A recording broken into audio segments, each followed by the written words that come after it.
Good morning, everybody. Happy Friday.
About 12 sacks of compost in total. That ought to be enough.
Might actually run short.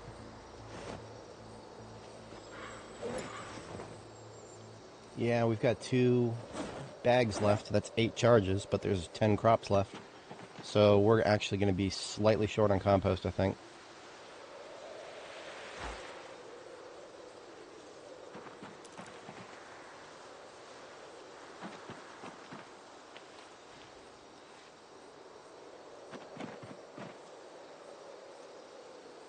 Yep, so the last 2 flax of the second row here.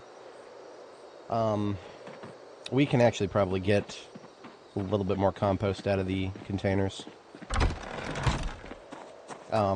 Looks like none of them are full, but what we're actually seeing here are ones that have less than 10%. So like this one I think had, yeah, it had 9. And then this one had like 6. You'd take it in like small increments.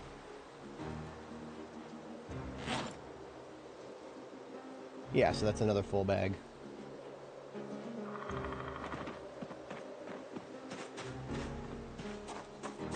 It's okay for there to be a little bit left over in the boxes because we will, we'll start filling them with animal poo at some point here.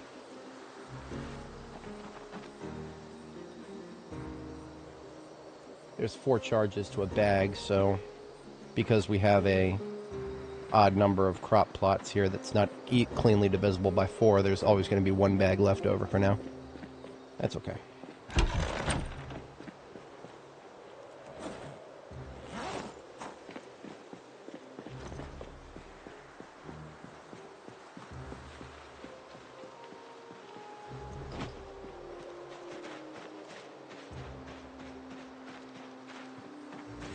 I have arrived for your poo.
All right.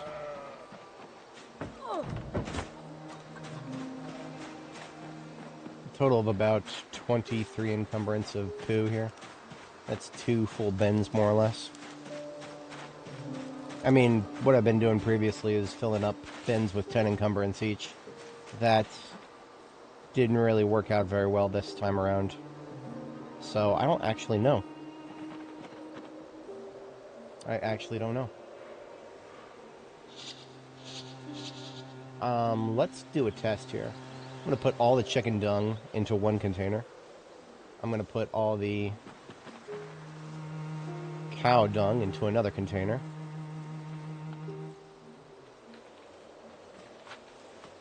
And I'm going to put all the sheep dung into another container. And we're going to see what we actually get.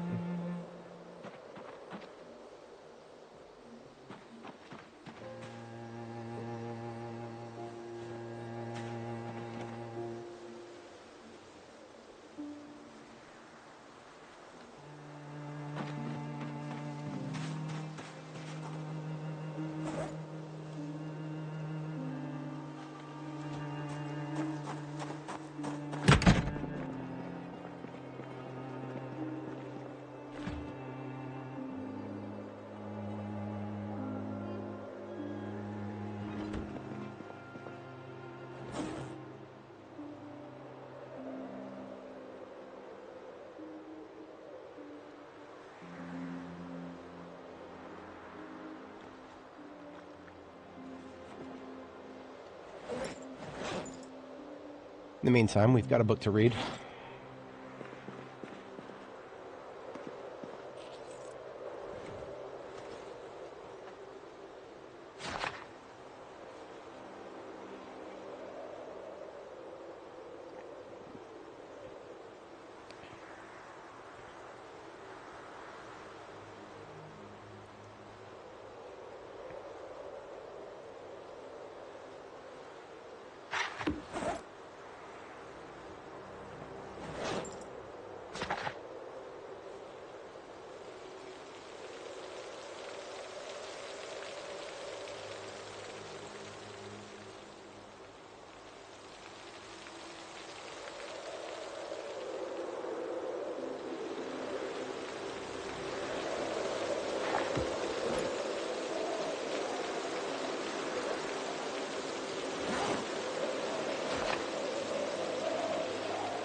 Currently reading Blacksmithing Volume 4.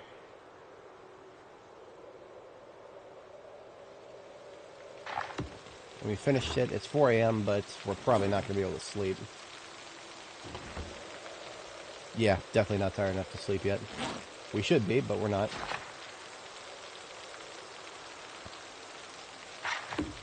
So I'll give it a couple hours.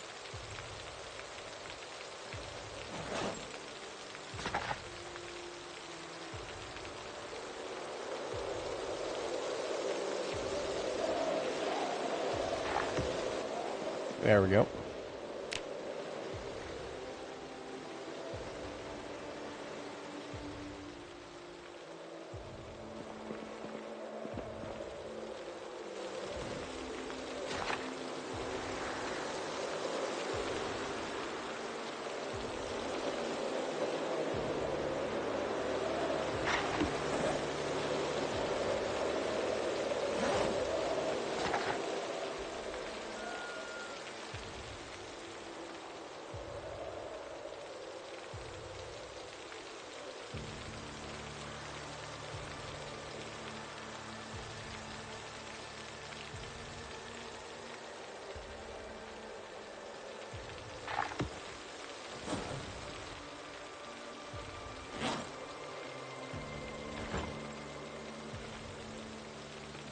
So we have now read Blacksmithing Volume 4 and Longblade Volume 1. I think we are, yeah, we're out of milk in the dispenser here, so we're going to go milk the cows before we proceed with crafting stuff here.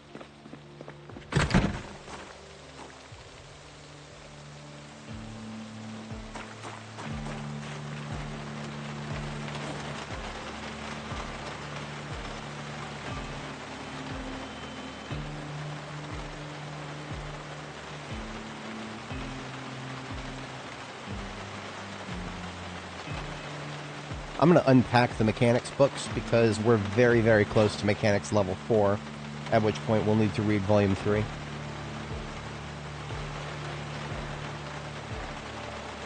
So I unpacked the books, I'm putting back all volumes except 3 and just holding on to 3 for now.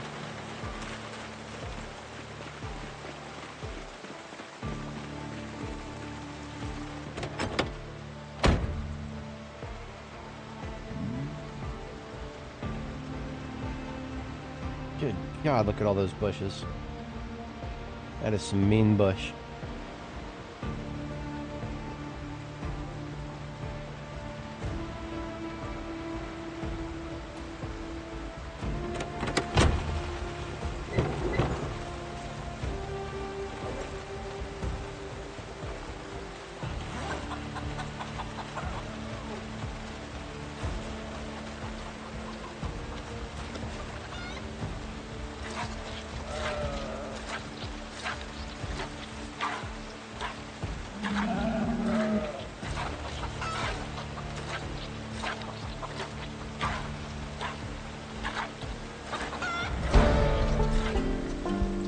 Next level of animal care.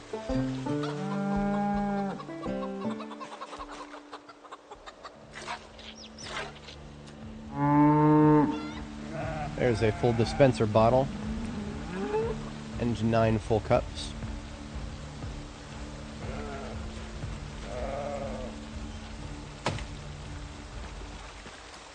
I have no idea if this is going to make the animals upset, but I need to cut this damn trees that are growing in the middle of the... I know that loud noises bother them, and I have had in the past. I feel like I've actually spooked my animals by cutting trees too close to them, but those were just small trees. It only resulted in 4 swings, so I think we're fine. Let you get out of there so I can clean this bush.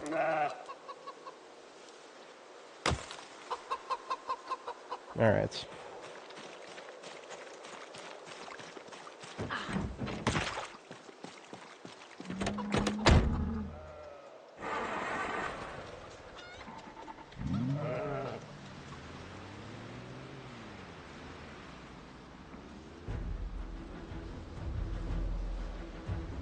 I definitely need to do something about this grass lot out front. That is going to be the next subject of removal. tree removal and bush removal. I need to top up the gas in the car as well here. The other side? No, that's the right side.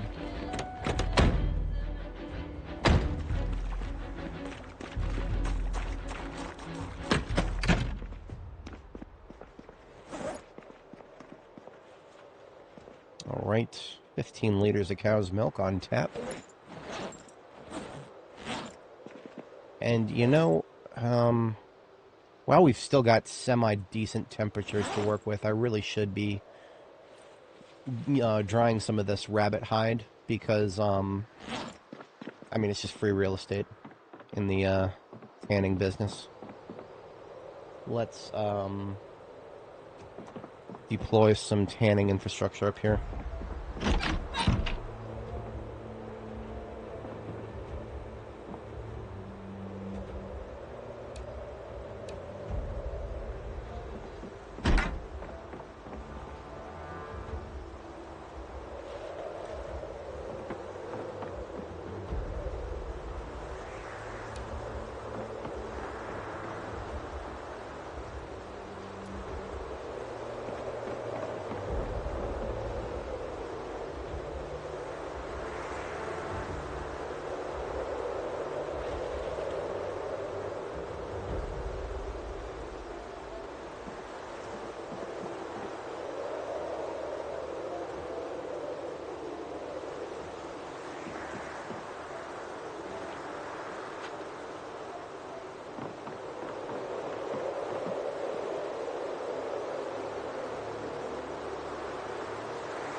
So up there where we had deployed medium drying racks, we need small drying racks now.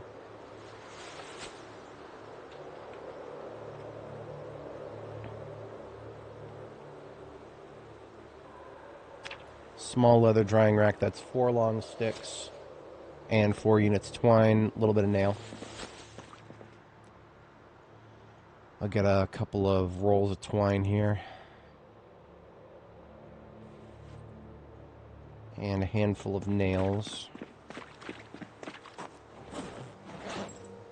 And then we're going to go carve some long sticks. That is where the saplings that I've been collecting, that's where these come in.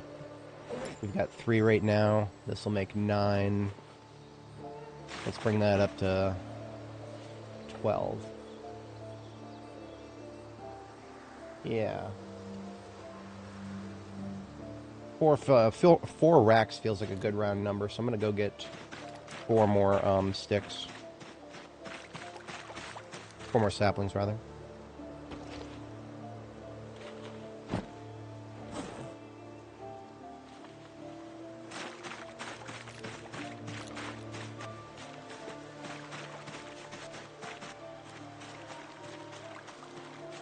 And yes, it has to be saplings. It cannot be tree branches, cannot be large branches, cannot be planks. Apparently in this universe you cannot turn a plank into a smaller cord piece of wood. No, it's gotta be a very specific type of... I've bitched about this many times in the past. There's 2. Here's 3. I think I see 4 over here. Not a branch, is it? Nah, you're looking for the long, skinny ones. Okay, off we go.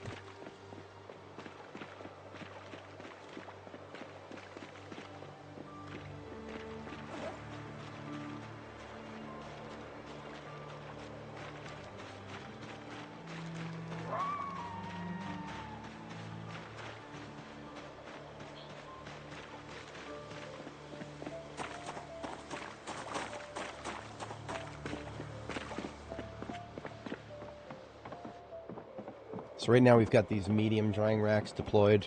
We don't need those right now. We need small ones. So I'm picking the medium ones up, putting them away. Next, we got to carve all of those saplings we picked up into long sticks. Never sit down so she doesn't overweight herself.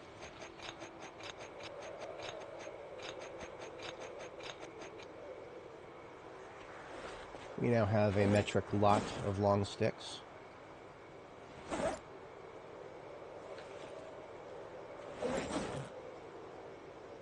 We may need more than 2 rolls of twine for this.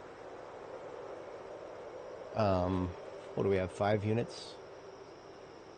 5 units in each? So yeah, we're probably only going to be able to build 2. Small leather drying rack.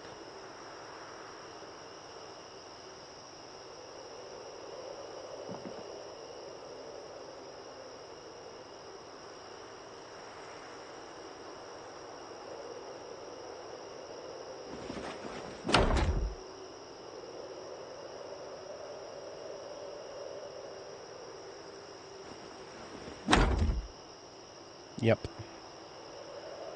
5 units of twine for each roll, so all we have left is 1 roll there. Twine is annoying sometimes, but then you can forage for the dog's bane to make it. So it's annoying, but you'll eventually be able to have plenty. Just gotta make sure you don't piss it away. I'm guilty of doing that on occasion. There's some twine. Louis, how's it going? We're doing pretty good today. We are getting started with some crafting here. Particularly, we've got a bunch of rabbit hides that we need to dry up, so we are making some drying racks for that.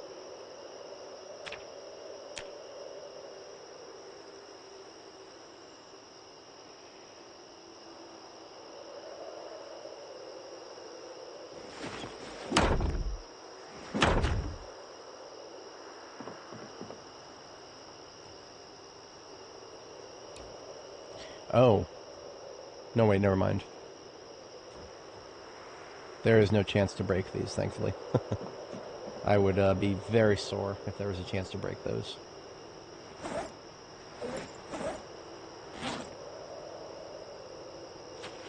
So we can now do 4 rabbit hides at a time here. What I would like to do is put them in the center of a fire pit. Or perhaps a stove. We can make welded stoves now.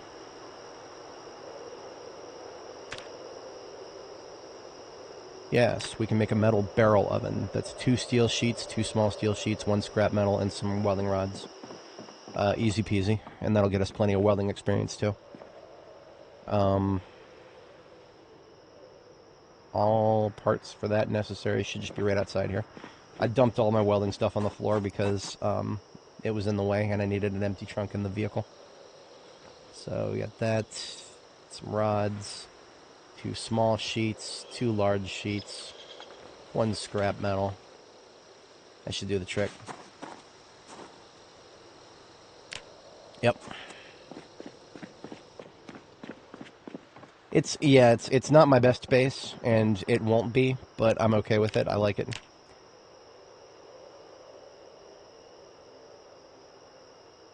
You know, if I put the barrel oven right there, it actually looks kind of cool. Hold on, can I put the... okay, so I can put the drying rack there, but I think it's going to block me from going upstairs. Yes, okay, so weird thing about staircases right now. If you put a movement blocking structure underneath the stairs, it will block you from going up the stairs, as if you had placed it... It's really weird. It's really weird. I can't explain it. Basically, if you want to put something under the stairs, make sure it's something that you can walk through. Right, so maybe I'll put like a clothing rack or something under the stairs because you can walk through those. Probably just a bug. They'll probably fix it someday. But I would like to put my metal barrel oven right there. Now, why do I put ovens next to next to drying racks? We kind of have to if we want to be able to dry things in the winter. We're not quite into the winter yet. We're still in fall, but we're getting there. And when you put drying racks closer to a source of fire, they will dry faster. Even in the summer. You can get it to dry as fast as like 1.2 times faster, I think. Something like that.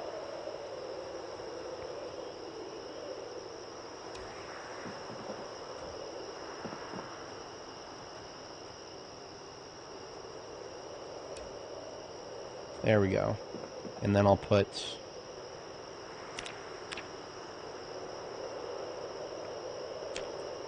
if I put the oven right here, I think it'll look pretty good. Yeah. It would look silly if it was not up against a wall, but right there it kind of looks like we've attached it to something going through the stairwell. That's pretty cool. I like it. What did I plant? Fall crops. So fall crops include wheat, barley, rye, and most importantly, flax. Flax, when we finish growing it, we'll be able to get lots and lots of thread and cotton for leveling tailoring. We'll be able to blow through tailoring once we finished up growing all these crops. I think it'll be mid-January when we harvest them. Yes, and I said, yes, you didn't mishear me. Mid-January is when we harvest the crops in this game that wants to do authentic growing seasons. Whatever. But yeah, it's a lot of what we planted was just the flax. 2 rows of flax, so that's flax. Oh, 3 rows, actually. Yeah, 3 rows. We've got 10, 20, and then 30 flax total. This is a row of winter wheat, and then I did 5 barley and 5 rye. I think wheat, barley, and rye all serve the same purpose right now. I know that you can plant hops. That is technically a winter crop. But hops, there's literally no use for hops right now. I think the devs have added crops for things that are not in the game yet. For example, there's sugar beets. You can grow sugar beets, but you can't do anything with them. Like, you literally cannot do anything with them. You can eat them, but they make you unhappy to eat them. You can't add them to any recipes. So they're basically 100% useless. When I grew them on my previous character, I just ended up throwing them in the fertilizer bin. Made some compost out of them. But yeah, we didn't, these remaining 10, 20, 30, 40, these remaining 50 rows here, we didn't even bother planting because, remember, all these winter crops that we plant, when we harvest them in January, we're going to have to dry them, all of them. And that's going to be really freaking annoying. But we'll make it work. The green exits. Oh, we actually have a huge collection of seeds. Oh, no, there's one plant that we could not plant because we did not find any seeds for, and that's hemp. This game does have hemp seeds, but you have to look very hard to find them. One of the most reliable places to find them is places like evidence lockers in your police stations. But the police station here in Phallus Lake is really small. They don't even really have much of an evidence locker.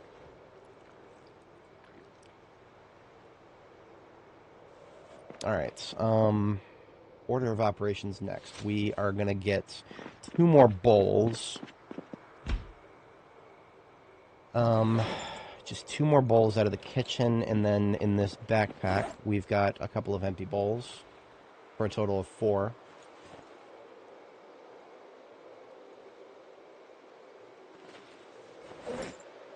The fleshing tool, and then all of the rabbit hides that I can find. Some brains here.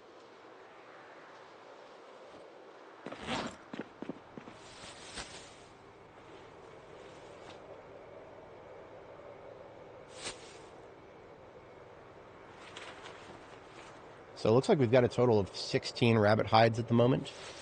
That's actually pretty... Let's make that 18. That's a workable number. I was happy for a second. It looked like we had something divisible by 4, but whatever. So, how do you process leather? Right now we've just got rabbit hides as if we just harvested them. First thing you want to do is take them to the softening beam over here. and remove the flesh. I'm just going to process these 4 at a time, so we're going to do 4, and we're going to go straight to crude. What you can do with rabbit hides, or any other hide, is you can remove the flesh, but not the fur, and leave it as a furred hide, and then you can make special things like, there's certain tailoring recipes that will use, it'll use the hide with the fur still on it. And that makes it like warmer clothing and stuff like that. So it's different when you remove the fur, then it's just crude leather. So there's different things you can do. For now, crude leather is a little bit more useful for leveling purposes, so I'm going straight for crude leather.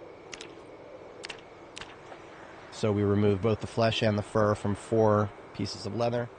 And now we have to tan them. So that's where the brain tan comes in. Like an idiot, I blocked access to the sink back here. Yeah, I'm going to move this stuff. Create the oven weighs 40 encumbrance. I forgot about that. Okay, dropping my backpack, dropping my satchel, dropping my bandolier, dropping my axe, dropping my water bottle, putting my guns into my backpack. Or just the floor because my backpack is full. Okay, now I can pick up the oven.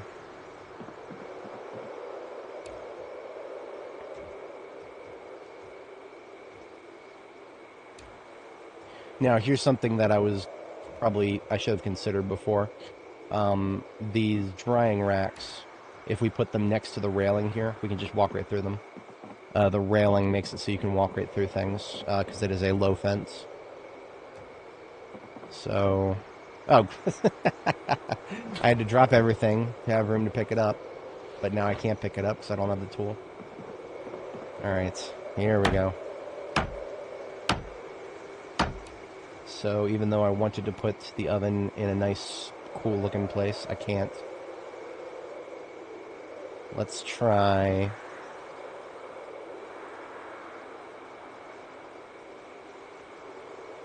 Actually, that doesn't look too bad. Visually, that doesn't look bad at all. It actually still kind of looks like it's connected to the stairwell, even though it's a tile further away now. I like it. I'll take it. So I put the drying racks, all 3 of them. I'll put them next to the railing so I can walk right through them. And that leaves me room to put other drying racks down. Okay, so now I can access the sink. And I've just got to fill these bowls.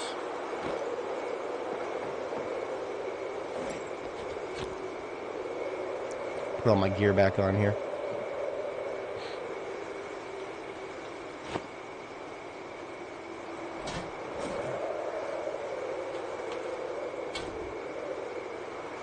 If it sounds like the ambient noise is getting louder, I'm sorry. It's not my fault. It's a problem with the windows. The windows, when there's multiple broken or open windows, the sound gets louder and louder every time you pass by them. I can fix that by fixing the windows, but I don't have max level carpentry yet, so there's an absurd chance to break the windows by picking them up. Tiresome. Alright, now we can fill these bowls. And with these 4 bowls of water and some of the brains in my backpack, we make 4 bowls of brain tan. And now with those 4 bowls of brain tan, we tan 4 pieces of crude leather in the tanning barrel. Now the leather is tanned, but it's wet.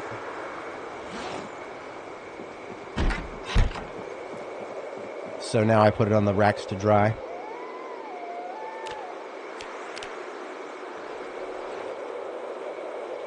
And this is a 7-day process. And it probably is going to be longer than 7 days unless we keep the fire lit overnight, which is something I want to try to do.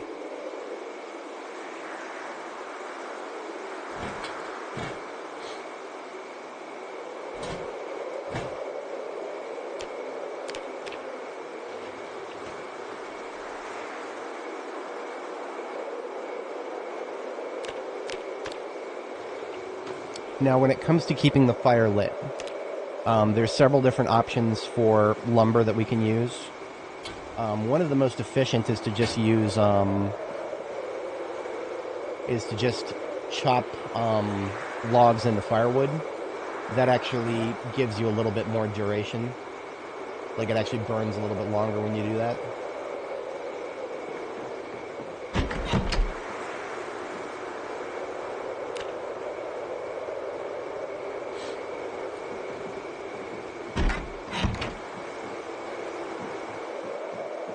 But what I would prefer to do is not have to use logs at all.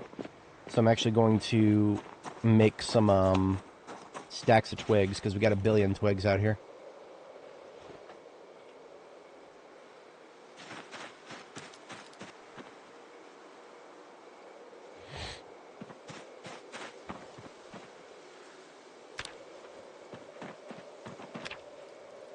Good morning, Zacto. How's it going?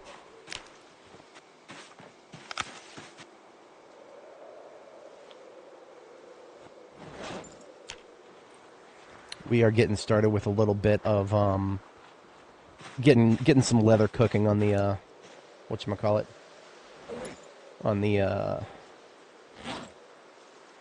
drying racks.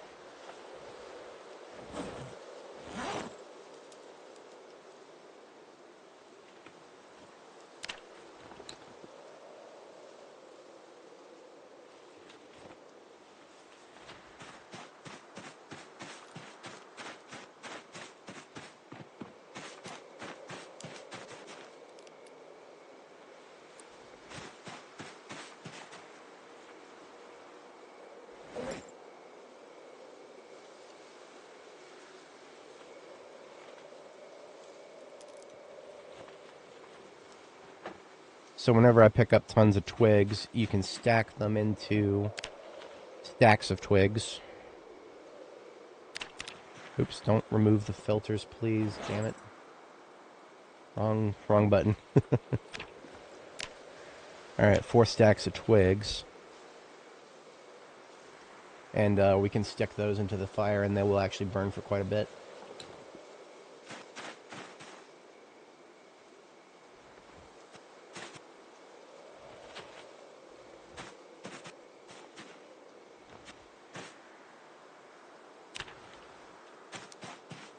Really min-maxing using everything here.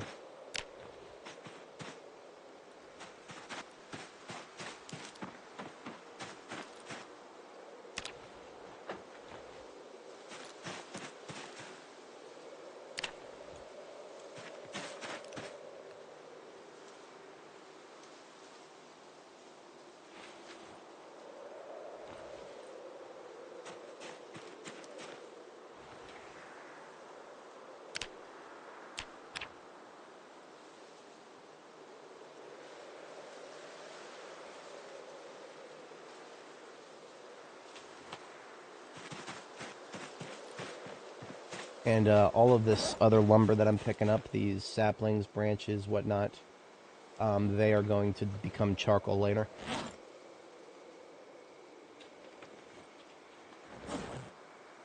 Oh wow, it's already midnight. I fast-forwarded a little too much while doing that. That's okay.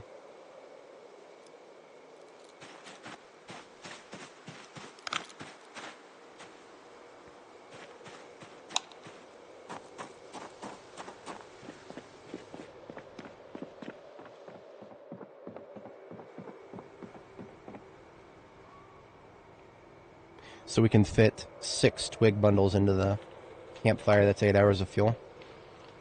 And that will, what that'll do is that'll keep it, because it's midnight now, this will keep it lit until 8 a.m., at which point it should start being warmer outside, so we don't need the fire quite as much.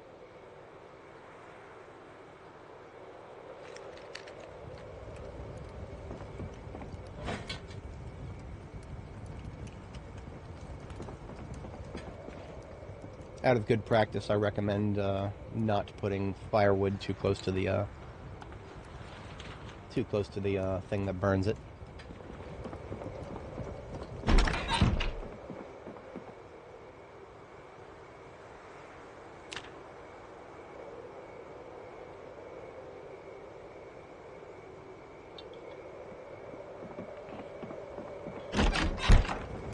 Now, something I alluded to earlier is, oh, actually, I can show you guys if you're not familiar. The drying rate is now 1.3 times. So that is 7 divided by 1.3 is how many days that it's going to take to dry now. So that is 7 divided by 1.3. So it's now 5.38 days to dry. But that will go back down a little bit after it gets to 8 a.m.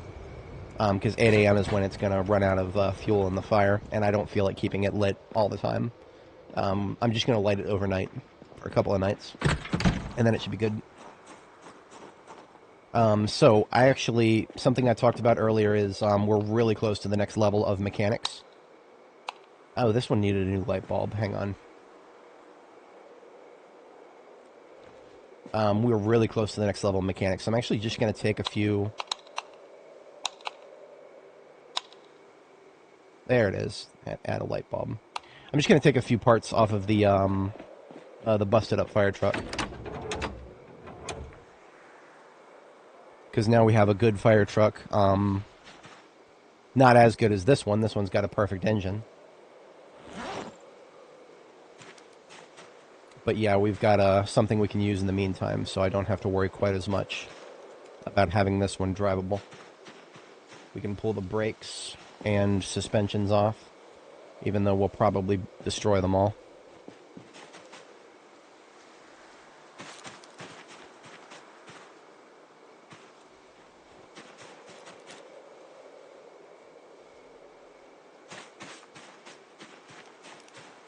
And the simple act of pulling the parts off should get us to the next level of mechanics so we can read the next book.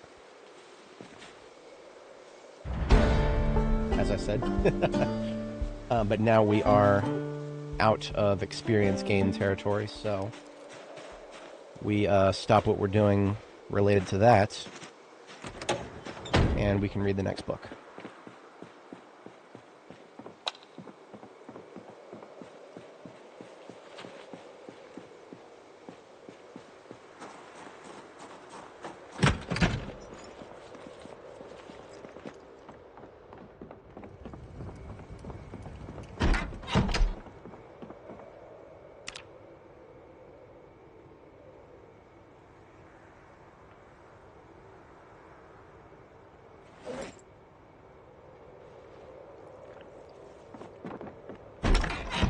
So the second floor up here looks a little ugly, and I also need some more welding experience. So I'm going to put down some metal floors.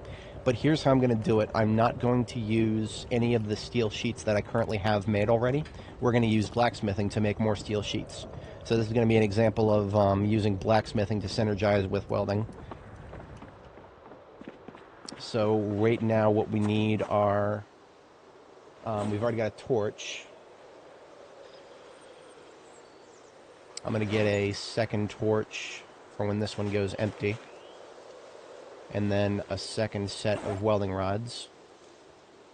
And then I'm going over to my blacksmithing station. And there's a way to make small steel sheets.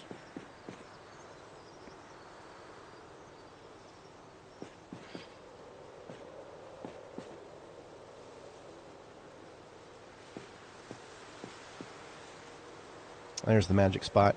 You got to stand in the right spot in order to access both the trunk of my fire truck and the materials in the crate here. So we're looking for small steel sheets. For that we need steel chunks. We've got 8 of those. So there's 8 floors that I can make right there. Just got to make the steel sheets first, and this will get me a little bit of experience, I think. Oh yeah, that gets me a lot.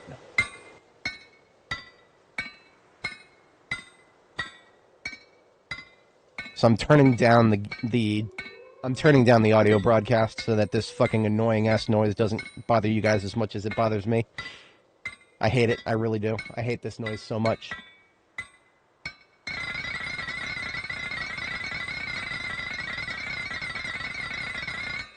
But it's all a part of the game now. Remember, this is what the devs want you to hear. Is tink, tink, tink, tink, tink. Imagine if we were playing multiplayer and I couldn't fast forward. Imagine just standing there and watching that noise and that sound for God, what would that be? That would be like 5 minutes IRL, something like that. No, thank you. One of many reasons I won't do multiplayer.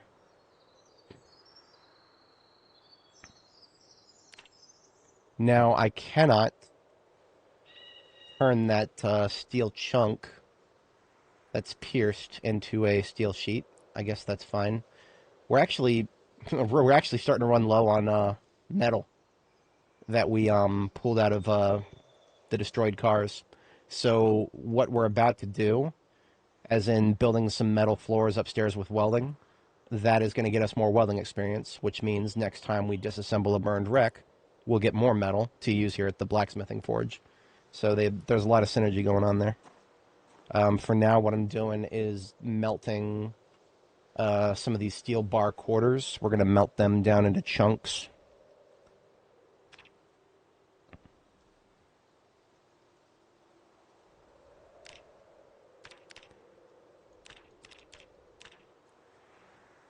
One, two, three, and four.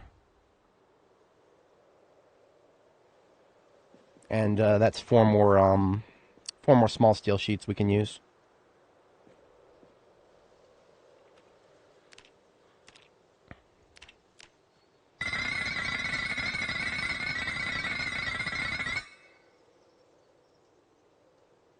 So that took us a little bit, right about to the halfway point of blacksmithing level 7.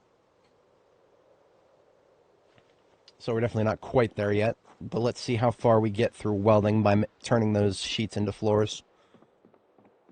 Fixing all these ugly wood floors up here.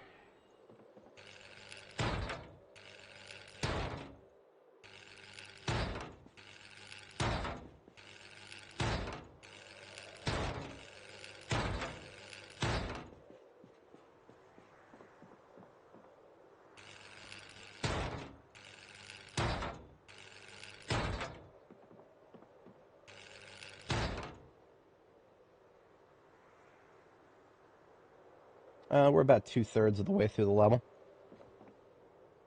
And we could use 1, 2, 3, 4, 5, 6, 7, 8, 9, 10 more up here.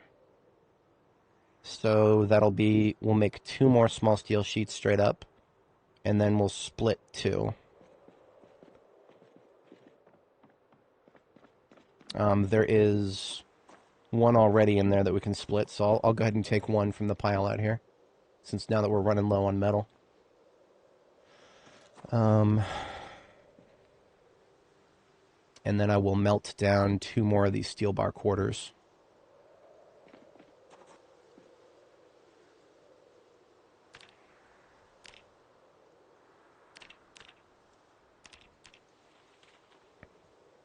One and 2.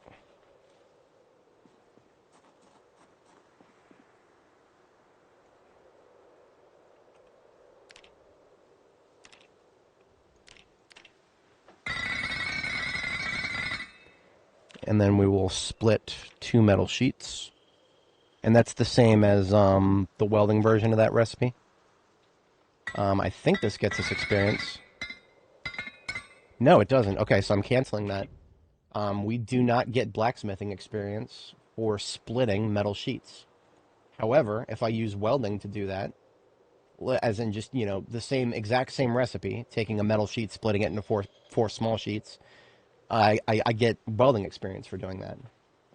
So it's actually a complete waste of charcoal to do it with blacksmithing if you need welding experience still. Yeah, we're just going to use the blowtorch to do it, and look at that, 65 welding experience. What a strange video game.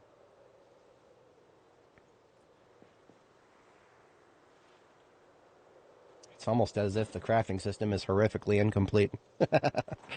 But what else is new, am I right?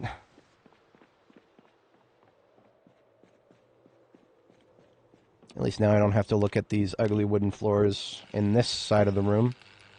We'll do the bedroom later.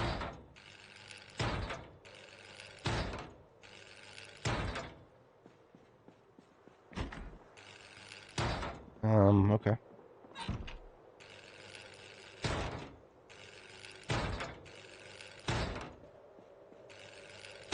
Much prettier. All right. So we are 750 welding experiences needed to get to the next level. Think about the environment. No, you're not entirely wrong. These trees, they're very encroaching right now. They are very encroaching. So that ended up using both torches that I had prepped and my other torch that I wasn't supposed to use. So now I've got to refill all those. This sink up here has still got a little bit of water left in it from the original water. But it is close to needing a plumbing. Yeah, there's only like 9 liters left. So I'm going to go get a bucket or something, maybe a gas can, and extract the remaining water and then plumb it, because we do have some rain barrels on the roof here. These rain barrels have been filling up for a little while now. I haven't checked my generator in a day or two. Let's see what it's up to. Below half. Let's go ahead and top it up.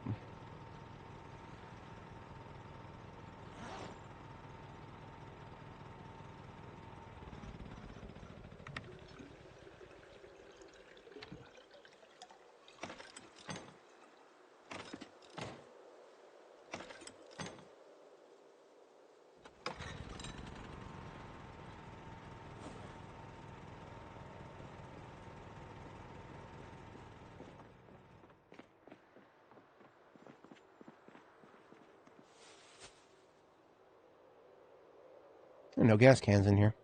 We go outside. Ugh. Imagine going outside. Ugh.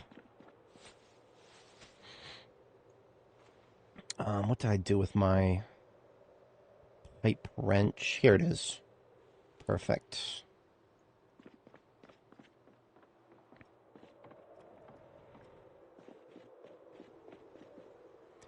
So we'll extract the last of the water. And then we'll plumb it, attach it to the top there. And then we can turn around and put the water we extracted from it right back into the rain barrel that it's pulling from now.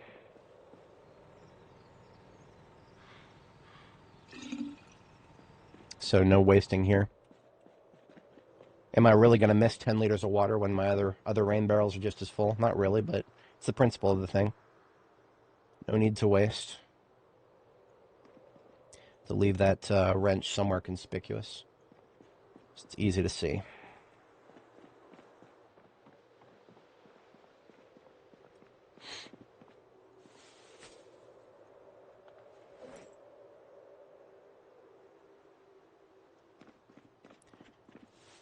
Putting away the twine, dub rods and nails.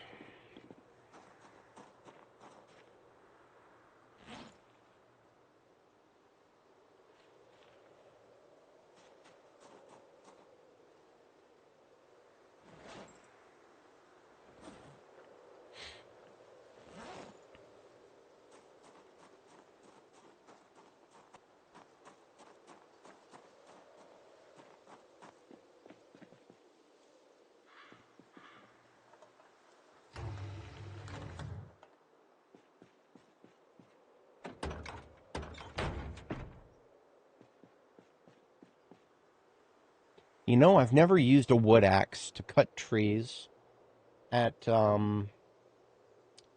axe level 7 or higher.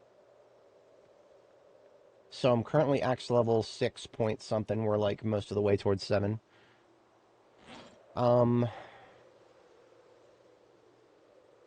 See, the wood axes, I often call the wood axe a sledgehammer for trees. It burns through your stamina like there's no tomorrow, but it will cut trees faster. Problem is, you'll get tired faster, and then you'll have to stop, and then you'll have to do something else. However, I've also got a book to read, so it's actually not the worst thing in the world if I have to stop and do something else. I also think the wood axe gets you axe experience just for cutting trees. I don't think all axes do that. Let me check to verify that. We're at 3,617 experience for axes. So I'm going to cut down this tree with a wood axe and see what happens.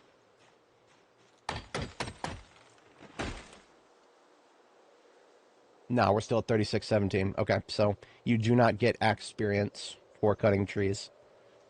with a wood axe.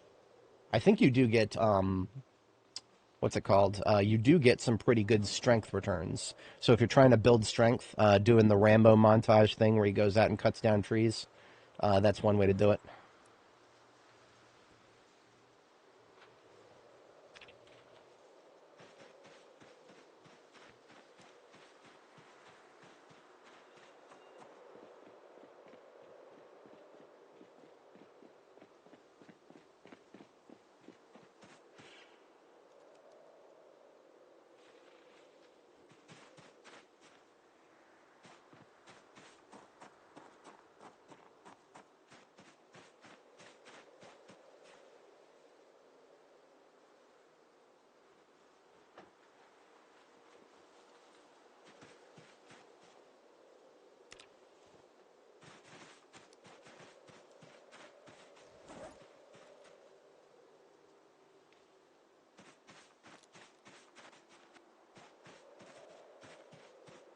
Just going to go on a quick neighborhood cleanup here and get some of the debris out of the way here.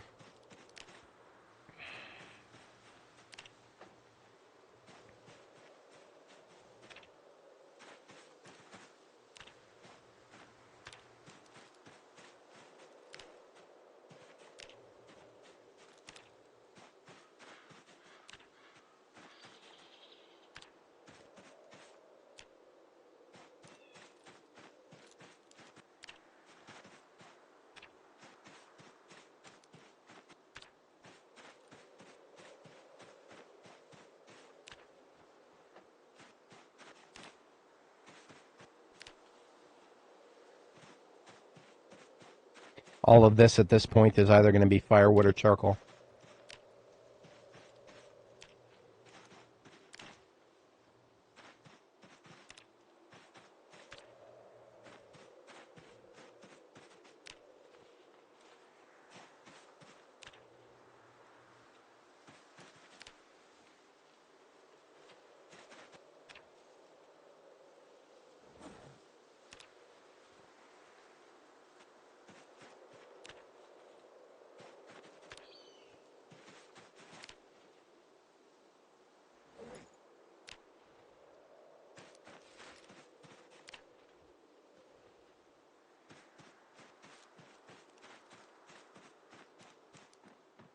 Yes, that is absolutely what I do. You are 200% correct. But it's not just the fact that it gives plus 5, or sorry, 10. Make that 10. We don't do no plus 5 here. We get 10 scratch defense. Thank you very much. But here's the most important thing about it. If you inspect it, you notice that you can right click and you can add padding to it. So not only do we get that 10% scratch, but when we get to tailoring level 10, we put a leather strip on it. That's 10% bite to the single most vulnerable part of your body that is the hardest to protect without movement speed decreases. There are, you can wear like an athletic cup, and that'll give you 100% crotch protection, but that will also reduce your movement speed. So yes, we absolutely do go hard here. Don't read too deeply into that.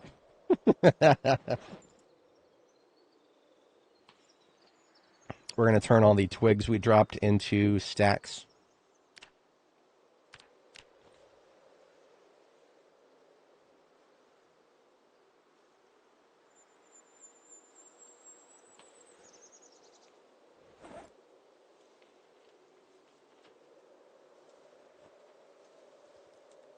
Meanwhile, the tree branches and saplings, and whatnot, they can all stay there.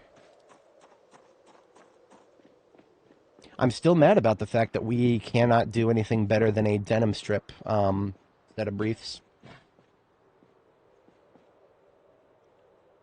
Because if I could, I would. Yeah, it is. 100%. Or as my buddy would say, Hondo Prosciutto. We are going to... we can put 45 wood splinters in here to get 6 hours of fuel. That's really funny. I mean, what else am I going to do with these wood splinters? Might as well do something useful with them.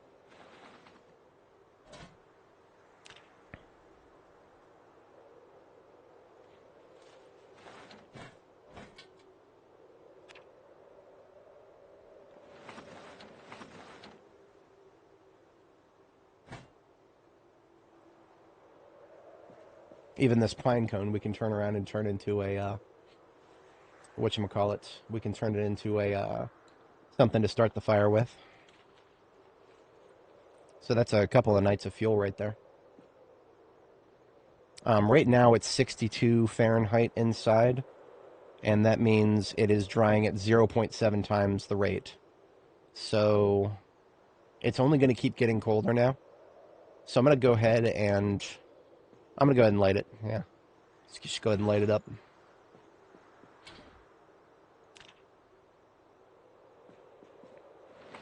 Because we've already read the, oh, whoops. I was supposed to, destroy that. I was supposed to use it to light it, whatever. We've already read the book for tailoring, so as soon as this leather is done, it's more things we can make with tailoring.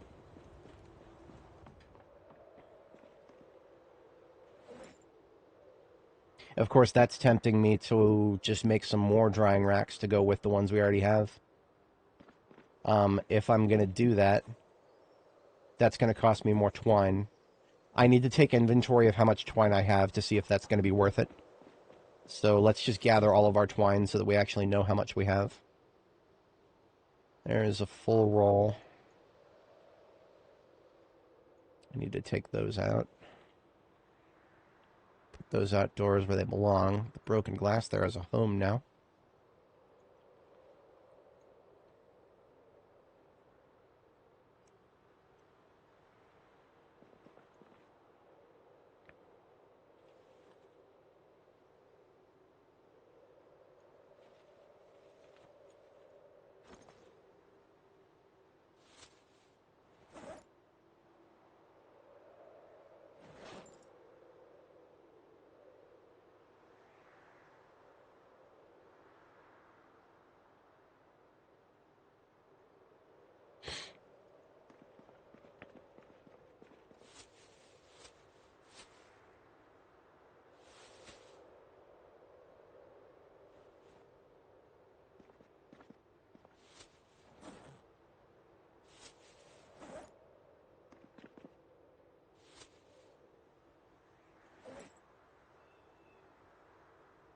Is that a magazine I haven't read yet?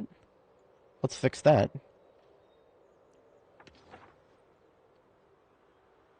That was a magazine with a bunch of recipes for leather and tire armor.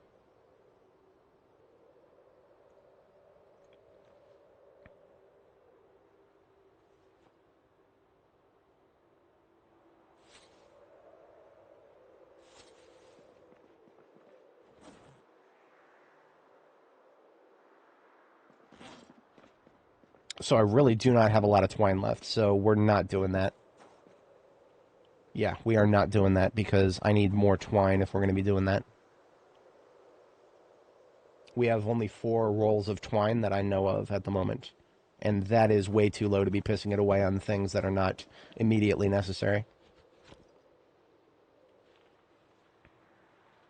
If twine didn't have so many various uses, I would be a lot more cavalier with it, but twine is one of those things that there's just so many uses for it that I always want to have a little bit on hand.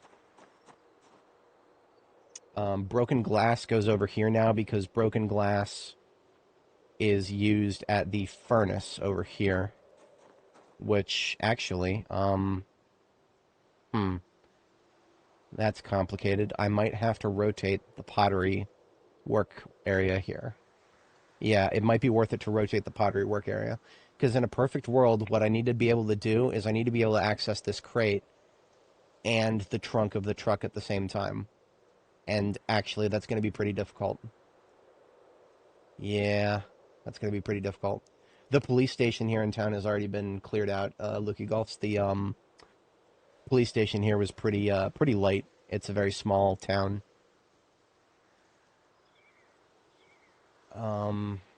Yeah, that's okay.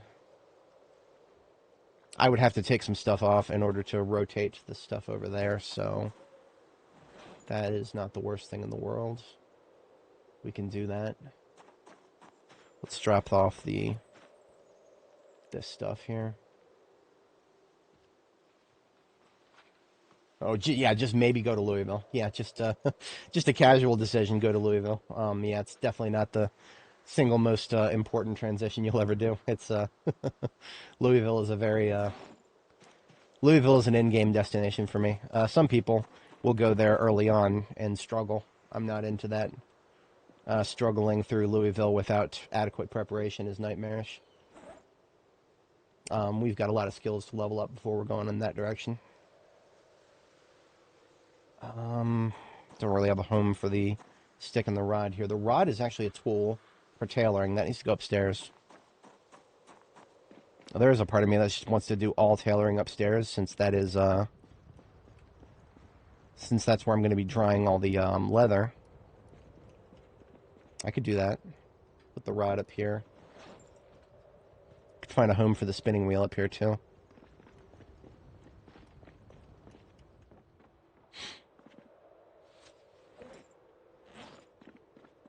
So the spinning wheel down here, we don't have anything we can do with it just yet. Some of the sheep are probably starting to produce wool, but they're not ready there yet.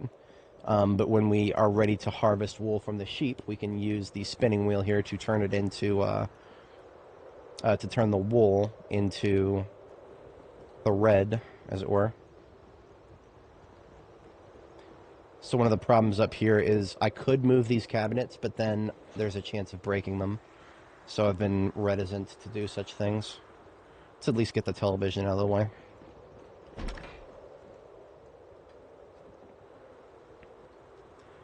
And the oven, perhaps.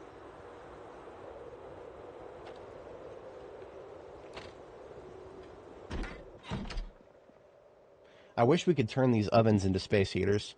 That would be the first thing I would do in real life if I needed to provide a lot of heat to an area, you know, like drying racks, for example. I would just leave the oven open and turn it on. It would not be the most efficient way to heat an area, but it would heat. It would produce heat. Whatever. I'm a little salty about it. So we are transferring the contents of this crate to the top here. And I am going to go ahead and move this crate out of the way. 15% chance to break. Let's roll the dice. And that's why I don't fuck with this stuff. I fucking hate not being level 10 carpentry. I fucking hate it. It is so fucking stupid. I'm level 8 carpentry. I should not be breaking shit. Whatever. Whatever. Like I said, mad about it. But, we got that stuff out of the way now.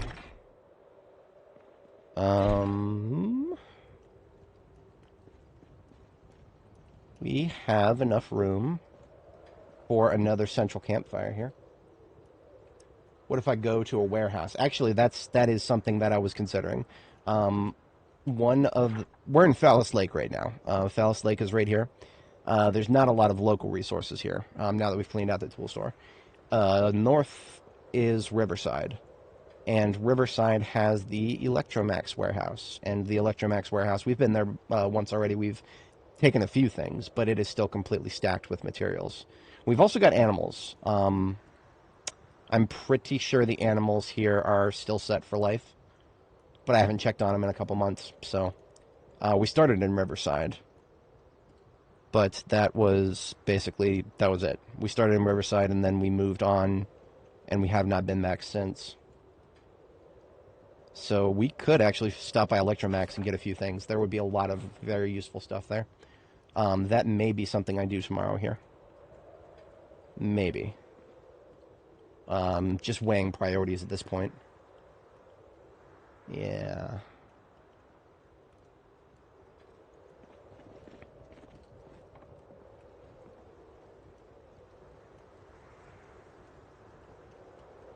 I genuinely don't need some of these things. I'm going to go ahead and rip these pants.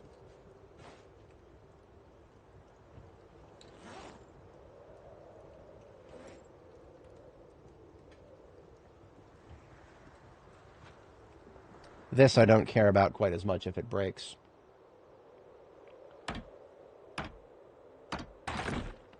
I can't afford to care about it. I genuinely can't. I need room to work here. I think the part about that just makes me the angriest is the fact that now there is a Now there is a half of the wardrobe that is useless. Can't do anything without it without the other half. Hey, at least we got a plank. Yay.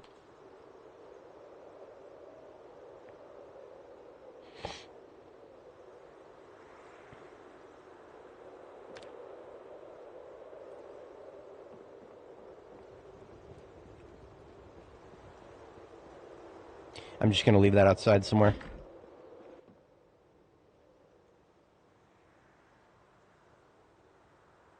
Somewhere where I won't see it. Yeah, truly.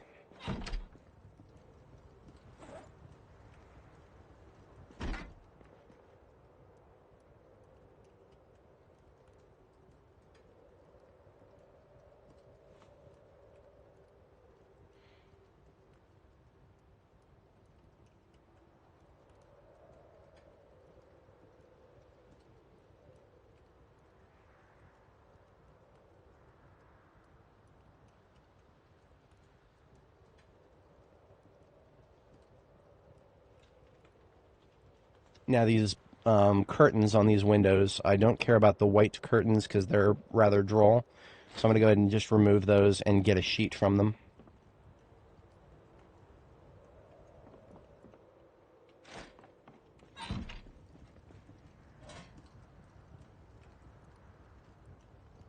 Lukey Golfs, you might not have been around earlier, but as you can see, we have a military backpack right now, and we have about 6 more of those. We hit the military checkpoint in Brandenburg to get that stuff. That was in part 2 of our character series. It's linked in the description. But yeah, in terms of character equipment, I can't think of anything that we don't currently have. Just in niche crafting equipment right now is really what I'm after. Lots and lots of crafting equipment that's...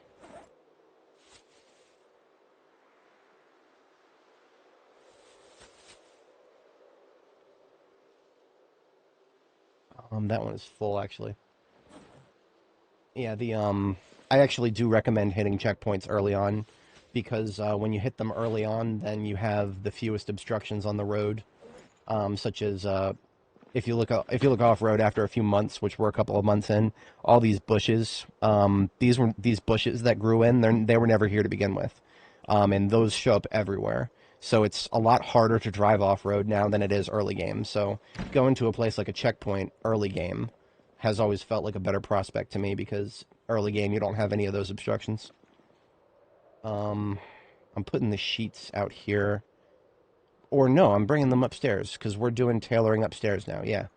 Tailoring is being moved upstairs. That's why I brought the spinning wheel up there. So that means also this duffel bag and these sheets and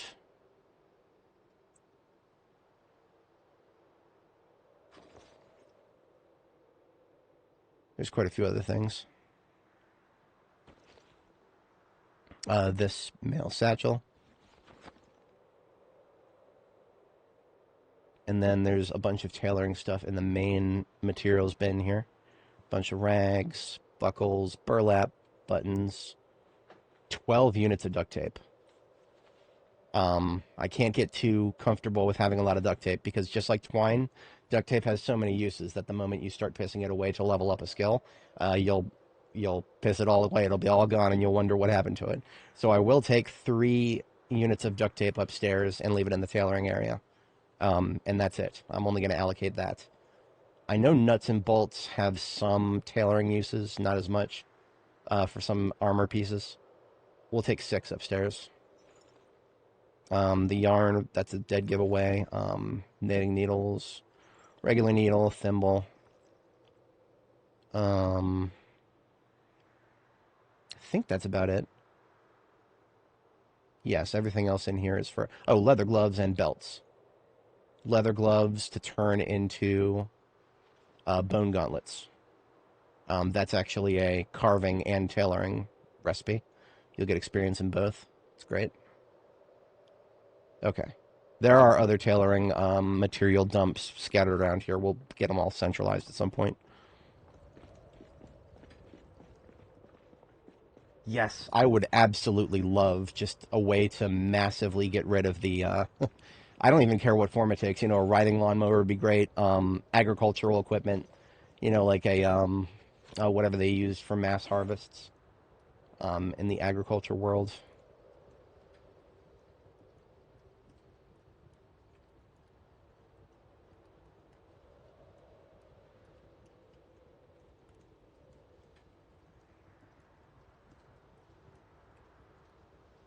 The contents of these containers, I'm just going to put them up top in that cupboard.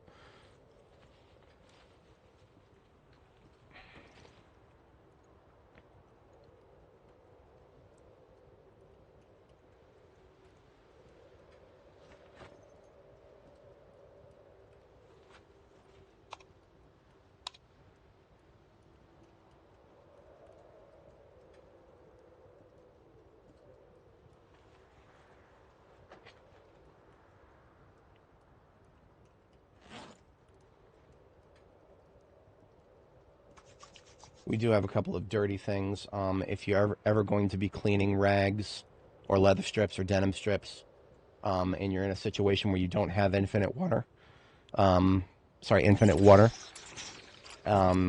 it's a lot more efficient to use the crafting menu and then use the clean bandage recipe, because then you're using only half a liter when you could be using 4 liters if you do it straight from the sink.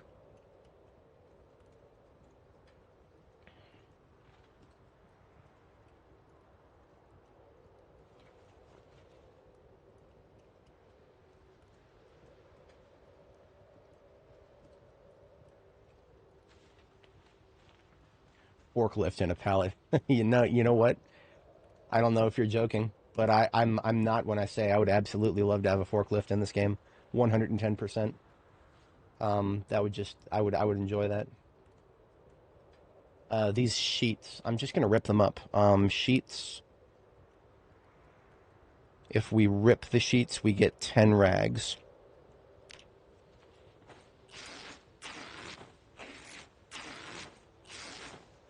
And then we can turn those 10 rags into stacks of dozens. And that is a more efficient way to store them.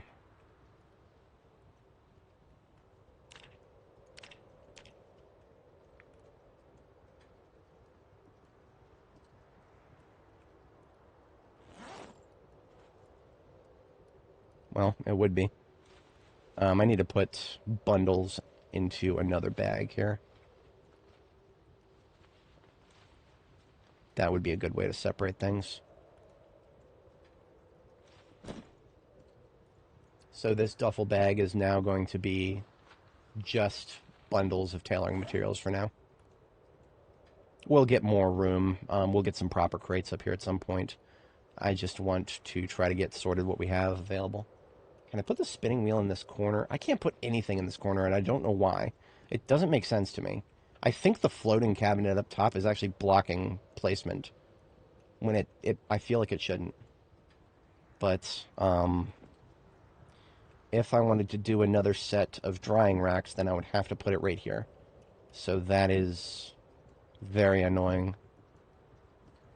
There's not a lot of room up here.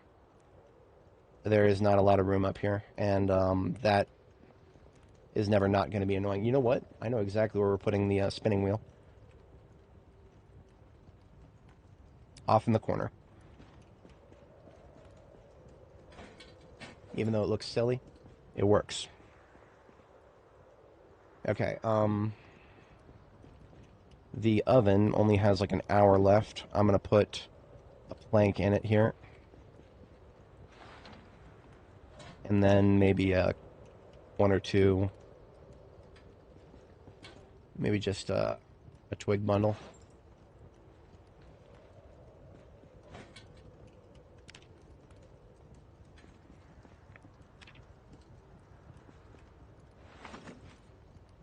Yeah, that'll definitely keep it running while I sleep. One of the mods that I had in B41 was a shopping cart mod. And that is a mod that I would absolutely love to see become a part of the base game. Because shopping carts are just such a simple thing that people have in every grocery store that you push around and it carries a bunch of stuff. Yeah, I would literally have shopping carts. Like I would be stopping by a grocery store just to get shopping carts if I was a survivor in an apocalyptic scenario.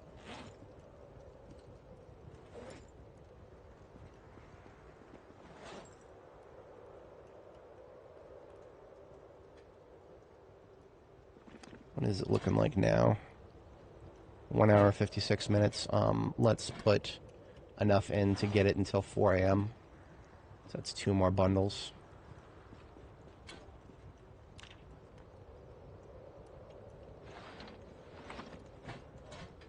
Yeah, that'll get us to 4 a.m. easily.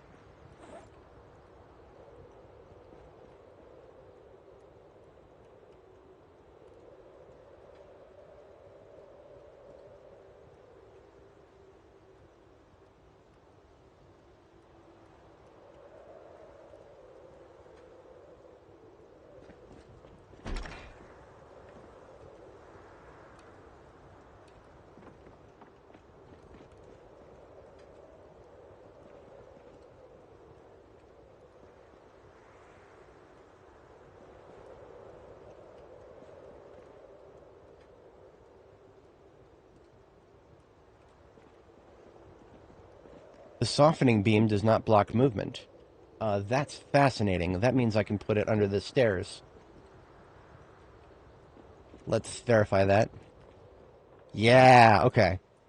I was talking about this earlier, but things that you put under the stairs, if they are, the game will let you put things under stairs these days, but if you put them under the stairs and they block movement, then you won't be able to go up and down the stairs after you do. So what about the tannin barrel? Does it block movement? I don't think it does. Sweet. So those are going under the stairs then. Works for me. You can access things like these crafting stations. You can access them from up to a tile away, I believe. Yeah, so I could actually stand in front of the container all the way over here and still access the tanning barrel. It's great.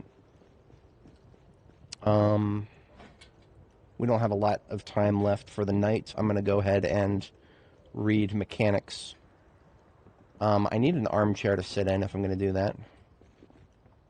I'm going to bring my other green armchair upstairs.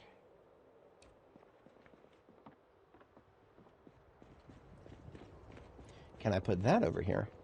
Nope. For some reason, I just can't put anything over there. But if I put it in front of the window here, I can no-clip through it. Only because the window is there. Well, now I have an interesting question. Now I have a very interesting question. What if I try to put it right here? What if I try to put the chair right here and then, like, have the chair be a part of the staircase? That would actually work because of the window, I think.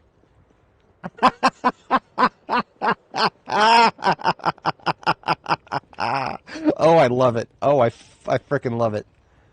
Oh man, I am maximizing the silliness of stairs right now, and I'm here for it. I am here for it. We're gonna spend the rest of the night reading mechanics on our stair chair here. All right, it's just 1 hour here. If anybody's not familiar, you get reading speed increases if you're sitting in if you're sitting in a comfy chair. Two, if you're reading, you have reading glasses on. So we have reading glasses that we carry around everywhere. We put those on, and now we're sitting down in a comfy chair. So yeah. Okay, so just to summarize it for you, Jod, and for anybody else who wants to know, right now staircases do not block the placement of other buildings or other structures. So if you can walk through something like this tannin barrel or the softening beam, you can put them under the stairs. But we decided to take that a step further. Anything that you put in front of a window will also be able to, you can just walk straight through it. So we took a chair that we can't normally walk straight through, and we put it at the base of the stairs right here. So that has enabled us to walk through the chair, and it didn't block anything about the stairs. So we've got basically we've got a stair chair now. It's great. I love it. It's just kind of exploiting a couple of silly rules all at once there. But it is now 4 a.m. That's our second bedtime. Let's get the stove topped up. Let me make sure that we're not... Yeah, that's 1.2 times, so we still got about 5 days left. I'm probably not going to be able to keep this stove running indefinitely. I would probably be silly to try. But let's see what we can do.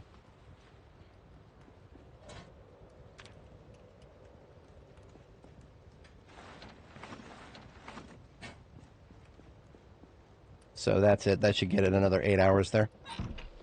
At some point, the bedroom here will probably be an extension of the drying area out there. Yep. Oh, great. We had a nightmare. This is really annoying. The nightmare occurred at 5:30. So if we don't try to sleep again, that means we're now going to get tired in like what is that going to be? That's like 1,500 hours maybe? Alright, this is where being a restless sleeper is really fucking annoying. Because nightmares interrupt your sleep, and then you can't get back to sleep for a little while afterwards. Let's find a book to read or something. Get rid of the stress. Hey, look, there's a picture book. Goodbye, stress.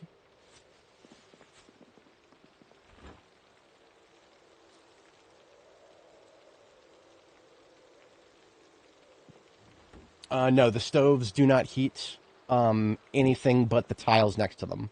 So the stove up here, the only reason we built the stove is to make these drying racks go faster.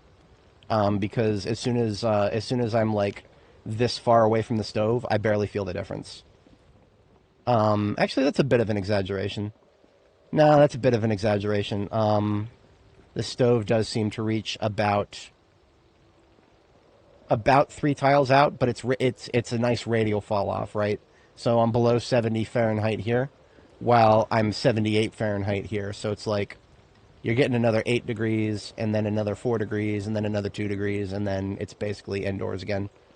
So it's not overly impressive beyond the immediate tiles around it. And the immediate tiles around it have drying racks. That's why we have this here. When it comes to heating overnight, I actually don't need much, almost ever. I don't really ever need heating to sleep, to get a good night's sleep, because all we've got to do is put on a few more layers. We're wearing one of the lightest jackets right now. This is the brown leather jacket. The insulation is like 4 out of 10, 40% insulation. So as far as jackets go, it's actually really weak. By design, I don't want it to be too heavy because it's still fall. We're already in a stage where we'll still get overheated if we try to chop wood for too long in a row. Alright, let's fill up on milk. And I think I am going to go to the Riverside warehouse today. Yeah. There may be a few things there that I can get. If nothing else, we can get more things like stub rods and metal equipment.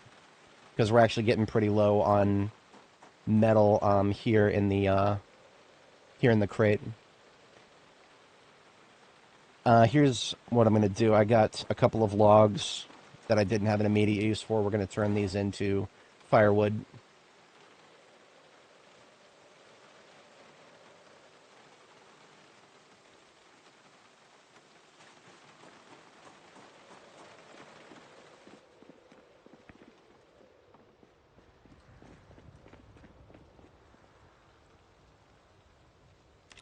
So if you want to know the ratios here, one log, if you put just the log into the fire, that gets you 6 hours of fuel.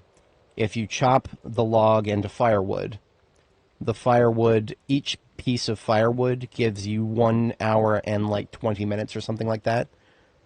So that's 1 hour and 20 minutes times 6. You're getting more total time by chopping a log into firewood. I feel like that isn't exactly how reality works, but yeah, I don't know. I don't really care. It works. It gives you a reason to actually do it.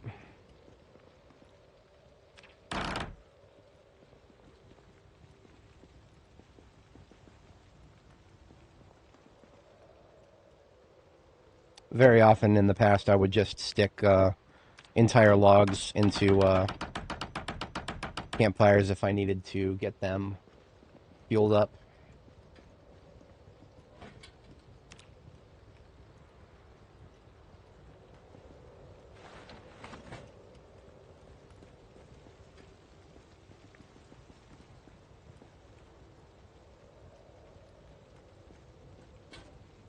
So it's up to 6 hours, 53 minutes. I'm going to try to sleep one more time. See if it lets me this time. Yep, there we go.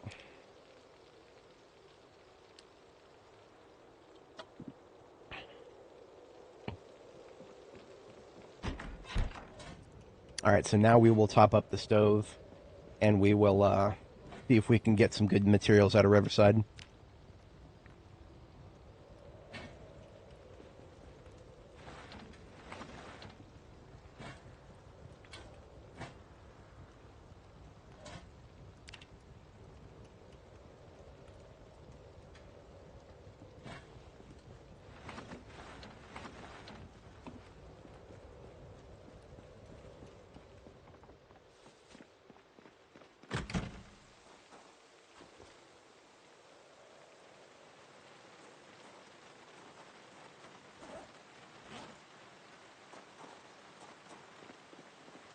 Here's how I'm going to process this.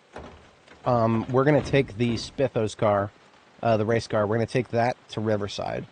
Because I know for a fact that there's going to be some vehicles there that we can recover that are worth it.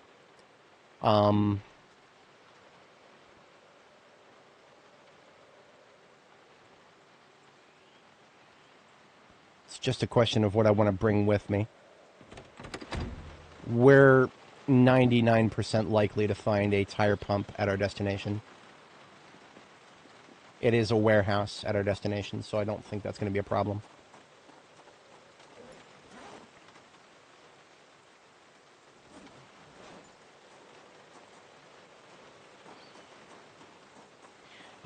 It's very sensitive.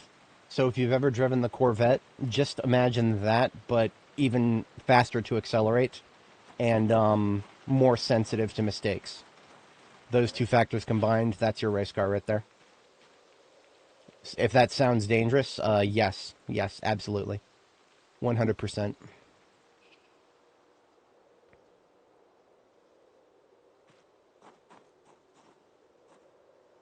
And we topped up the generator just yesterday, so we're good to go on that. We were going to have like 2.1 days worth of milk. So that is no problem.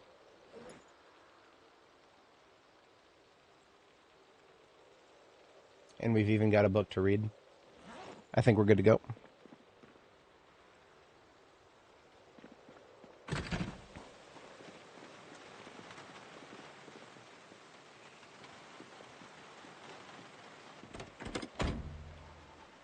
So the goal is to take the sports car with us. Or, yeah, I mean, this is the sports car, the race car. We're taking the race car with us. And we're going to try to come back towing something with us. I don't know exactly what we're going to tow. We'll find something good in Riverside. I don't know what... I'm capable of hot wiring, so most vehicles can be mine easily. There's just a few repairs that I'm not high enough level to do yet. Like, if we find a really nice looking race... Or, another sports car... Where did you guys come from? Now that's interesting. So respawns are off by default now. We always play default settings here. Respawns are off by default. So these guys are not respawns. I don't know where they came from.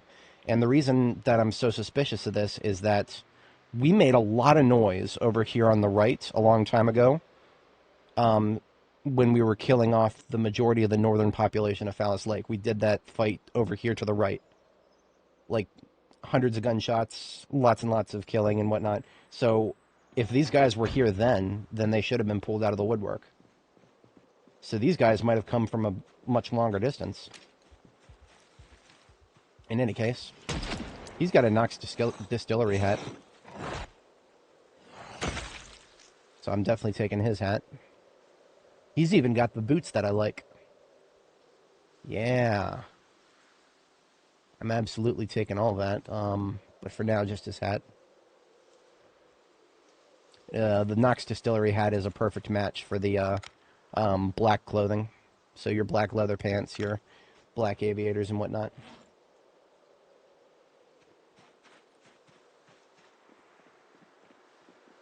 Yes, I would say that the race car is probably one of the only vehicles in the game that can just reliably tow anything in the forward direction. Even the Corvette cannot reliably tow forward most vehicles.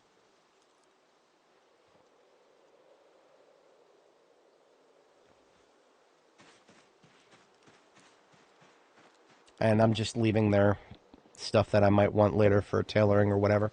Just going to leave it here because this is close enough to my base.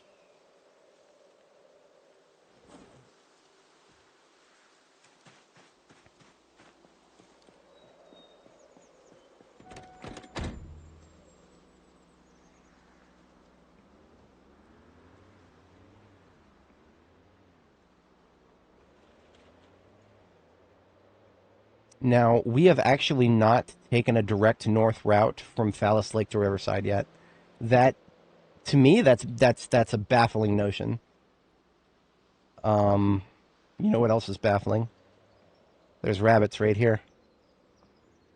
There's rabbits right here.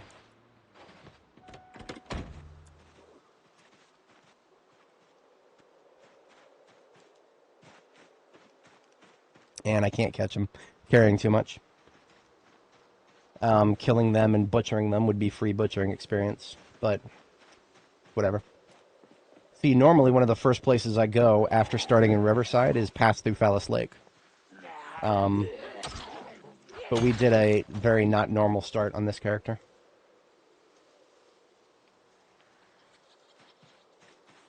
Very not normal indeed. Yeah, I have no idea. If there are still mechanics that will spawn zombies aside from the normal spawn mechanic. When you first uncover territory, sometimes there are zombies who spawn through events or stories. But that only happens when you explore new territory.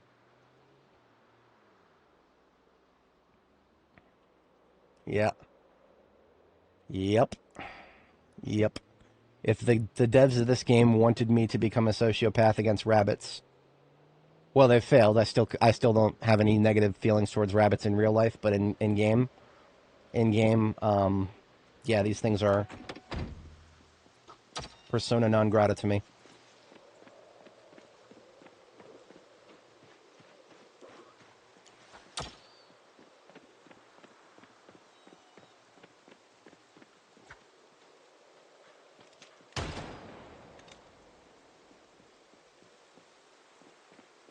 I'm not just doing this out of maliciousness. It's free butchering experience. I also have no sympathy for mammals that abandon their young, so their young are also forfeit.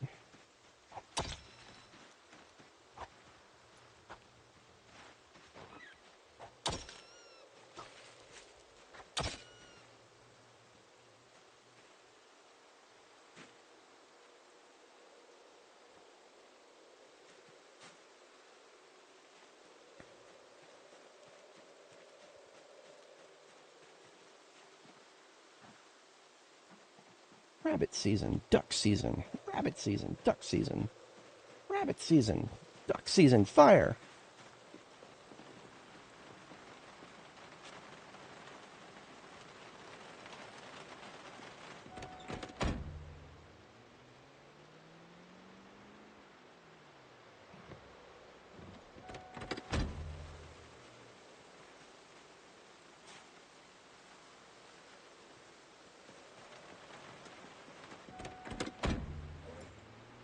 That's a nice collection right there.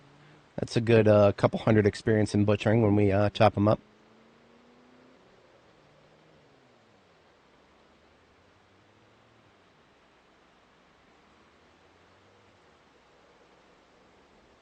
So what I was talking about earlier is the fact that I haven't used this road before, or going north from this turn.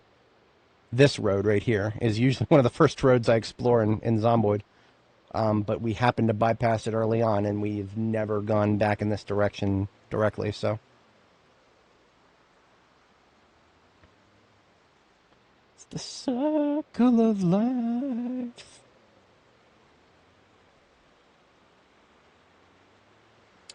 But, Dad, don't we eat the rabbits?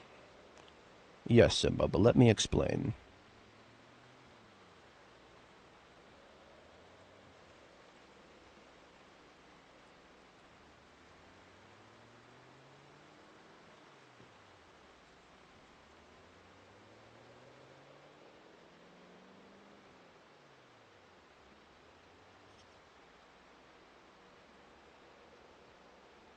Curious if we'll run into a survivor group.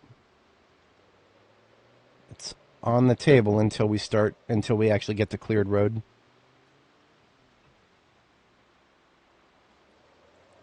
For anybody joining, welcome. We are headed back in the direction of Riverside this morning to make a pass at the Electromax warehouse. And while we're there, we're going to be picking up a vehicle, so that's why we're taking the race car. We'll just tow it back with us, whatever it is we end up picking up. I can't remember if there might have been a state trooper bull driver at the police department. I can't remember if that was this character's lifetime or one of my previous ones. I've started many characters, and I can't remember which ones actually got a police car to spawn in Riverside and which ones didn't. It's definitely not a guaranteed spawn. This right here is the south entrance to Riverside. But our destination right now is the Electromax warehouse, which is closer to the other side. So we're kind of going to bypass the city here for now. Or the town. We're just going around south of it. I would always, in the past, I would avoid this road a lot. Because this road was always... There were always more zombies in this area for some reason. Like, way more than there ever needed to be. There's no houses or buildings or anything, but for some reason, this road just always seemed to have a ton of them. It doesn't look like that's the case now. So, could just be the random spawn changes. Yeah, there's always been a decent chance of finding them while driving. They spawn on roads most often. We're coming up now on the ranch here.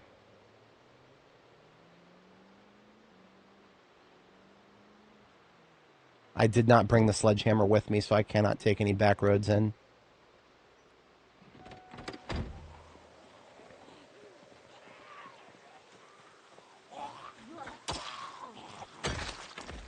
Let me check the map. So the ranch that I'm talking about is right here. There are still a bunch of cows up there. Probably most of them are still fine. I do not want to spook them by shooting. So if I move up just a little farther, I'll feel safer shooting the M36 maybe. It's a quieter gun. Animals will get super stressed if they hear gunshots. So I'll move all the way up here to this area. Yeah, we'll do some discharge here.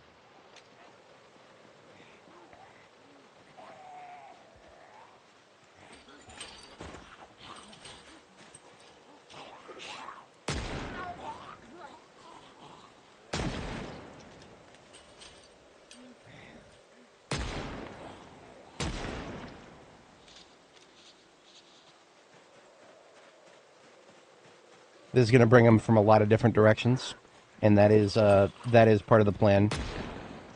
Because zombies are easy targets when they flip over fences. Just try not to shoot them too quickly, because then some weird dumb shit happens, and you have to wait for them to convulse, and then it's all annoying. I'll demonstrate if I happen to see it happen. This guy, I shoot him once, and I shoot him twice, he's good, so it didn't happen to him.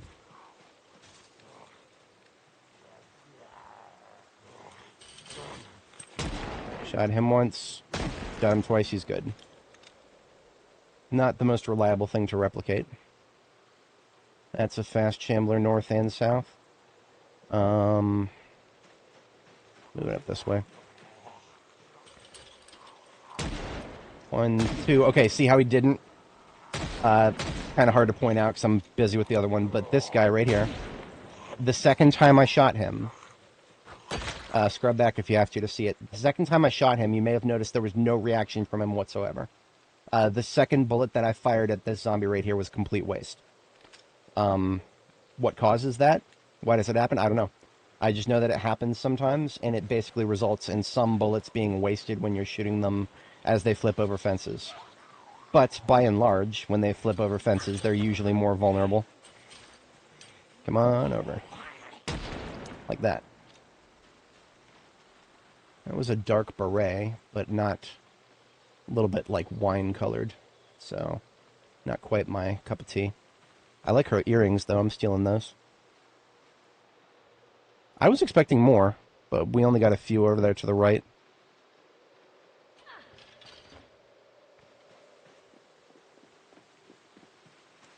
Now, if I shoot right here, we'll probably get a fair amount from the town. The bar is within, partially within auditory, I think.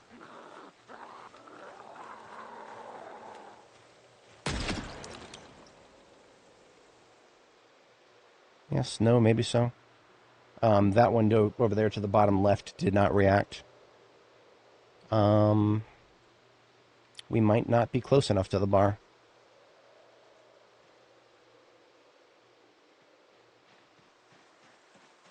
Especially if they're going to give up that quickly.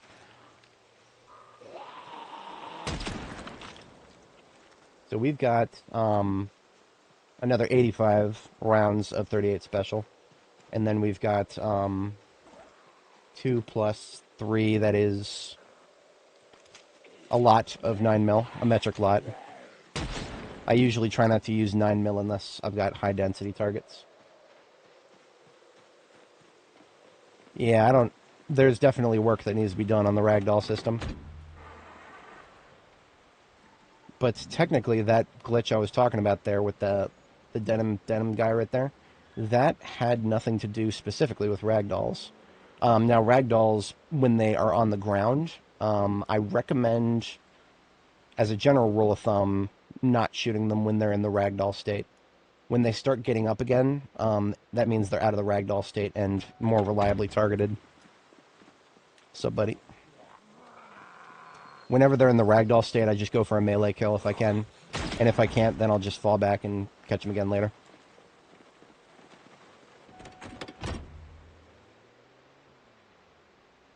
So we've got a Corvette here. I saw that early on, but at the time... Oh, no, we actually did get to this parking lot. And we checked the cars. I think that green car is actually one of mine. That's one of... Yeah, the green car there is one of mine.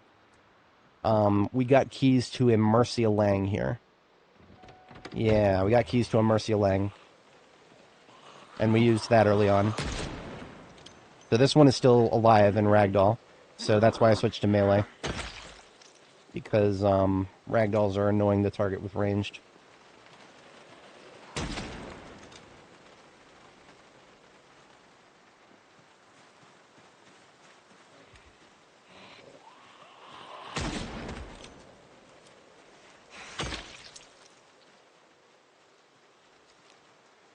Interesting, those two all the way up there. The 38 special really is quiet compared to every other gun. That's the trade-off you make for it having such short range.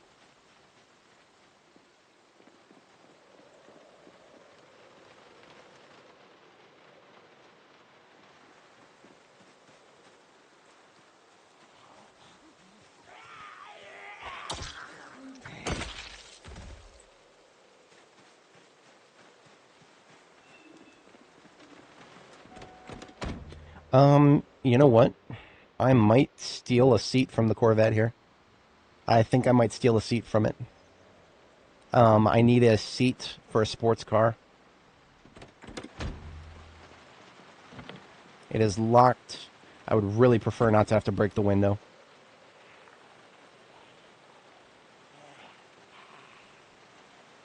Look at all those beautiful, perfect parts. Engine quality 96.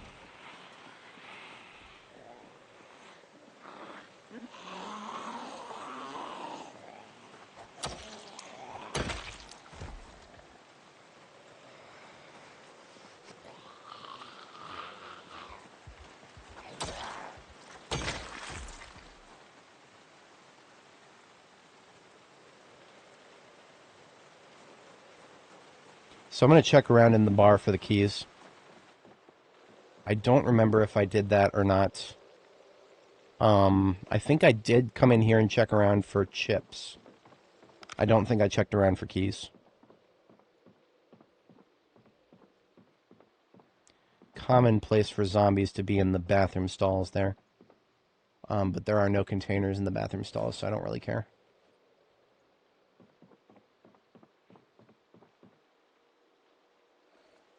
Hand drill. That is something that I have needed for a while.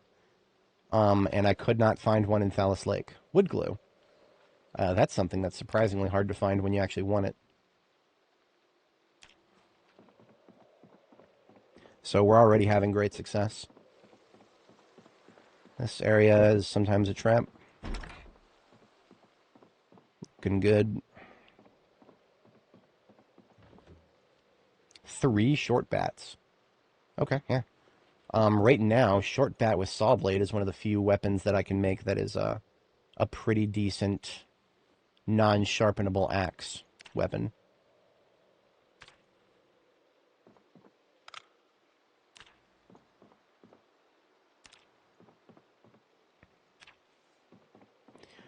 Keys to nearby cars can sometimes be on, like, any container imaginable. We actually literally could find a key to the Corvette outside if we just look in, like, one of these cabinets here.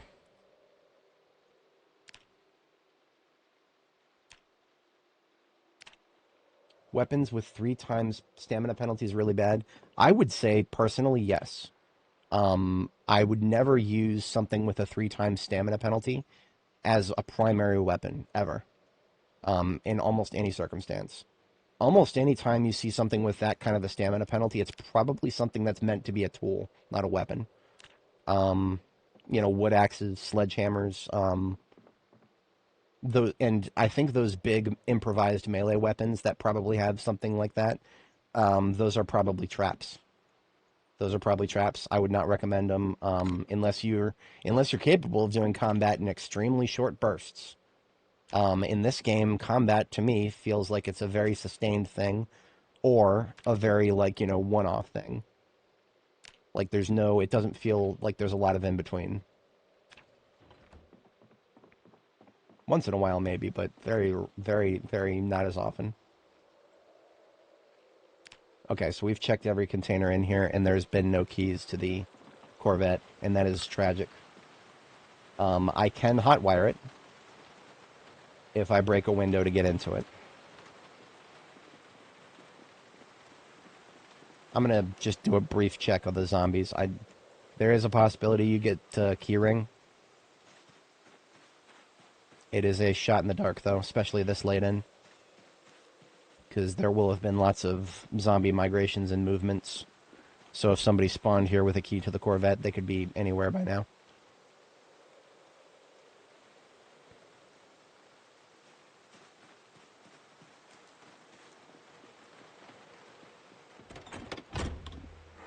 That's right, I took the,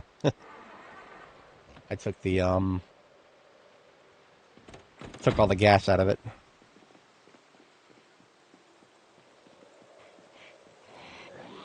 I move all the loot to the floor to remind myself that I've checked the container. It helps me make sure that I've swept the entire building. And it also reminds me in the future, if I come back to that building, that I have fully swept all the loot.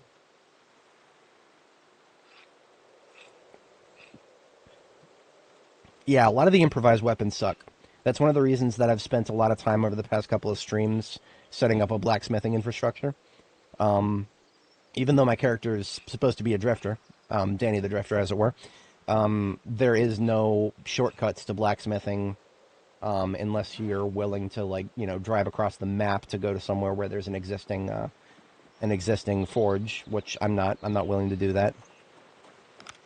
So I have to build my own forge somewhere, and I chose to build mine somewhere very central, which is Phallus Lake, because we'll be able to get to Phallus Lake easily from many other places on the map.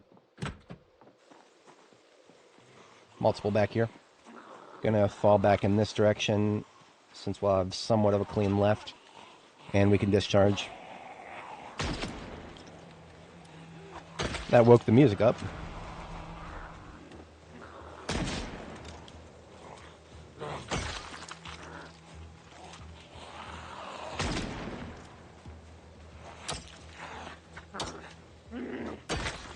That's why I don't recommend shooting ragdoll targets.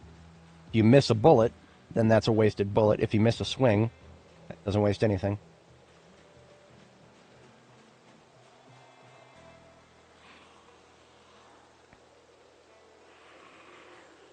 And that's why I was careful about the discharge.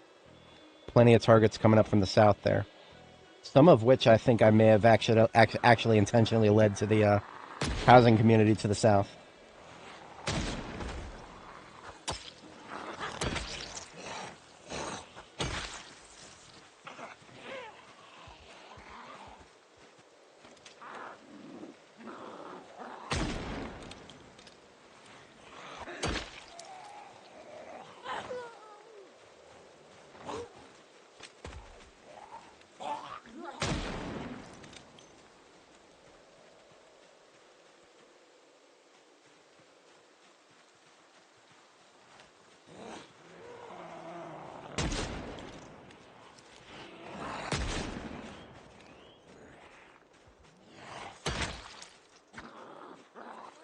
Thought I heard somebody to the north.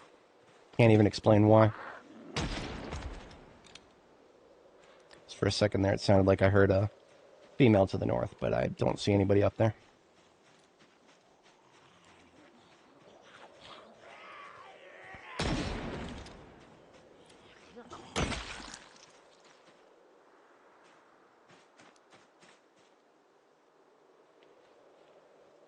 Stella Correa. That's an interesting name.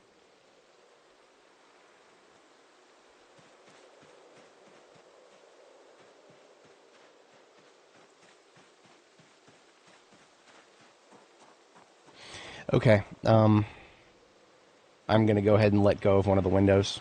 It hurts my soul to do this, but I've got better things to do than keep searching for keys.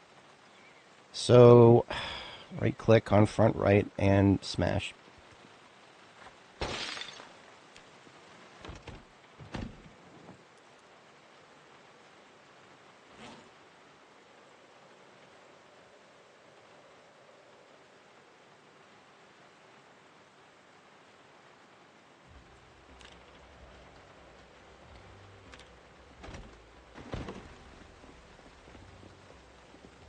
Who knows? Yeah. No, there actually is some precedent to suggest that zombies feel pain. I mean, they make pain noises. Some of the noises they make are readily... Oh, there's a seed packet of hemp over here. Oh, boys, it's not too late. We might actually be able to plant hemp. Oh, we might actually be able to plant hemp. I might try. I might actually try. I completely forgot I had that in this bag.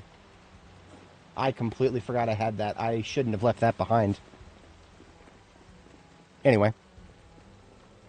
That means I don't want to be spending more than another day or two out here. Now that we've got the vehicle unlocked, I can steal some parts from it. I have no chance of accidentally breaking windows. So I'll take that window off. Lots of other things I have really high chance to break. More than anything, I wanted a seat, so I'm going to steal the front right seat. The race cars do not spawn with seats in them. Hemp is another route for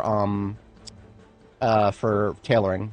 So if I open the crafting menu and I click Show All Recipes and I type the word hemp, there's dry hemp, and that gives you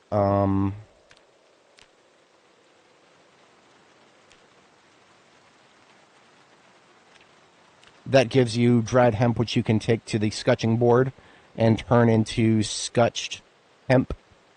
And then you turn scutched hemp into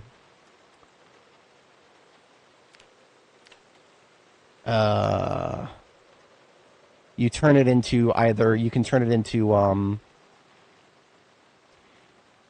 thread or cloth. And those two things you can make massive amounts of, and you can get lots of tailoring materials for.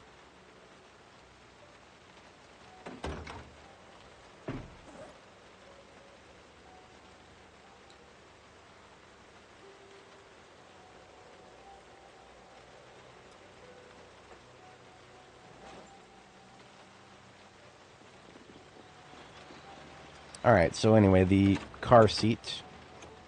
At long last, our race car actually gets a car seat, second car seat, and therefore can carry a lot more loot now.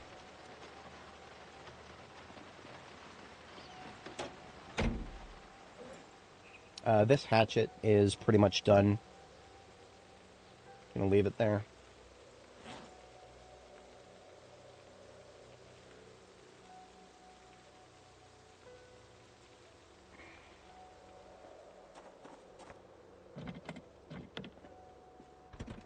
Are we doing the... God damn it, fucking bots. Can't stand these bots that come in and post shit in other languages. It's like you don't even do the most basic of research to find out that it's an English stream. No, you're going to send some dudes to come in here and start posting Greek and Cyrillic. Fucking morons. Don't even know how to program a bot correctly. Anyway, I'm mad about it. But not too bad.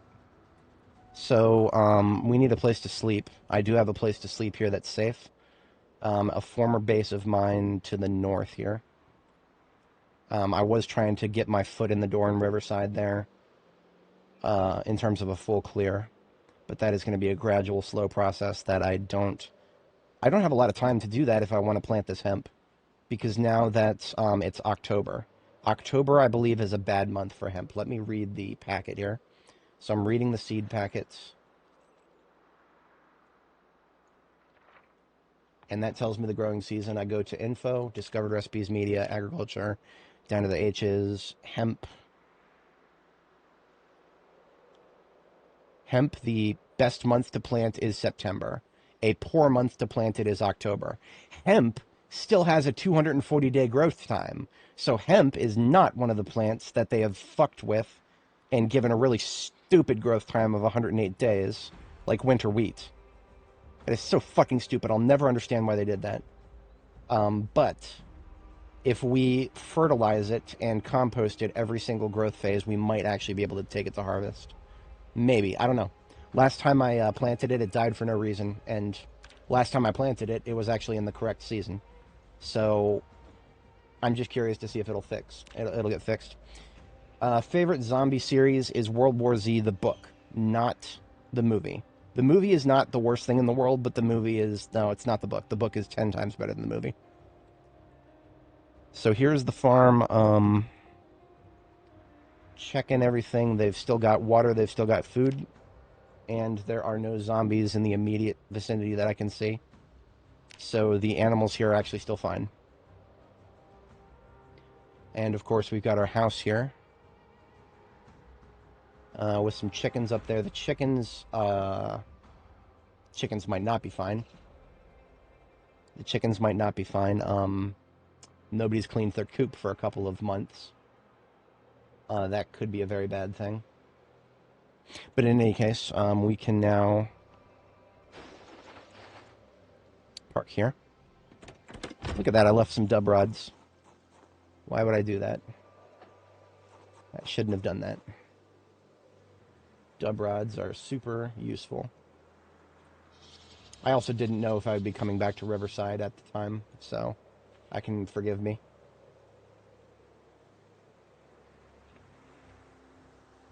So we picked up some rabbits. I'm going to butcher them. Oh, you know what? I'm going to butcher them. I think I left some stuff in the fridge here. Nope, I didn't. Good. Sup, Lurzer?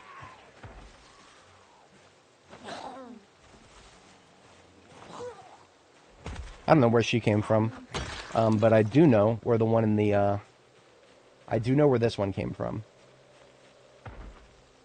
This one has been here from the very start. I never saw fit to try to deal with it, because, it's always dangerous when there's only one way in or out, and it's just one zombie slapping a door. But now I have axes, lots of them, so I can help her break the door.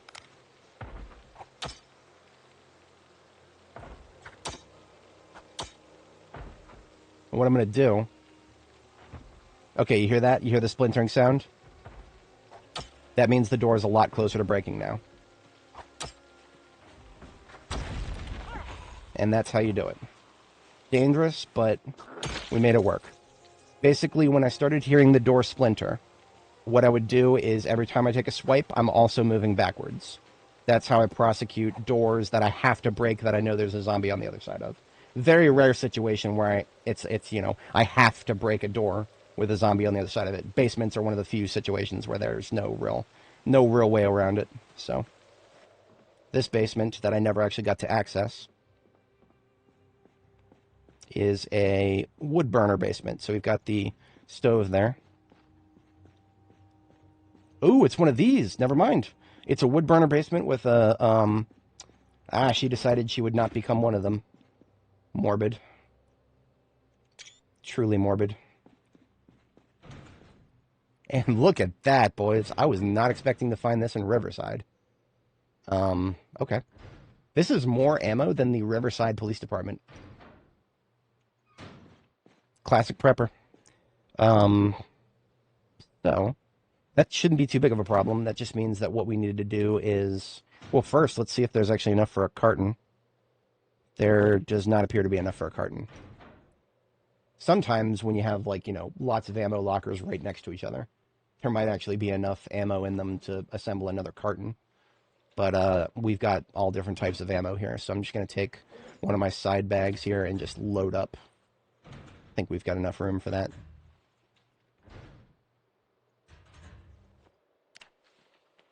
Yep, just barely enough room. Okay. That is a ham radio right there. It is a makeshift ham radio. It is one of the weaker ones, so it is not very useful. So I'm not taking that. I will pick up these floodlights. Floodlights are pretty useful. This stove is actually relevant to my interests, but it weighs 40 encumbrance, so that's a lot of effort to try to pick up. I would take it with me for the sake of burning,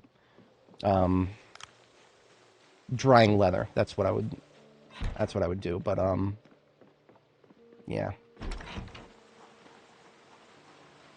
All right, so all the ammo we just picked up, we're gonna need to find a home for it. That can wait. What is not something that can wait is the rabbits here. If I want to do anything useful with their meat, I'm going to need to get it into a fridge. I think there was actually a generator in the, I think there was actually a generator back here.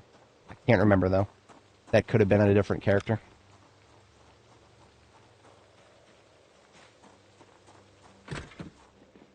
Or the generator that was here may have been what I brought to...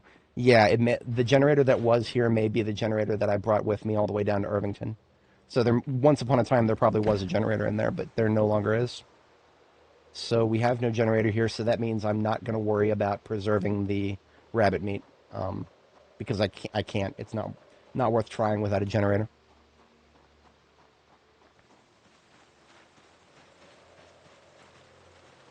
But I am a little hungry, so what I'll do is go ahead and butcher these things. And maybe I'll just toss all of the meat into a campfire.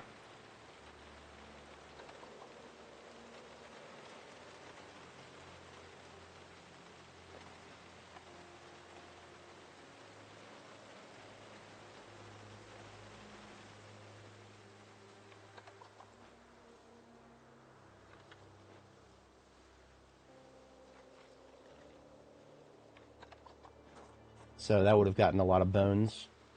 And some more hide. Dropping that for the immediate moment. We're going to slice the heads.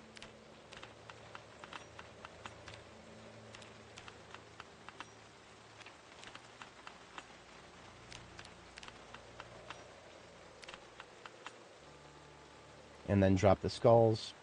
I do want the brains. And I do want the hides. The rest of the meat I'm going to toss onto a fire.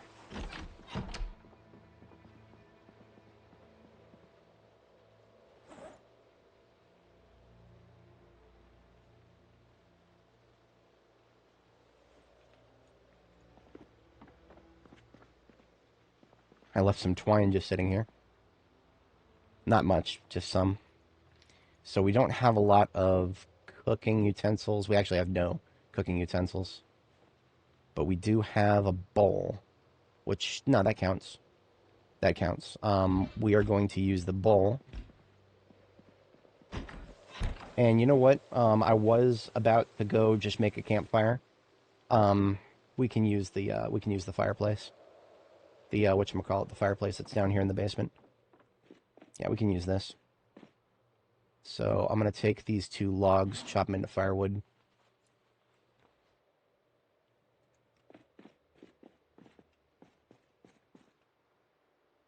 For that I need a crafting surface.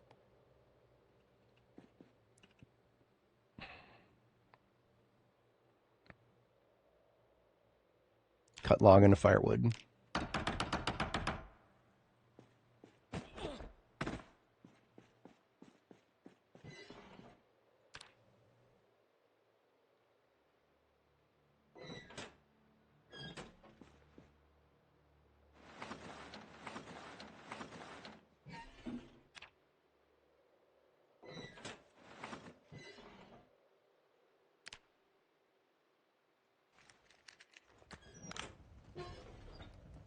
I'm just tossing all of the rabbit meat that I just got straight into the fire. Then we can turn around and make a rabbit salad or 2. And while that's cooking, I picked up some stuff that I need to process. So this leather coat, I'm going to rip it up.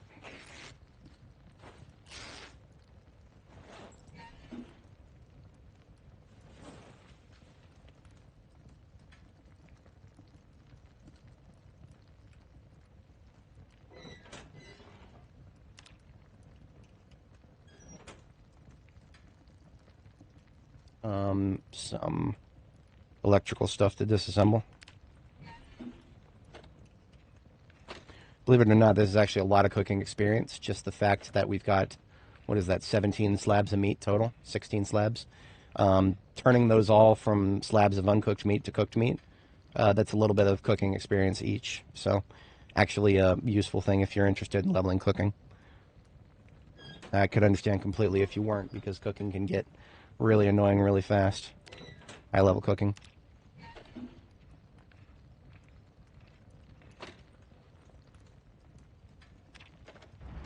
Oh, look at that. We got to cooking level 6 by cooking all rabbit meat.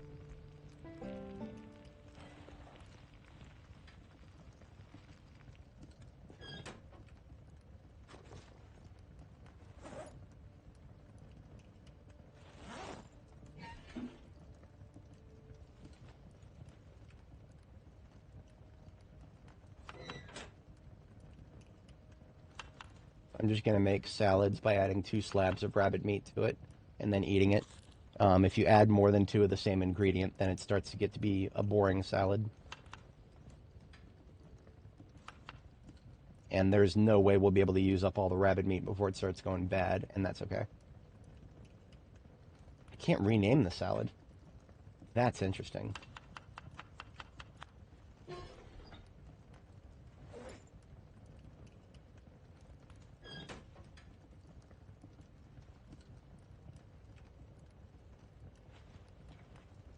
Cozy kill zone basement. Yeah, that sounds about right.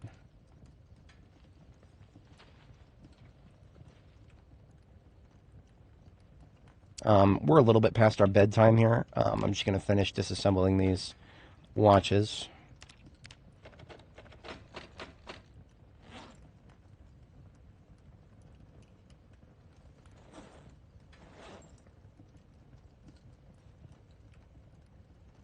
And I'm going to go ahead and shut off the oven for tonight.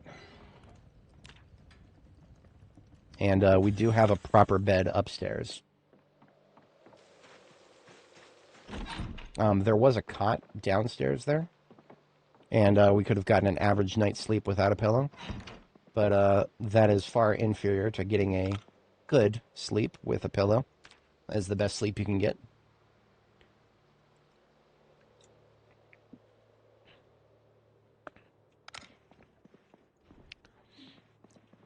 There's a couple things in here that I never processed, like the CD player. Scrap that for electrical. Red lamp, we get a light bulb and some skill for electrical.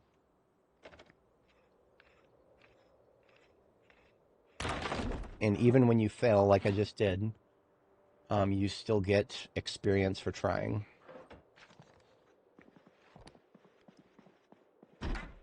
Oops.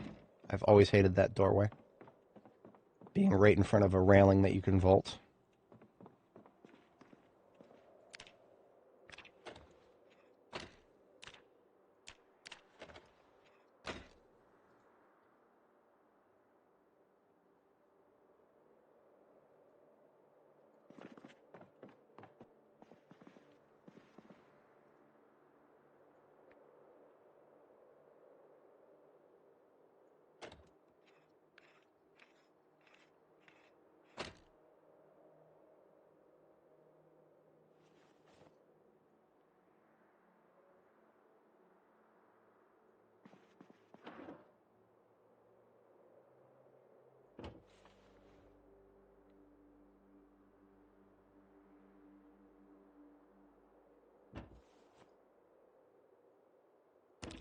Spent several nights in this bedroom early on.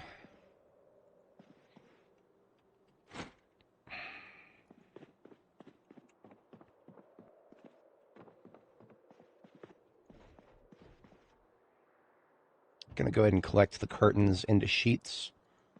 And since we're doing tailoring related things,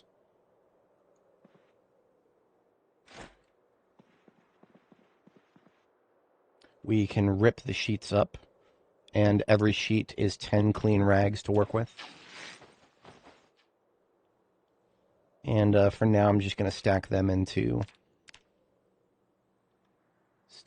bundles.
Trying to fit what I can in the vehicle here.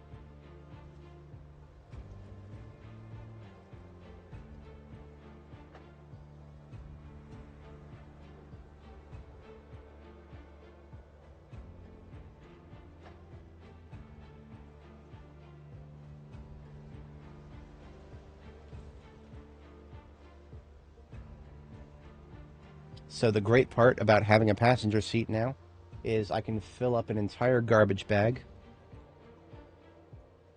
and it will be an exact fit for the passenger seat. You know what? We picked up some better quality light bulbs, and the race car could use some better quality light bulbs.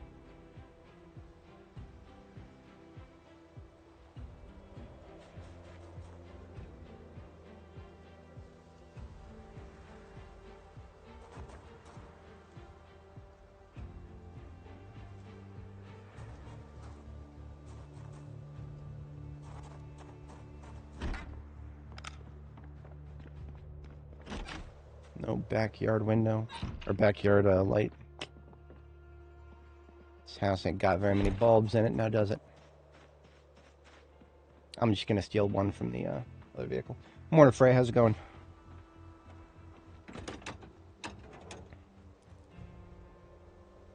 Oh, I never did get the key to this one. So yeah, we're gonna let go of the front right window. When I first found this one, I didn't yet realize that it's a lot more common for vehicles to have really good condition parts in them. So I was very hesitant to break into this one.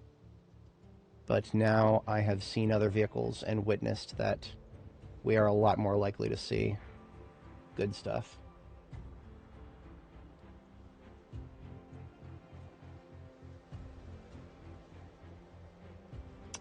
Yeah. Fighting your save. No, the whatchamacallit. A lot of saves got broken by the most recent update. The most recent update, they had to patch a vulnerability. And because of that, they weren't able to keep 42.15 out. RIP to the homies who couldn't continue.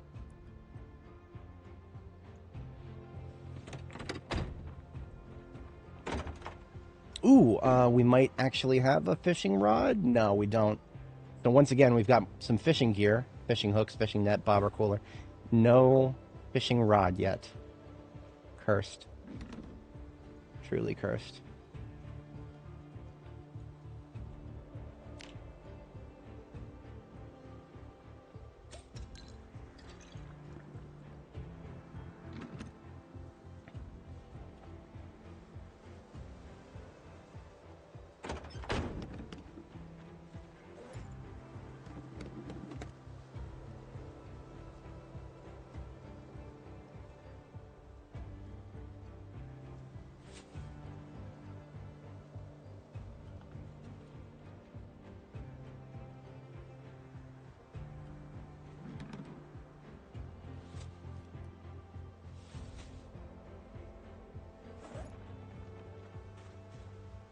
Alright, so anything that I want to bring back with me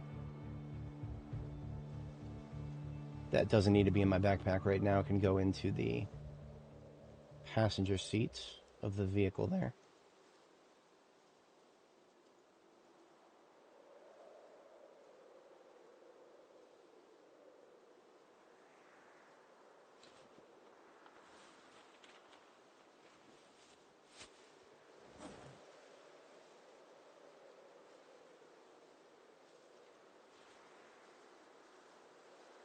A little late getting to bed here, and that's okay.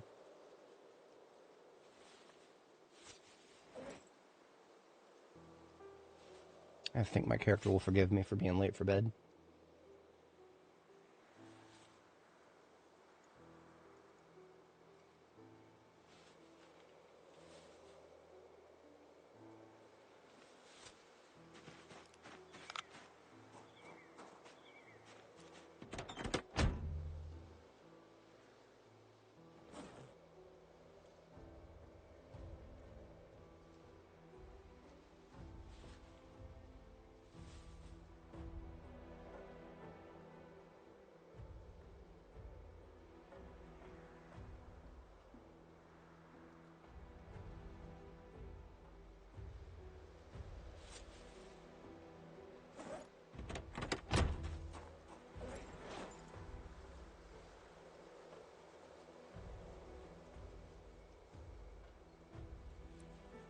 Oops, wrong bag.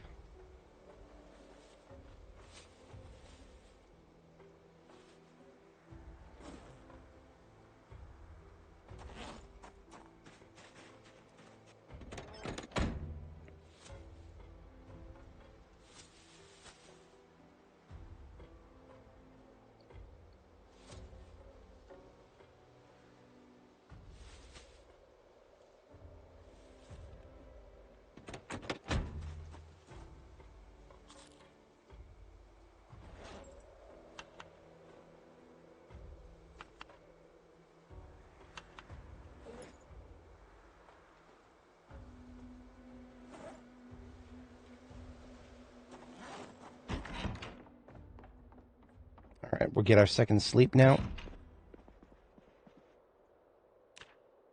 Now, I do need to step away briefly.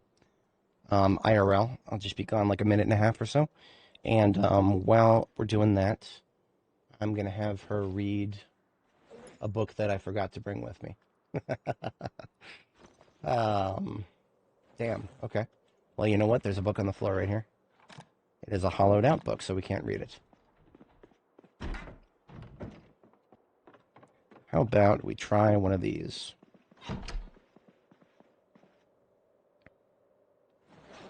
There we go, just something so that she's not getting overly bored while I step away. And I shall be right back. Just a moment, folks.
All right, I am back. I appreciate everybody sticking around.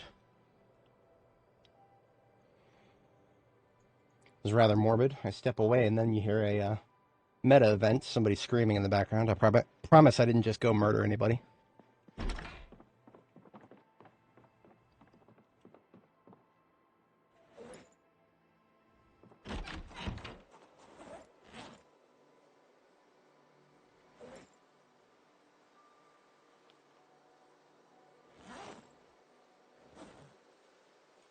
So of the ammo that we picked up from the basement, one of those is a box of 38 special. I can actually open that and put it directly into my bandolier because that's what I'm currently shooting from my M38 here.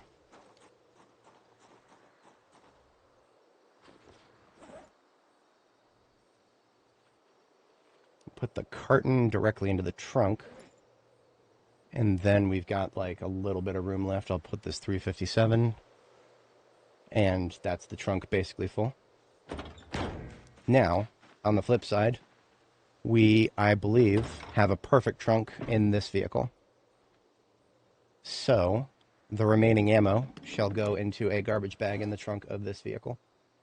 I'll make it garbage bag A for ammo.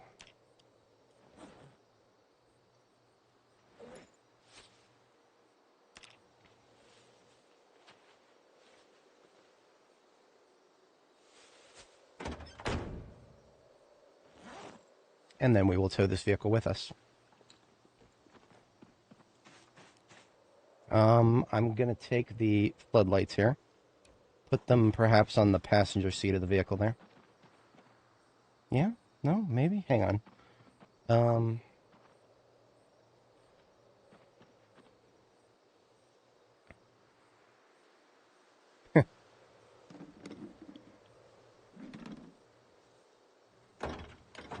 I'm going to take this bag full of ammo and put it on the passenger seat.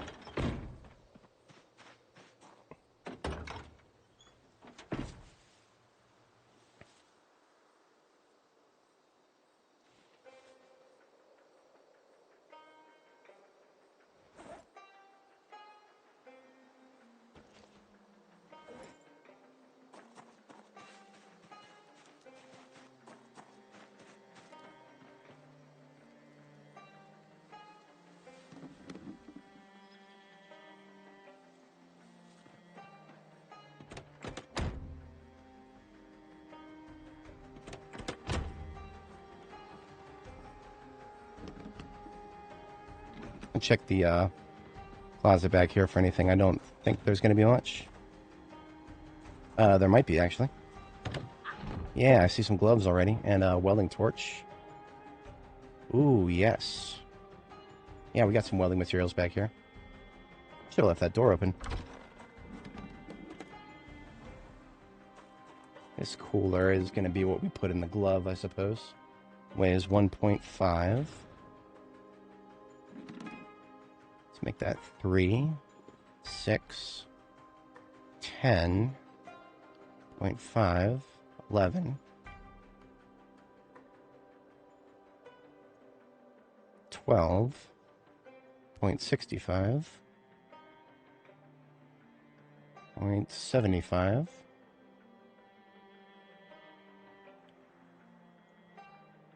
Perfect.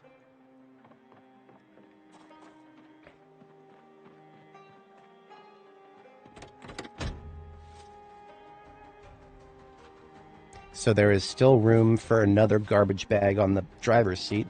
Since we don't have to actually drive the vehicle, we can put a garbage bag on the seat. But we're not like, we're not done here or anything like that. We've actually come for the Electromax warehouse, not, this is just a place to sleep for the night.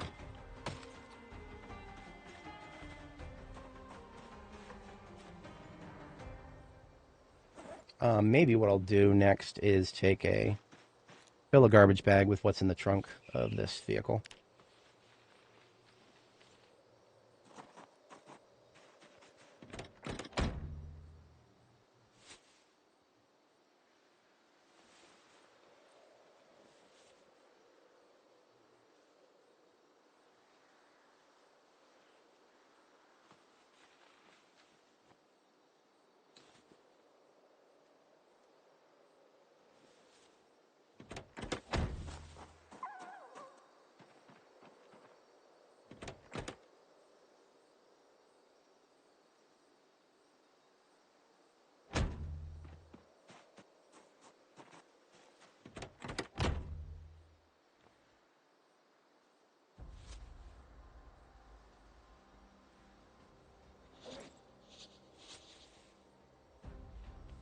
There's my mechanics book. I was wondering what I did with it.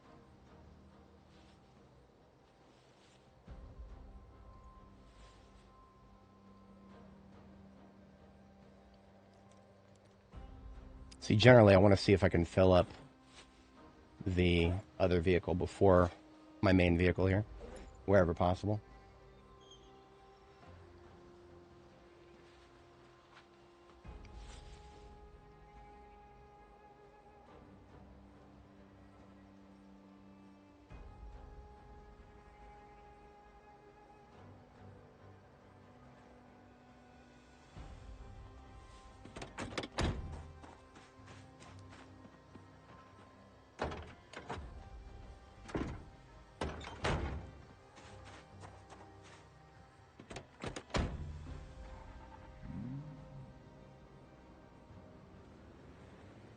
All right.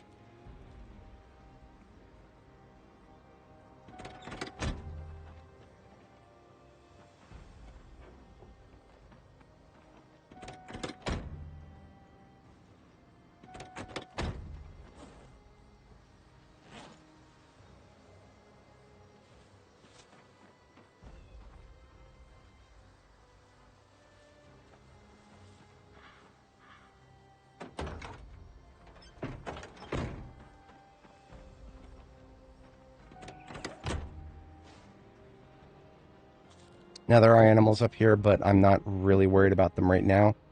They are still set for a very long time with food and water. Yeah, 300 liters for these guys, 38 food, and 225 liters for these guys with 72 food. And their water should be self-refreshing from the rain, so they should be fine. I can come back and pick them up whenever I want to, if I ever need to. The sheep I may be more interested in than the cows, because the sheep, we could get some wool if we get enough sheep. But now our destination is Electromax.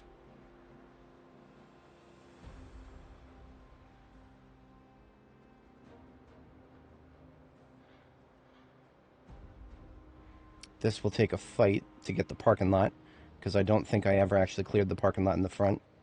Never needed to. That's a lot of zombies. That's a survivor group. Yeah, see the guy with the backpack right there? So we may get some interesting stuff from him.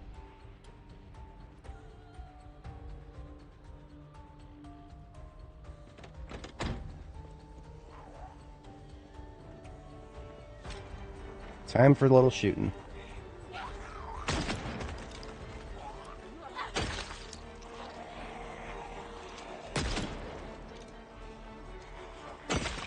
My direction of fallback is going to be this way, because we're surrounded.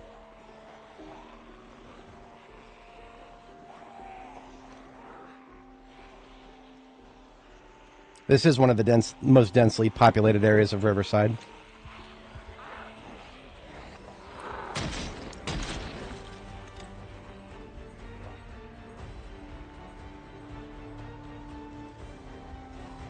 Yeah, butter is the easiest by far, but there's many other ways of going about it.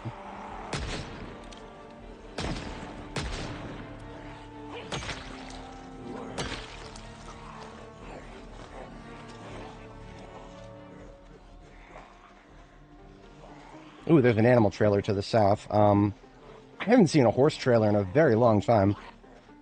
Fascinating. Good to know. Those firearm discharges that we just did could probably be enough to stress out any animals in there for the rest of their lives, so even if there are animals, we probably won't be able to save them.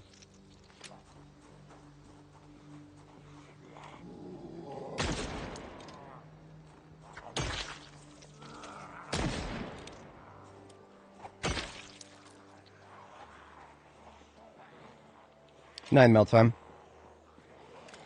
Slow and steady.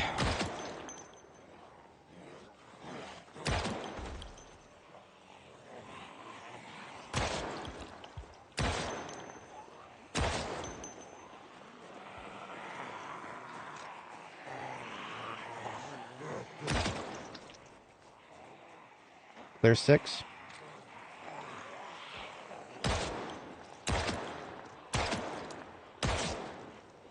I hate down targets so much right now. I hate them so much. I shouldn't even try. I really shouldn't.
Down already? Okay.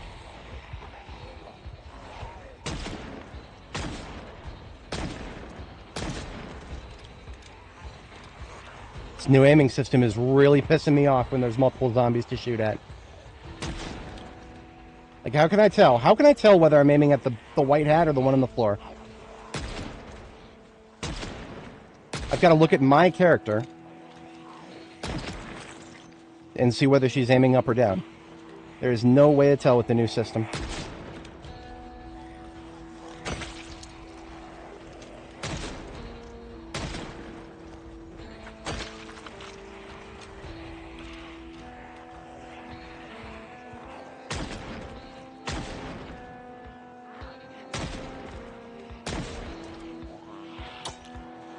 Fuck you! God damn it!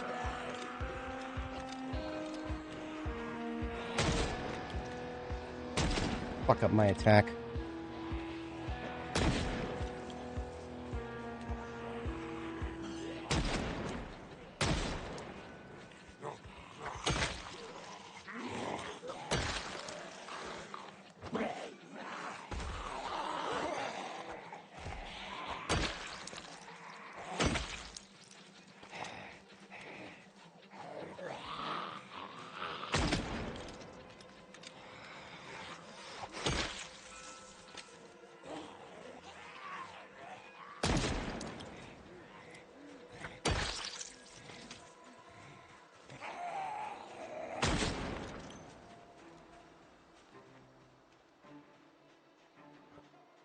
It could have gone a lot better than it did, but it's done.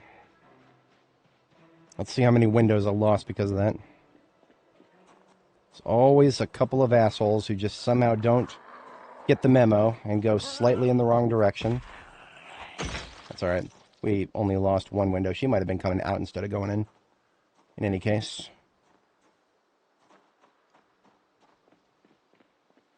Speaking of people who didn't get the memo.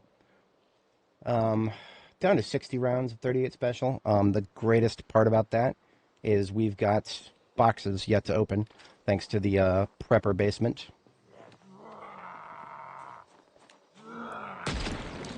The prepper basement and the ammo we found there is one of the only reasons I started this engagement, because I did not bring enough ammo with me for that entire engagement. I was kind of just planning on dodging those zombies. But now that we came across a windfall of locally sourced ammo,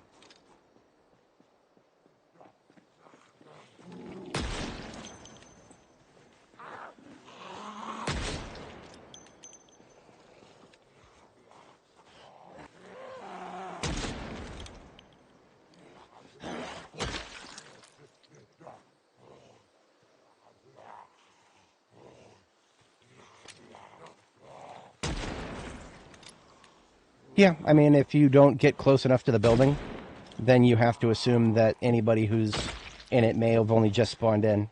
If you want to be sure that you spawned in a building, you got to get close to it before you make a lot of noise outside. A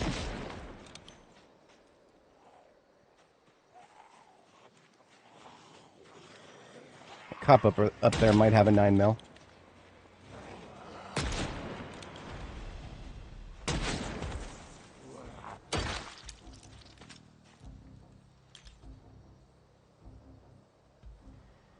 Wait for him to stop twitching. Any day, sweetheart. This is tiresome. If you shoot a zombie, you have no idea how long it's going to be before you can actually loot it. Because it might just be sitting there ragdolling for the next 20 minutes straight. Might as well just move on. Come back to it later.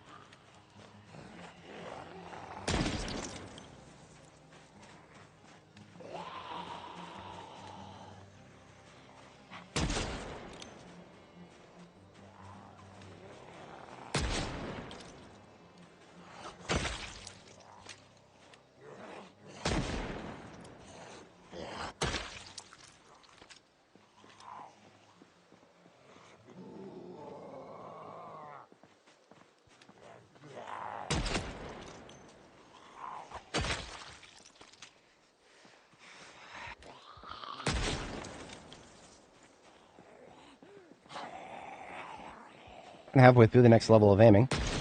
That's a good thing. Alright, let's give that cop another shot here. And I finally loot this asshole. Yes, I can. And he does not have a 9mm for me. Oh, well. Alvin Ma, thank you for nothing right now. Key to the factory. I'll take it. Key to Riverside Electromax factory. I've already got access to the warehouse to the south, but the factory here to the north did not have a key to that yet. Now we do.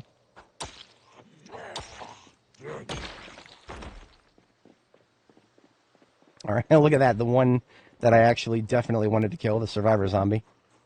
He's over here separate from the group. Come here, buddy.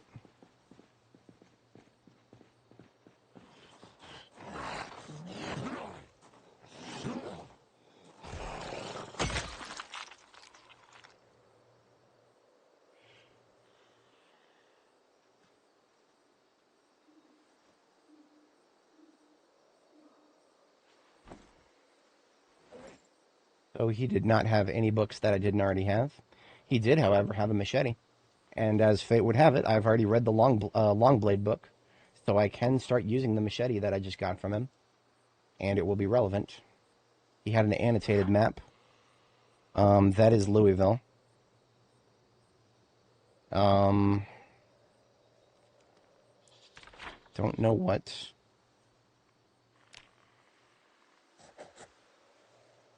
I think those are the ones right there. No, it was the farthest out storage unit.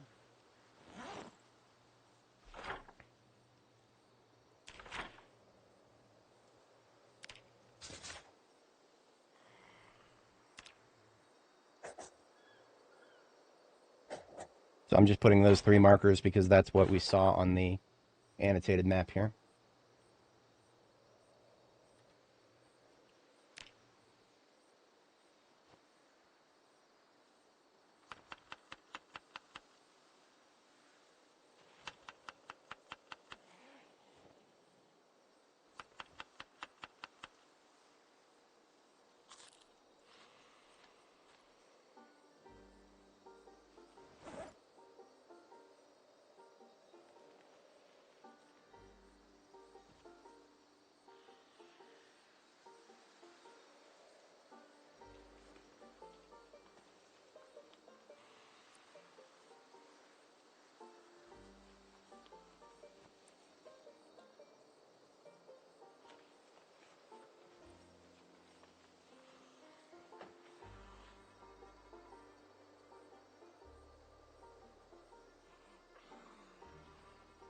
I have no idea if gas masks are ever going to be necessary, but sure, I'll take filters. Why not?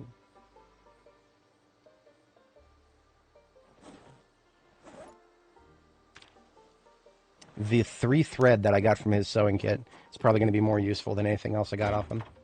But I'm not going to cry about it. I'll take it, and I'll smile.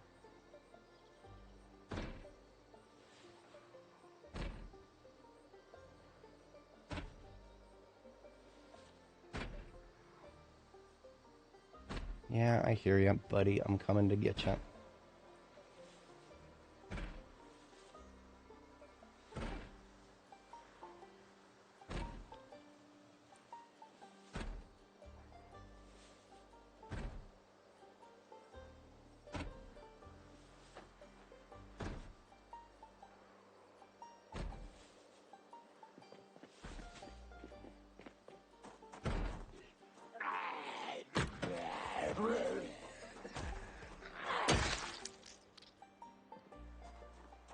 Now, the factory is going to have lots of stuff that is relevant to blacksmithing. And when I say lots, I mean, like, lots of stuff that's going to be relevant to blacksmithing. One of the many reasons I set up base in Riverside sometimes is because of this factory here. There's just that much.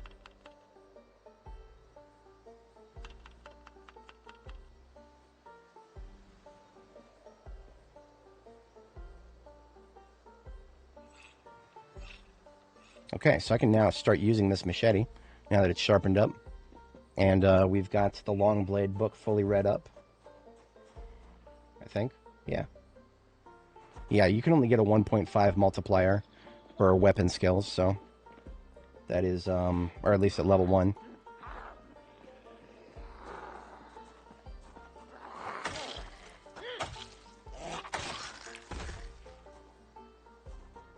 And all of these vans are now ours. So if you're in the early game and you do not have the generator magazine yet, every single one of these vans is a chance for them to spawn. So that's always a useful thing.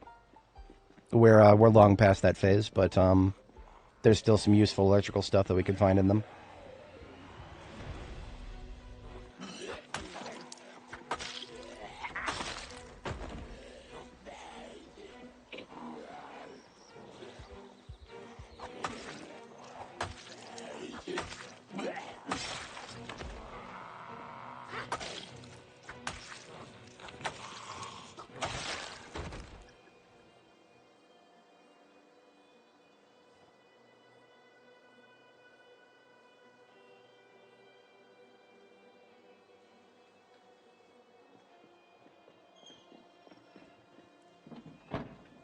Look at that.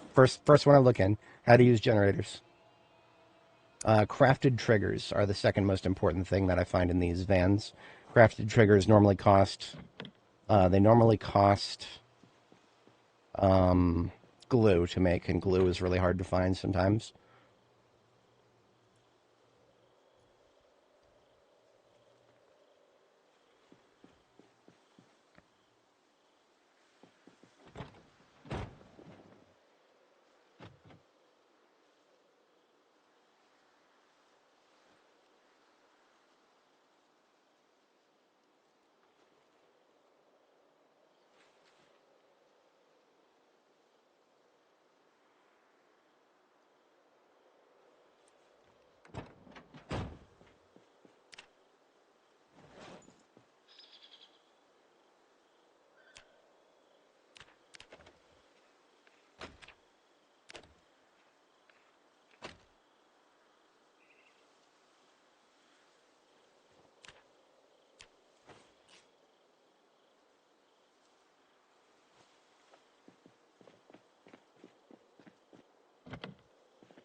Oh, fuck off. Fucking car alarm bullshit. You know what? I wanted to clear this area anyway. Now I ain't got no choice.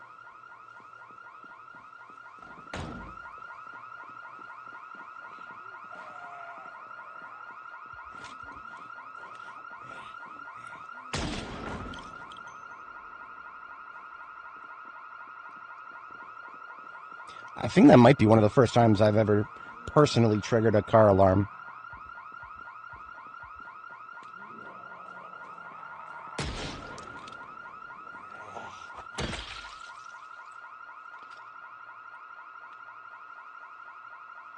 Threw nobody off to the...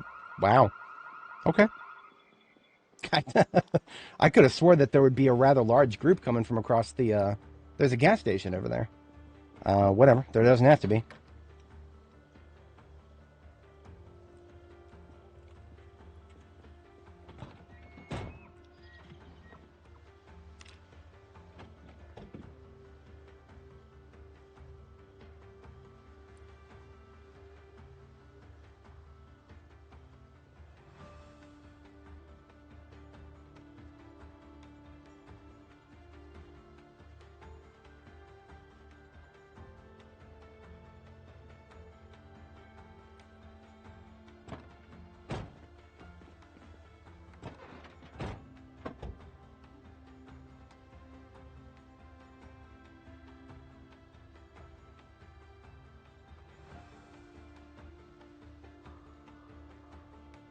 Wine.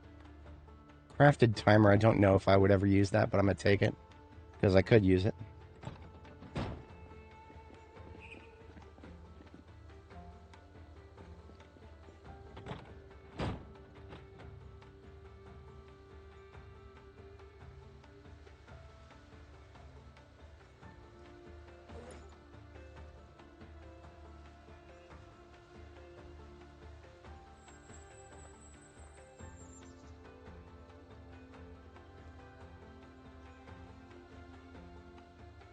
Electrical wire, short range remote controller. those are pretty much no good for bombs, because that short range is very short range. So you're not going to catch me trying to use a short range remote controller for a bomb. But for other things, maybe a non-lethal bomb like a smoke bomb, but even then, that's a waste of a trigger in my mind.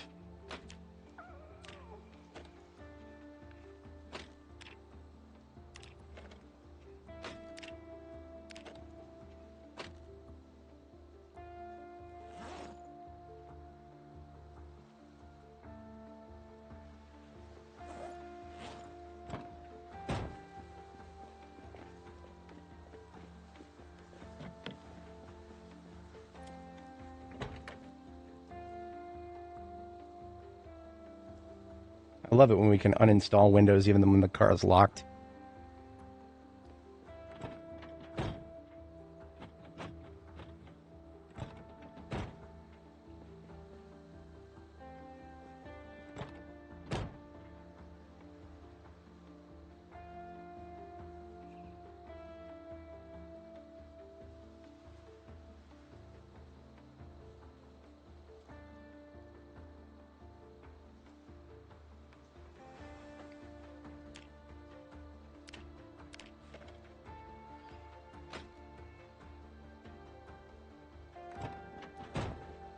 Something I would do back in the day, it's not really relevant anymore because good parts are so much easier to come by. But it used to be that good parts were hard to come by. And these vans would actually be a cut above what the average heavy-duty vehicle that you would find out in the world. So I would actually come to this parking lot after reading the mechanics books and just take all the vans apart in this parking lot. And that would be a worthy thing to do because these vans would be a cut above the rest, but they no longer really are. So I'm just kind of taking the electrical stuff out of them, and that's about it.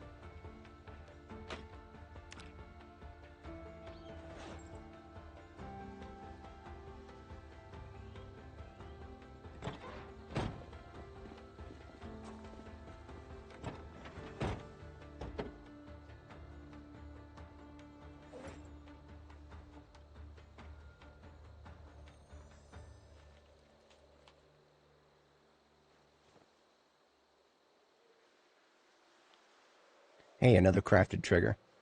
Those two crafted triggers, that's almost an entire tube of glue worth of useful stuff, so glad to have that.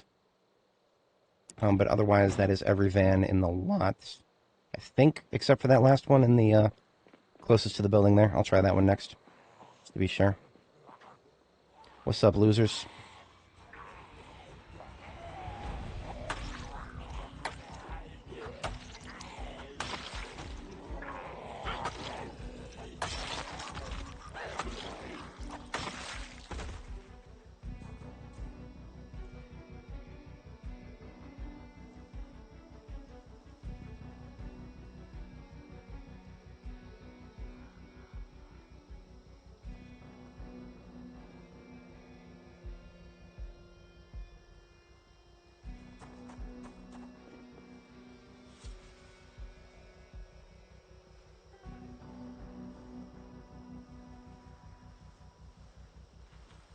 So all the electrical stuff I just picked up, never mind. I was about to say I'm going to try to put it all in the same container, but I'll put these floodlights out of the container, maybe.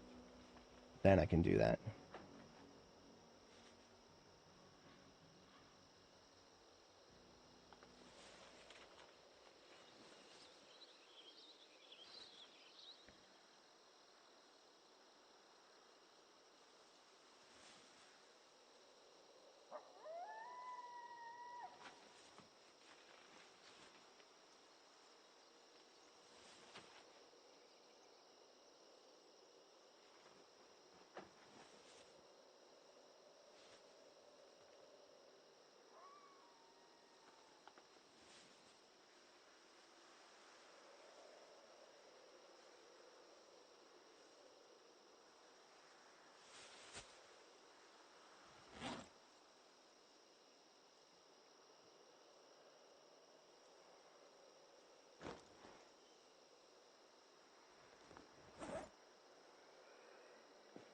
I have a feeling there might be another one over there somewhere.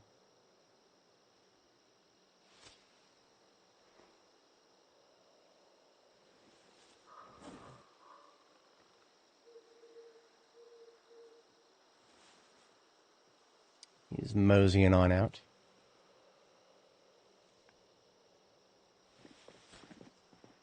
Get this way, sir.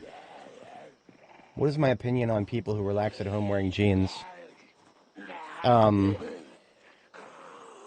I don't understand it. That's my opinion. It's not something I personally would ever do because it doesn't make sense to me. Jeans are not as comfortable as pajama pants or just no pants. So it doesn't make sense to me. Maybe they just really like jeans. That would make sense to me, I guess. You got to have the feel of something rougher on you. There we go. Oh, fuck that up. I don't get it. Was everybody just hanging around this door here? I guess the car alarm must not have gone long enough to pull people through the building.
I'm definitely overthinking the bags in the trunk there.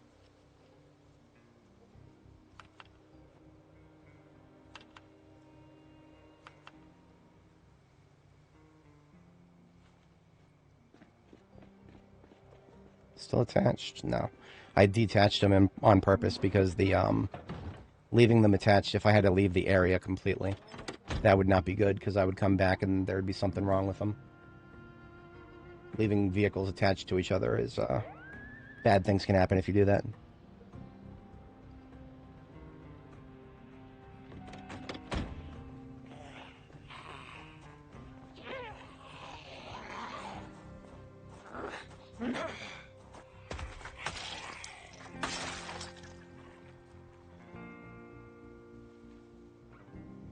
Philomena Leon.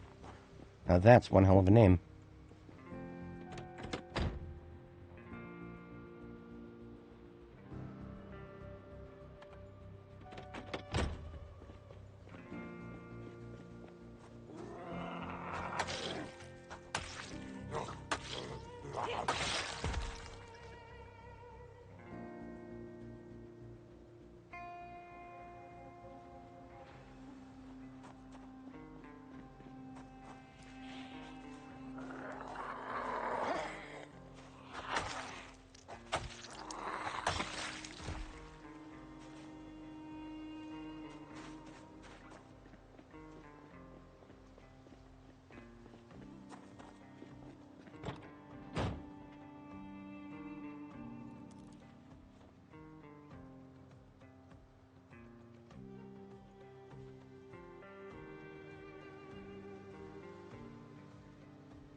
Alright, so the primary stuff of what I'm here for is going to be split between the southmost portion of the factory to the north and the warehouse to the south.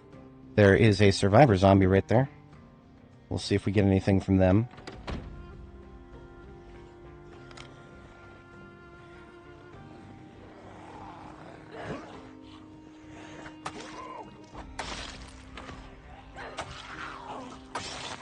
It's an early game survivor zombie because I remember seeing this guy very early on.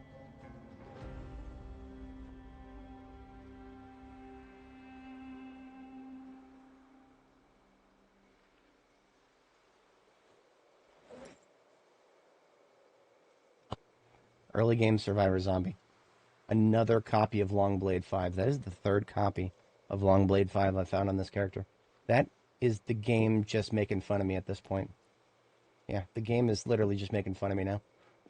If anybody's not familiar with the deep lore here on this channel, linked in the description are two playlists, Nora the Explora and Annie Mae. Those two characters combined probably about 1,300 hours, something like that. That's just a rough estimate. Neither of them ever found a copy of Longblade 5. Annie had a little over 40,000 kills. Nora was 15 something. And yeah, just never ever once did either of them find Longblade 5. Meanwhile, Dani here, Dani the Drifter, she is now on her third copy. It's a meme. The game is just memeing on us. Alright, so if it looked like I was scraping to fill up the trunk of this vehicle, yeah, I ain't saying nothing yet. We are going to be filling up trunks really quickly, really fast here. We're going to have to do a lot of triage to decide exactly what's going to come with us and what can just chill. Because there's a lot of stuff in these warehouses.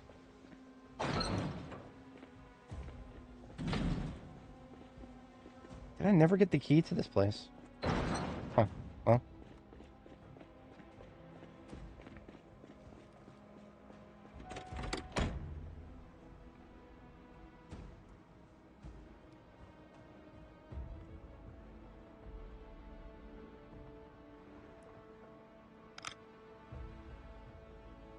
Never forget that in the current build of the game, you don't even need to roll down your window to turn on a flashlight and shine it through your vehicle's windows. So I've got my angle-lighted flashlight on right now in my chest slot, and I'm apparently rotating my chest slot around to see out the windows. It's great. I love it. This is probably not functioning as intended.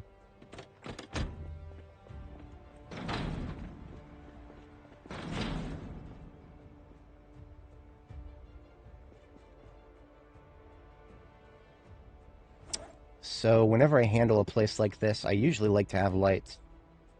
Yeah, you know what? So here's what I'm going to do for the evening here. I'm going to go try to find a generator in the storage units to the south. That's what I'm going to do first, because I feel like we can nail a generator down there somewhere. And if we can't, that would just mean we're extremely unlucky.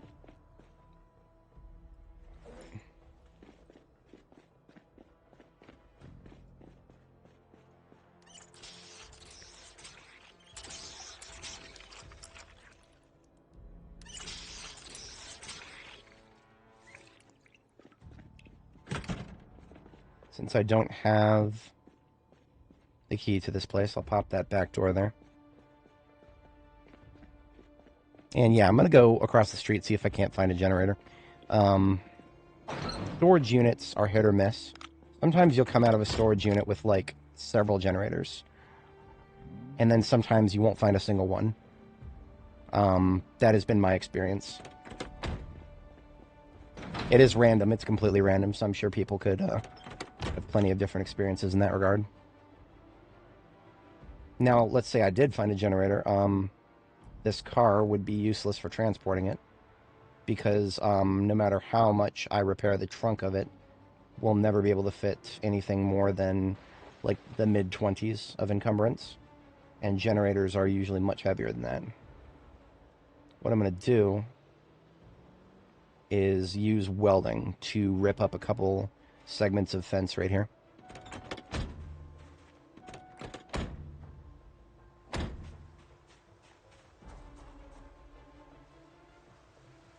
I know there's a zombie, 2 zombies over there. They have not clocked me yet.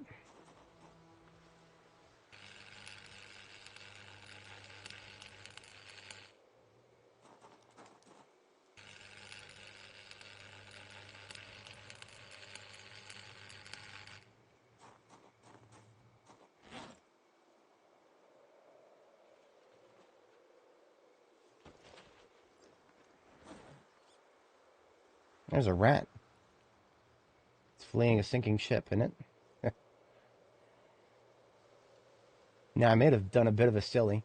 What I just did was I used the first welding torch that was available, which was the welding torch in my satchel. That was a full torch. Now I don't have any full torches anymore, so I can't disassemble these wrecks right here. So I can tow them out of the way. That's probably what I'm going to end up doing. So this is a horse trailer. I think I mentioned this before. I've not seen a horse trailer in several builds of B42. They were broken for a while, like really broken. They would flip over very easily. There are sheep, and they're dead. I'm not surprised that they're dead. However, it's also kind of funny when you take an animal out of a trailer, it'll keel over and die. So their corpses are fresh. And what that means is... Hello, fuck. I forgot. Animal noises attract zombies now. So yeah, those brief moments of them dying.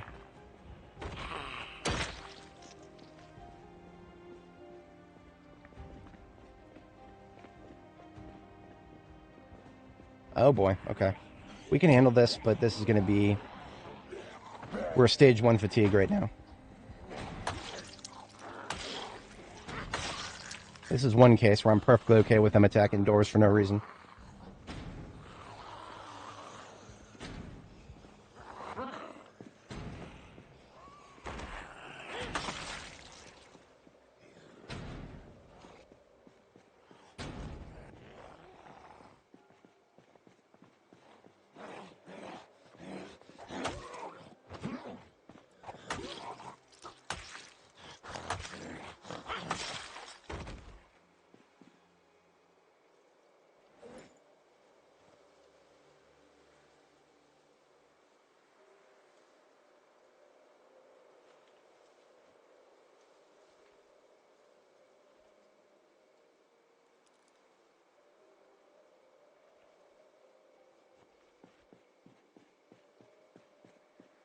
Yeah, look at that. Look what I found.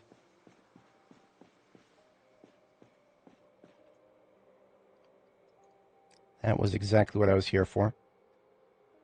There are other useful things you can find in storage units. But, specifically, that was what I was here for. Oh, this is rich. Yeah, I can still get all... Okay, I can still go all the way around.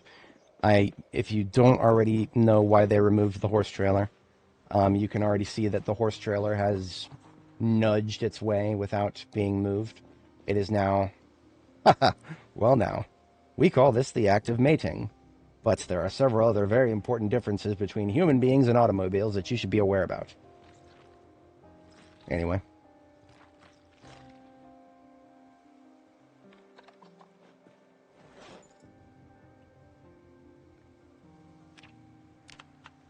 Oh, that's mean. We didn't get a single piece of wool for those sheep. Oh, that's mean. This entire sheep's corpse.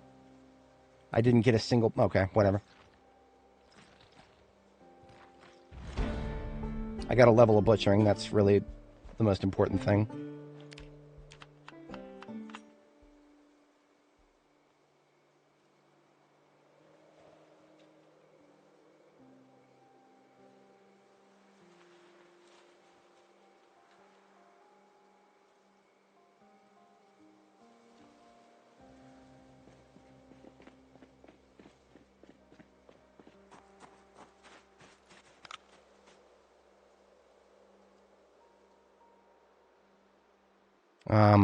Let's see. I think I know how to prosecute this.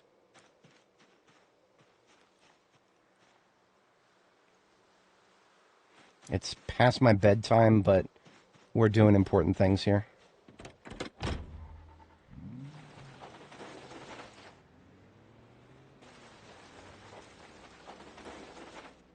Now that's...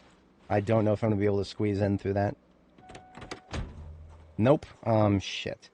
I just need to be able to get a little closer to attach the cars. Well, I guess that means we're breaking another fence then. Okay. Thankfully, I've got torches for that. So a lot of inefficiency here, but we're getting things done.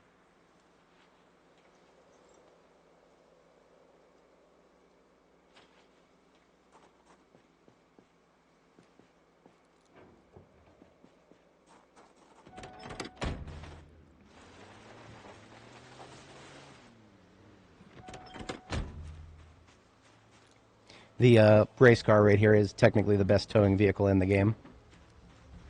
Technically.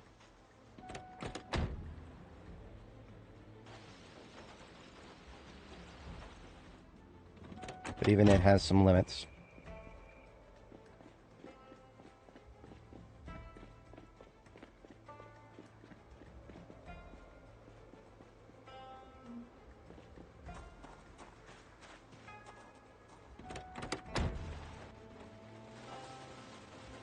Now my question is, do I have enough room in the trunk of this wrecked thing to put the generator into it? I'll never know, because if a wrecked vehicle has a locked trunk and you don't find the keys to the trunk anywhere nearby, then it's a lost cause. Because you cannot just break into a wrecked vehicle. It's actually impossible. Whatever.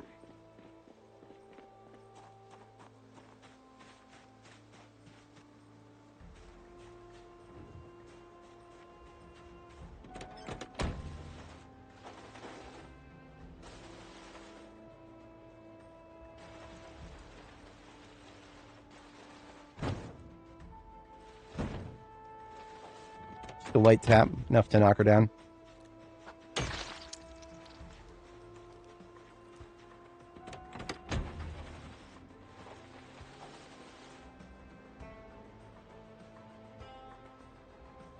So all the animal parts that I'm carrying, I'm going to leave them on the floor right here.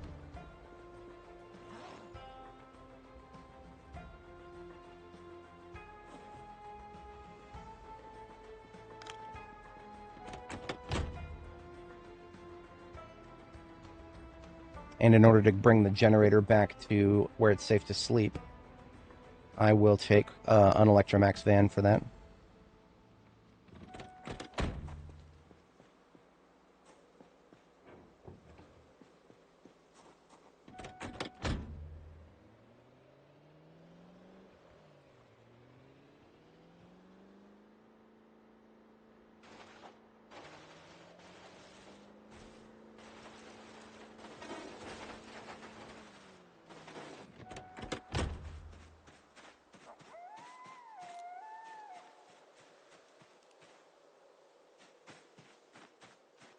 Now, of course, the generator will not have fuel. They never seem to. So what that means is... what does that mean? Checking to see if there's any I can siphon out of these. There is. My whatchamacallit, my race car does not have, like, any gasoline. It's got 20 liters... and that's it. Very small tank.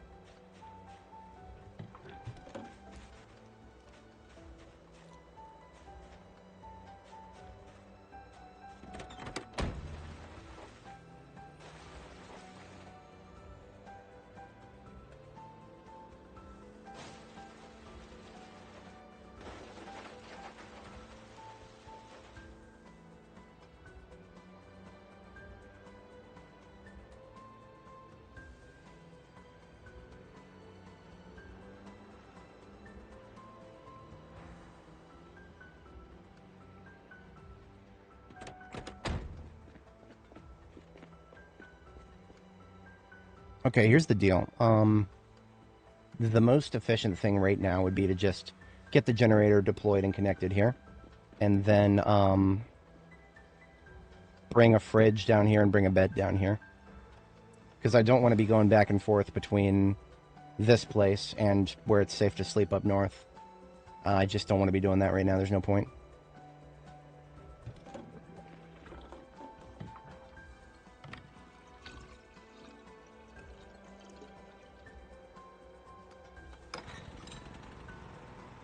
Currently powering 7 lights. 6, 5, 4, 3, 2, 1, 0. One of these lights are actually partially out of range, therefore being powered for free. Love it when that happens. It's free real estate.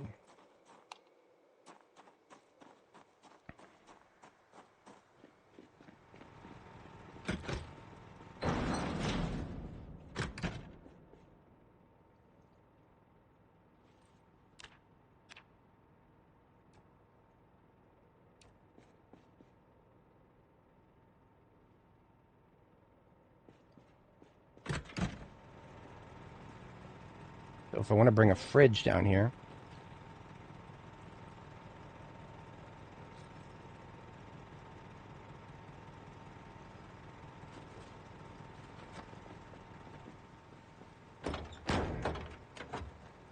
gotta take off some stuff that's weighing me down.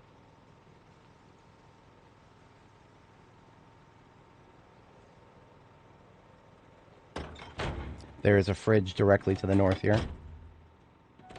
I can also detach this.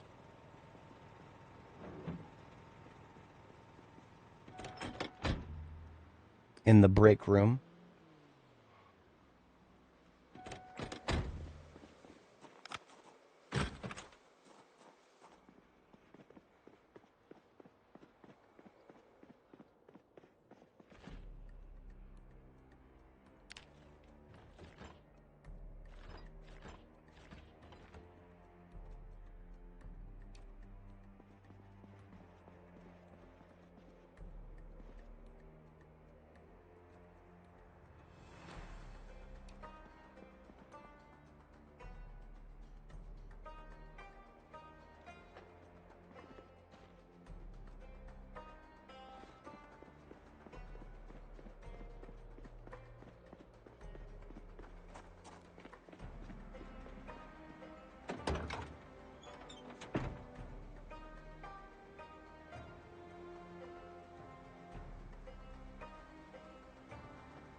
I don't have my hammer, so I can't pick up these couches. I was gonna try, but too late.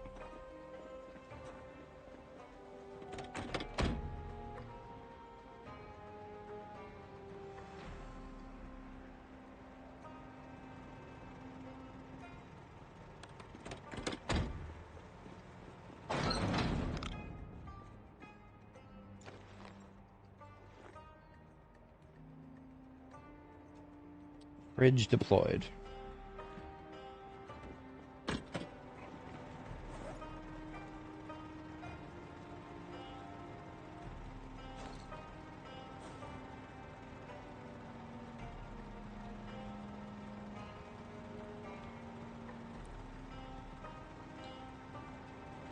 I now do not have to waste all that meat.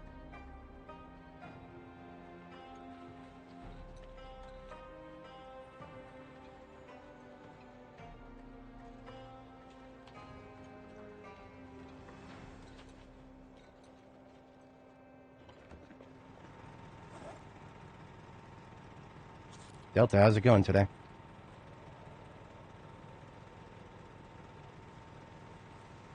Recap for anybody joining, we're just getting some, getting things situated here after starting a loot run that turned out to, it's going to take a little longer than I expected, and that's okay.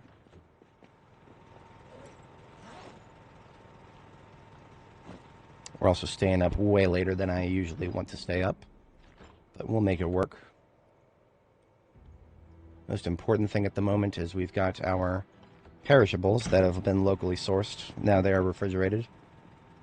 I'm going to go ahead and go sleep where I have a safe place to sleep.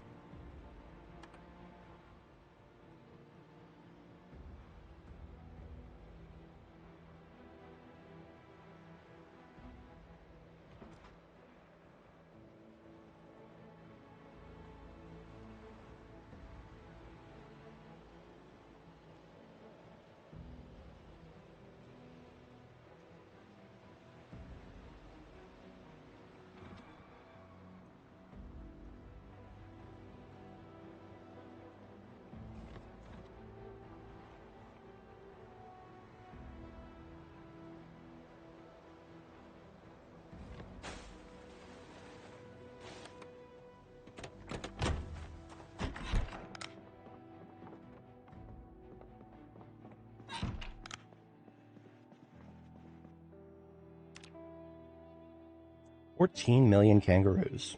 That's a lot of kangaroos.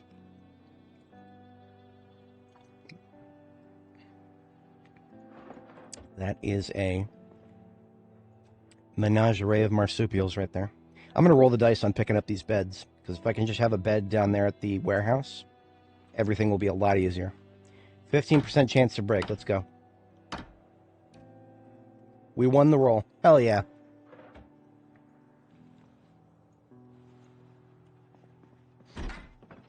Isn't it amazing that we don't have to worry about a ratio of 1 to 1? Because one person with the right equipment can wipe out way more than 8.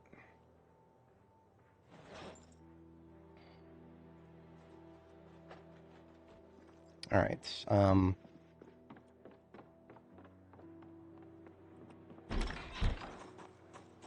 Can fit half of that into the trunk here.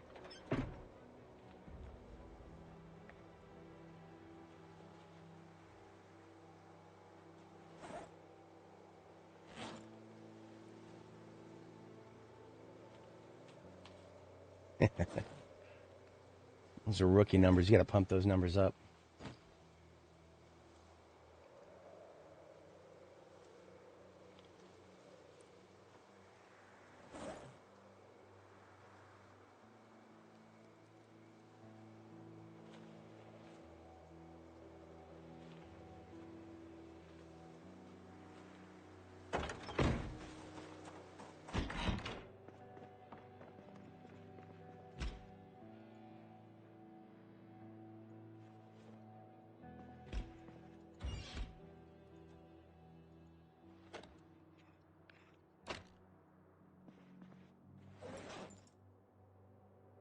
Beautiful. We've got a full set of infrastructure for the place we're going here.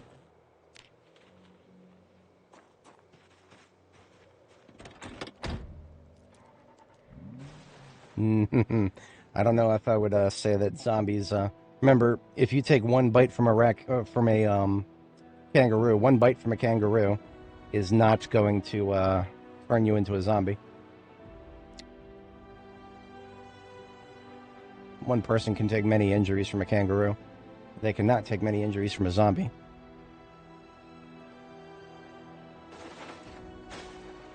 There may be a force equivalence, but there's no danger equivalence there.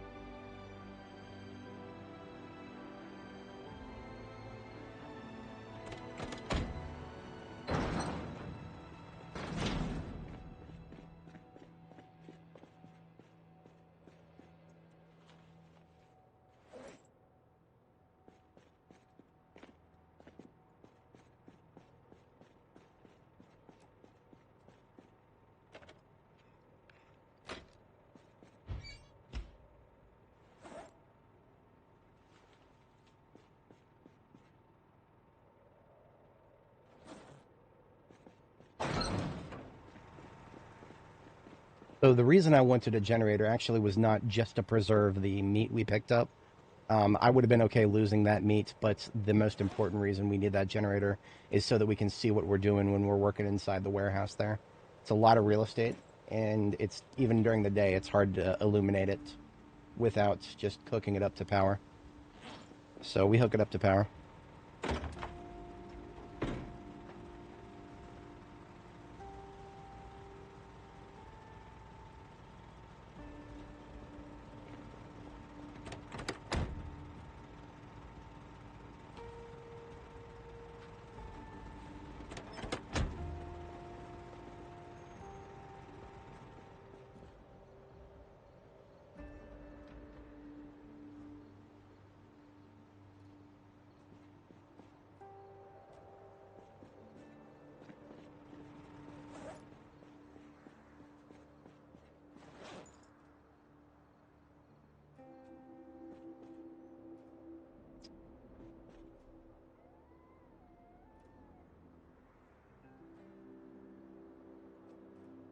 Here we go.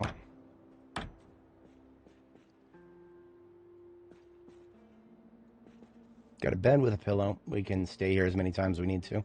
I don't intend on doing the entirety of my organization system for this place. That is a lot of effort.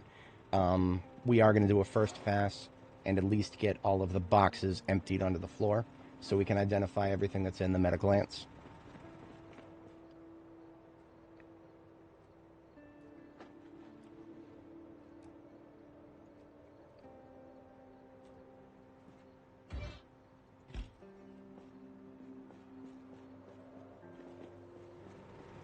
That's funny. We can actually block the door that way. Baby steps, I suppose.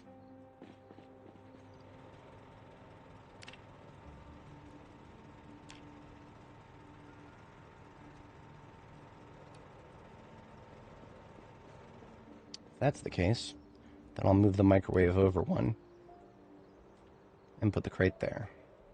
And that's where we'll put non-perishable foodstuffs, cookware and whatnot.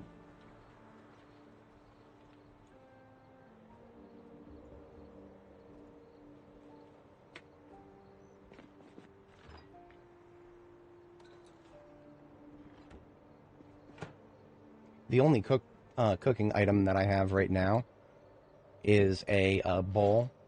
So in order to use that, I have to actually cook the meat first. So all the mutton we just got, the mutton is going to go into, just straight into the oven.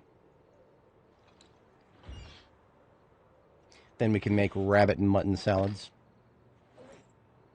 Welding recipe to remake pre-made broken solid garage doors. That's correct. So one of these things right here, there is no way to rebuild these.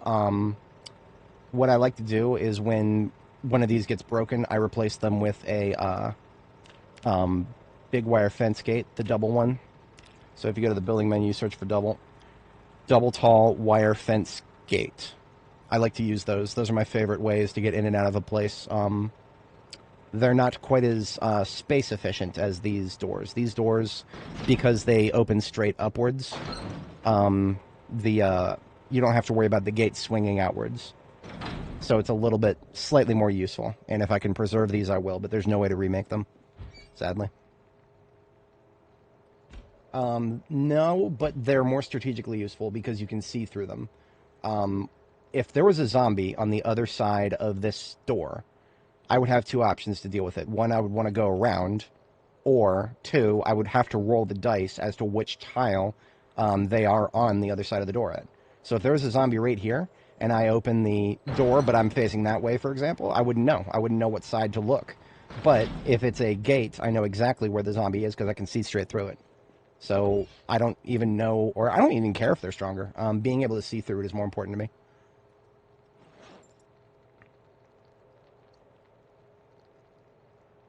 Just a little longer, and then the mutton is cooked. Rabbit and mutton salads with pepper is what we can make now. 2 helpings of each.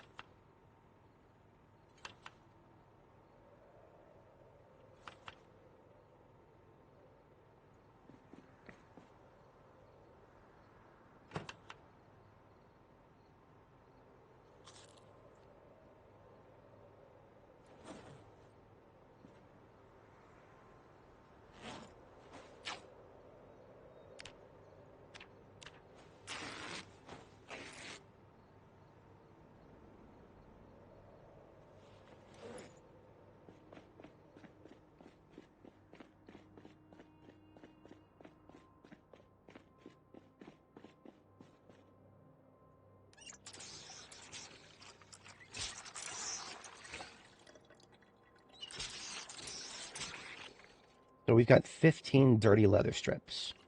I now have 5 liters of water across all those containers there. We are going to wash these leather strips so we can stack them up. It only costs half a liter if you use water in your containers.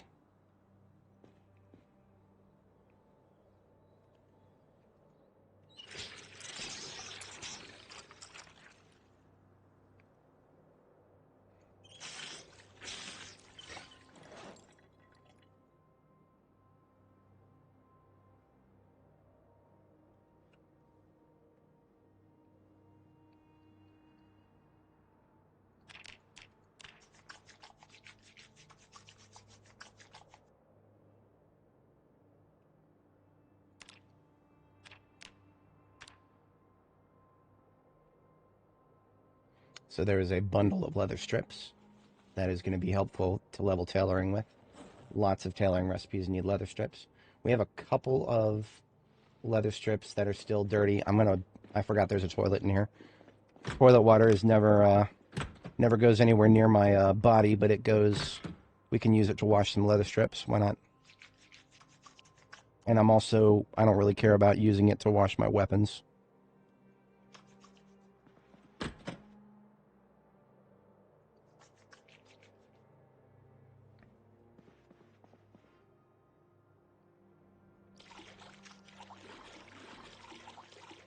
All right, much better.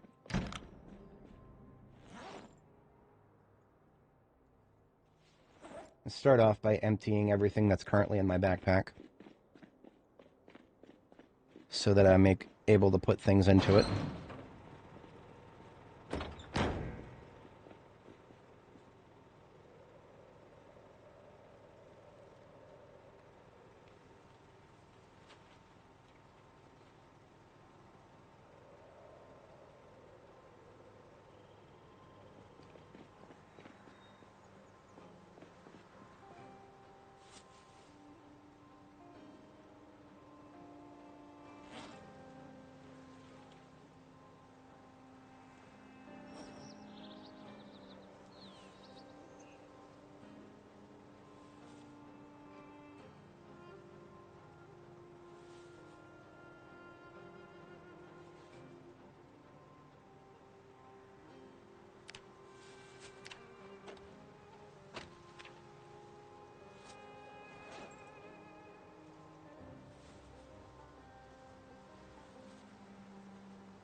How many hours did I put into play at this level? So my total number of hours playing Project Zomboid are, we're like 3,100. Let me check Steam real quick. We're at 3,122 hours. Approximately, I actually can't quite remember. I think it was about 700 of those were B41. So you can subtract 700 from those, because that was, I had to relearn a lot of stuff. But I'll often attribute my skills in other games that translated over to this one. Before I played this, I played 7 Days to Die a lot, and that's where I established certain procedures when it comes to like storing things in certain containers. So like some certain general survival crafting skills came from other games long before I touched this one. But yeah, generally the specific knowledge I got for this game was built up over the course of about 2,000 or maybe 2,400 hours tops. But I would say that within the first 400 hours or so, I would be about 90% to the point where I'm at now. The remaining 10% would just be those really useful but, minute details. There's lots of them in this game. Lots of minute details. Okay, I think everything that does not need to be in my backpack has been removed.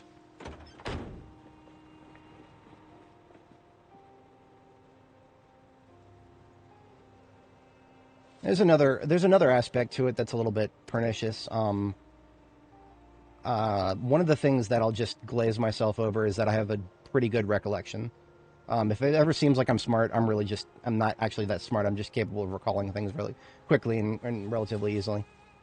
And that has helped me tremendously across pretty much every video game I've ever played. If you struggle with recollection or it just doesn't come to you as quickly, then games like this with just a billion little details to constantly be aware of probably aren't going to be as fun.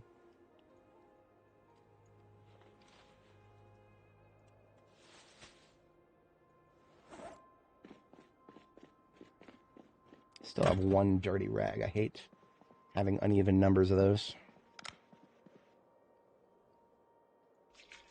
There we go. Rags. I would not be paying attention to rags if it was not for the fact that we are probably still in a phase where we need lots of rags to level tailoring.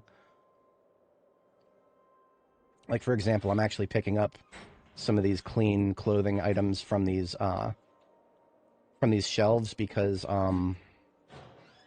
these are all things I can rip apart for rags, and rags are how you get through low-level tailoring.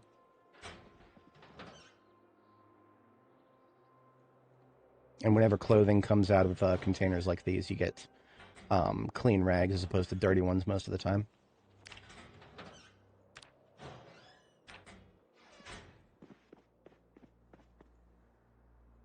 2 liters of soda. Very nice.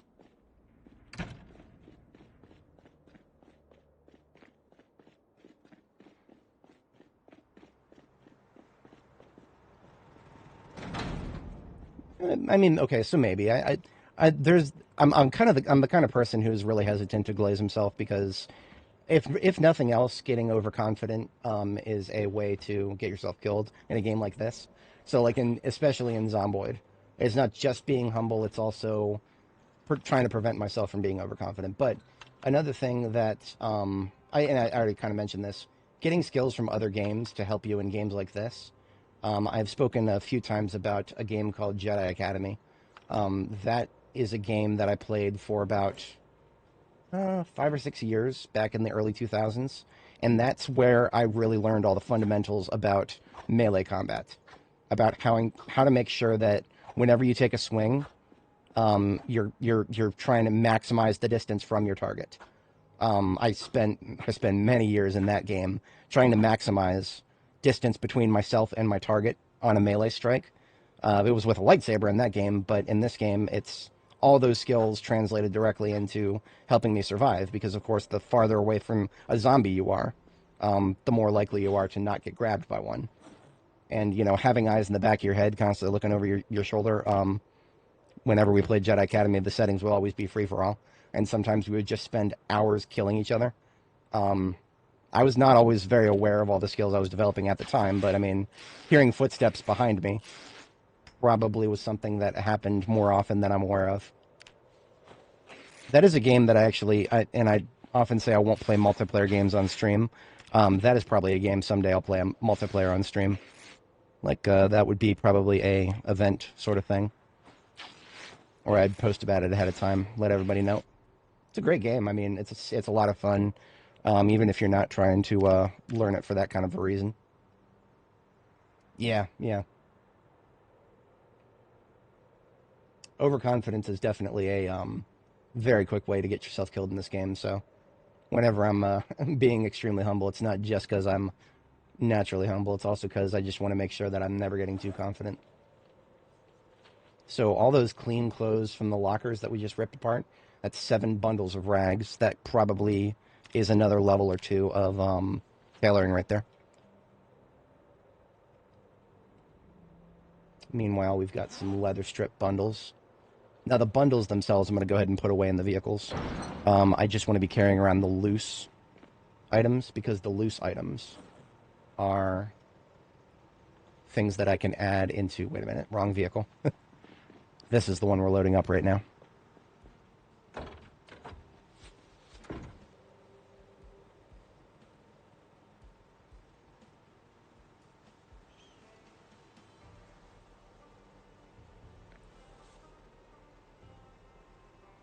Some advice to give to a new player.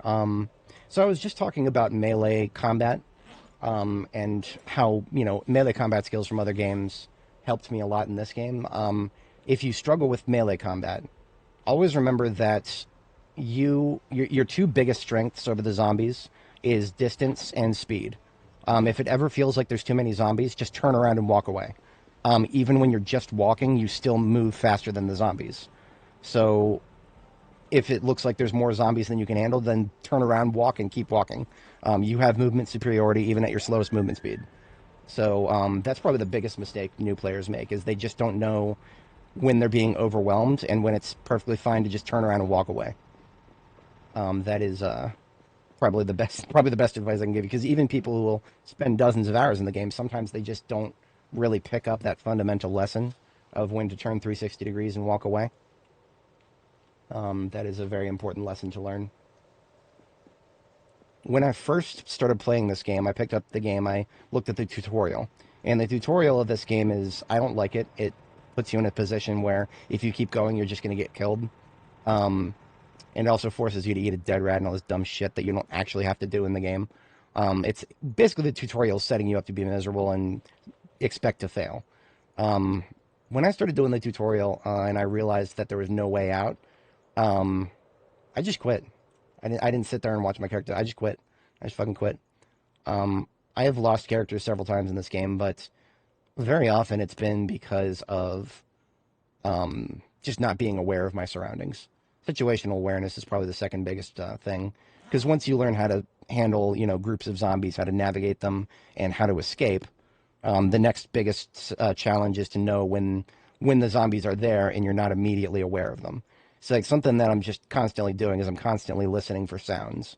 There are certain sounds to listen out for, like mouth breathing, and there's really no way to prepare for that ahead of time. You've just got to start playing the game and listen carefully for zombie noises, and then try to burn them into the back of your brain meat as best you can. But that's something that, at least in my experience, you can only really accomplish with time.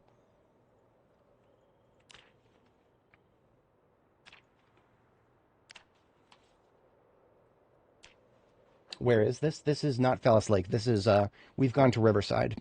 Phallus Lake is not very material rich. There are some things in Phallus Lake, specifically a hand drill. I was missing a hand drill. So I decided to take an expedition to Riverside.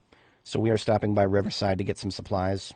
We'll be returning to our base in Phallus Lake after we've acquired some useful stuff for welding, blacksmithing, and a little bit of tailoring as well.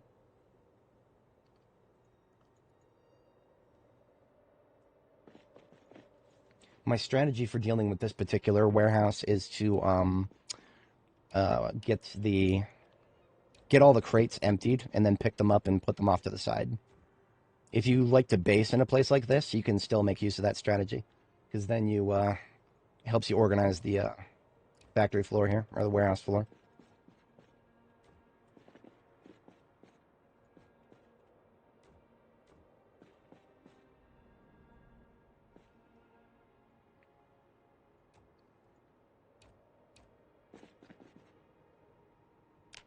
Sometimes you have to move crates anyway just to get to the ones in the back.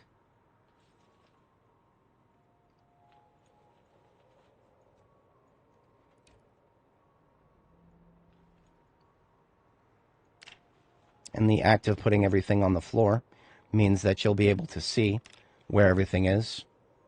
And when you can see where everything is, you can, sort it out much better later on when you have identified where you want to put everything.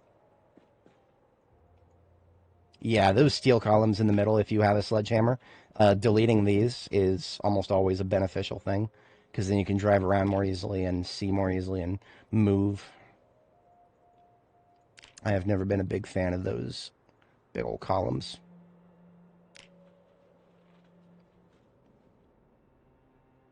It's like every welding torch I find in here is like not 100% full.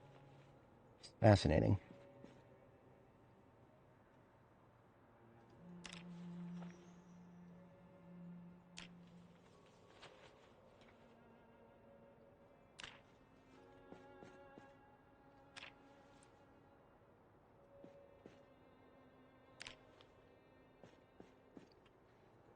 So with these metal shelves, once you put them on the floor, you don't even have to move the shelves anywhere. You can just click to pick up, and it'll turn them into objects. There's a full welding torch. Good. We got propane tanks, too. We can refill. Yeah, I know, right? Imagine actually having physics in Zomboid. The ragdoll physics are already a meme enough. We might as well be playing Gmod when it comes to the ragdoll physics in this game. Sometimes I'm here for it, but sometimes it kind of ruins the immersion. As immersed as you can be in a game like this.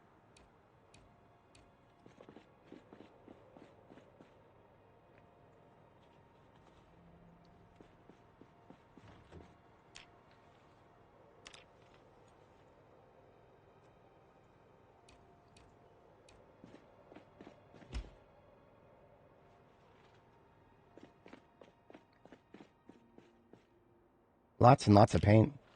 I should have no problem painting my walls up at whatchamacallit? Up at Phallus Lake now. Yeah, I think they've fixed most of that. I have seen a couple of weird things with vehicles in the latest build, but yeah, the 42.15 was definitely one hell of a meme for that. The planking vehicles too. I even got a screenshot of that. Where is it? Competition vehicular planking. This is 42.15 in a nutshell right here. Yeah, I know. That's I reference that often, especially with zombies themselves.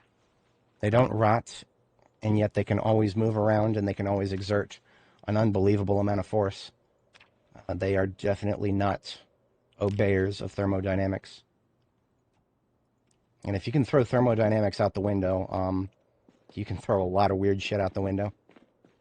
A lot of people who write science fiction who don't really pay attention to the laws of thermodynamics, they probably don't realize exactly how unrealistic they're making their series. They're just focusing everything on rule of cool.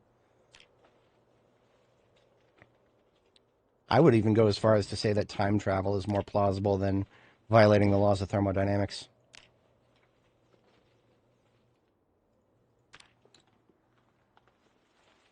But I use plausible in a very long stretch of the word.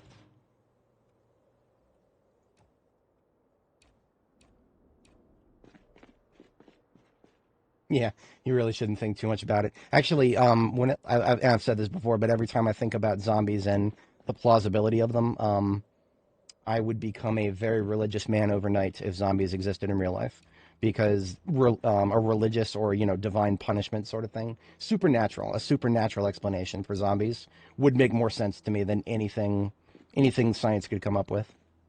Um, unless the appearance of zombies somehow came with a new fundamental rule of physics that we weren't previously aware of. So yeah, if you want your zombies and you want it to not be horrifically unrealistic, you got some new laws of physics to write there. Or you could just keep it ambiguous and focus entirely on the lore, like most good zombie media does. Like this game actually invokes religion at one point when people are calling into the radio early game. They're calling into the radio, and some people are like, "No, this is divine punishment from God." Well, yeah, no, that's again, that is more plausible than a virus that somehow just gives the host infinite energy.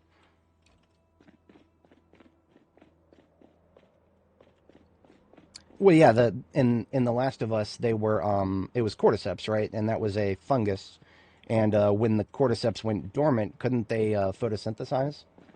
So technically speaking, they were plants, not zombies. I mean, I've never actually gotten into the game.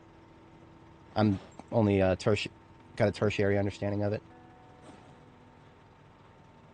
Fungal zombies are terrifying because there's an extra dimension of body horror there. The notion of somebody turning into a partial plant, in addition to having their flesh rot and fall off. Yeah, that's an extra layer of ugh. That was actually one of the things that turned me off of Last of Us. Not specifically. It was mostly the fact that I was only introduced to it after the second game came out, and I became aware of the memes before I became aware of the rest of the game. Imagine being Druckmann.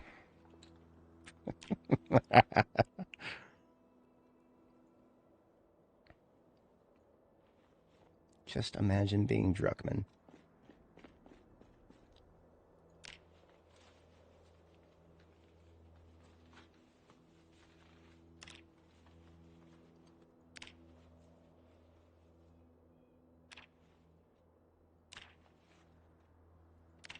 Whenever I clean up a workshop, I kind of feel like a spider building a web. Round and around and around.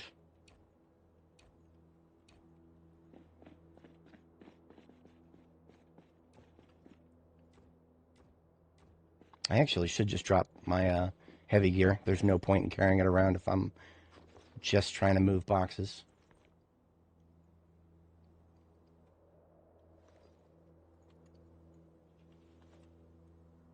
much better. I can carry around 5 at a time when I've taken off my heavy gear.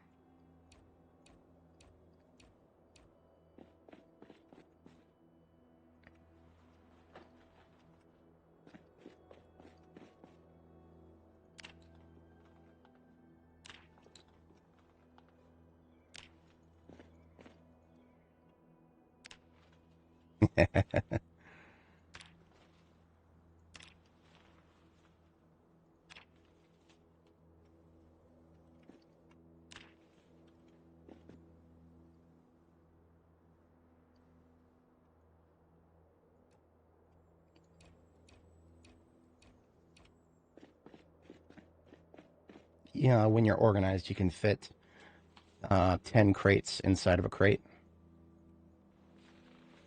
So you can crate while you crate.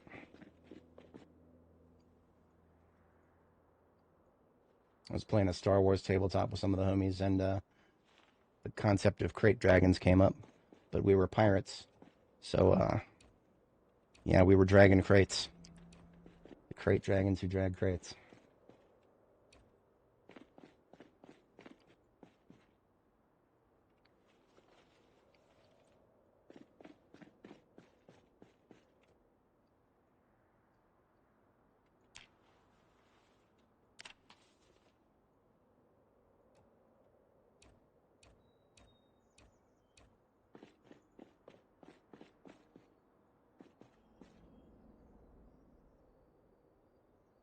It's more likely to be foot fungus that does it. That's fascinating. Well, foot fungus at least has precedence. Yeah.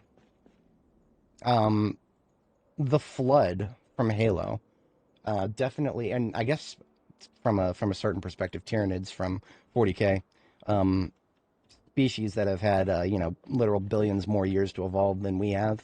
Those would be also a lot more plausible than anything that we would find here on Earth.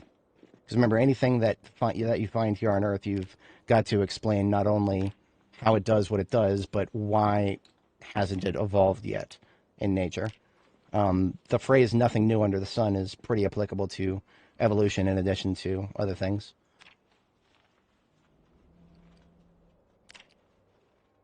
Novel mechanics in nature usually aren't they usually don't come up very often.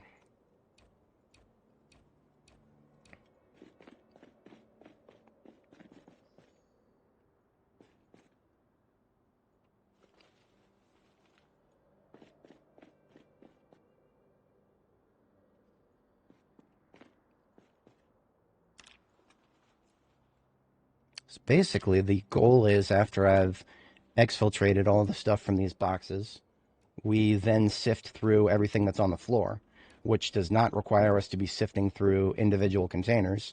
Rather, we just walk up to the pile and see what's there, and then we can decide what to take with us and what to come back for later.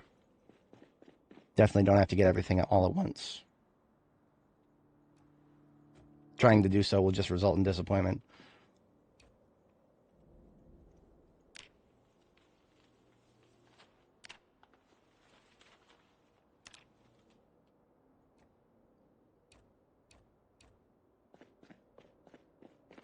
Yes.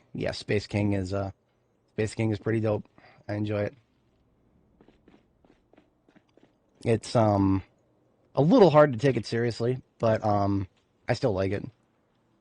Like, it's the kind of thing that I would probably watch after I've had a few drinks.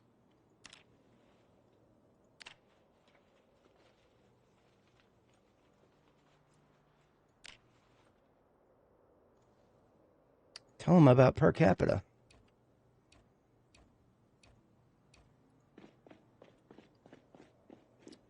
Space King will not be complete until we have a literal per capita anthem. Tom and Don in general, the guys who did Space King, they're pretty funny. I don't directly subscribe to them. Actually, no, I do, but I don't see their videos in my subscription feed because I have a custom uBlock script that will block anything. It blocks collabs. I can't fucking stand collabs. I hate them so much. I fucking hate it when YouTubers collab for no reason just to cross promote each other, even though they like barely appear in their shit. Yeah, I can't fucking stand it. So I have a rule that blocks anything that appears in my subscription box, but it contains the word "and" in the YouTube channel name. So Tom and Don, they get blocked. So I actually am subscribed to them, but I just don't see their videos regularly because fuck collabs with a hot rusty pitchfork.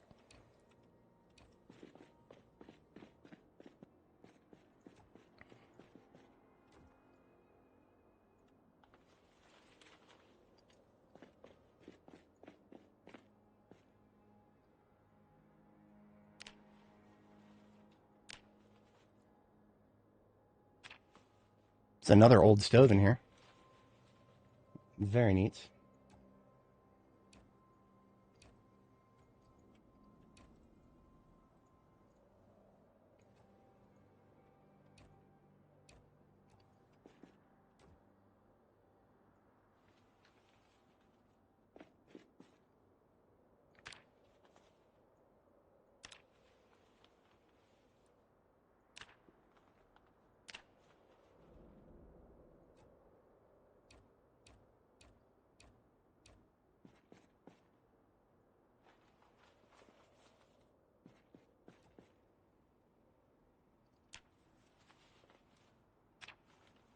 All these steel sheets, for example, when they're scattered all over the room, I have no idea where to find them if I want to specifically take a bunch of steel sheets with me.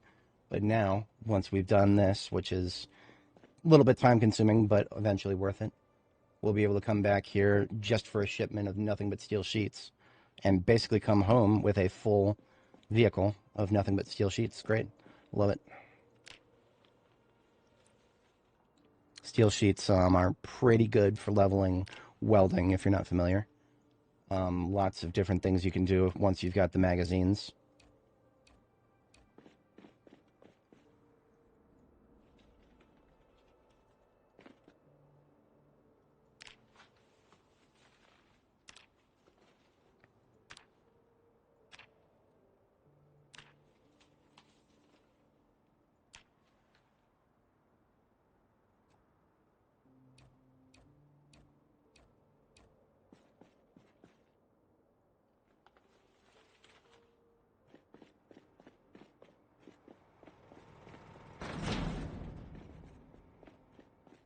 Grab a quick bite to eat. We do need to sleep. I think we need to sleep 3 times tonight because our previous sleeps have not been very. Actually, we missed a sleep yesterday. That's why I'm so tired right now. Stage 3 fatigue at 2000 hours. That's not very good.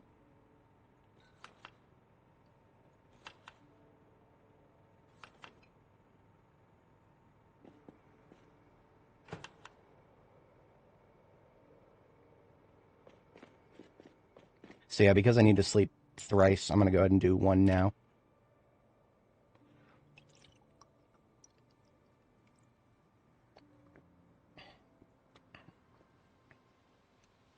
And we got rain. Oh, fuck off, Papa John's. Ugh. If it wasn't for the fact that every once in a while they send some really good deals, I would have blocked their emails a long time ago.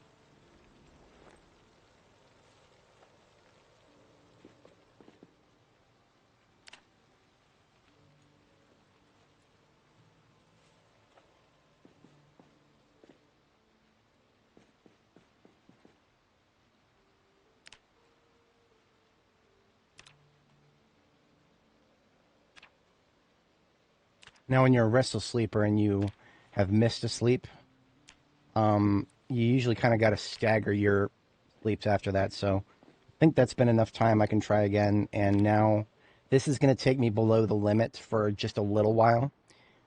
So I'll probably have to go to sleep again, something like 6 a.m. maybe. We'll find out. Not that I'm going to be missing much. It's going to be storming outside, it seems.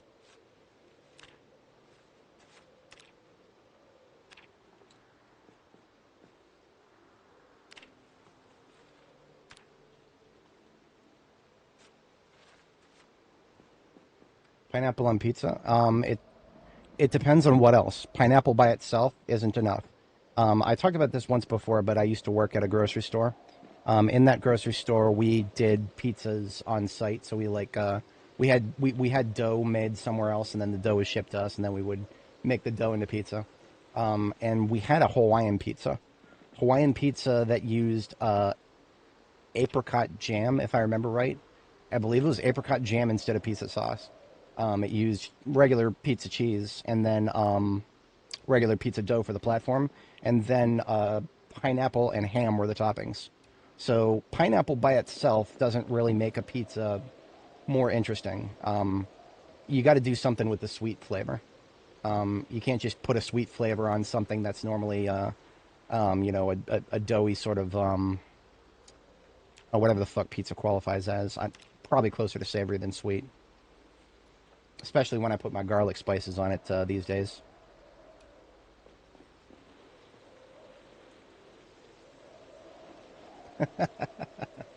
That's interesting. Definitely, that's definitely one of the pranks of all time right there. But yeah, no, I have had those Hawaiian pizzas, by the way, that they're actually really good. But at that point, when it doesn't even have regular pizza sauce, does that really qualify as a pizza? Because that sounds, it definitely didn't taste like a pizza. It tastes like something completely different, but it was good. I liked it. So, yeah, pineapple on pizza is... What else is on? That's my question right there. What else is on it? Back in the day, when Pizza Hut was all the rage, Pizza Hut kind of fell off these days. I did try pineapple on pizza, just as just a regular topping. Pineapple and black olives. It felt like there was some synergy between those two, but I wouldn't go out of my way to choose that.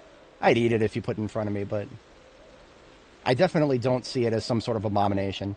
There's people get some pretty heated emotions when they talk about pineapple on pizza. I don't fucking get that. It's just food, dude. Calm your tits. It's like the people who get really fucking personal about steak. Apparently, if you don't eat steak the correct way, you are an animal or something. I don't fucking know. It doesn't make sense to me. Eat it the way you like it, as long as it's not hurting you. Well, I know that there's commentary to be had on just focusing on harm reduction. There's more to life than harm reduction, but no, food, ain't it? Food is a little too personal.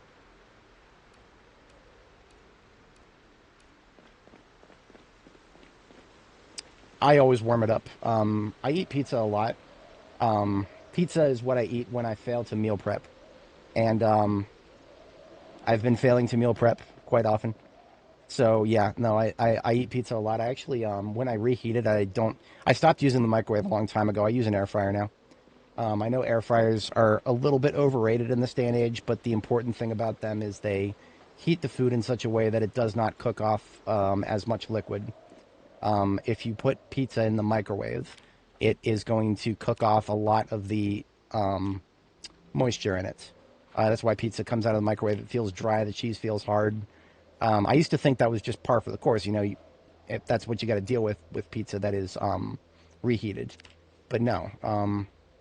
What you do is you glaze it with some a mist of olive oil. You get one of those cafe mistos or one of those things that aerosolizes your olive oil. You can do the same thing with peanut oil. And you spray a fine mist of olive oil or peanut oil all over the surface of the pizza. And then put it in the bottom of an air fryer basket.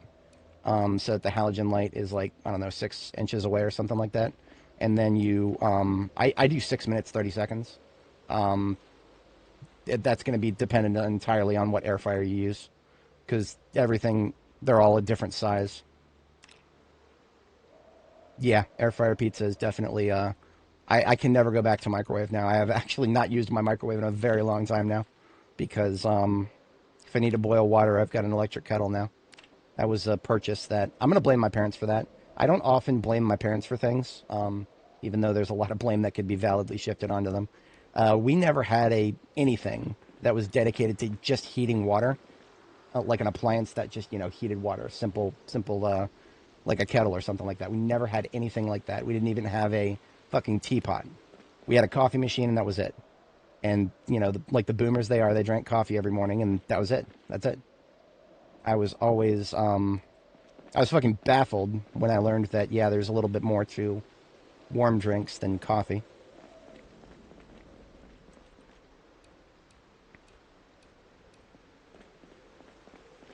It was the closest thing we ever got to anything other than just a coffee machine was the electric kettle. Or I'm sorry, no, the that's what I bought. Keurig, because you can take a Keurig and not even put a K-cup in it and just get hot water.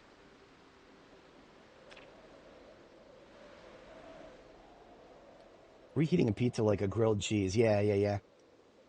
Human error. Oh, yeah. I appreciate that.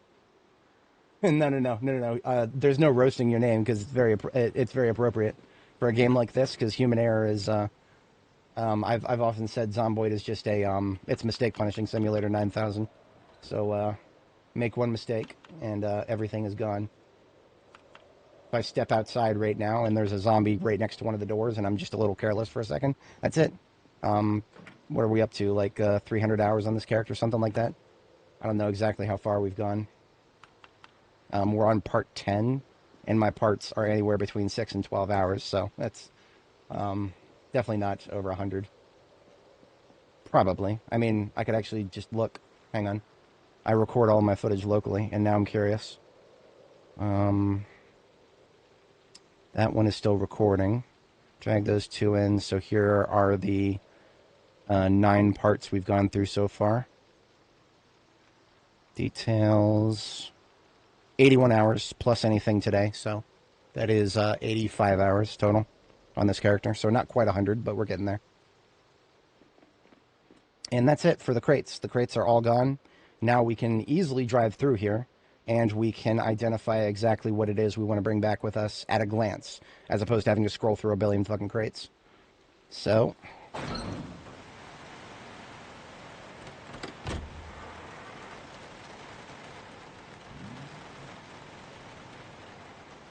Electromax here is going to be the next vehicle that I'd take out with me. So I'm just going to bring it inside, but kind of like, put it off to the side.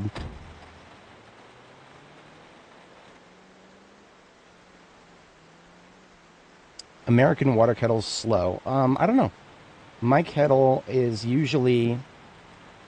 I actually don't know the exact amount of time it takes. I'm usually groggy in the morning when I go out to fire up the kettle. I feel like it's less time than the tea takes to steep. I steep my...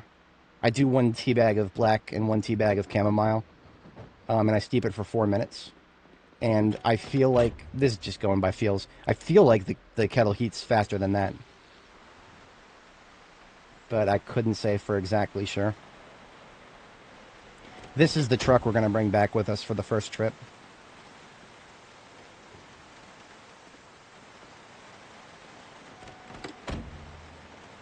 Are there kettles that go faster than like 3 or 4 minutes to get a full? I do 3 liters, I think. Whatever the fuck. Calculator can do this for me, can it? 32 times 2. 64, volume. 64 ounces. Fluid ounces U.S. is how many quarts in the U.S.? 2 quarts. What about liters? So about 2 liters, yeah. A couple of minutes for 2 liters. Yeah, and the amount of water is definitely going to change for everybody. What I do is I'm a fucking weirdo. I do 2 liters boiling. I steep the tea, 1 tea bag of black, 1 tea bag of chamomile, and after the tea is done steeping, 2 quarter cups, so a half cup of lemonade mix. stir, and then add 1 liter of, I'm sorry, another 32 ounces of cold water. And that brings it out to a nice warm tea, not hot tea. I hate hot tea. My tongue is super sensitive, so that's fancy language for I'm a little bitch.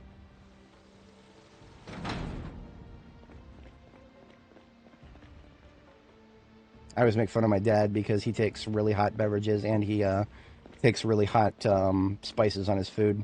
I like to tell him that he's just burned off all of his other fucking taste buds, so he wouldn't know what anything tastes like anyway if he doesn't add a bunch of heat to it.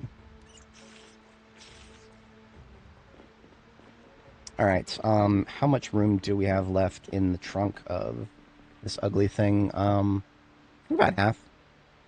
169 minus 78. So that's 3.5 trash bags. So I can at least fill 1 trash bag and not hesitate. Or let's make that 2. I'm going to focus first on gravel bags. Gravel bags are something that I could use a lot of right now as soon as we get back to base, because gravel is a good driving surface, and there are some areas near my base that I'd love to be able to drive on more easily. Currently covered with grass and increasing amounts of bushes and shit. I'll be happy to say goodbye to that shit. That's a bag of animal feed right there.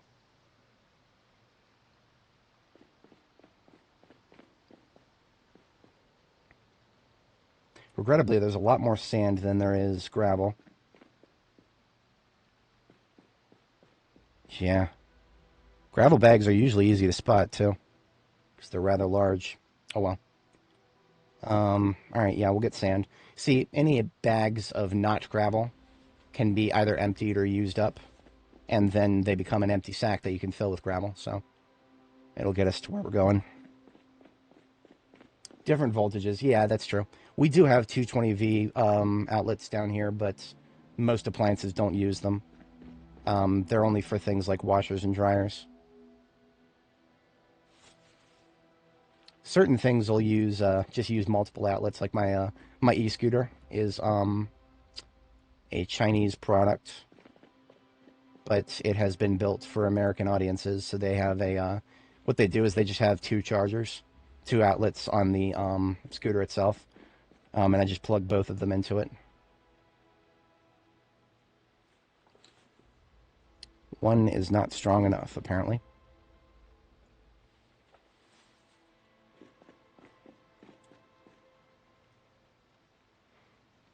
Alright, so now I can't fit another full garbage bag, so let's get the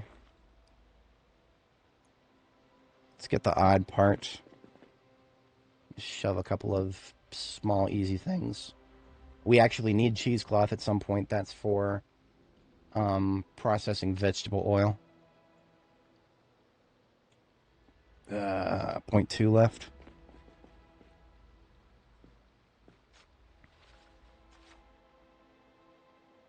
Fuck it, we'll just take a couple of seed packets.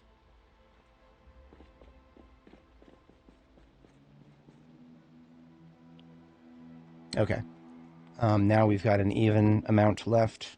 I'll just fill it with sandbags until it's full. And if we run out of sandbags, we'll find something else.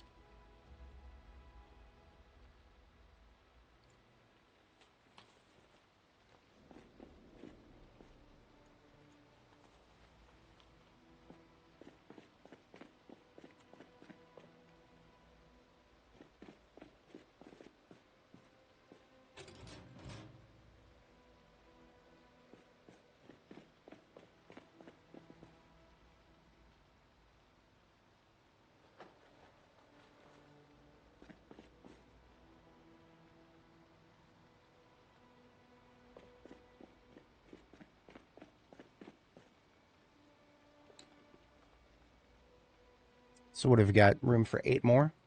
I think that's all the sandbags. If there are any more, they're few in number. 8 encumbrance. Let's just do steel sheets. That's a really easy win. We always need steel sheets for either blacksmithing or welding. 2, 4, 6, 8 right there. Easy peasy easy.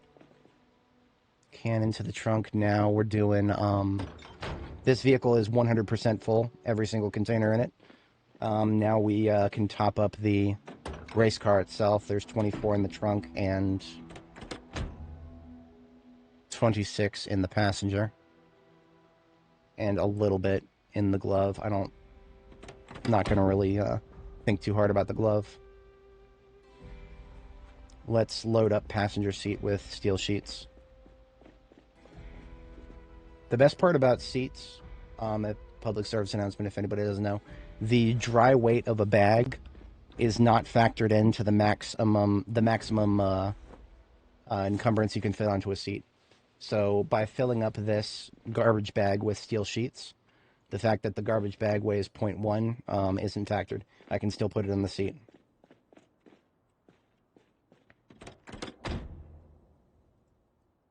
Boom.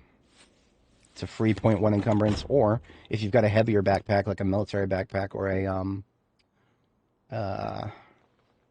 a hiking backpack,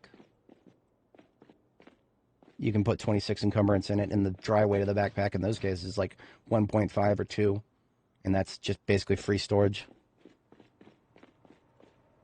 Fix how many seeds it took. I don't know. That is something I have not... I didn't get a chance to put any sunflowers down for the early game rush, because I've got more important things to do early game. So what that means is we have to wait until next year to grow sunflowers. And it is at that point that we will find out. Because sunflowers are the easiest way to get billions of seeds to make seed paste and then press it into oil.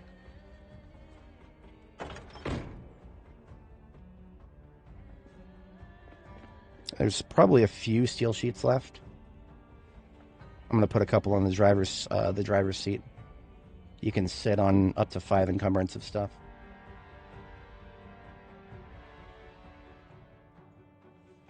Yeah, 2 steel sheets and a spool of wire.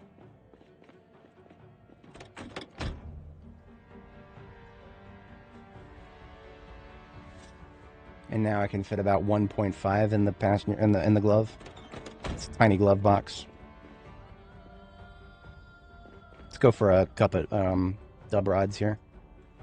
Damn it, that's not a full set. I hate incomplete sets in a factory. Another incomplete set. Do they all have to be incomplete sets? Can I just get a full stack of rods?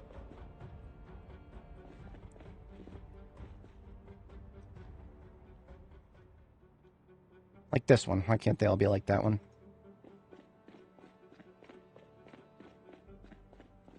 No, condiments are useless if you...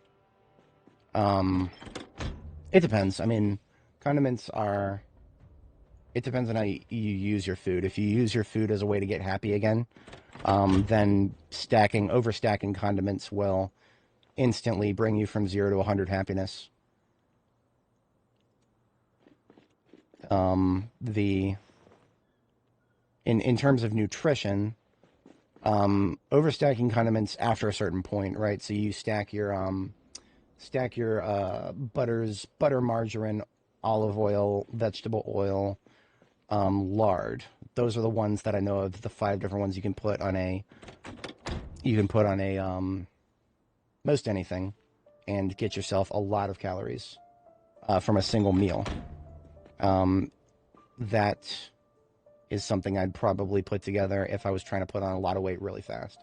Of course, if you just want to not engage with cooking at all and just eat a stick of butter, yeah, you can do that too. I'm guilty of that recently because I've just got so many better things to do than stand around and think for 10 minutes about what to add to a meal. So if you're just talking about it in terms of action economy, then yeah, absolutely. Fucking waste of time. But that is par for the course for a game like this. If you're not interested in a certain part of it, then engaging with it honestly is going to eat your life away. Right now I'm just picking up twine, because twine is something I'm low on back at base, and It's super lightweight. I can fit all of it. It's only half encumbrance each. Oh, yeah, calories. Okay, so, yeah, those 5 that I mentioned, um, butter, margarine, olive oil, vegetable oil, and lard are the 5 that I can think of off the top of my head. But only 2 of them can be reproducibly built by the player. Vegetable oil from sunflower seeds, or a couple different types of seeds, and butter from churning it from milk. Lard, olive oil, and margarine, I don't know of any way to make those. So you have to loot them, and if you don't have them from looting, then you just don't get to use them. But I mean, what you can always do, and this is just a way to avoid the unhappiness from eating straight up sticks of butter, is just make a bunch of really small meals, like 1 helping of rabbit, and then like, butter, margarine, and olive oil, vegetable oil, that kind of shit. And it will completely avoid the unhappiness mechanic while also just giving you little calorie bombs. It's like carpet bombing calories. But calories are only half of the equation. The other half of the equation is fat and protein, or I'm sorry, proteins don't bother with weight. Fats and carbs. Carbs, carbs are really hard to stack in the late game era. You can get a lot of carbs from things like chips and cereal, but we can't make those. Um, a lot of crops that you grow are not going to be very carb heavy, and there's no additives that I'm aware of that you can add to something and get lots of carbs from doing so. So I don't think carbs are a really good proposition for late gameplay. Okay, I'm gonna go gear back up now, and I'm gonna start filling up my main backpacks because the sports car or the Corvette or the race car is completely full. Race car is completely full, so now I am loading up my hand carry and my body carry. I do agree that the nutrition system is in need of some work. Um, Options. We need more options for things. There needs to be more ways of getting calories. And I made a big old long autistic long post about this. But the fundamental problem with nutrition in this game right now is that the devs are going for a 1-to-1 scale for nutrition, in a game that has like a 1 to 16 time scale, and that just is always going to feel wrong. It's always going to feel wrong because the same amount of calories that my character is burning right now from walking from one side of the room to the other, it's a few meters she just walked, I will burn a similar amount in real life. But I also will not use anywhere near as much time as she just used to do that. By the game's clock, she just used like 20 minutes to do that. What the fuck is that? What the fuck is that? Burning that many calories, and getting that little of distance for burning those calories in 20 minutes? That's fucking bullshit. That never should have been added to the game in that particular regard. But the devs they're not thinking in those terms. So and it's always going to feel wrong. People are always going to be like, "But I'm eating this much food, and if I was eating this much food in real life, it wouldn't be that big of a problem." But then you get the midwits coming in there on the Steam forums who glaze every single thing the devs do, and they're like, actually, if you look at the calorie counts, it's realistic. Actually, those people are really holding back the development of this game, in my opinion, more so than the devs themselves, because they go in there and they shout down all the conversation. A lot of people just don't want to fucking deal with them, and they just move on. I've expressed my disdain for the midwits several times. And the worst thing is I'm one of them. I'm not even proposing to be anything other than a midwit. I'm just saying that people shouldn't go in there and just glaze people unironically all the time, every time. Okay, I can't find any more twine. Duct tape is another easy win. And then rope. But after that, we start getting into bigger things. And it's not worth it to try to carry around bigger things. We've already got an entire unused carton of nails, so I don't even really need to think about nails either. Just for the sake, I'll take seeds, because they're really small. Burlap pieces, too. I can't forget about those. Burlap is an easy way to level tailoring and get more sacks. Yeah, no, that's that. At least in terms of Echo Creek, there are a lot of people who would probably be glazing the devs, but there are a lot of people who are like, dude, fuck you. Echo Creek was great. Um, and I know a lot of people aren't going to want to hear this, but that was our new game design director. Our new design director is the one who made that decision. Um, so mixed bag with that guy so far. Mixed bag for sure. Because I guarantee you, now that they have a design director on staff, something like that would not have gone through without him looking at it. Unless he's just not doing his job. I don't think he's that bad. But yeah, definitely something worth thinking about.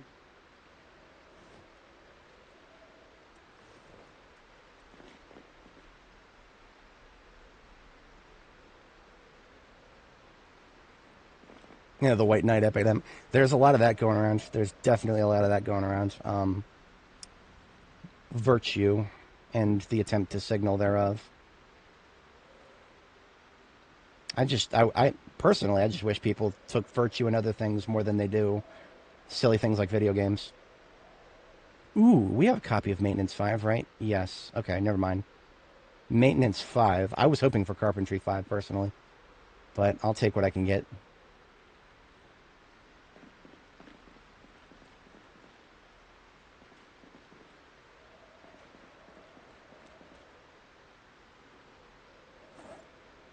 So we're consolidating the twine we found there. Partial rolls.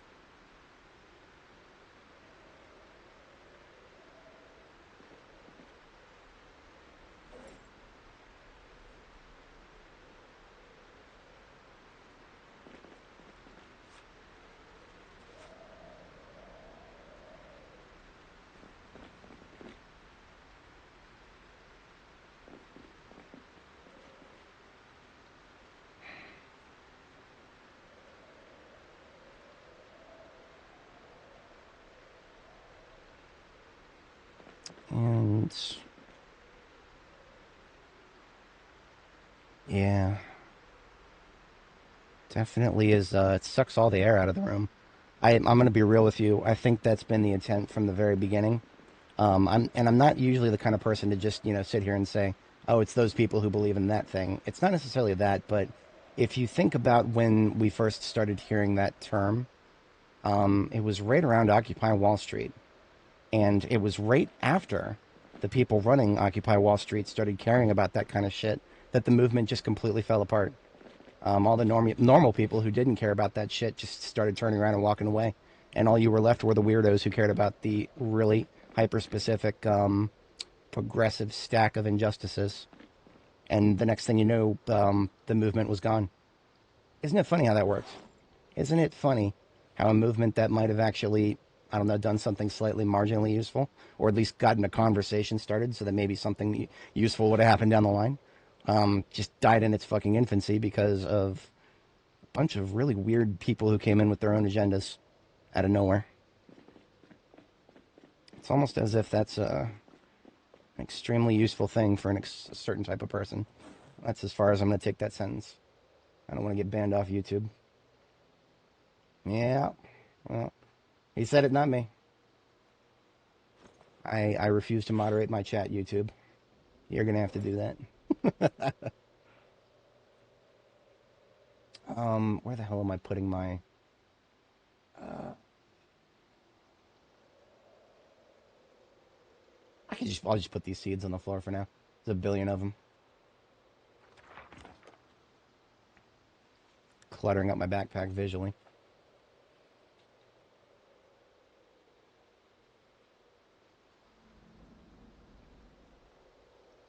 So most of the real estate is taken up by...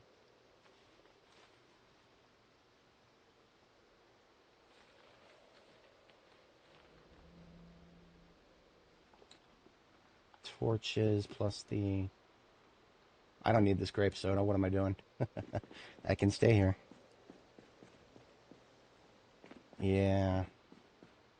Cost of living is something that a lot of people don't think about when they probably should.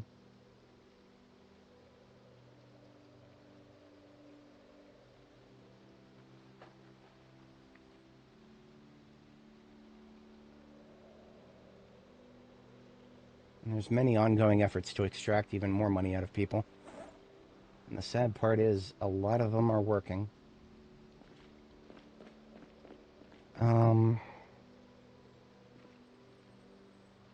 Still a little bit uncertain as to what's...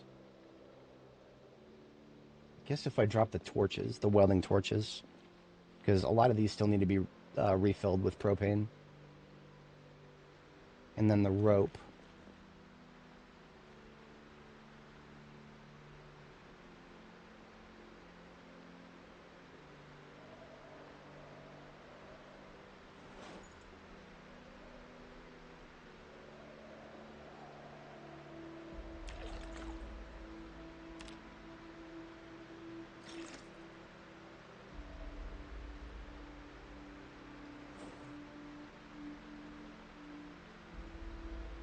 Okay. I had to make sure that I'm not carrying around something that I don't need to be. Got that sorted out. So what I'm going to do with those propane torches, I've touched on this before, but it's always worth mentioning if anybody didn't catch it. Propane is more efficiently stored in torches instead of tanks. Anytime you have a propane torch that is not full and you're trying to transport a lot of stuff, find the nearest propane tank and top it up. Assuming you have propane tanks to work with. In this case, we've got a bunch of tanks that are like, some of which are full, some of which are very not full. Yeah, so like 7 of these torches can be refilled.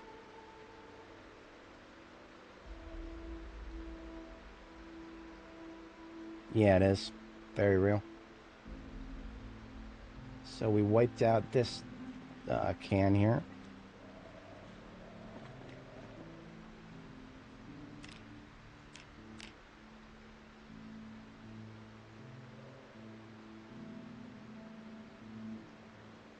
Alright, so there's still a little bit of propane left in this propane tank.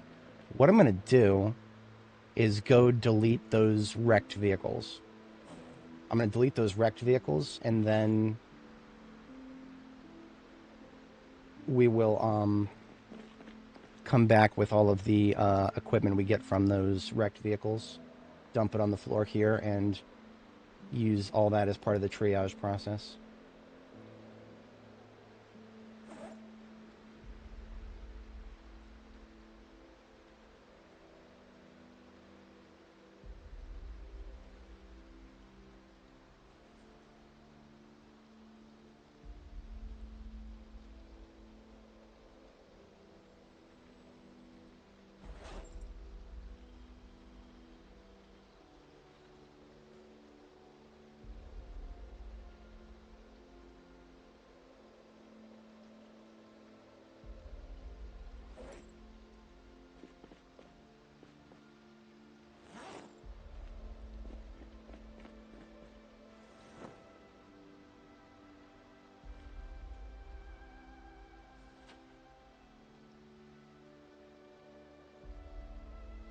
Okay, so that's like, what's on the floor right here is mostly the entirety of a military backpack that I can hand carry. I'm just going to top it up here, and then we can go fill up my main backpack with some other stuff. I do want to be taking home some wood glue, because that's actually useful for handle repairs now.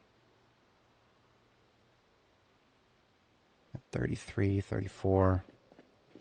There's definitely not going to be enough rope to make a stack. Rarely is here. So we're at 34.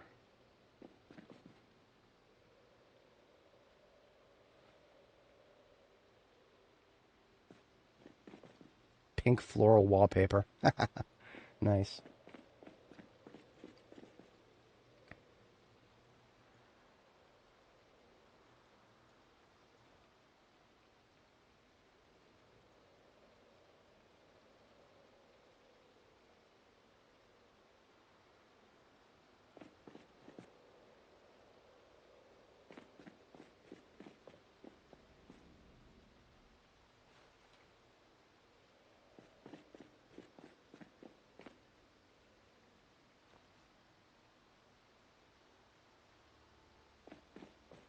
It just feels so weird to be seeing like half rolls of duct tape right here interspersed with full rolls of duct tape.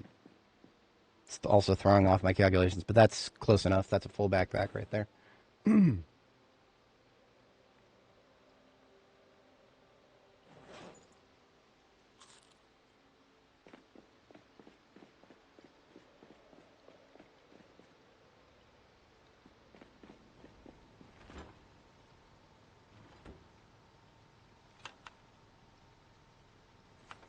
Now, I've already got a good yellow generator back at base, so for this trip, we don't need to take the yellow generator with us.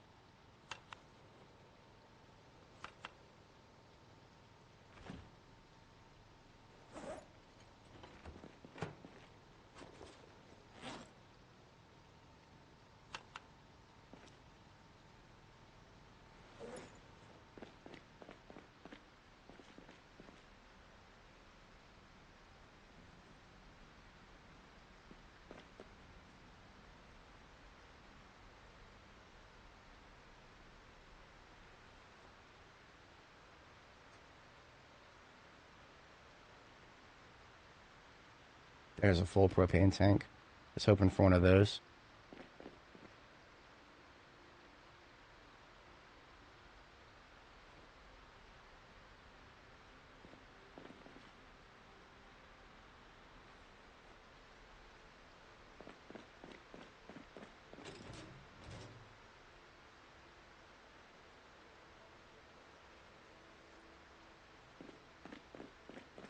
Yeah, game meat and beef jerky. That is massive, massive protein.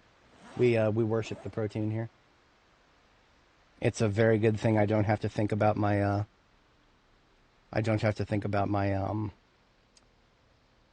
protein intake in terms of trying to level strength, because you got to have proteins between 300 and 75 and 300. If it's below 75, then if it's below 75 or over 300, then you're losing out on efficiency.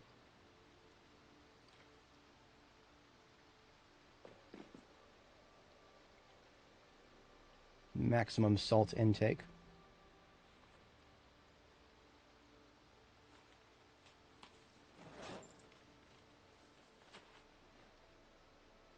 Yeah, no, that's it should just be called like a bowl or something, because that's really all it is, just a bowl of nutrients.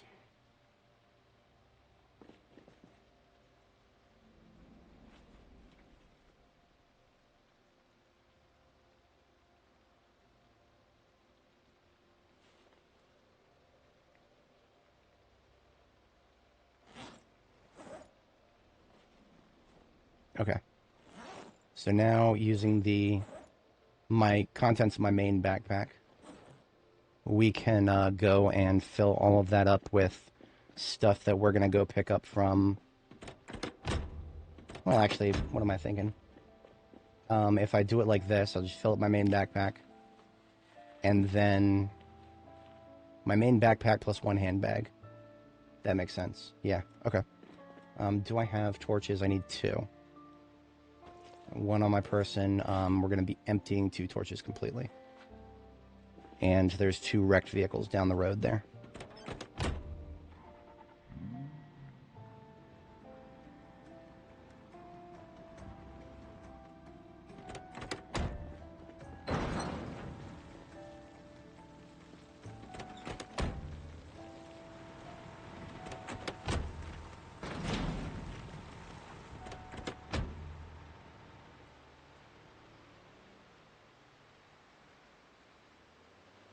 Bunch of dead Zed.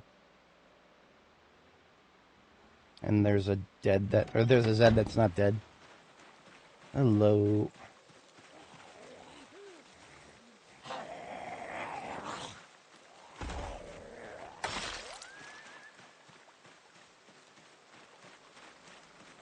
All right.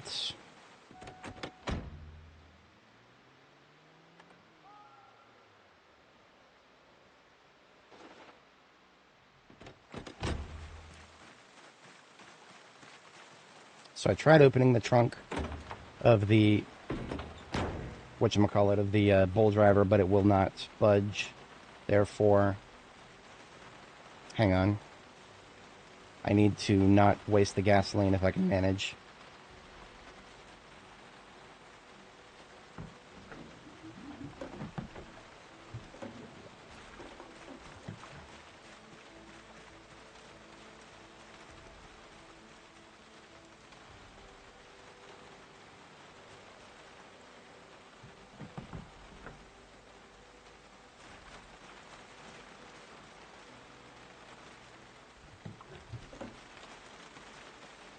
Could actually fit all 3 liters in there.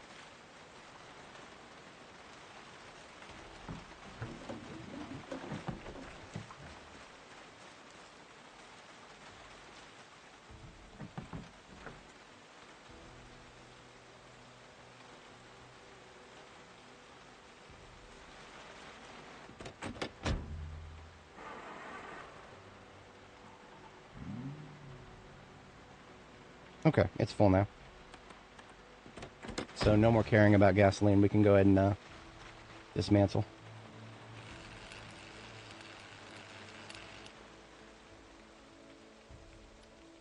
We're close to level 6 welding, but we're probably not going to get there from this.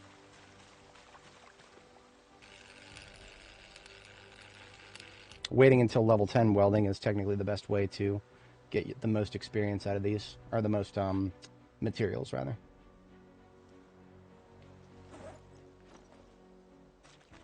Yeah, only 16 encumbrance of materials. That's actually kind of sad. You should be getting more than you can even carry out of these.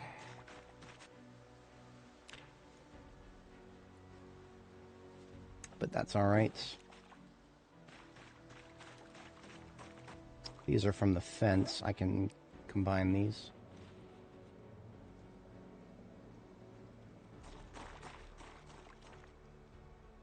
I don't know if I want the animal trailer, but I'll leave it in front of the warehouse.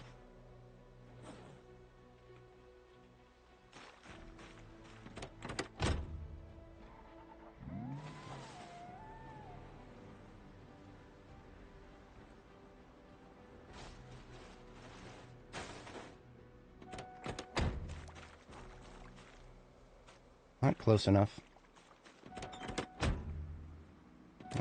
This could cause some Gmod physics right here. You guys ready for some Gmod physics? That could... Well, this is not what I was expecting.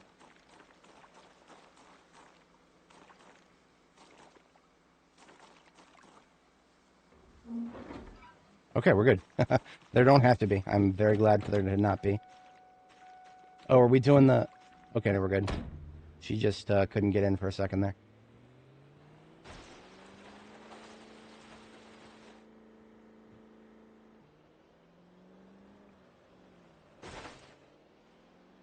We do have animals in this area, so the ability to move them is not the worst thing in the world. But we would have to come here just to do a towing trip of the animals, because right now we are going to be towing back one of those vehicles, as opposed to a trailer.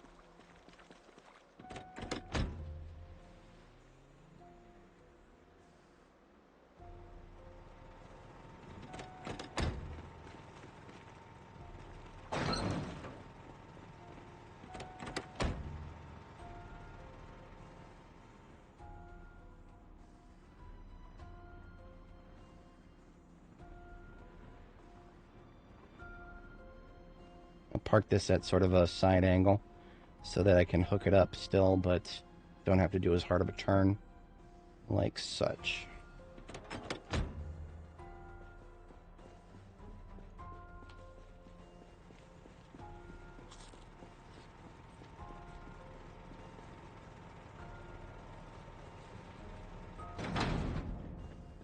And 2100 is a bit early.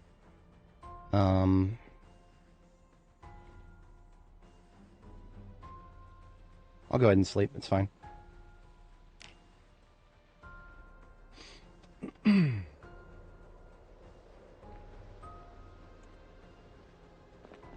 Alright, it looks like we're not going to be dodging this storm. It's already been raining for like a day and a half, so whatever. What time am I streaming until today? I don't have any set limits. It's a Friday. I do usually budget for more time on Friday, Saturday, Sunday, Mondays. But I can't make any promises. It's kind of gonna have to go by feels over reels. But probably minimum 6 hours. It's usually what I do. Maximum is usually 12 hours. And I started at right around 8 today, so we're about 5 hours in now. Probably going to be more than 6 because I don't feel the need to stop anytime immediately in the next hour or two. That propane tank has been emptied.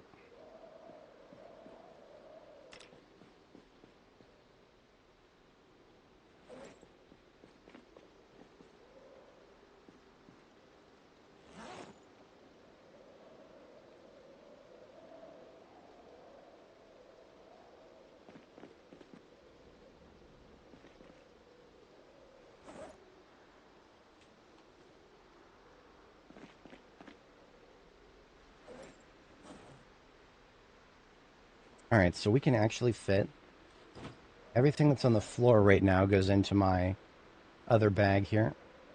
But then we'll have a little bit of room left. I'm just going to top up like a total of a couple dozen encumbrance maybe. If there are any other steel sheets or propane cans that I can see. There's a propane. 2 propane. That one's full. Beautiful. Alright, have a good one, Zacto. Catch you later.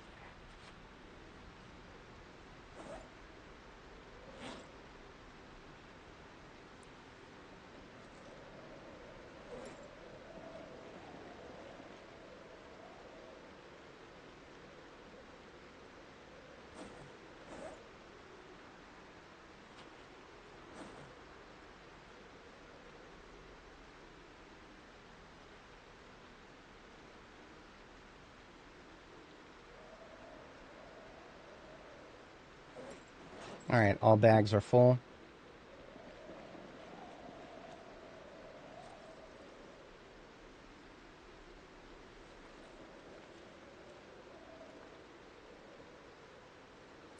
And now our inventory is full. I could not even take something out of my inventory to eat it right now. That is how full we are.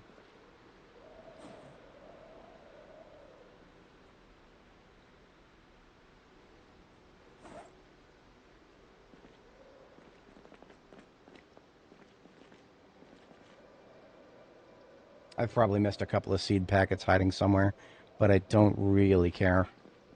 Just wanted to get the vast majority of them. And we are out of here. We're going to shut down the generator on our way out. Or am I? Hang on.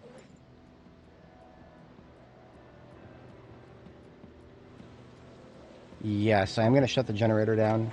But that means if I want to take the meat, I will need about 8 encumbrance.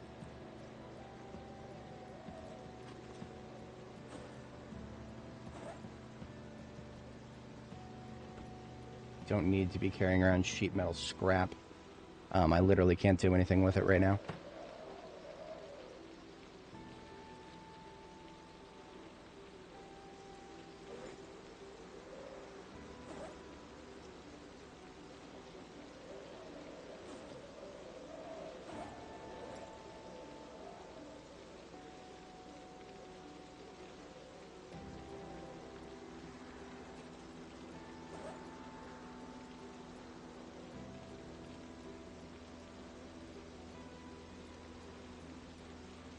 Can't make any bombs yet, so broken iron pipes can go away.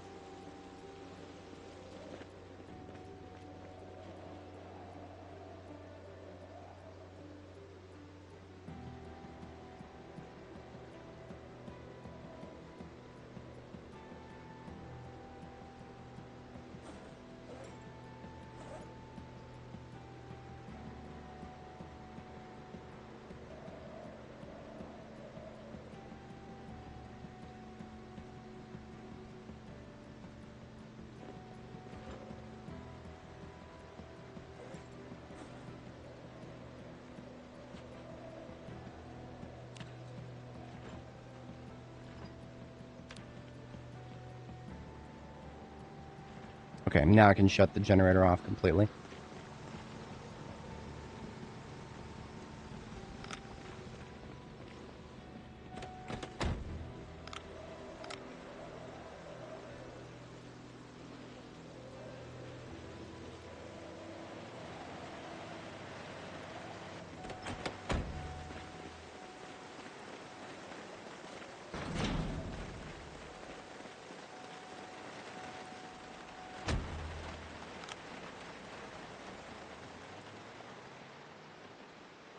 Alright, journey home.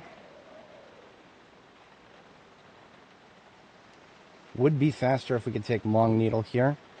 That's what I'm going to try to take Long Needle. There may be roadblocks that I'm not aware of. It is unexplored territory, so we'll do what we got to do. This is one of the reasons I would have preferred to not have it raining constantly, but it's fall in Project Zomboid, so there is no stopping the rain.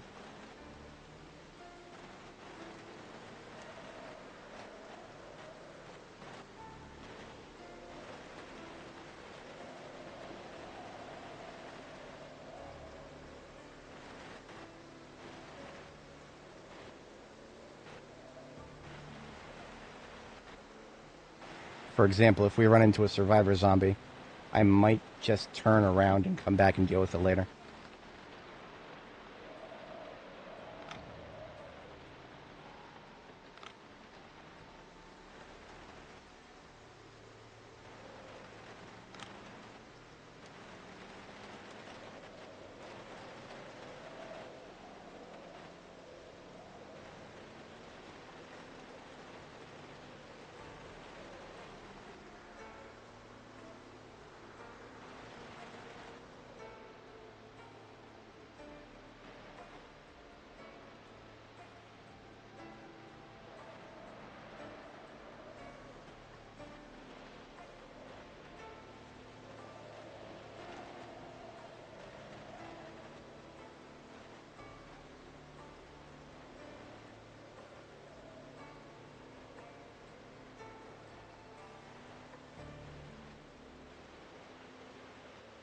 There we go.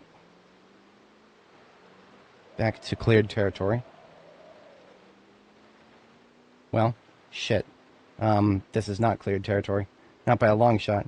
I forgot I had to do a swipe past a big line of zombies here. Okay, well, I've done it once. I can do it again. Last time I used the south road. This time we're using the north side.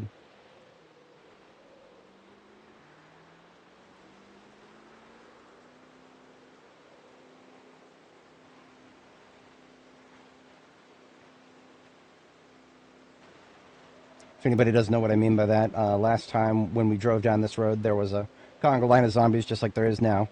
But we drove down the south side of the road, and the zombies followed us onto the south side of the road. Now we're on the north side. So next time we go up and down this road, they'll be on the north side. Until I decide to get out and kill them all. Getting out and making a lot of noise next to this gated community doesn't feel like a sensible decision at the current juncture. I'd much rather just get back and forth.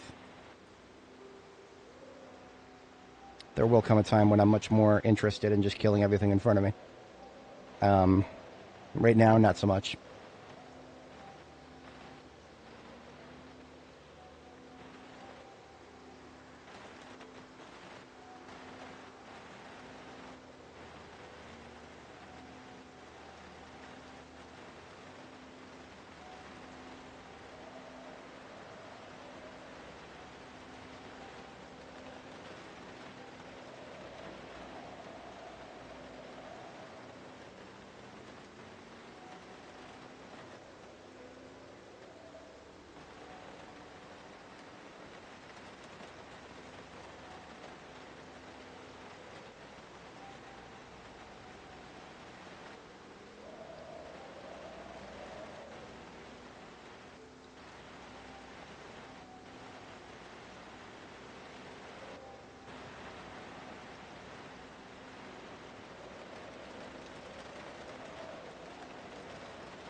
For anybody joining, welcome. We're just getting, we've gone to Riverside to go pick up a ton of materials. Now we're going back to our main base in Fallis Lake. And we're going to continue getting some skills leveled up now using the materials we've acquired.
Home sweet home.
main backpack for that.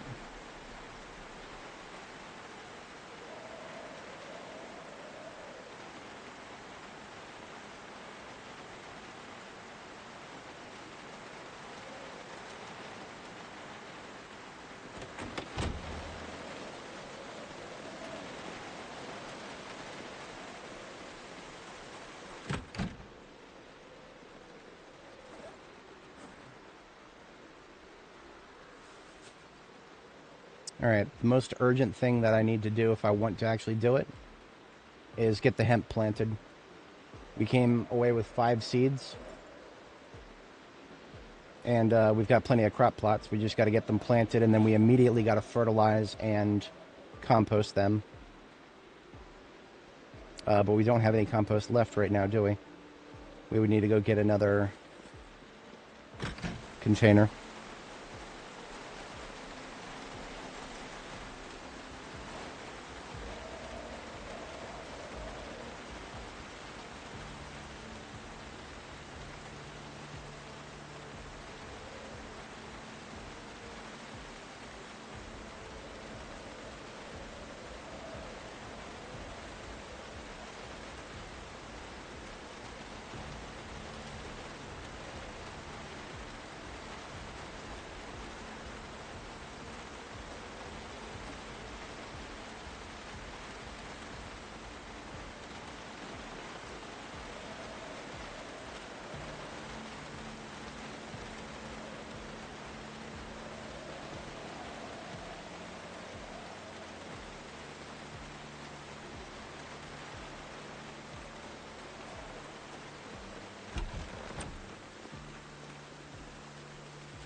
So you need to compost.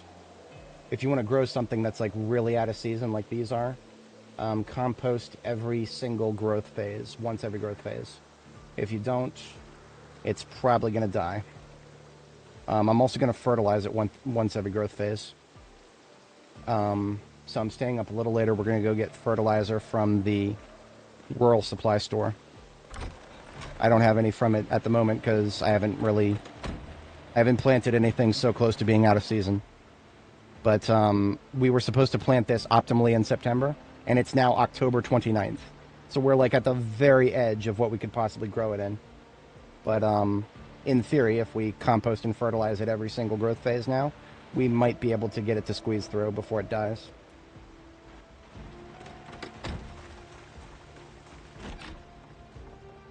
I think these fertilizer bags are good for 8 uses each, but I don't remember, so I'm just going to take all of them, and worst case scenario, I have some leftovers.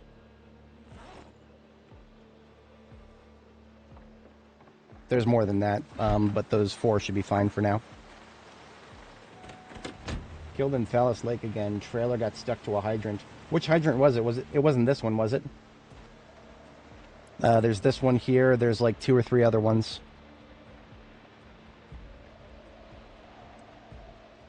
But yeah, hydrants will mess your day up if you don't keep aware of them.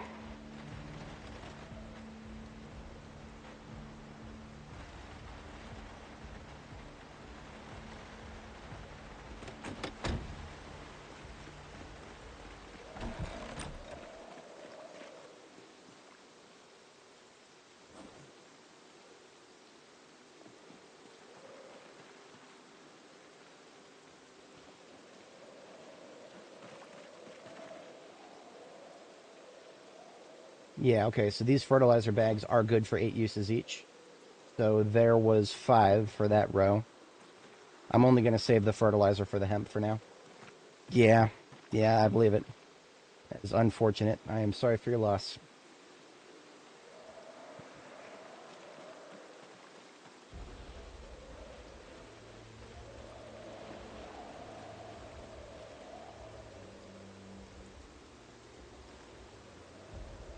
I'm going to go ahead and water the crops. Not all the crops, just the hemp we just planted.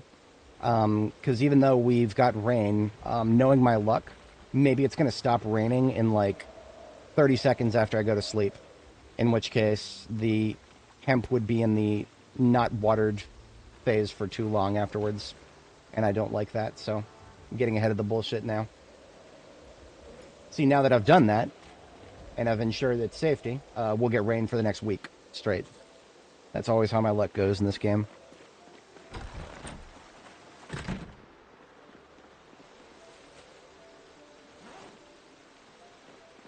But we are now free to sleep.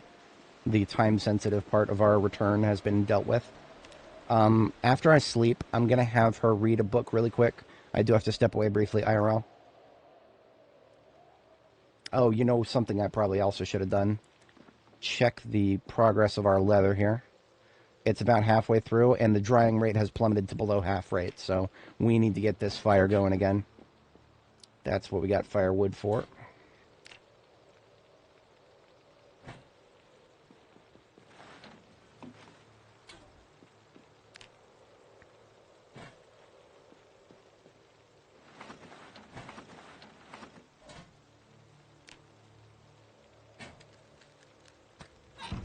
Now with the fire going, the rate is 1.3 times instead of 0.4 times. So fire makes a massive difference when drying your crops.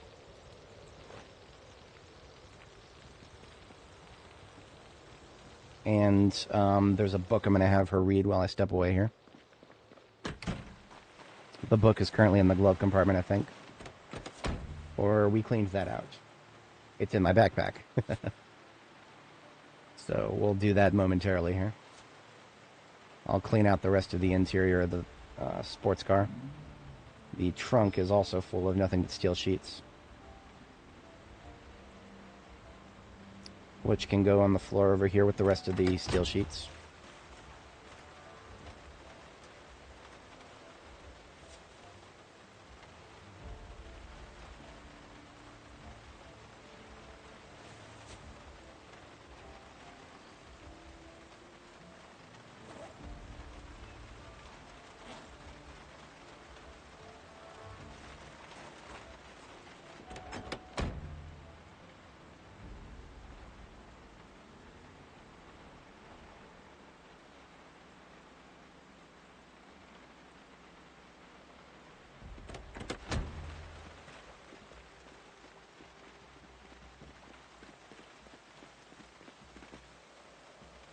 We'll mess with that in a minute. Getting the large vehicle unloaded is going to take a minute, so park her here. On go the reading glasses. And book into hand. And I shall be back in a moment, folks.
All right, I have returned.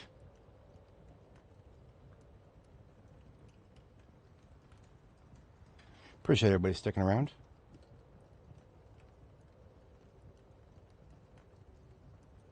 Took care of something there, and now we are good to go. So I'm having her read mechanics currently. I think I'm going to have her continue until we need to redo the fire here. Just going to quickly check the fire status. 4 hours, 49 minutes. So that means we re-up at 1,600 hours.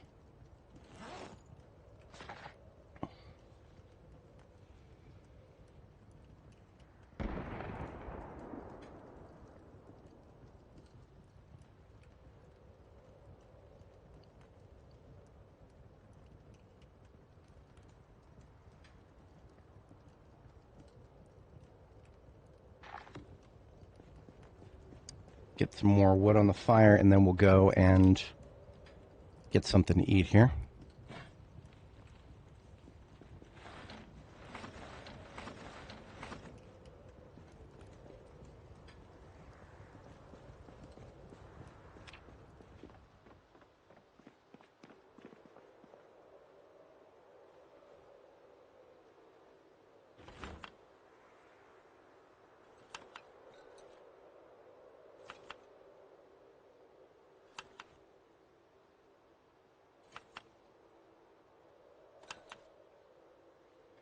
Rabbit, mutton, and egg salad.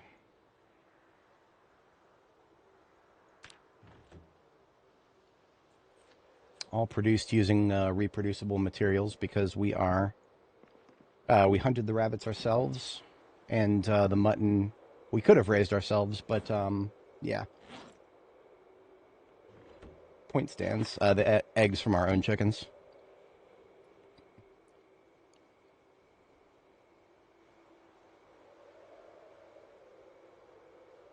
So we put, that was about 8 hours on the fire there. So that's pretty good.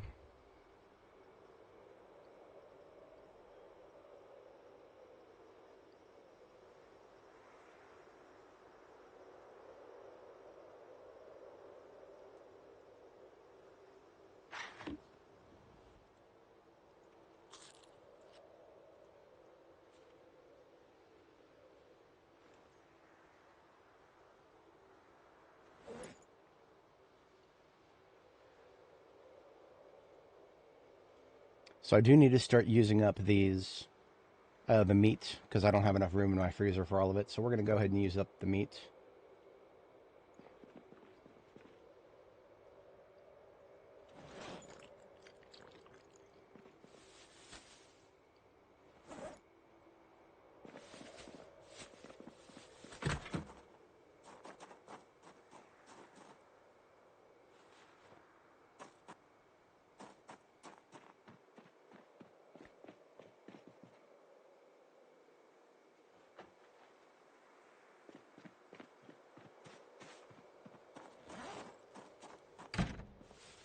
I'm going to go ahead and sew all the burlap sacks that I can right now, because that is something very useful that I can do. It gets me tailoring experience, and it gets me sacks that I can turn around and use for construction.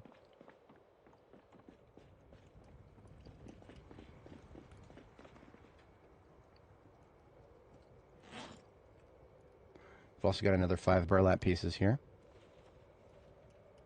So we can knit we can sew a total of 10 sacks. I need to not be using aramid thread for that. That is absolutely no.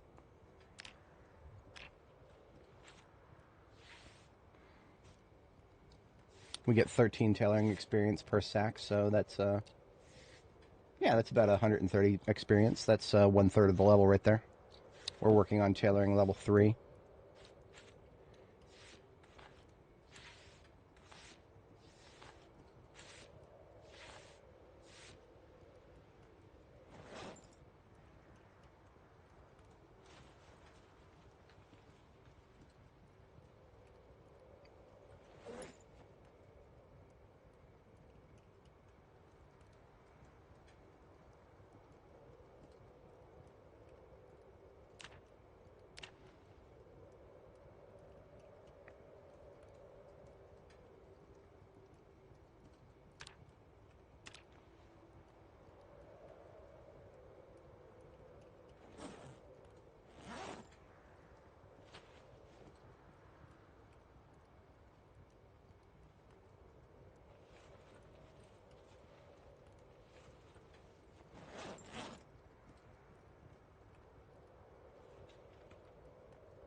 And 22:40, that's about bedtime.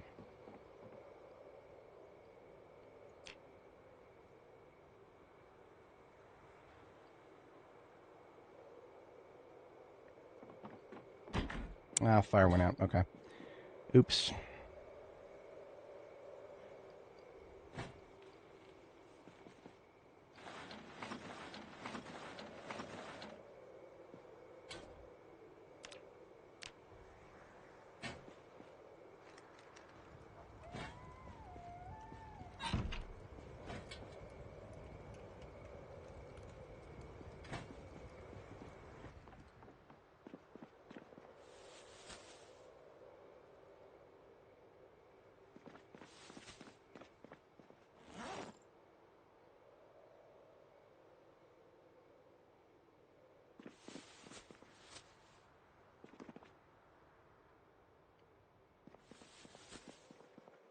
I know what I'm doing with my fire department baseball cap for now.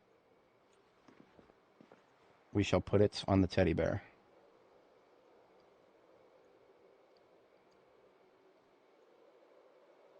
Hell yes. 10 out of 10 game of the year. Can't even do that in The Sims. This game is officially better than The Sims in a couple of aspects.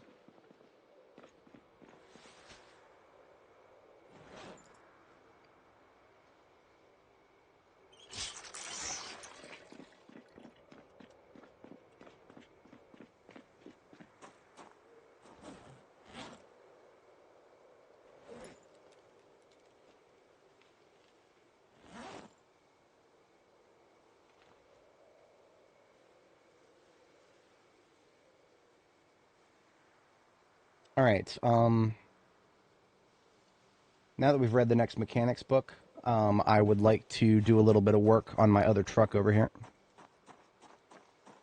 We'll have to get this. This truck needs to have its contents emptied so that I can use it as a donor vehicle, because it's got some really good parts on it. That was one of the reasons I took it back with me. So all the contents of that truck shall be emptied elsewhere. I'm just putting sports car parts on the pile down here next to this bad boy. We've got some ammo. I don't have a home for some ammo types at the moment.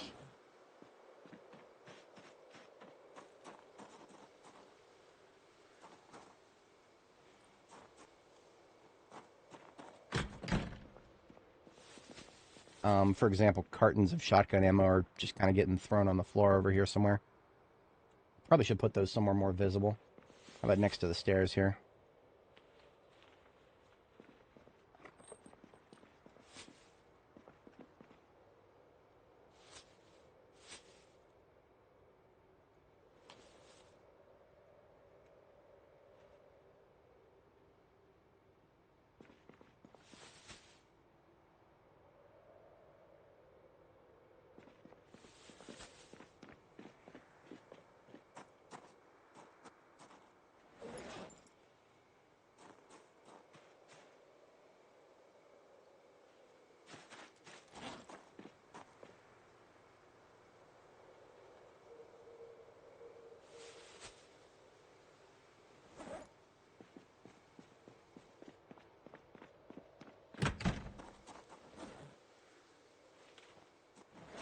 We expended one full magazine of 9mm. Plenty of loaded replacements here to replace that with.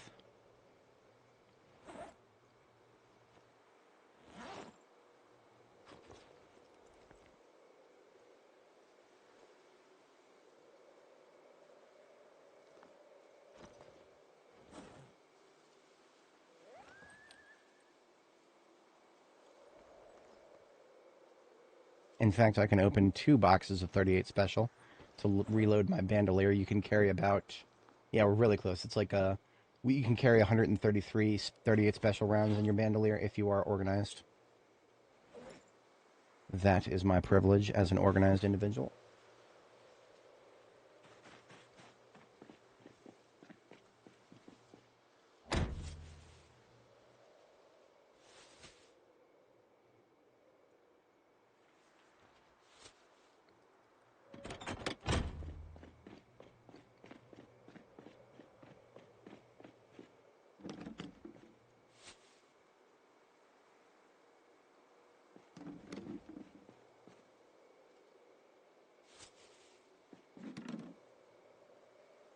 So of all this loose ammo, there might be a few that I can pack into cartons here. Yep.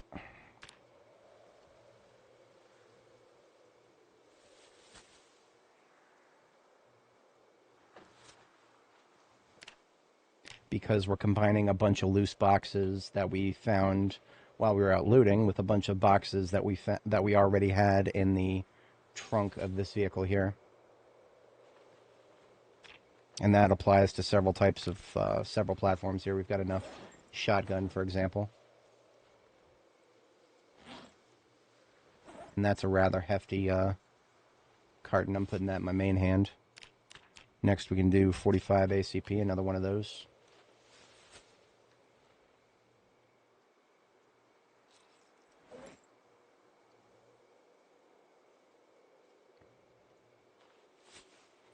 And that is all the loose boxes that I can turn into cartons, so I'm going to put the remaining loose boxes in here with the rest. By making sure that I only have loose boxes in here with my other variety expedition supplies, I can make sure that I'm not going to actually fill the vehicle up, because the moment I start putting cartons in here alongside the regular boxes, we will fill the rest of that vehicle in an instant, because cartons, we just have so many of them.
Some of the meat is already going stale, despite the fact that I kept it in the fridge well enough.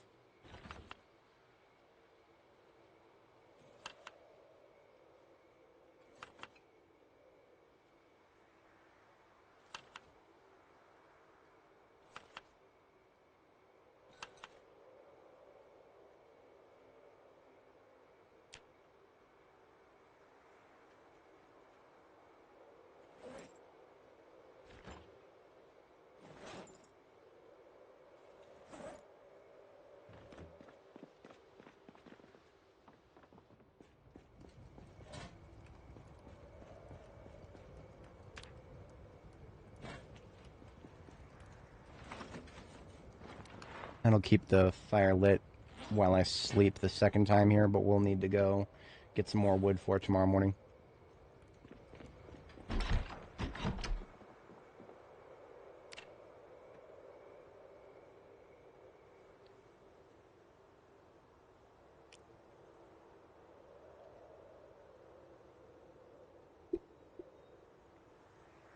Looks like we got fog today. Fantastic.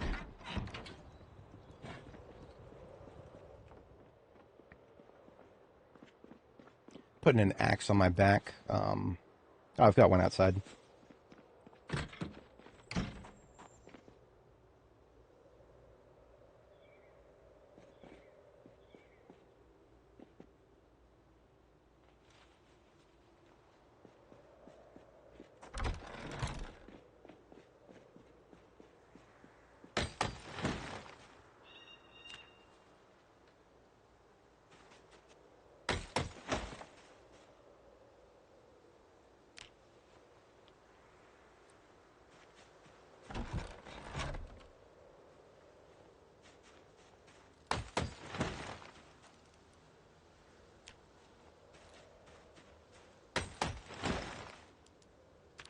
I'll welcome the free firewood as it grows in front of my base, but there will eventually be too much to make use of, and I'll start getting annoyed by it.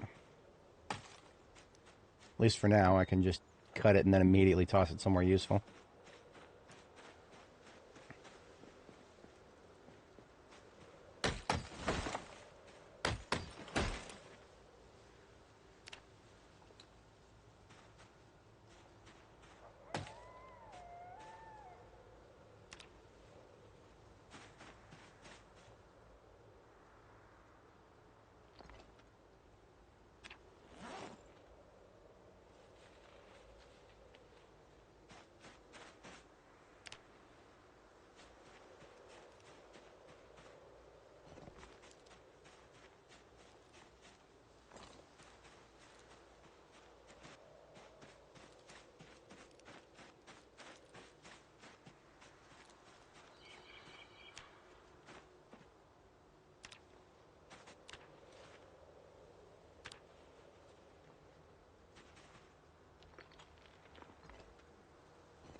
Oh, we can chop large branches into firewood. That's useful.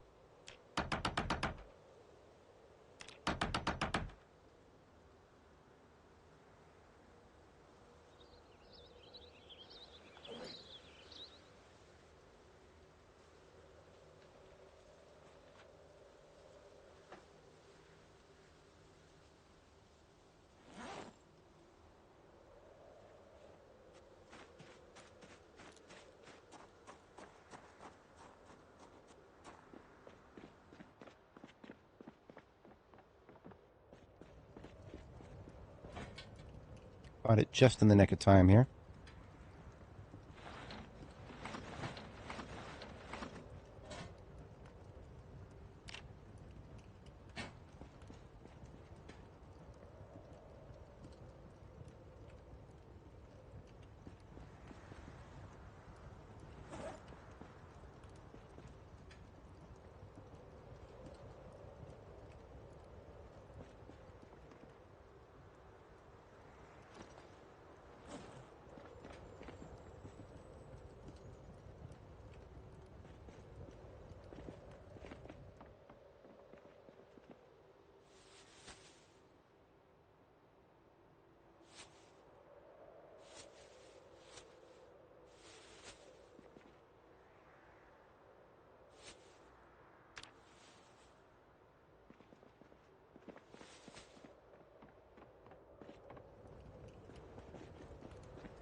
I think that's all the animal bones except for what's in here.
So I'm doing carving and tailoring stuff up here. Because there's crossover between those two skills. You can make bone armor. There's a lot of bone armor options, and they all use both both carving and tailoring.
Actually, you know what?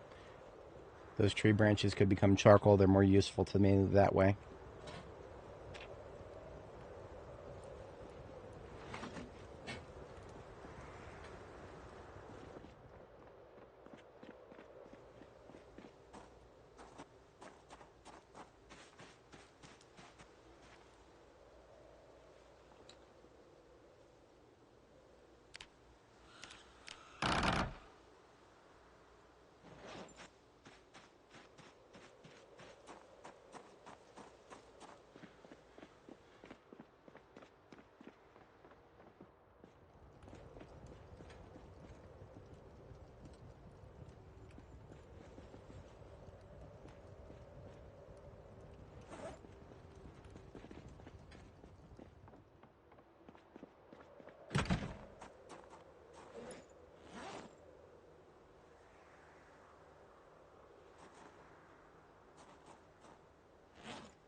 Forgot that I'm just dumping cartons of ammo on the floor all the way back here.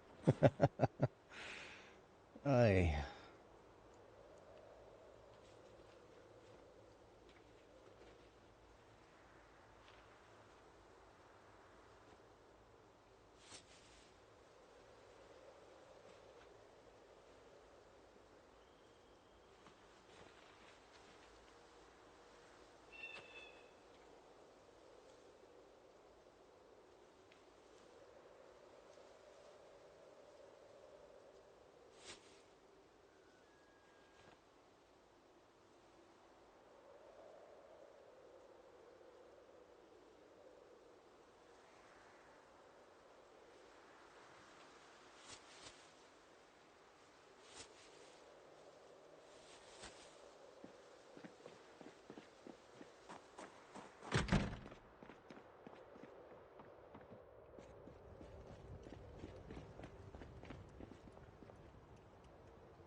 This cheesecloth needs to be kept within proximity of the oil press here, or the hand-operated press.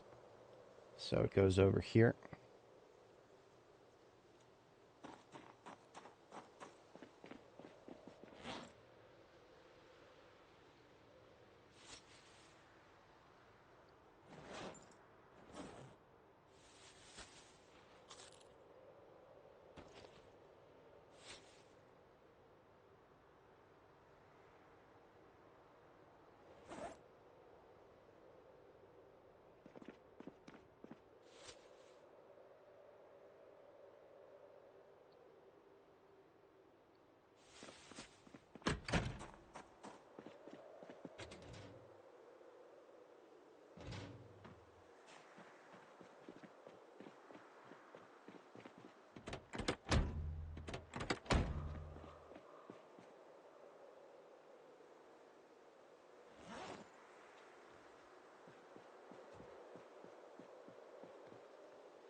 Came home from Electromax with about 30 scrap electronics in total. That's pretty dank. I've had better, but that's not bad.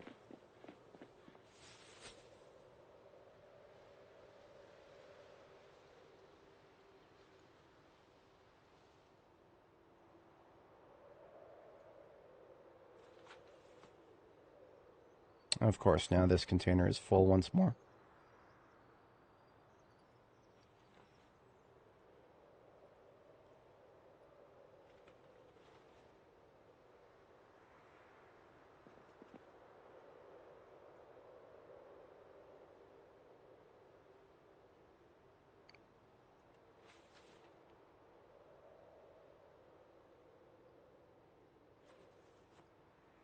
Not on this character. That's where we were hanging out a lot on my previous character before her save got broken by the update. We're not going back there anytime soon because that is a late game thing. We are in the mid-game section now. Like that famous line from Stephen Strange. We're in the mid-game now.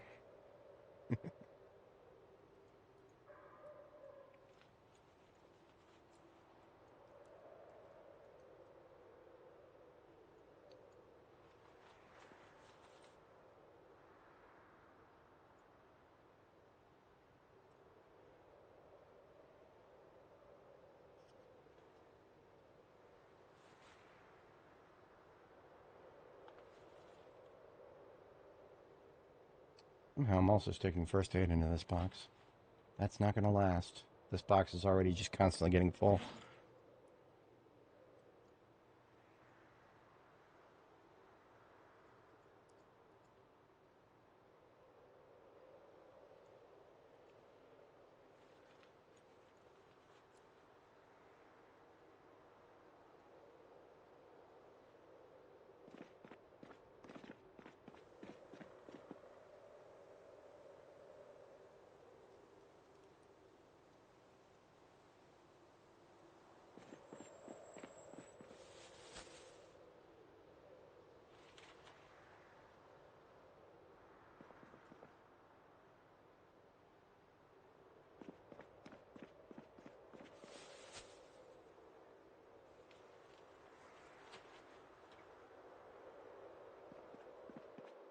I'm supposed to have a fishing supplies container somewhere here. I don't remember. Oh, outside.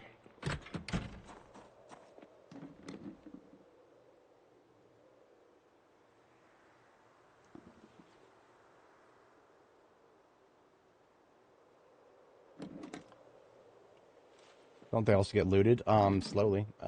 You hit a peak after a certain point where it gets to be about 50-50 chance for a building to be looted or not. But then it falls off, and you don't have to think about that as much anymore. We passed that point a long time ago, so it's already as bad as it's going to get. It's not going to get any better or worse. Basically, if you don't get what you want to get within the first 2 months of the game, just accept that everything else after that is a 50-50 shot. That's the long and the short of the looted and trash mechanic.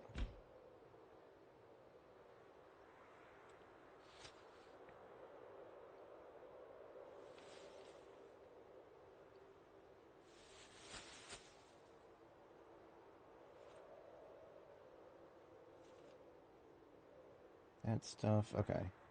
Homes for that stuff. We can put the rope in the van. And then all that's left in that vehicle is... All that's left in that vehicle is sand. Lots of it, like way too much.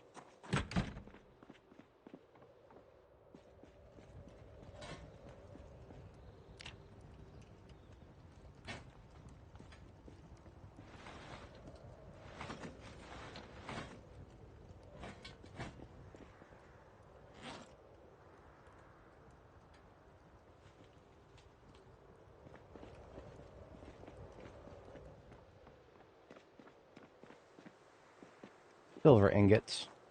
We happen to find, I don't even remember exactly where, but it is now in here. We can use it for forging things, interesting things.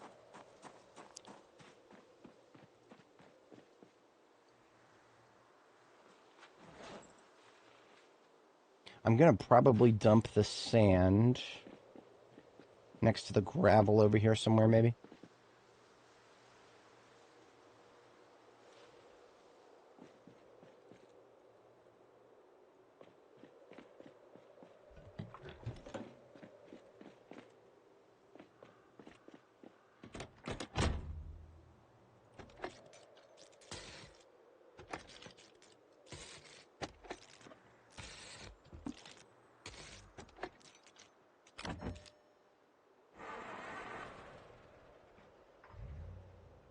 And she lives.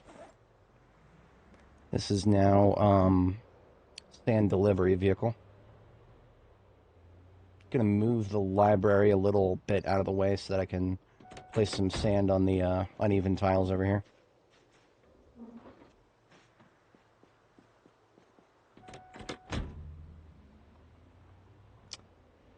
Library can go back this way a little ways, since I'm not particularly going to drive that close in that direction.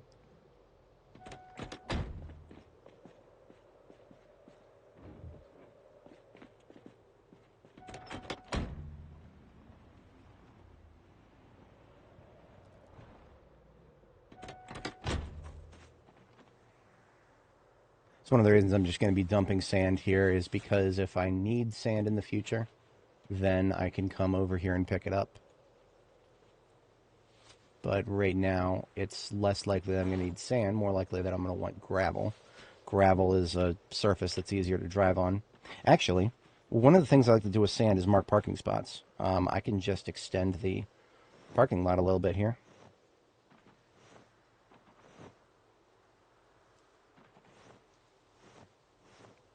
6 deep and 3 wide. Makes for a pretty decent parking spot.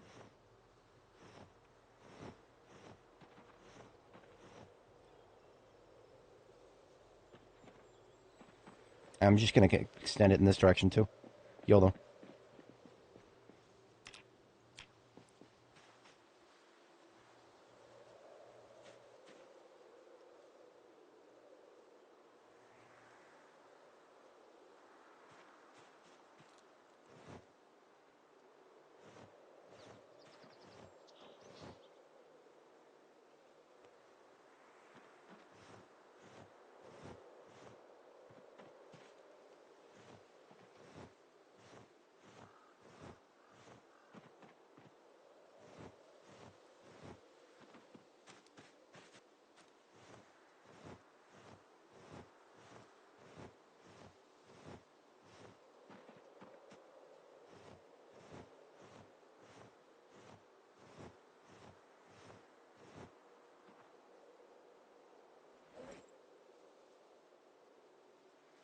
Man, we still have a lot of sand. But I need these sacks to be useful for something else. We have too much sand. It's because I do a parking lot on the other side here, too. Yeah. Yeah, absolutely. Absolutely.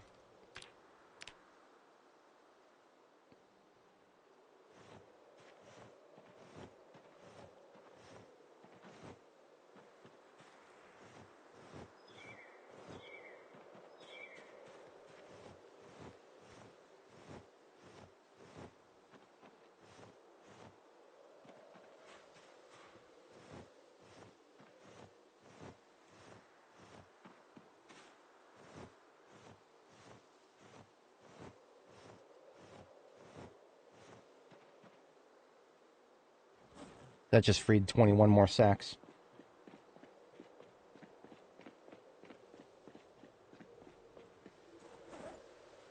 Total of free sacks is 48, or 47 rather. And we still got a little bit to work with here. Oh, that is, okay. That is a little short.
Two bags of gravel, or 2 uses of gravel short. I'm just going to move it from the back to the front here.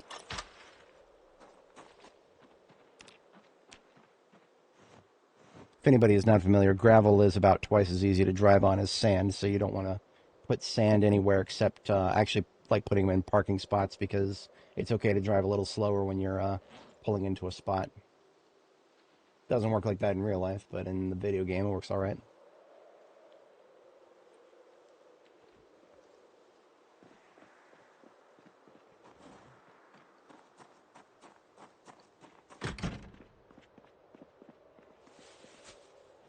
Just going to make a whole bunch of salads now that we are starting to get freshness loss on the meat.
even usage of ingredients, and everything came out to be right around 30. I could not have asked for a more balanced breakfast.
I also need to use up that salsa. It's going bad, too.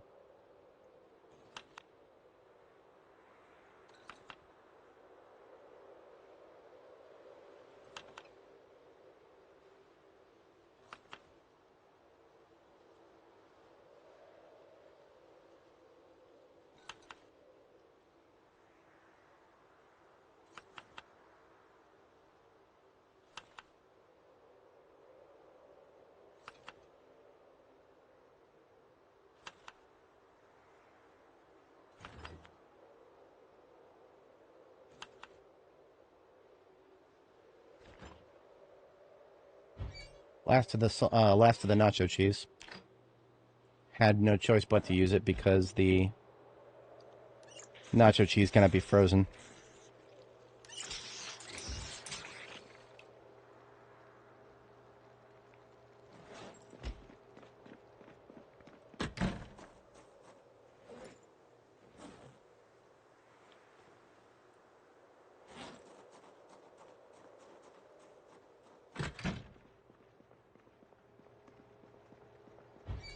I might also go put sand up in the animal pen, because that will make it easier to find the animal's leavings on the floor.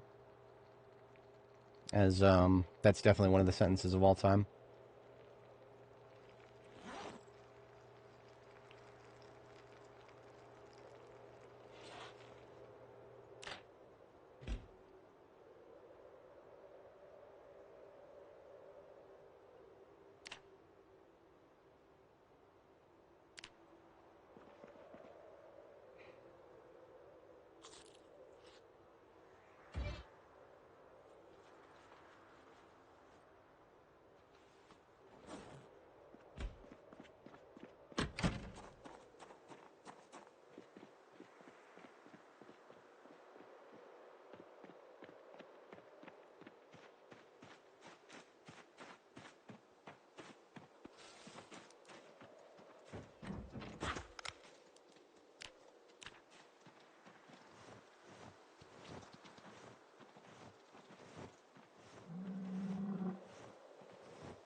Oh shit.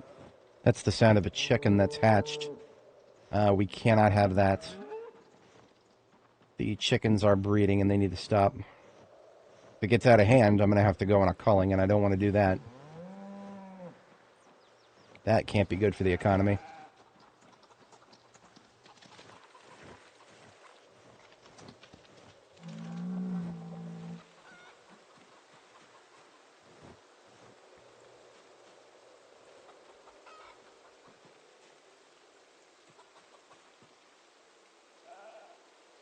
Yeah, the Rhode Island red chick here is a male. I need to kill it.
Regrettable that I can't pack eggs into cartons after they've been cooked.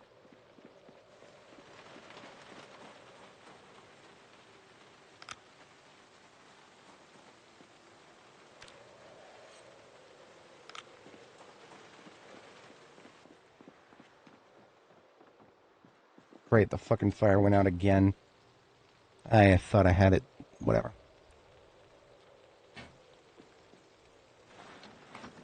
As long as we get a little bit of uptime, we're probably fine.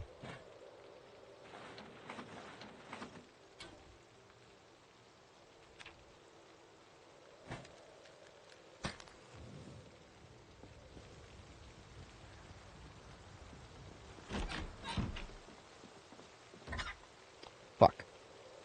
Forgot about this thing. I gotta kill it.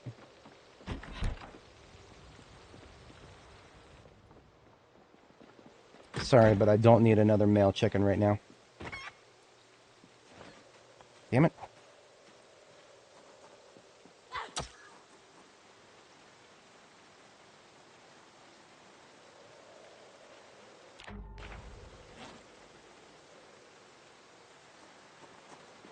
Blood all over my frickin' gravel here.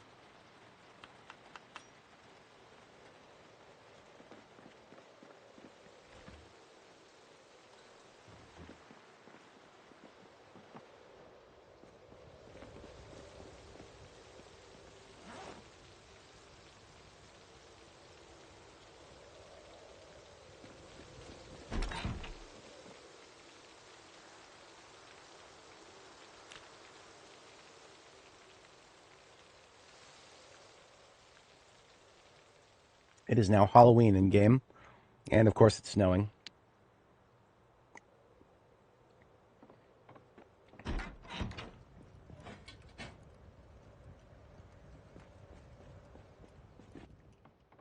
So now that I've got a lot more twine, I think I'm going to do another...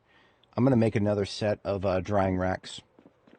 Because we do actually have a lot more rabbit leather up there. And it would be a lot more... It would be a lot... We'd get a lot more done if we kept the fire going while there's even more drying racks next to it.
Alright, all 25 of the welding torches that we have in our collection have been fully reloaded with propane.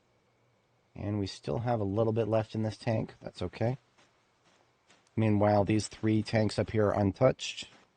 So we've got more... Once again, welding rods are the thing that holds us back more than anything. We've got propane and things to weld with the propane. It's just this stupid fucking B42 middleman that they added, the welding rods. Once those are gone, they're gone forever. There is no making more of these. We cannot make our own welding rods in this game, and I have this very sinking suspicion that we'll never be able to. That is my current feeling on that matter. And I don't like the fact that there's an entire skill that just is going to be, completely unusable at some point after welding rods, all the welding rods on the map get looted. Everybody's fucking done welding. It's gone. Goodbye. I don't like that. I think it's kind of fucking stupid.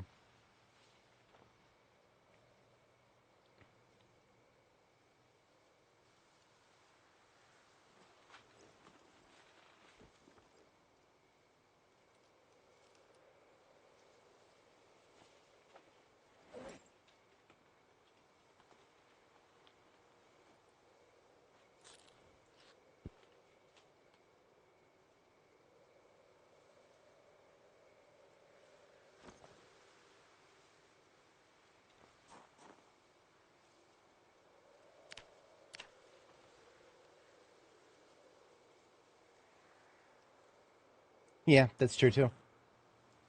Yeah, no problem. No, that's 100% true as well. The propane is very finite. So we've got two very finite things that we have to worry about now. As if one wasn't already enough. It is tragic.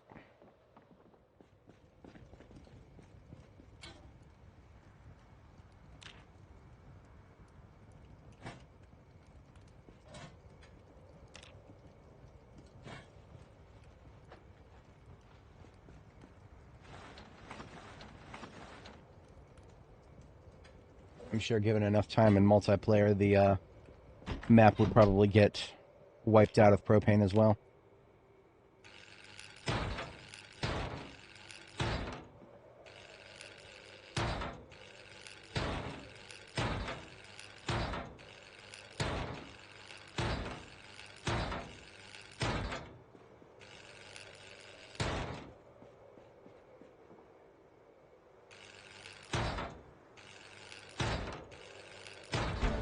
Boom. Welding level 6. Glorious.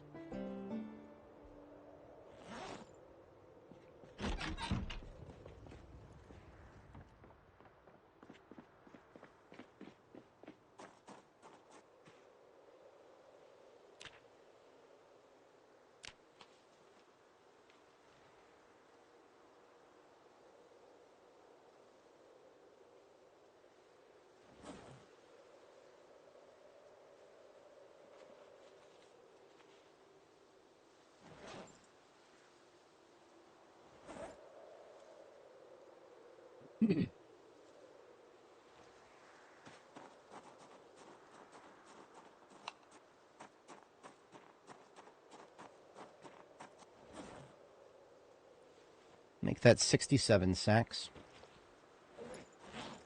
Zoomers, I banish you from spamming my chat.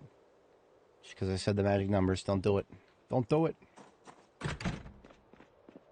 Alright,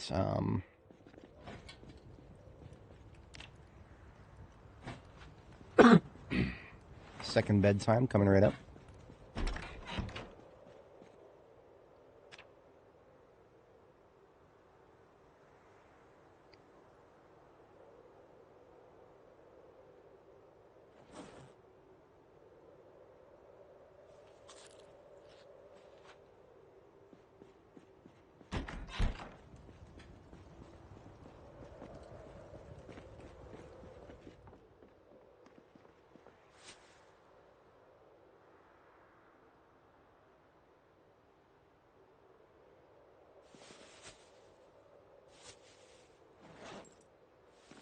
I think the music has been off for a while now.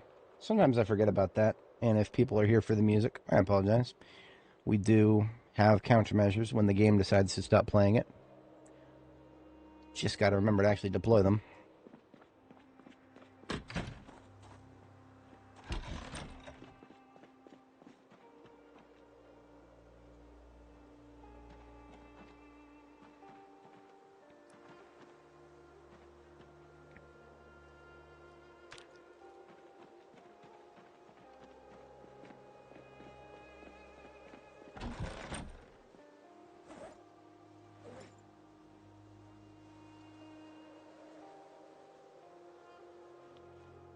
I'm going to move some of that sand up to the animal lot instead of on the floor here, because that's actually going to be useful up there. Here it's just marking a parking spot that I'm going to be a long way from actually filling out the rest of, because I've got higher priority uses for gravel than extending the existing parking lot.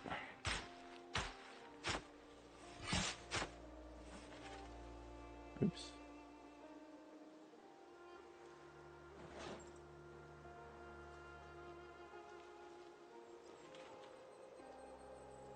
This game stopped playing music. No, it just it's not even a certain date. It's just, the devs don't play the game long enough when they're testing it, so they don't notice that the music system is, it kind of breaks if combat music doesn't kick in often enough. If the devs played their game more, they would know that spending a long period of time outside of combat will cause the music to just fucking die.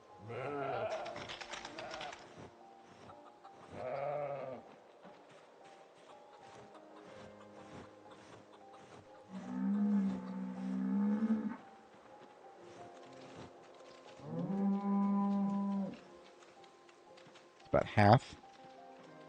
Okay. While I'm over here, we're going to collect all the wood.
These fucking things are not growing up.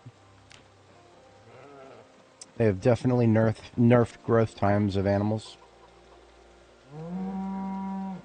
Whatever.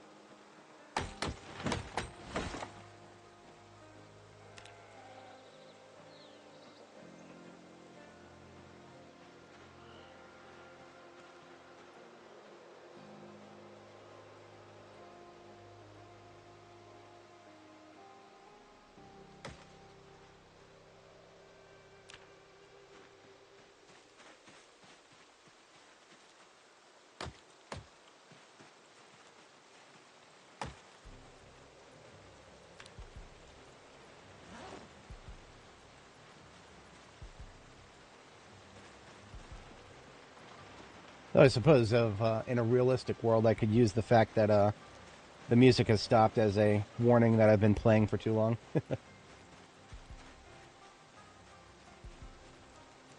Yeah, this is true.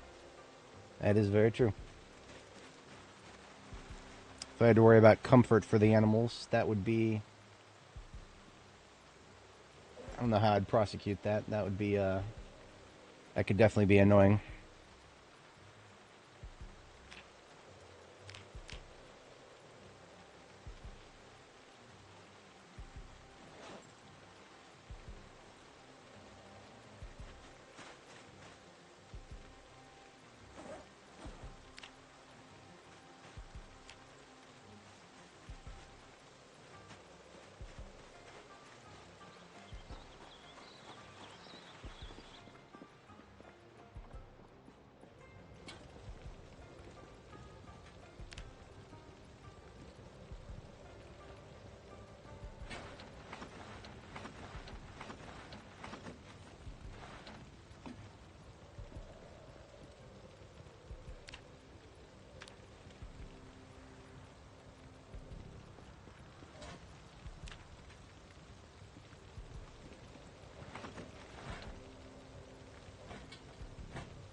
Okay, there's about 7 hours left on the leather. I'm going to go ahead and prep another load of leather, and we're going to go ahead and make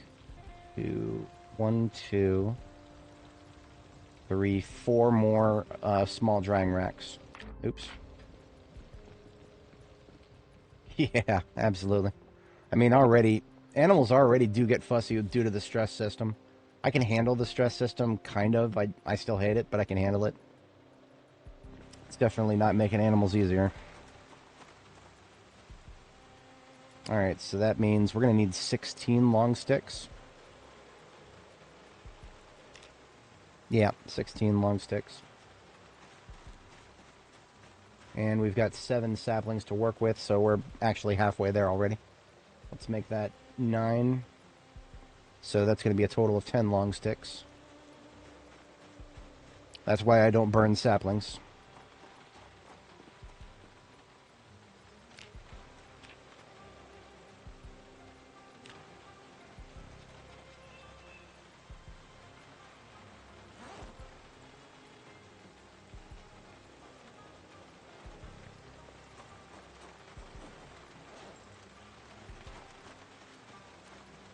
So that means I need another...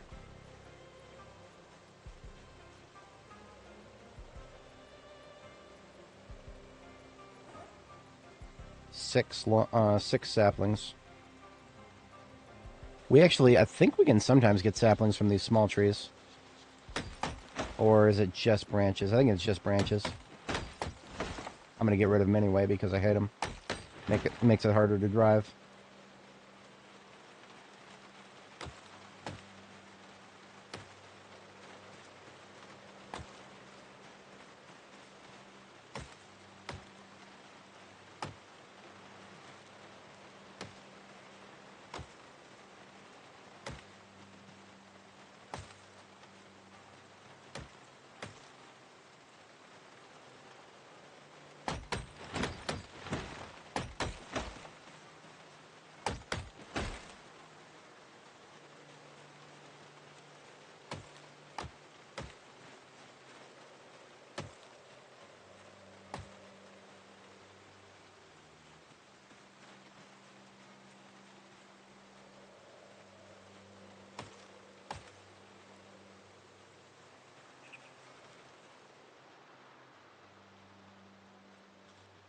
Saplings are going to come from the larger trees down south. I will go ahead and cut them and get some log stacks as well. Just a few. I'm not going for a full set or anything. Just going to take 6 rope.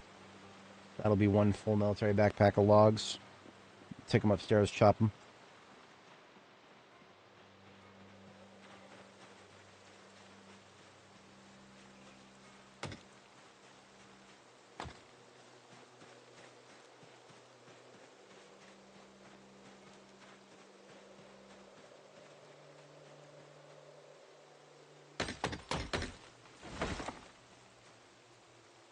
Didn't even get a sapling for that thing. Clear the base town. This is my base town, Phallus Lake, and yes, I did clear it. I don't know if any zombies left in town here. Might be, but I don't know. If there are any left, they're pockets, isolated pockets.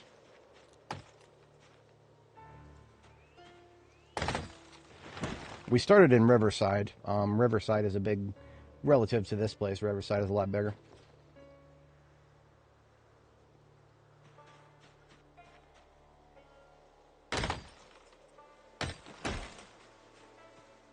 See, this is why saplings can get really fucking annoying, because we just got 1 from each of those big trees.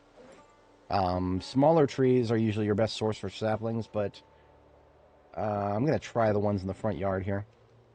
Keeping in mind that there are... I'm going to go ahead and use the rope I have to bundle these up, because that'll get rid of the rope.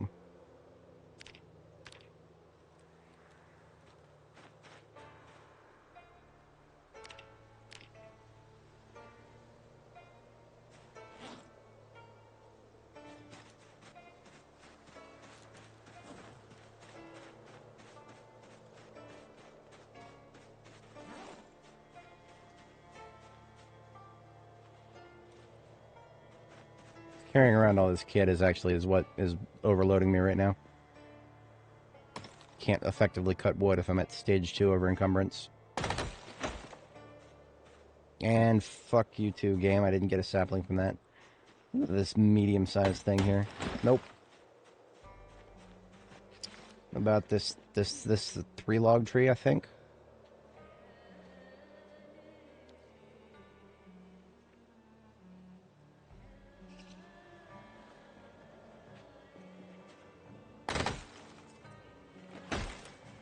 No, that's a 4-log tree, so of course there's another sapling. We just need another 3 more.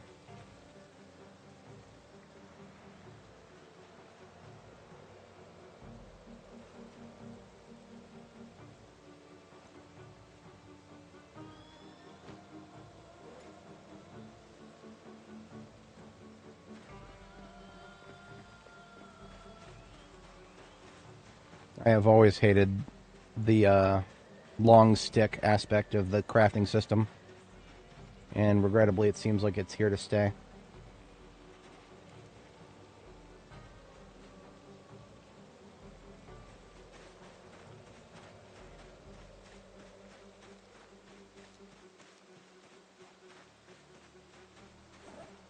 There's 13. We're lucky. These trees here will give us some. If I could just get one each from these trees, that'd be amazing.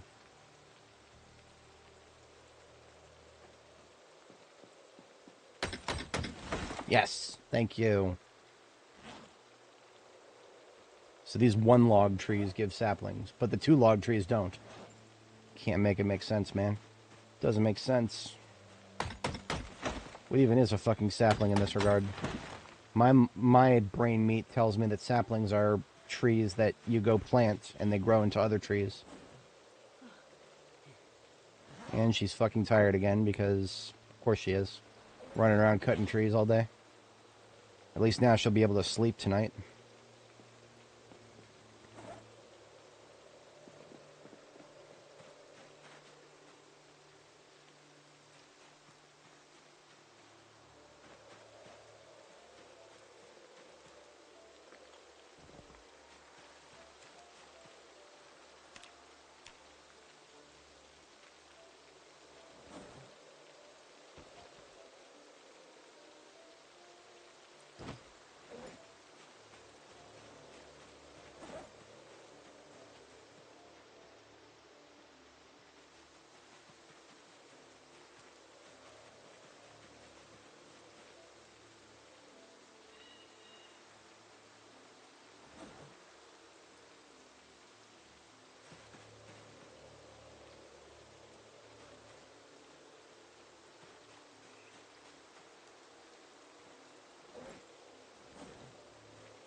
Just under an hour for those to finish. We timed this pretty well.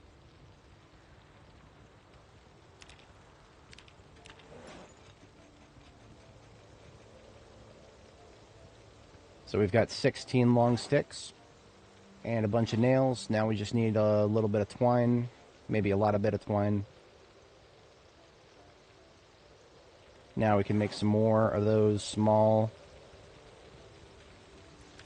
leather drying racks.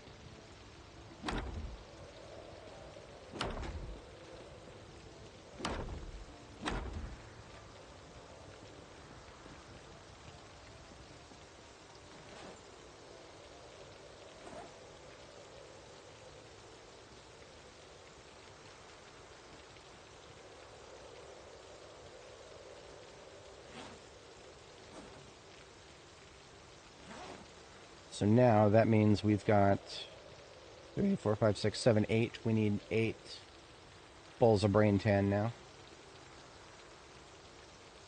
We've only got 4 bowls up here, so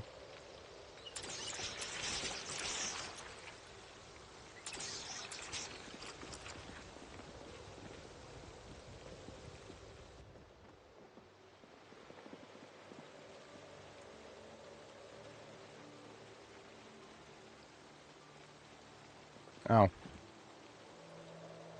You know what? I'm not going to allocate any more bowls to this because we've got salads.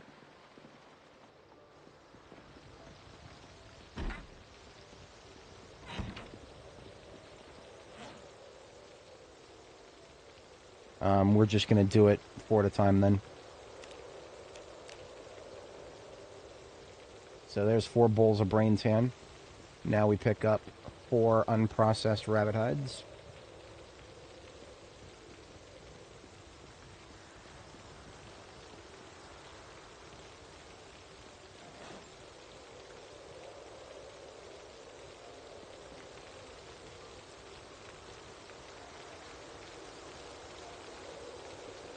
Remove the flesh.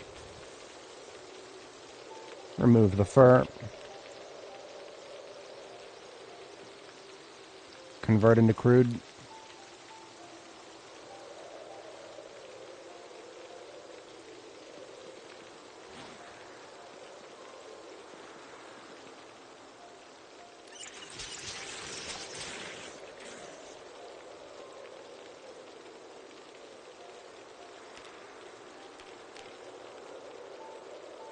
And we're just going to do that one more time.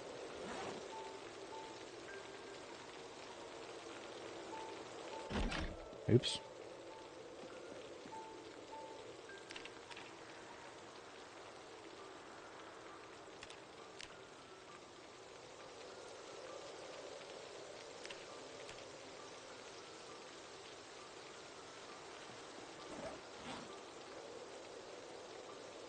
Alright, we now have 8 small crude wet leathers.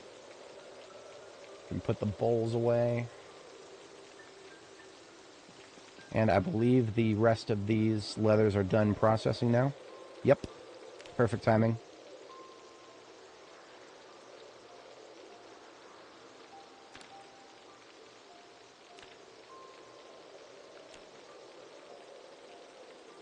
So we've got 4 leather fully processed. And we're about to go fully process another 8. Because we have doubled our bandwidth.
We are now drying 8 leather at a time.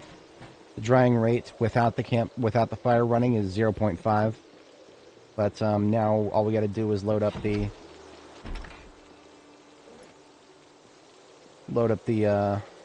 fire there and set it on fire. So I'm going to unstack these logs.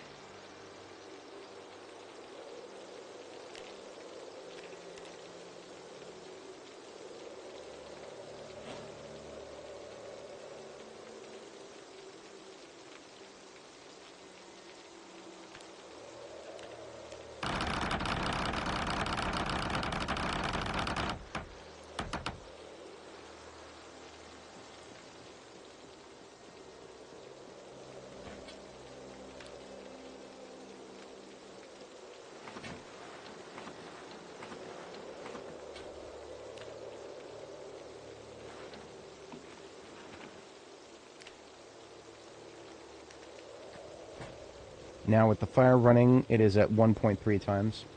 So we'll only have to keep that going for another couple days.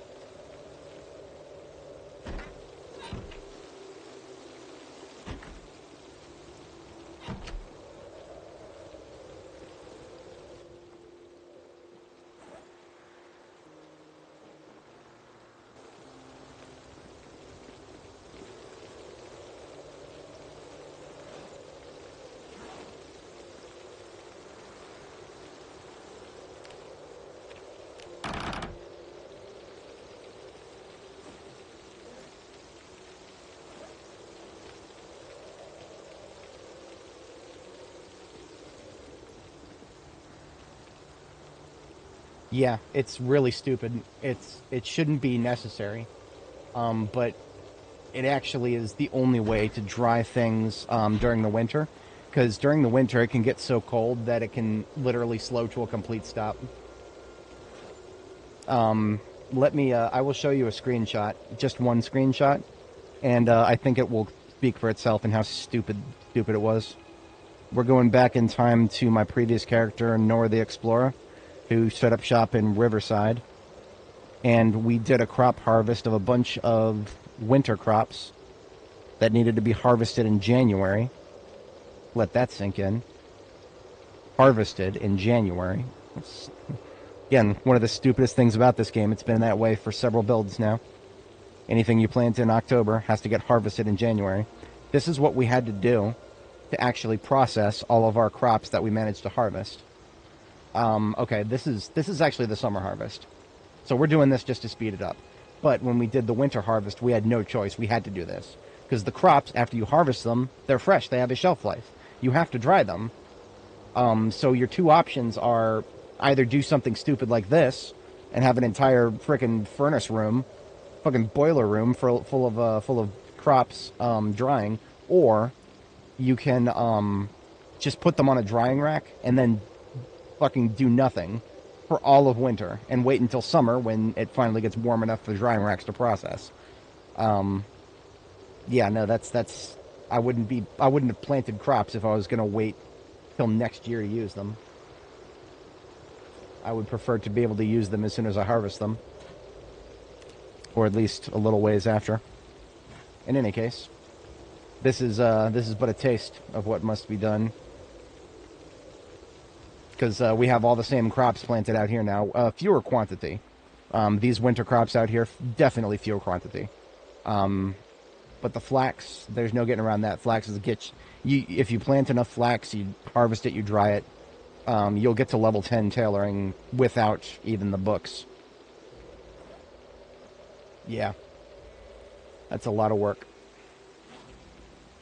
Definitely a lot of work. We've only got a little bit of time left today. I really wanted to do some mechanics, but that was necessary.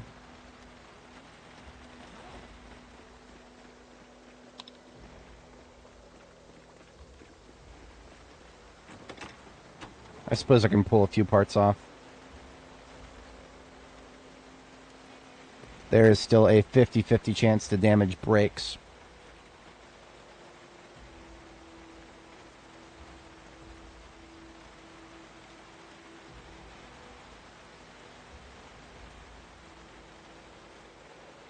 Stupidest part of this game sometimes.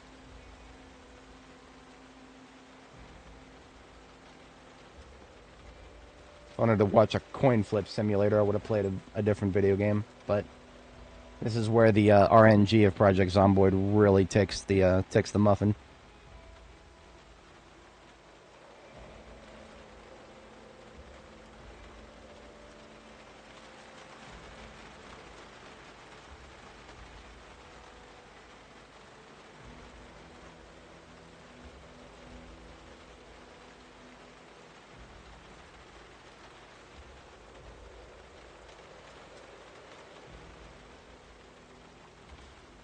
But every time we fail, we at least get a little bit of experience. So that's nice, I guess.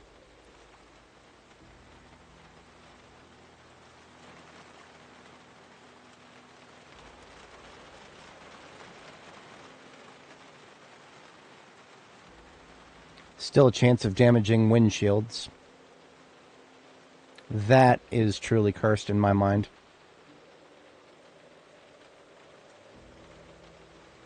Windows are fine. We have no chance of accidentally damaging regular windows, but wind shields.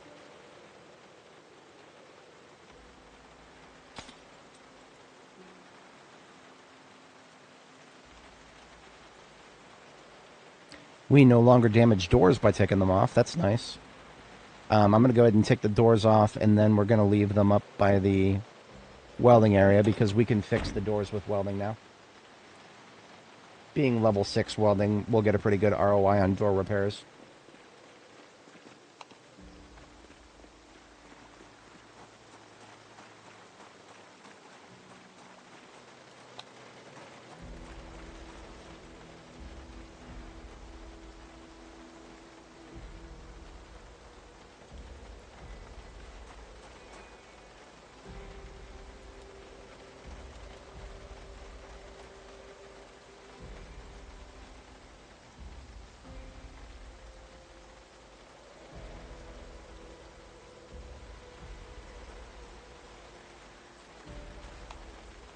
I might slap those back onto the donor vehicle, but for now we sleep.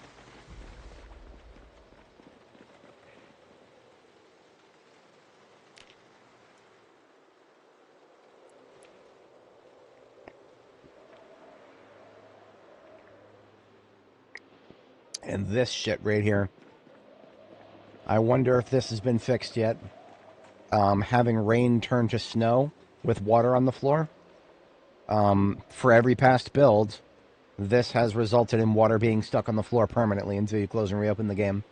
I don't know if that's going to happen this time. I haven't had this particular transition of weather on the latest build, but I haven't seen any patch notes about it, so I'm just going to assume it's going to happen.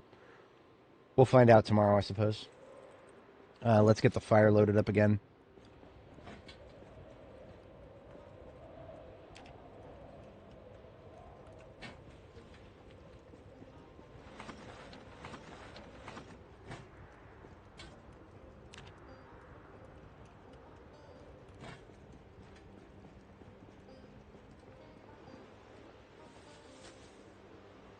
What's my chance to accidentally destroy windows? 15%. I'm getting so tired of hearing the extra loud wind up here. If I fix these windows, it'll fix that. I don't know if you guys noticed, but the sound gets a lot more obnoxious up here because of the broken windows. We've got about maybe an hour and a half or so to burn here. I'm gonna give it a shot. If I just steal some neighbor windows and I don't really worry about the integrity.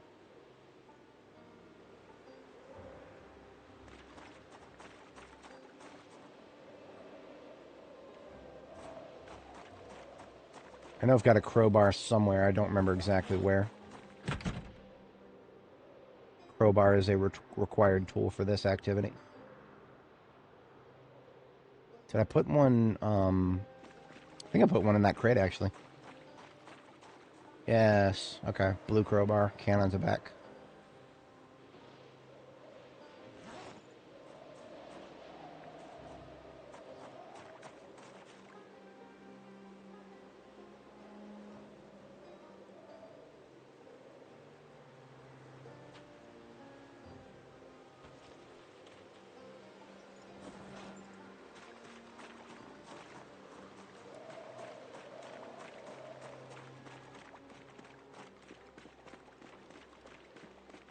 How many windows was that? 3? 1, 2, 3, 4. We're going to target 4 if we can manage. The choice of what kind of window comes up. Matching windows would be nice, but because I have a chance to damage them, I'm gonna see how my luck holds. I'm gonna let my luck decide here. If I start breaking windows by trying to pick them up, then we're gonna just go fix that one.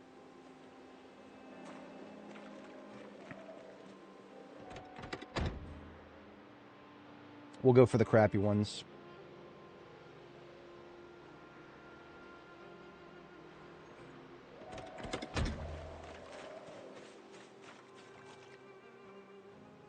At least there's a lot of windows like this one in Phallus Lake. Fuck you. God damn it, I hate that so fucking much.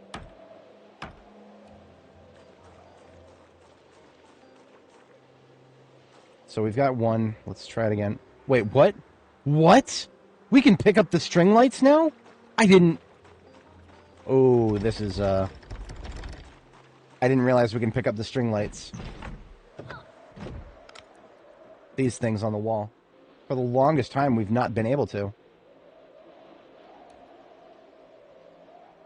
Oh, I am absolutely taking these home.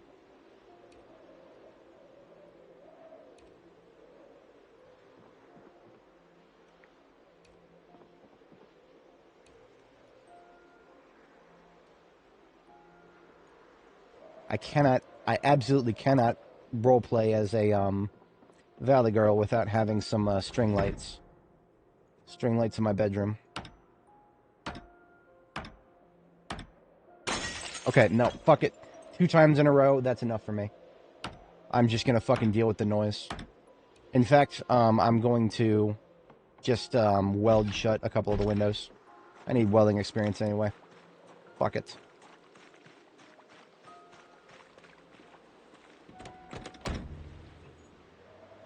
I get so pissed off when I accidentally break something that I'm trying to pick up. This is why I don't normally ever bother trying if I'm not max level. But of course, this particular character has been able to find 3 copies of Longblade 5, but not a single copy of Carpentry 5, so we're not there yet.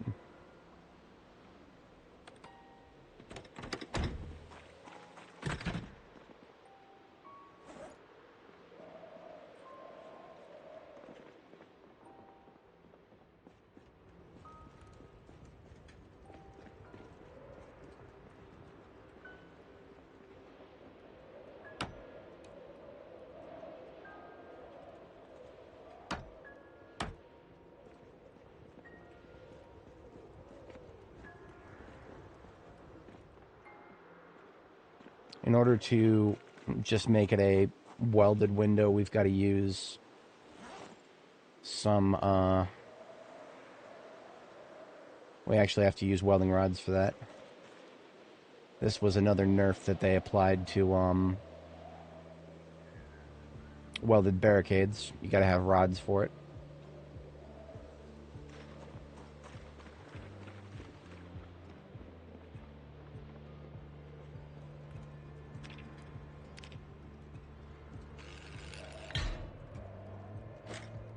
Beautiful.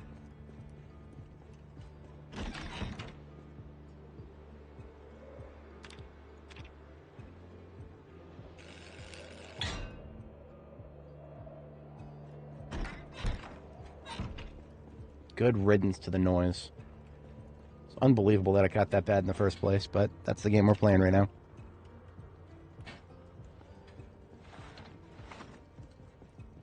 At least we made it on time for bed here.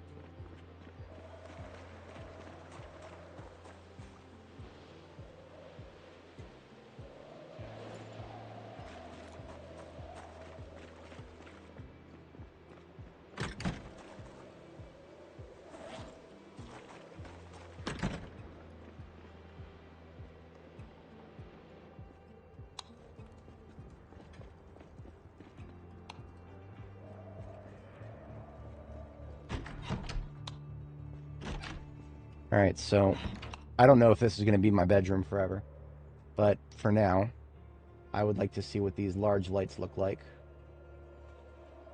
String lights as they were.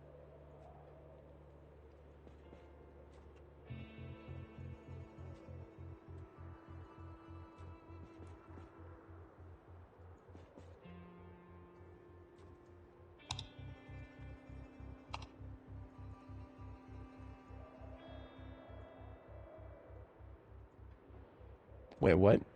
They're all connected? Allegedly, they're all connected. Now I'm very curious about that. Give me a moment. I've been planning on closing and reopening the game anyway. So I'm going to try that. I'm going to try closing and reopening the game.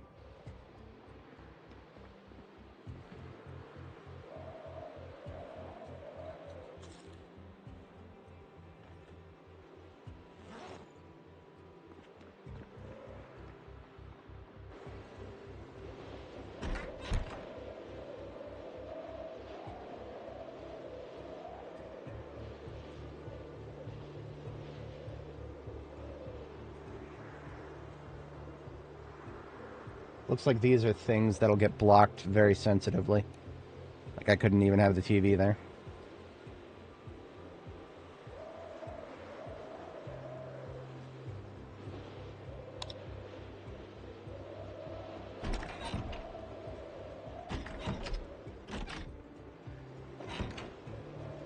Why is it so loud? I thought I fixed that. Whatever. I literally can't afford to care about it now. Alright, so we're just going to close and reopen the game here.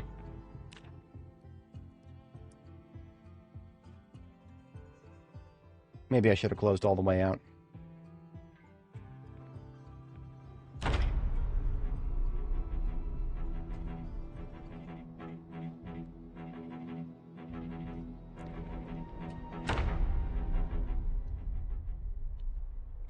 No, the string lights don't do anything.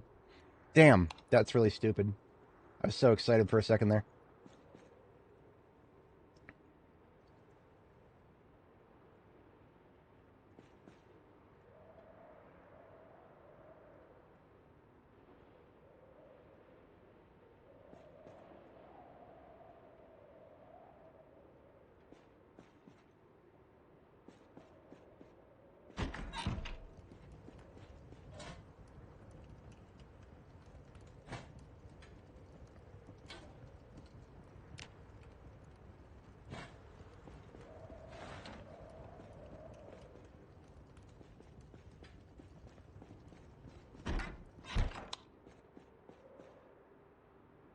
Oh God, the water is still on the floor. Okay, that tells me I've got to close all the way out of the game. So I will, because that was the reason I did that. It was the lights were just something I wanted to see in the meantime. But maybe we've got to actually close all the way out for both. Who knows? Um, yeah. This water needs to get off the floor. I can't stand walking around squishing my feet everywhere when there's no reason to be. It totally ruins my immersion. So close and reopen. In Starbucks, my manager called that the clopen. He was talking about shifts. Closing shift, ending at 8 p.m., and the opening shift, opening at 5 a.m. Truly cursed thing to do.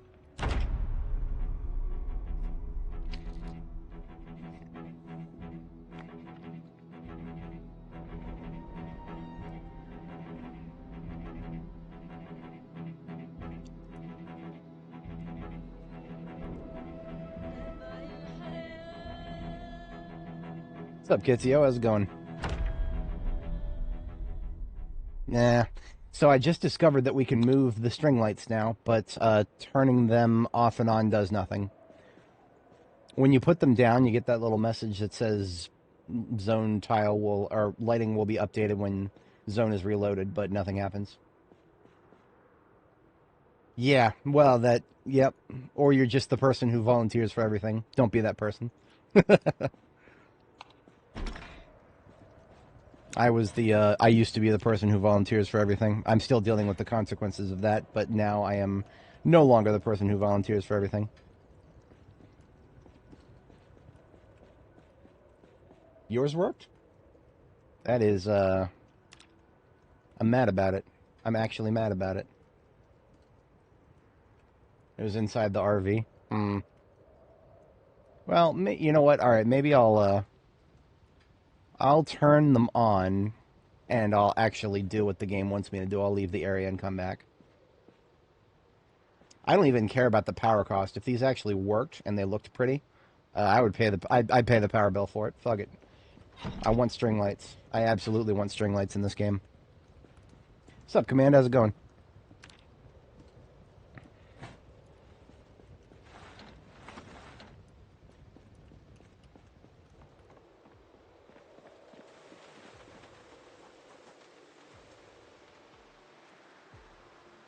Yeah, I'll just leave the area and come back.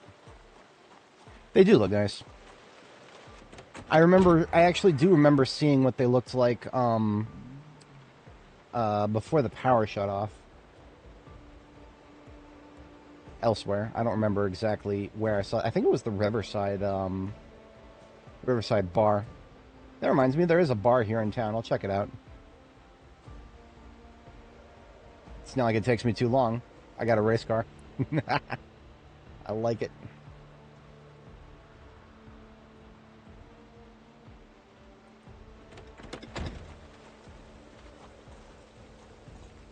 Now, I've not actually been all the way inside here, so we're going to be careful about it.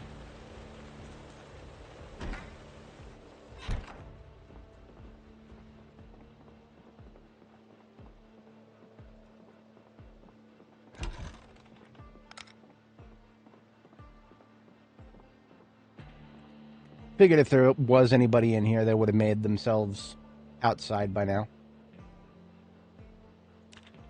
But it looks like this is not one of the bars that has string lights. Not as cool as the Riverside bar, officially.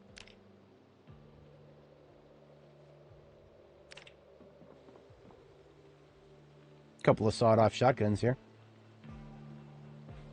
It's not a good bar unless the bartender's willing to go to prison for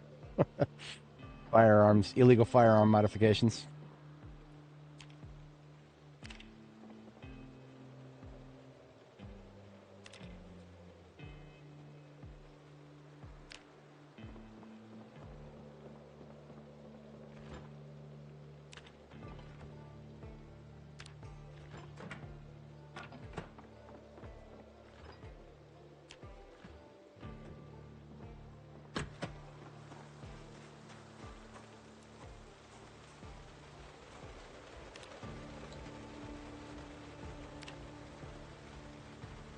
Red. Hell yeah. Glue. Oh, there's a fishing rod. Boy, we are finding some good shit in the antibiotics. Finding some good shit in the trash today. The maple cabinets, not the cheap trailer ones. I have no idea. That is, I think I know what you're talking about. I think I've seen them before.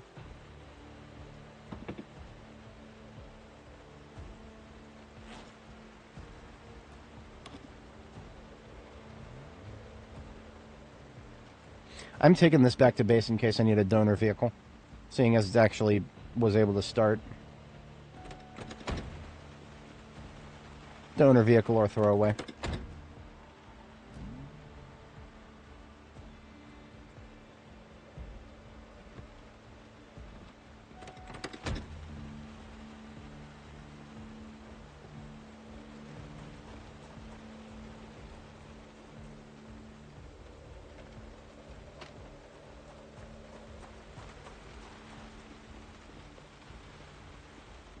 And the funny thing is, I think I know exactly the ones you're talking about.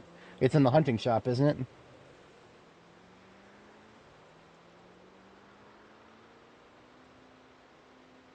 The little hunting shop inside the rest of the Zed's Unlimited building.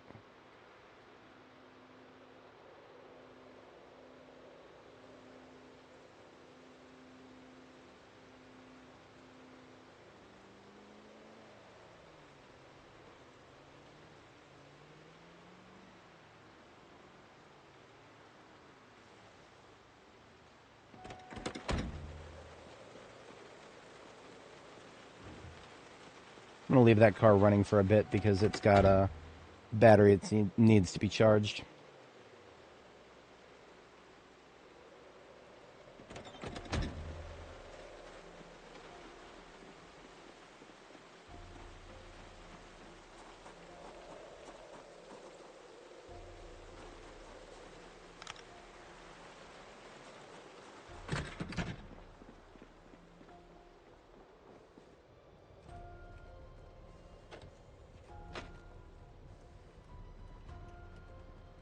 I'm already mad about the bedroom.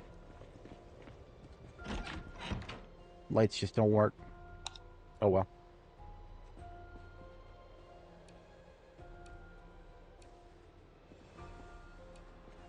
I was going to rip out the middle wall there anyway, so we'll put them somewhere else. And officially just classify them as decorative.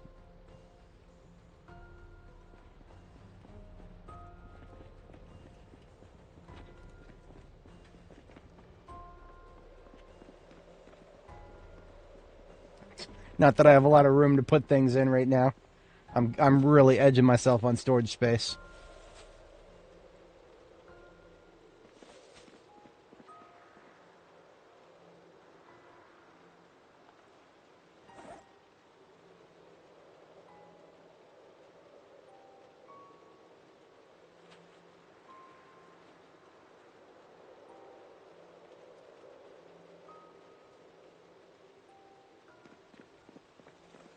But now that we actually have the fishing rod, we can do things with that.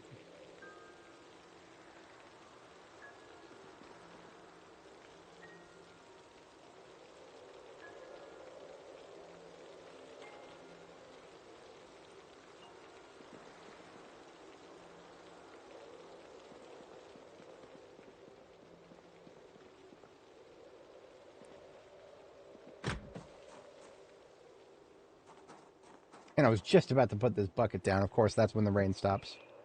Yeah. All right.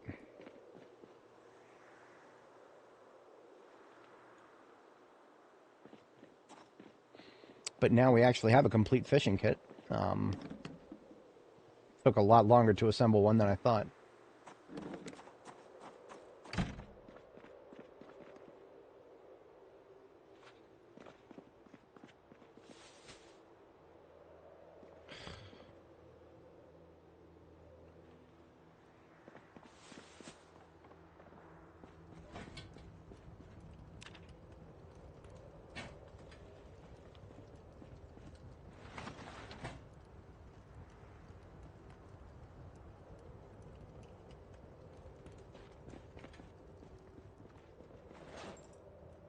I am going to go out and try to shear the sheep. I don't even remember if they have any wool right now. If they don't, then so be it. But if they do, we can make use of it. We'll get some tailoring leveled. When I get over there, we're also going to go ahead and put down more sand.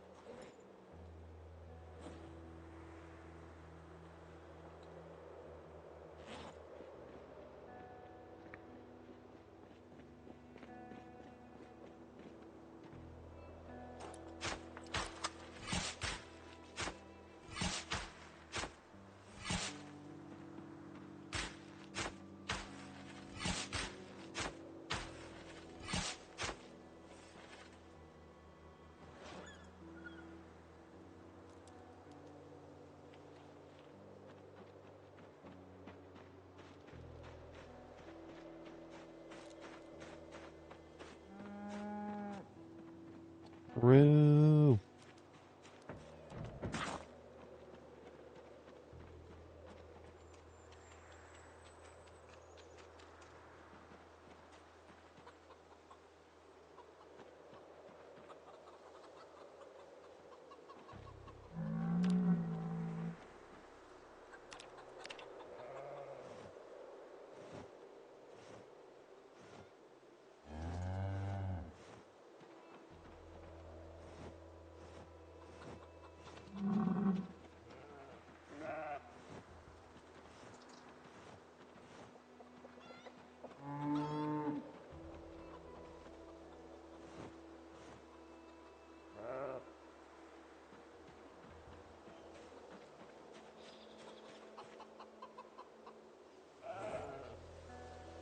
Let me go ahead and grab poo while we're here as well. Get some more cooking in the fertilizer bins.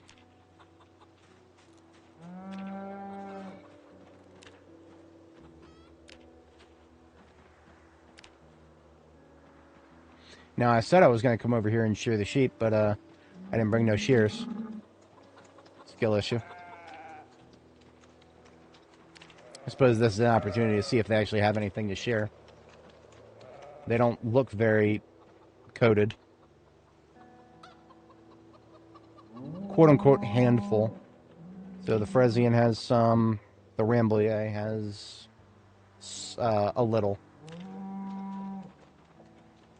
The Suffolk has a handful. So I don't know what that means, but it means I'll get a little bit of wool if I come over here with the shears.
Battery's charged. We'll see if that charge lasts. Sometimes these vehicles tend to not have their battery charge last very long.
Gonna do a big old charcoal burn here. We've got 1 billion tree branches.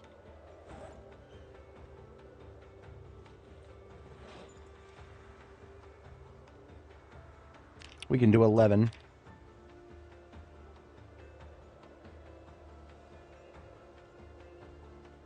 We were 1 branch short of 12.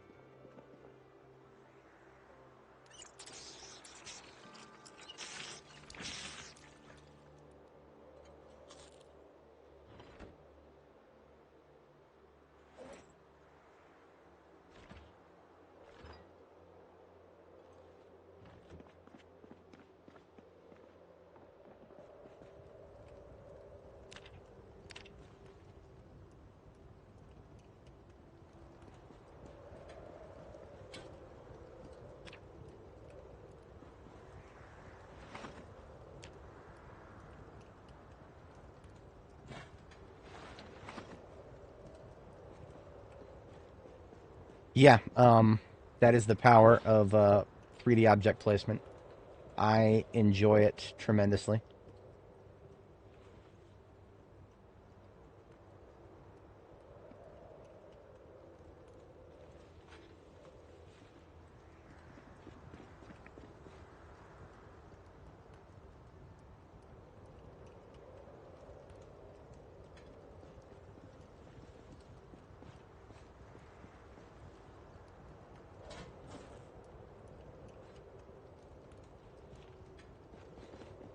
Now, we got a lot of chicken feathers, 67 total. I don't actually think that's enough to craft anything.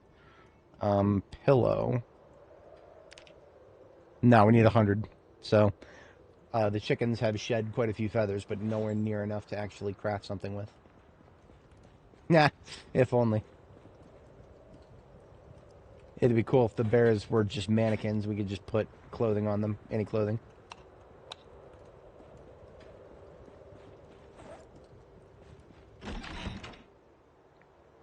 I think I'm going to unify the bedroom and the burn room here.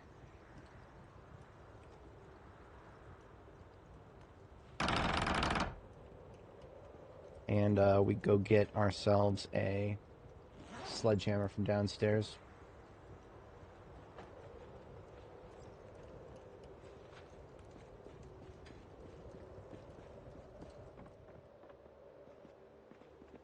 Nearest sledge is around this corner.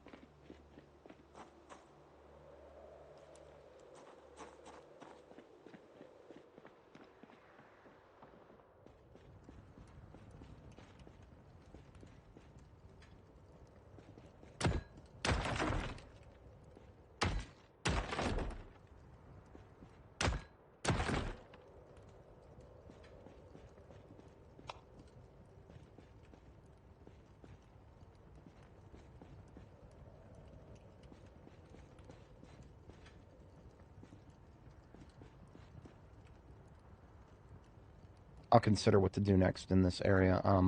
I definitely wanted to make a drying area up here. Like a second one, but yeah, I'll leave the sledgehammer here. We'll figure that out later.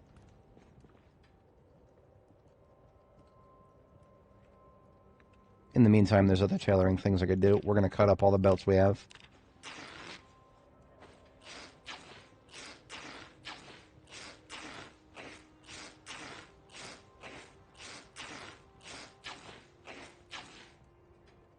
So all the belts we collected amounted to 19 leather strips. We can make that into a couple of stacks.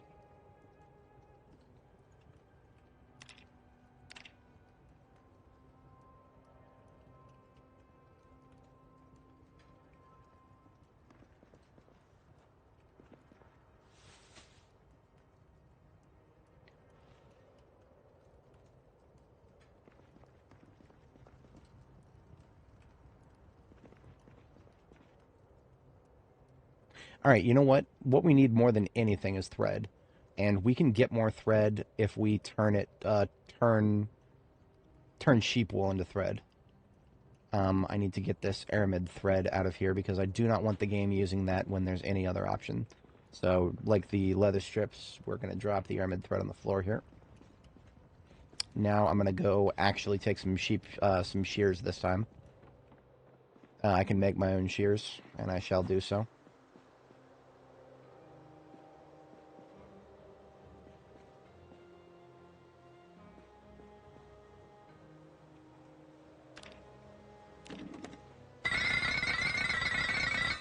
I know that's obnoxious, sorry.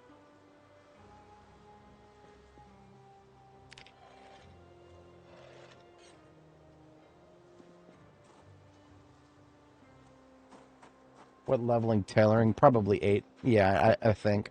I usually don't bother until I'm, like, level 10 already.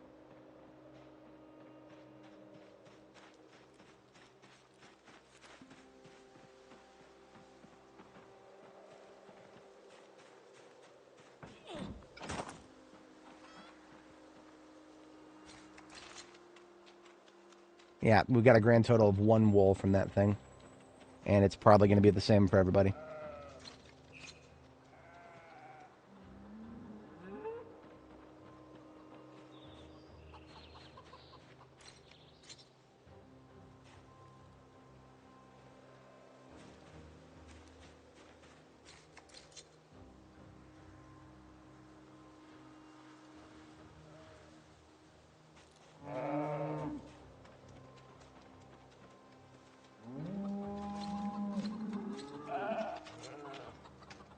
Okay, the East Frisian over here, or the Ramblia. The Ramblia had the most. So this one might have a little more too. Yep, beautiful. That each piece of wool we just got, we can go spin into another unit of thread. So that's fantastic. I'm gonna leave the shears out here. I'll leave them somewhere nice and conspicuous, like the water.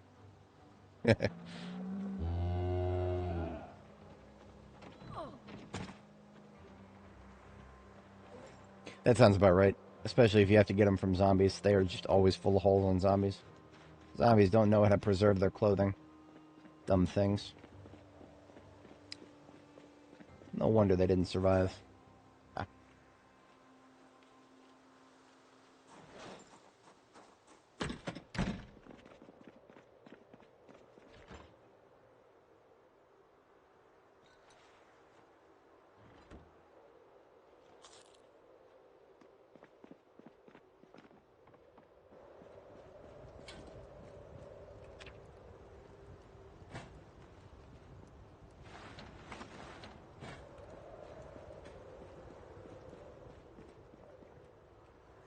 Spin thread from wool or spin yarn from wool. Those are the two big options here. So we're definitely doing we're doing it all thread for now. Wool, yarn rather. Yarn has a couple of niche uses, but thread is just so much more generally useful. I'm gonna do like 10 rolls of thread, and I'll save the last 4 wool. We'll decide what to do with that later.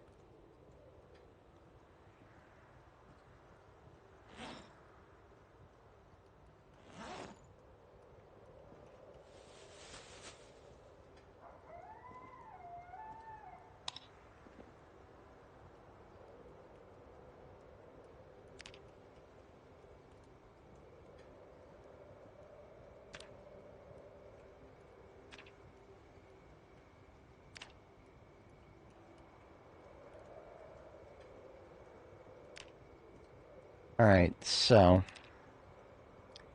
here's something that's a very easy win. Bone gauntlets. I actually enjoy bone gauntlets. I would wear them if I knew that I was going into hardcore combat. I'd put on a pair. They're pretty much the best you're going to get for hand protection. There's metal gauntlets, but they don't actually protect your hand any better. I don't even know what the real trade-off is for metal gauntlets. I just know that you're never going to get better than 80% on the hands. So,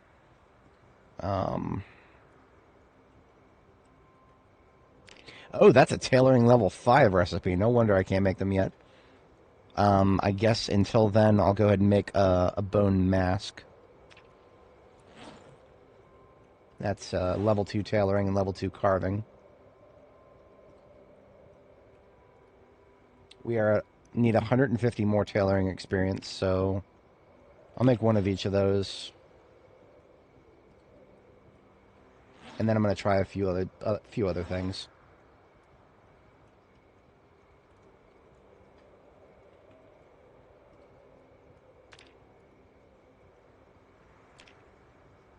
Yeah, I'm going to do a few animal skull necklaces because we do have a few of those. See the tactical gloves. I don't know what you're talking about. It's not a crafting item, so I'm guessing it's got to be something you get from looting. I have not seen anything called tactical gloves in any of the gun stores or police departments I've looted yet. Assuming that that's a thing.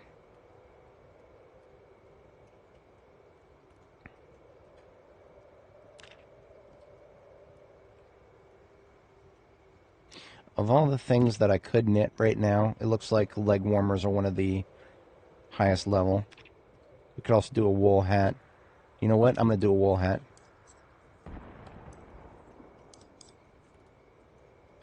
And that was the only piece of wool we had.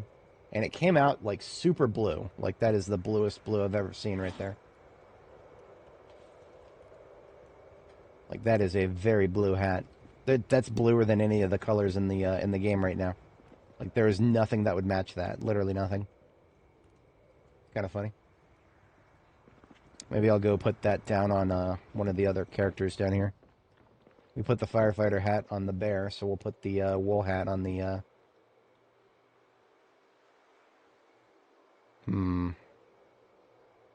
Put it on the mole guy. Molly the mole. It'll be a little big, so I'll have to rotate it a little bit here.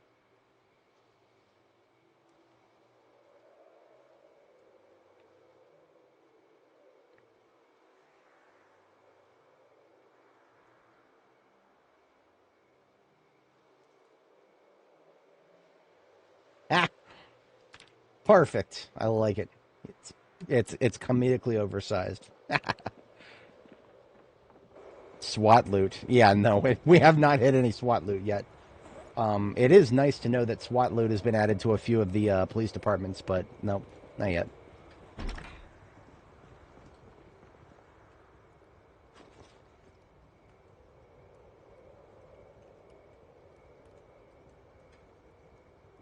So we just need another 100 experience or so.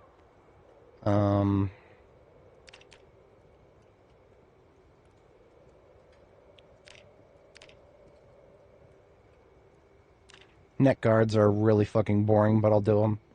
It'll get the job done.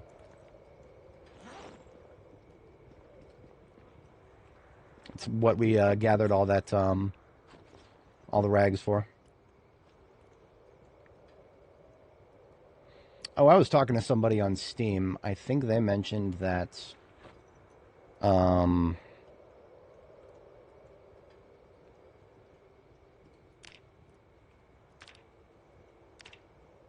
bandos were better. Briefs, actually. Briefs, I think, are better. In terms of ROI, because we're using 1 unit of thread and 4 rags. How much does this get us? For 14 experience? Let's divide that. That is 14.4 divided by 4. We're getting 3.6 experience per rag. So if we were to make a neck guard, or, oh no, rag bandana is even fewer. Rag bandana, that's what we was talking about. So that's 13 divided by only 2. So that's 6.5 experience per rag. So yeah, rag bandanas are, that's a no-brainer. That's a no-brainer. We're doing rag bandanas.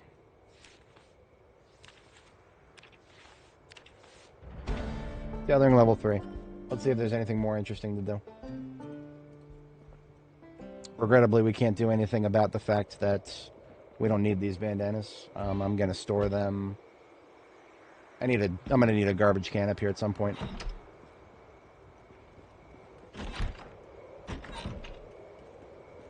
The sound problem is getting out of control again. I don't even know if there is a fix for it here. I already plugged up all the windows. Most infuriating.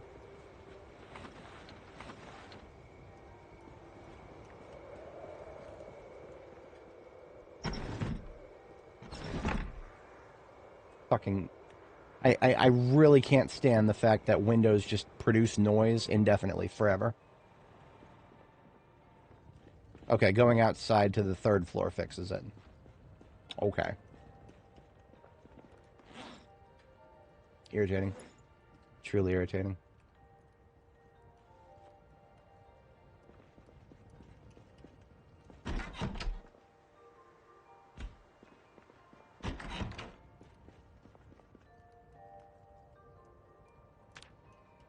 So now that we're level 3...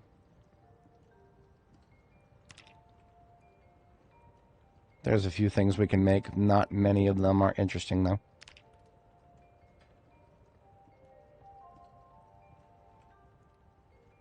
So here's something I don't know if I've ever tried. If I have, I can't remember. I can't remember if hide underpants are competitive with briefs or not. This is a good way to find out, because we've got plenty of rabbit leather cooking, and that is something we can use.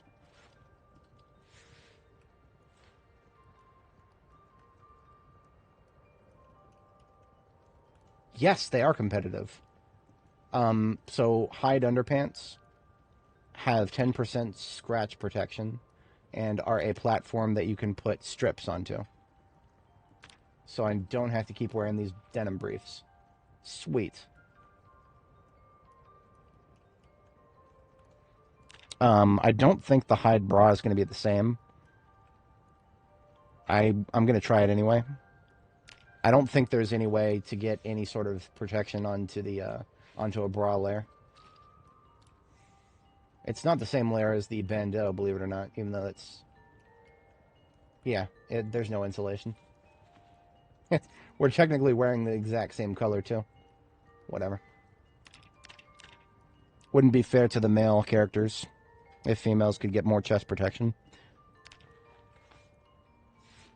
Unless cross-dressing became the new meta. So a hide bandeau is something you can wear that does have a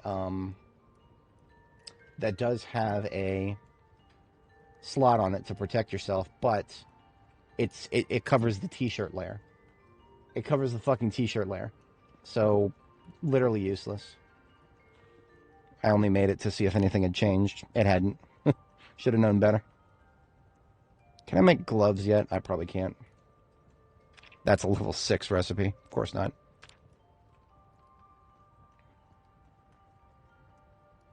Anyway, we're past bedtime. I'm going to go ahead and hit the sack.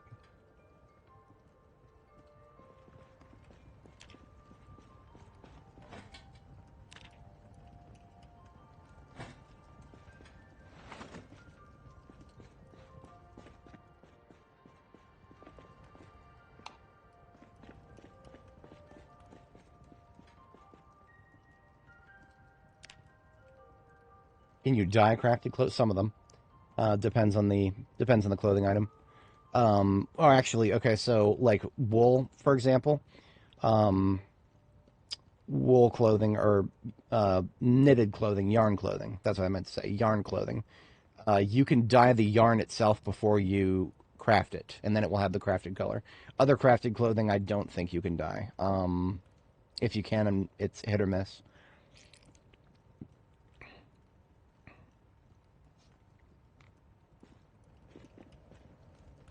But we have confirmed that dyeing clothing actually sticks now. For a little while there, it did not stick. That's pretty. I like it. Let's get some food for the night shift.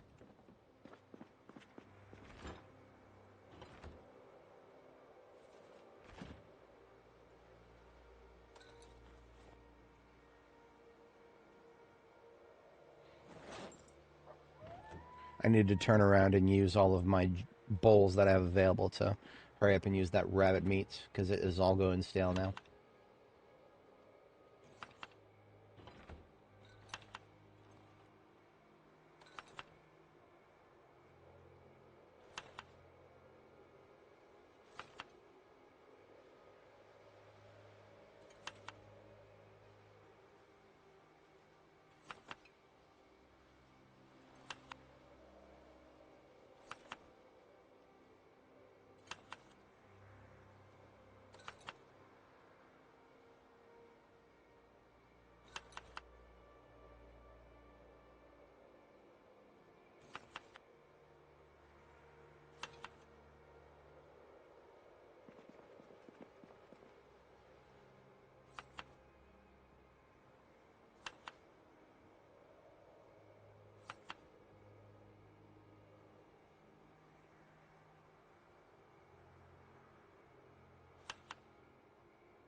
Did you know that if you pronounce salad phonetically in reverse, it sounds a little bit like Dallas?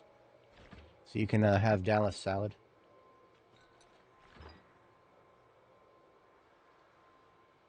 That amuses me way more than it should.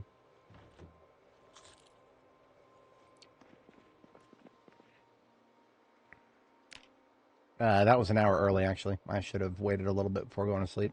Whatever. I got a nightmare anyway. Fuck.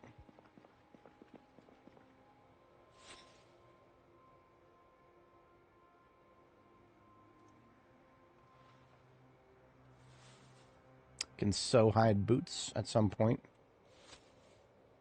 Just gonna scroll through and look at all the recipes here. We can sew our own elbow pads and knee pads. I think visually they're all horrifically inferior to the ones that you can find.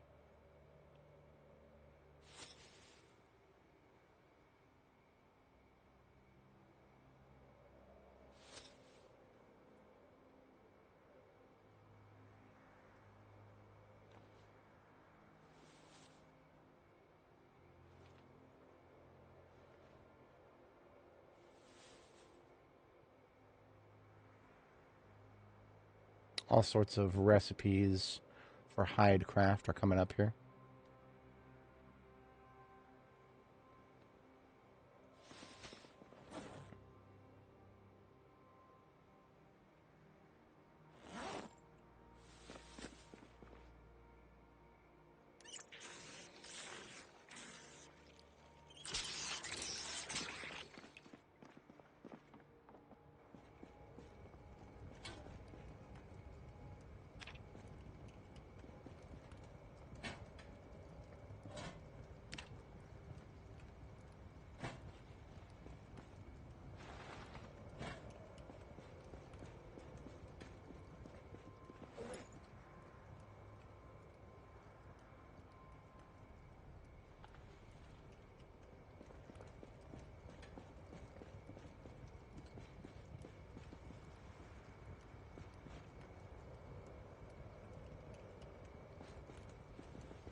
I think we're doing more rag bandanas.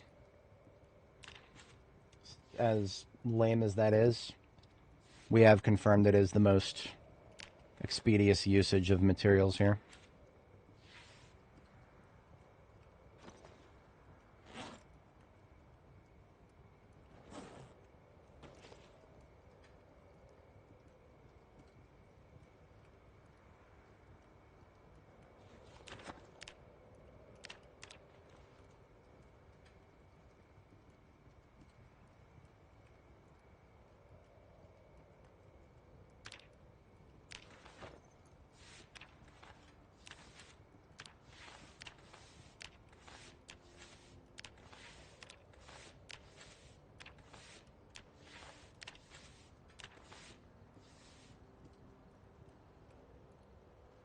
We wanted to give you more options, but we didn't actually want to balance them.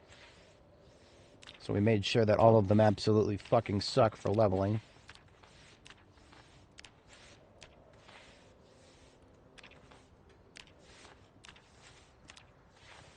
Oh shit. I accidentally made a couple of garbage bag bandos. Whoops. What do we run out of?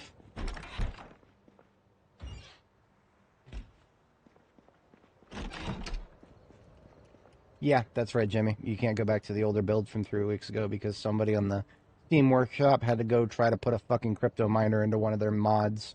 And then the devs decided to react by removing all older builds of the game and just fixing one of them. It's tiresome, it really is. But yeah, somebody made a mod with malicious stuff in it. And whenever the devs do that, they don't bother going back and fixing older versions of the game, so they're legally obligated to take them down if they're not going to fix them. Cybersecurity is bullshit sometimes. The true culprit is the asshole who decided to make a crypto miner out of a mod. Don't be that guy. Don't make a crypto miner out of a mod. It's not worth the $0.02 you're going to make out of it.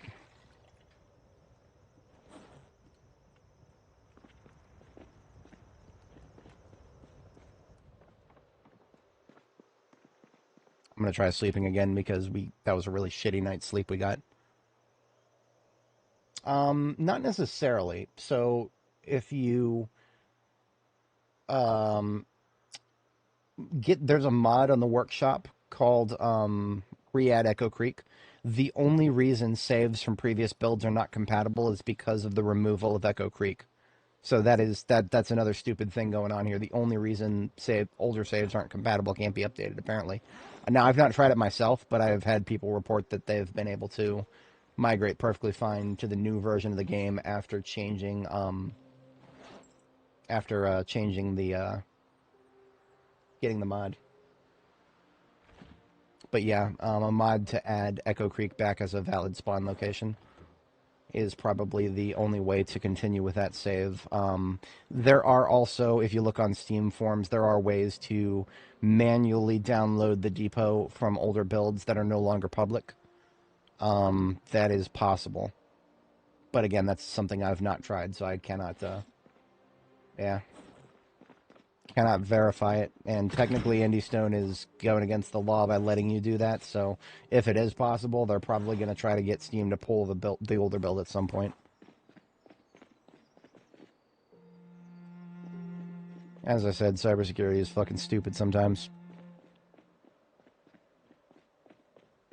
There's good reasons behind some of those laws, but as with any law written by some fucking boomer who doesn't know how technology works, side effects have a tendency to spiral every once in a while.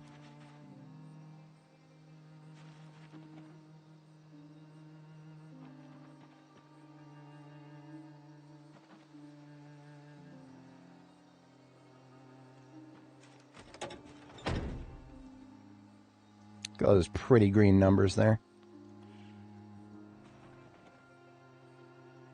I want every single one of those pretty green numbers to be on my fire truck instead of this thing.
Now I'm going to take the tires off, but that was a rather extreme reaction. I just said I was going to take the tires off.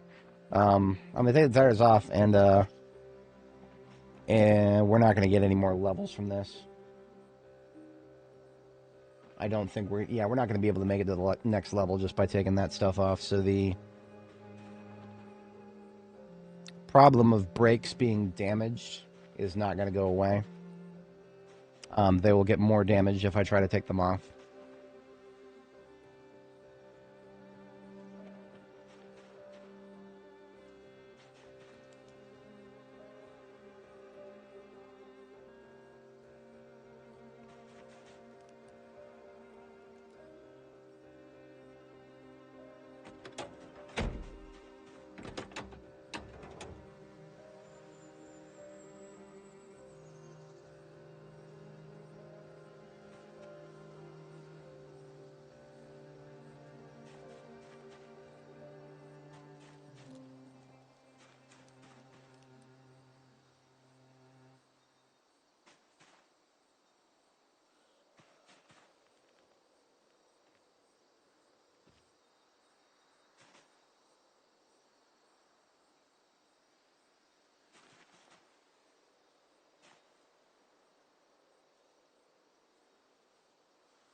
Yeah, I mean, that's is the unfortunate thing. The devs are always taking that hardline stance of, oh, you play unstable, then you gotta be ready for your save to break all the time. Trying to work alongside that is never easy.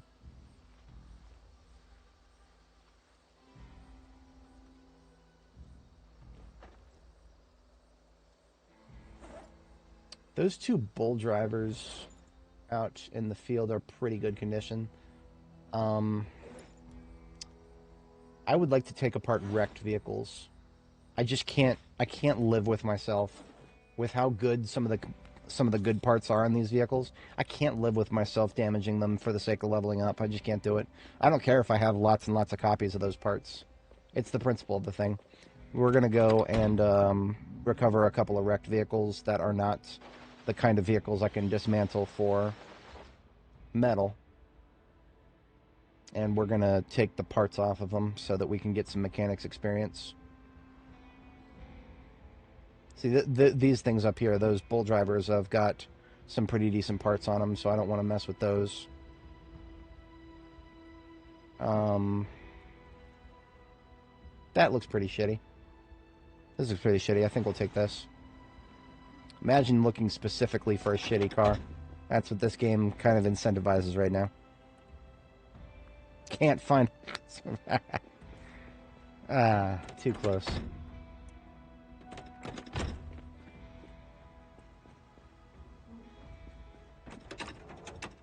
I mean, look at this. Look at these perfect performance tires. I'm just not used to seeing that, and I've probably got to get used to just damaging them. But at the very least, this is a standard vehicle, so any damage I incur on this is not going to fuck up my supply of heavy-duty parts. Heavy-duty is what I usually use.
Do we not have a chance to damage brakes on a standard?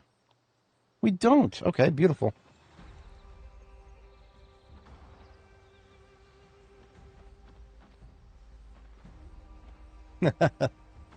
Yeah, that's a scary proposition right there. Imagine being stuck in an RV for the rest of your life.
You have to level glass.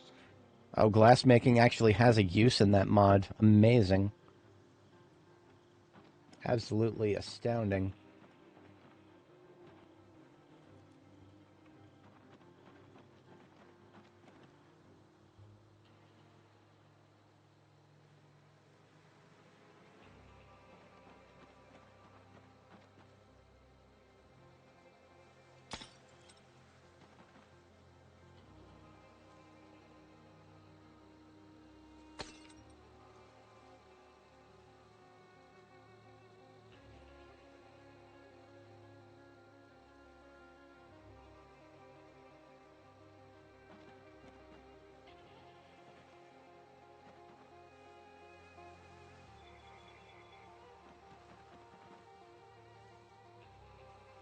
Sweet.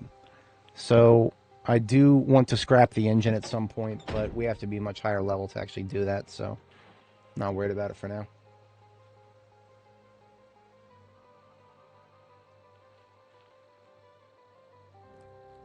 We're about 3/4 of the way through Mechanics 5 from that. I don't know why, but that feels like it didn't get me anywhere near as much experience.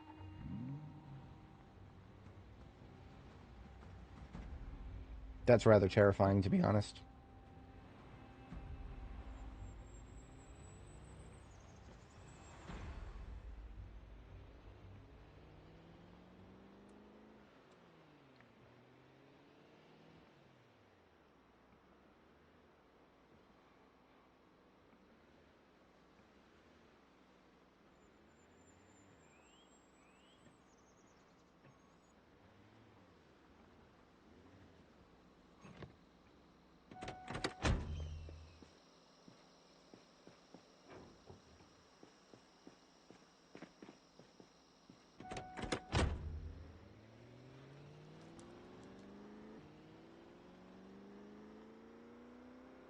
Maybe. I have no idea.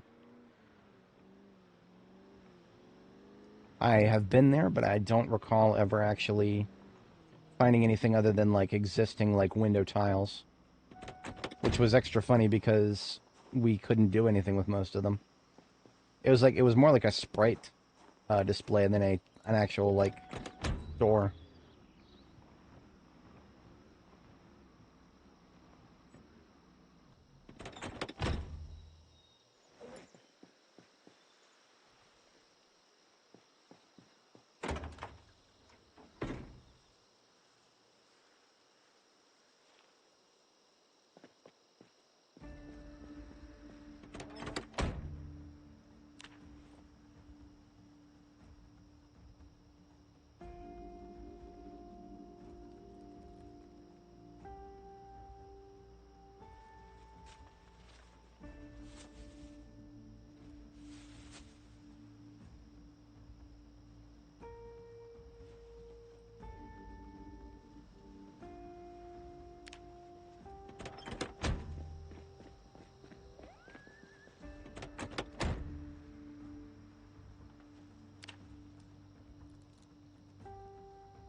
Trying to get a game going with the goal to survive getting out of mall drive with zombies on high. So what do you do after you get out? That doesn't sound like the worst goal in the world, but it sounds like there's a bit of a dead end there.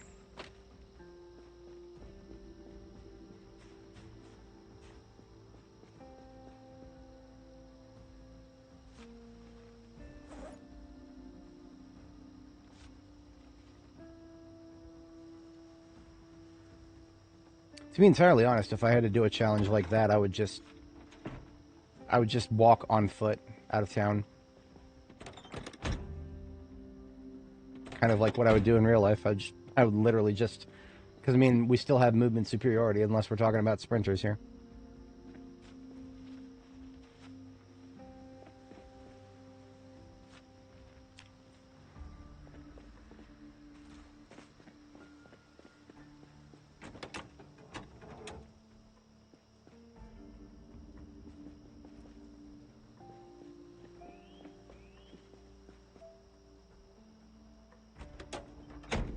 Ooh, a premium tech radio.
Performance parts on here, so anything in perfect condition is definitely staying with us.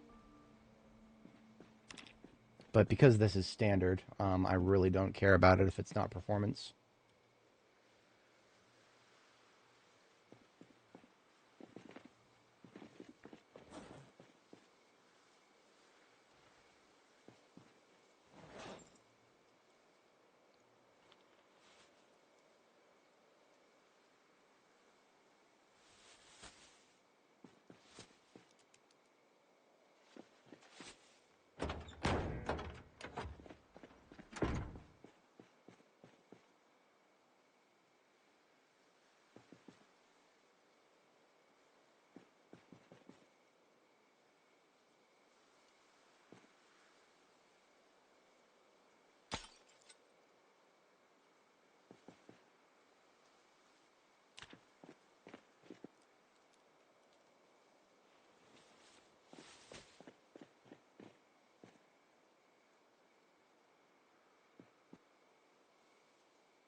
Not the most compelling content here, but it's a necessary part of leveling up. This was... Speak of the devil, and he shall appear. This was definitely not something I was looking forward to starting over for. But I'll deal with it. I'm not being harassed by zombies while doing it, and that instantly makes it slightly more compelling than if I was.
Yeah, absolutely.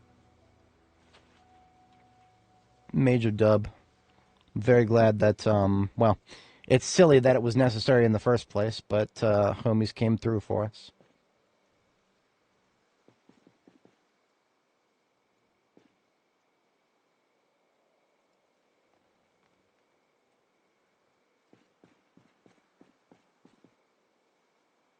We'll be a little late getting to bed, but I can say that I'm done with the vehicle here. Standards on this side of town, at least.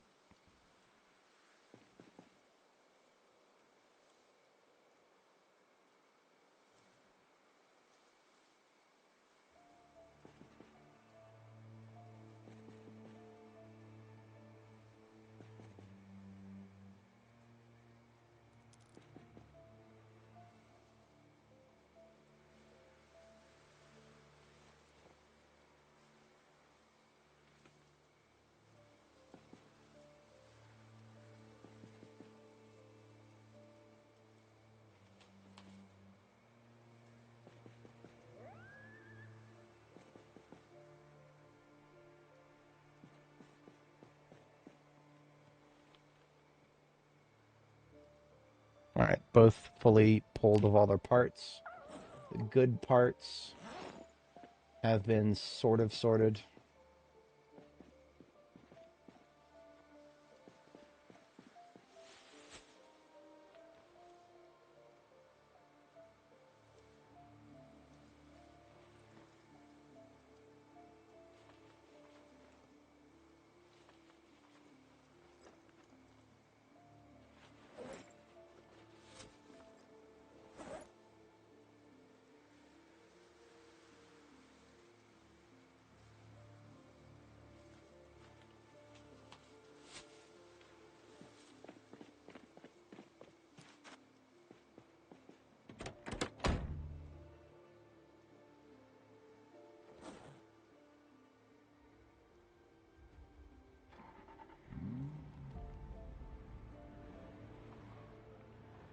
Last thing I'm going to do on my way home is take the...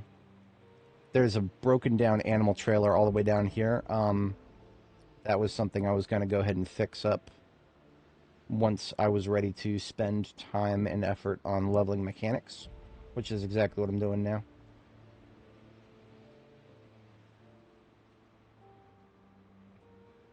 It was at the next T intersection, I believe. There it is.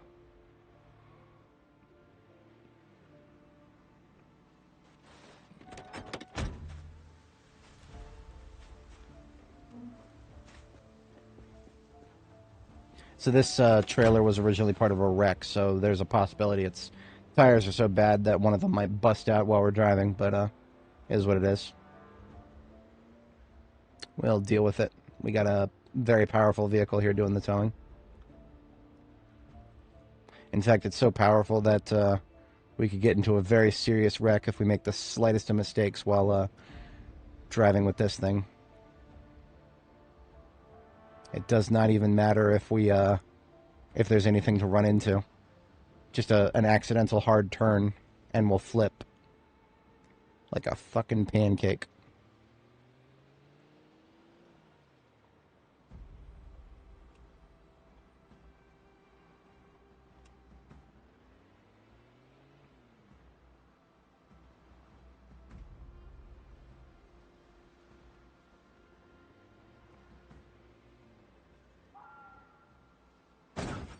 Fuck. I don't even know why that happened. I think we just got a little bit too cornered. In any case.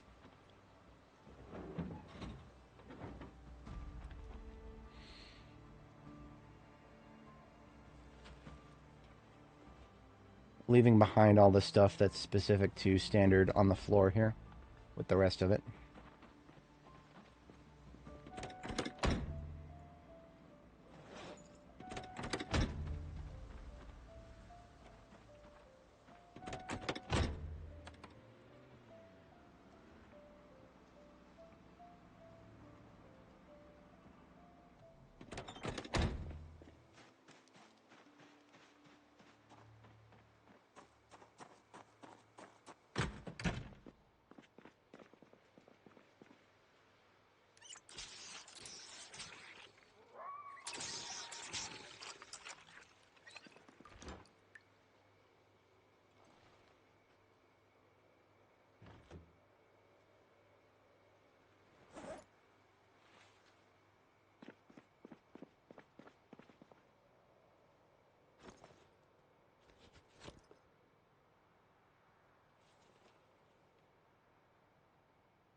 Of course, I forgot about the forgot about the oven.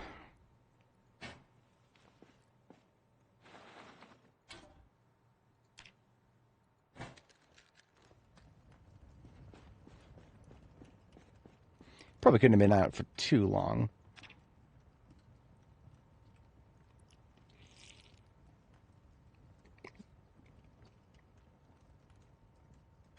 We were in a pretty good habit of keeping it topped up. Leather's about halfway done. I'm going to go ahead and check on the hemp we planted. It doesn't visually look like it's reached the next growth stage, but what we need to pay attention to is whether it says yes when it says compost. Some plants don't have a visual for when they go from like seedling to like really young. Like this one right here, this one has a visual when it's gone from seedling to young, so we know, we can tell from a distance that it's grown up a little bit. But I don't know, I've not grown enough hemp to know the difference, so hemp, I'll be periodically checking it If anybody watching now was not here earlier, the hemp we planted, it was planted at the very tail end of October, and October is the latest possible month. So basically what we're trying to do is make sure that we compost and fertilize it every single growth phase. I think if we do that, we'll just barely manage to get the hemp harvested within its valid growth phase, or its valid growing seasons. I don't know, though. I have no idea. For all I know, it's so broken that it could already be losing health because its valid growing seasons are only September, October, November, maybe. I don't know.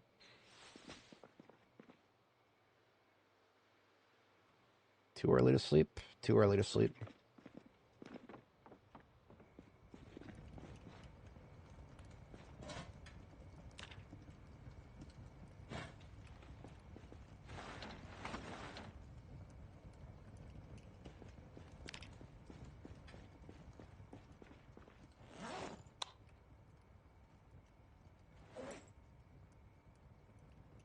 Pretty close to tailoring 4. I'm gonna do a few more of those rag bandanas. It's stupid and I don't like it, but it'll work. Unless we do...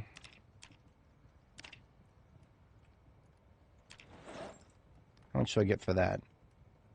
It's 14. Kind of not good.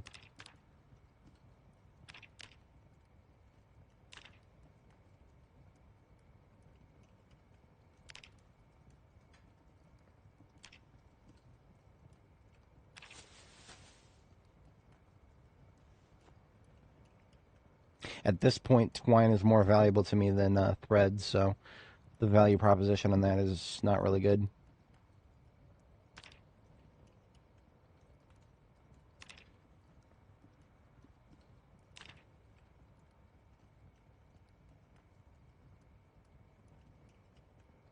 Yeah, this is some really shit value propositions here. I'm going to turn around and make some yarn. Spin yarn from wool times 4. It's now more valuable to me than thread.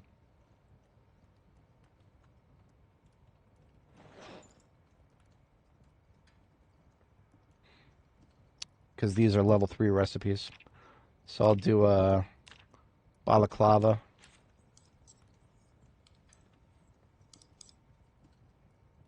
And then I'll do a sweater vest. And then I'll do another sweater vest. So that was 32 experience for each of those.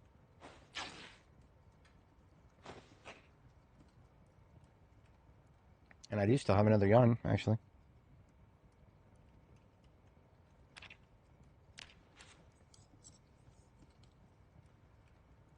So now we're really close to the next level.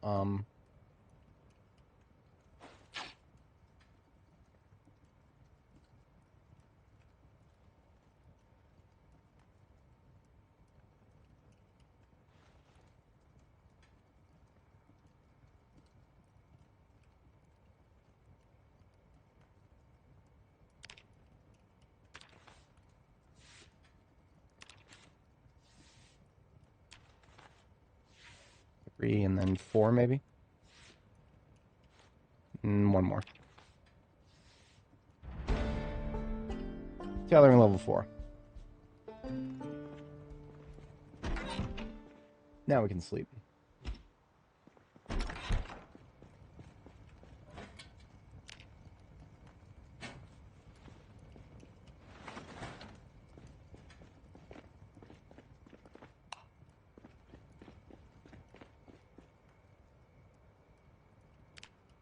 Which are the best crops to start growing August, September, October? You're going to need to look at your growing seasons to find that out. I don't pay attention to August very much at all, ever. I think August is, like, very limited. Garlic comes to mind, maybe. Yeah, garlic comes to mind in August. September is early planting. No, September is ideal for winter crops. So that's your wheat, barley, rye, hops, and hemp. Flax is the most important of those in my mind. Flax can get us tons of cloth and cotton to work with. Cotton is the key to mid-game leveling of your tailoring.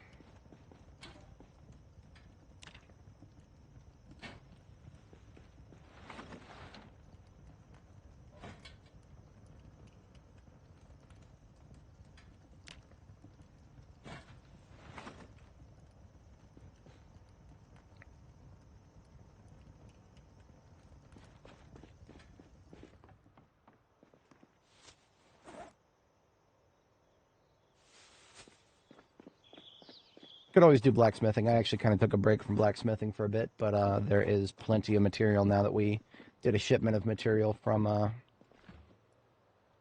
Riverside.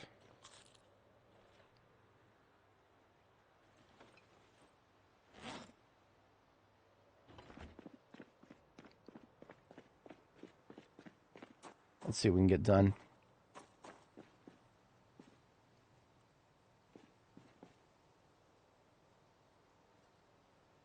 So we're currently blacksmithing level 6. Fully read the book, and we're halfway through to level 7.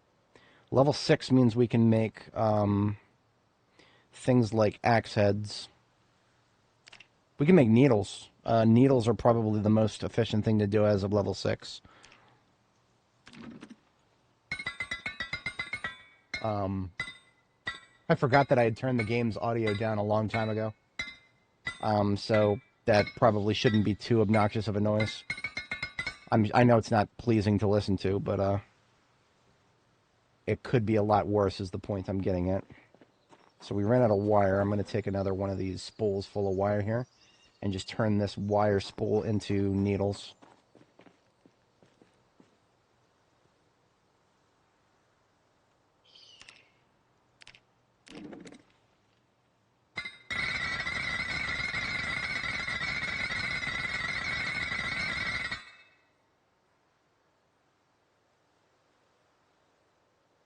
Was that 39 experience? So we need 4,500 minus 3074. 1426 divided by 39. So that's a lot more. What do I get for using one of these steel sheets? Because we do have an absolute ton of steel sheets. I'll pick up 4 of them.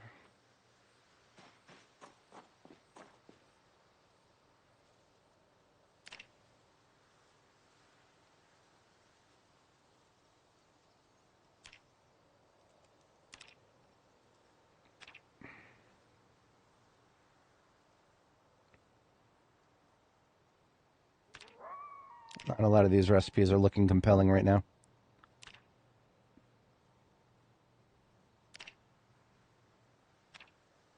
Almost everything that uses a steel sheet is a lower level recipe. Tedious.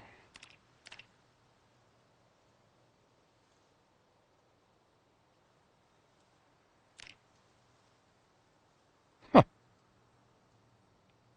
Could do a drill. That's a level 5 recipe.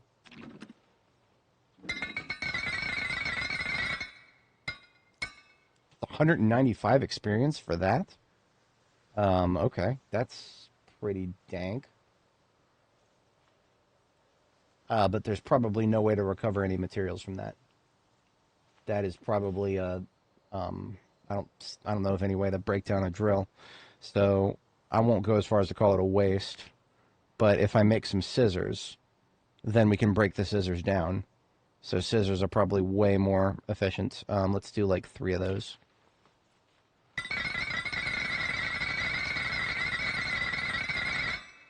Yeah, we're getting like 200 experience for each of those. Literally just 3 more, and that's it. Maybe 4 more. Well, she stopped. Why did she stop? We run out of something? What do we run out of?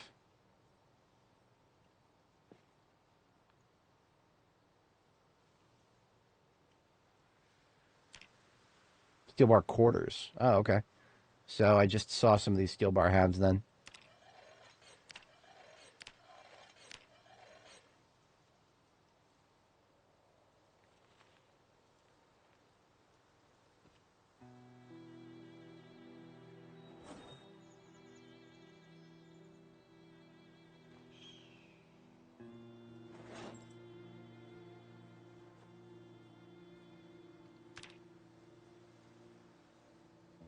I can use welding to do that. Do I get welding experience if I do? A very small amount. It's better than the 0.0 blacksmithing that I get. Oh, I haven't read the welding book, so I can't do that. Too late, but good to know.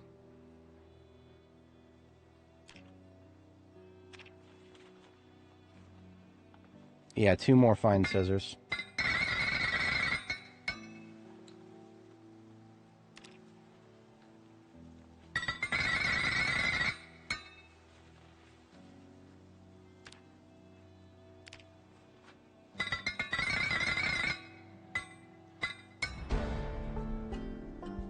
Blacksmithing level 7.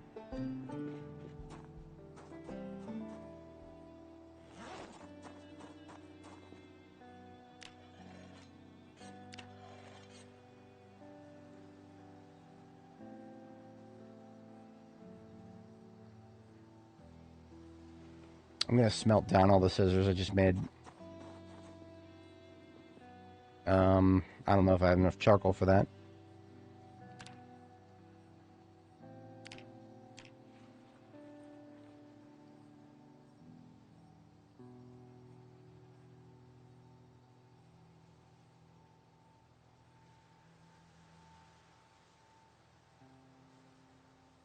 I think I do, yeah.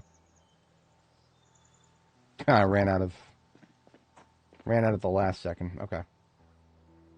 So we broke down all the scissors back into steel chunks, which we can turn around and forge into whatever we need to. But we ran out of charcoal, and that's fine because we have a little billion on the floor over there.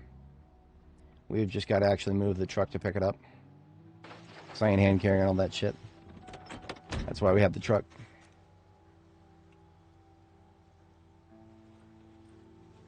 So that's another 100 charcoal right there. Entirely made from tree branches. Let it never be said that these stupid bushes that grow everywhere are 100% useless. Just 80% useless.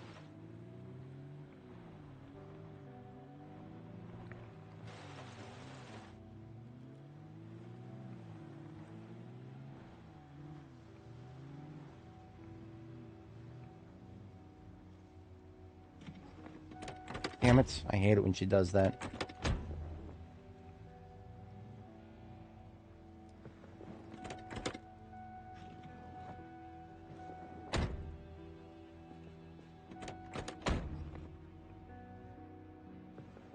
God damn it! Like, just tell me if I can get in or out or not. There we go. I really need to mark the spot.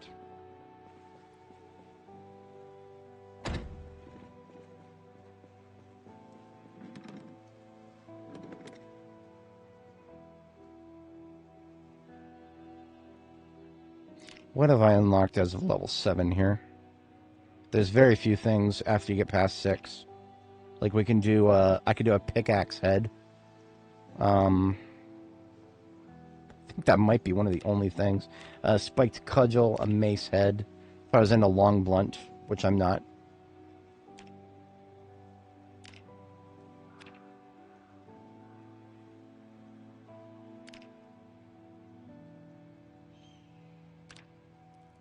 Short sword blades.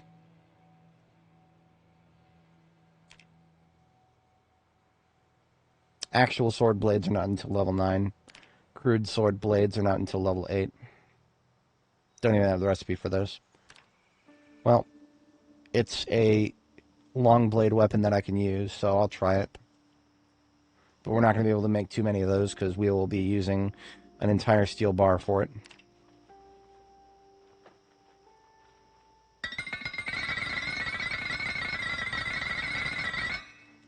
$300 experience.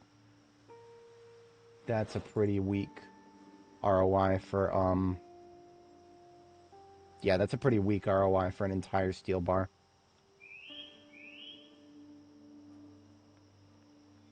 Garden fork. Can't remember if that is something I got the recipe for. Let's check.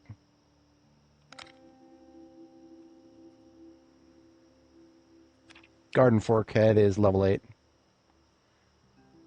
Garden fork head is one way to get yourself a spear experience. Garden fork is a spear weapon that has a pretty short minimum range. I was always irritated with spears and their minimum ranges. Yeah. Let's put together this short sword and see what happens. It's definitely not as good as a proper machete here. Just looking at the damage total.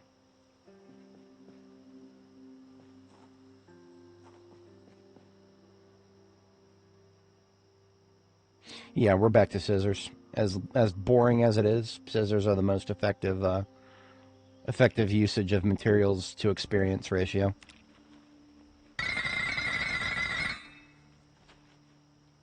And that gets us 200 experience each. Or 195. So let's do the proper math here. 6,000 minus 505 divided by 195. 29 pairs of scissors.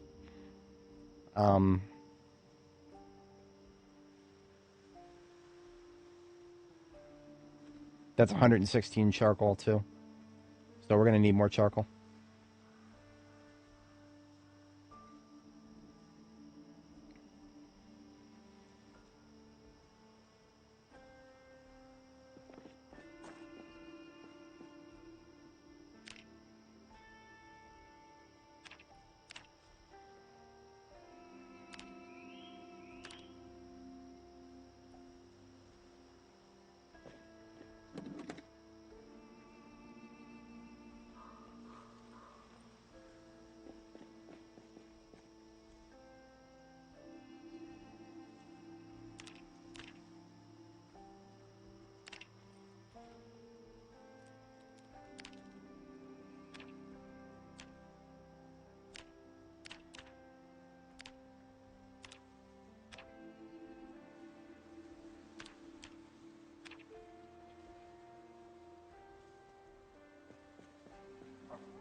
Start by turning these chunks into bars.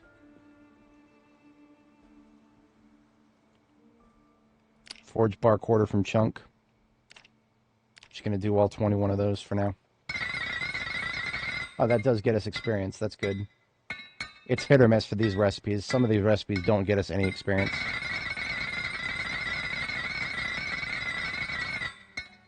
I'm going to stop just short of using all those because since those got us some experience, I might not actually need to do all of them.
happen to have a pierced steel chunk, so I'm going to go ahead and forge a hatchet head out of that.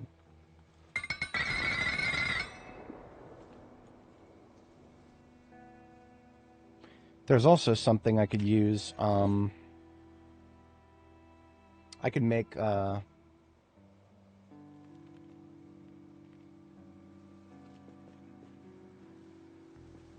I could make door hinges. And I actually need to, if I want to make the gates. There are some gates that I would want to make.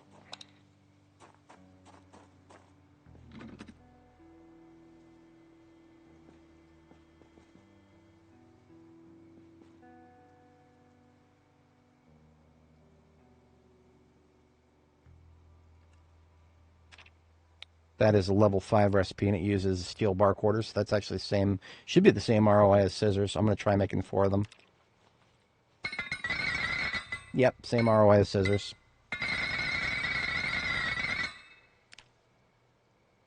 Huh.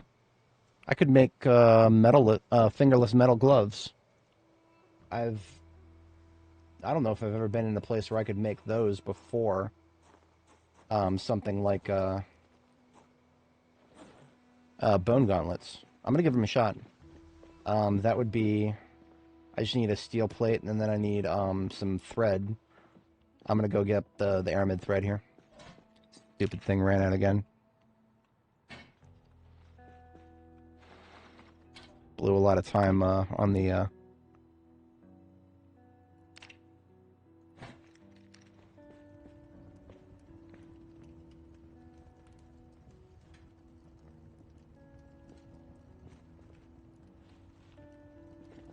I suppose I'll go ahead and sleep now, since it is my bedtime while I'm up here.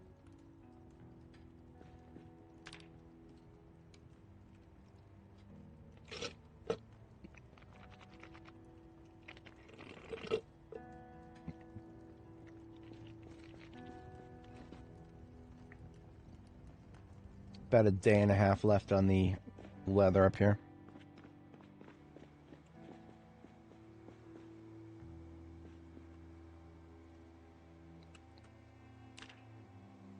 Yeah, I just need a...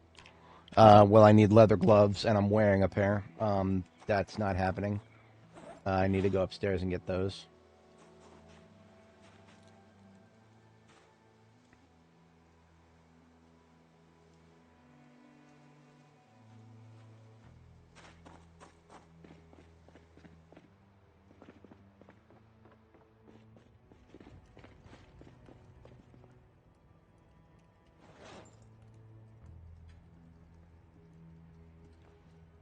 I use these leather gloves that have holes in them, because I think you can do that and it'll actually get rid of the holes.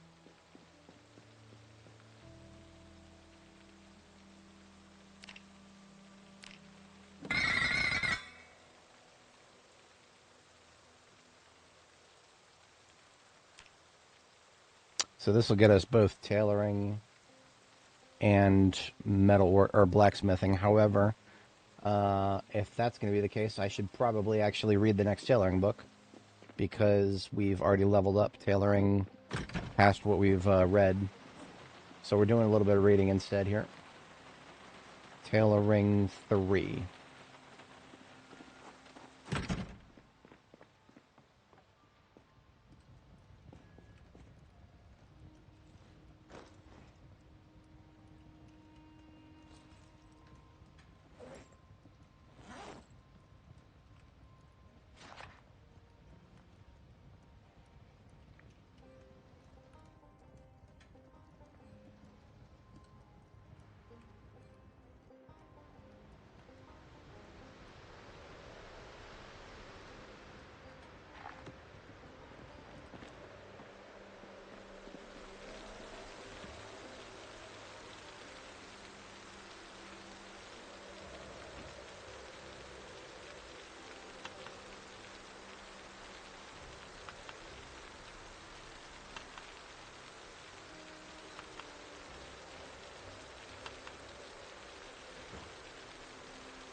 I'm just tunnel visioning on this book.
Fingerless metal gloves. Here we go. That only got us 13 tailoring experience. Fucking worthless. That's alright.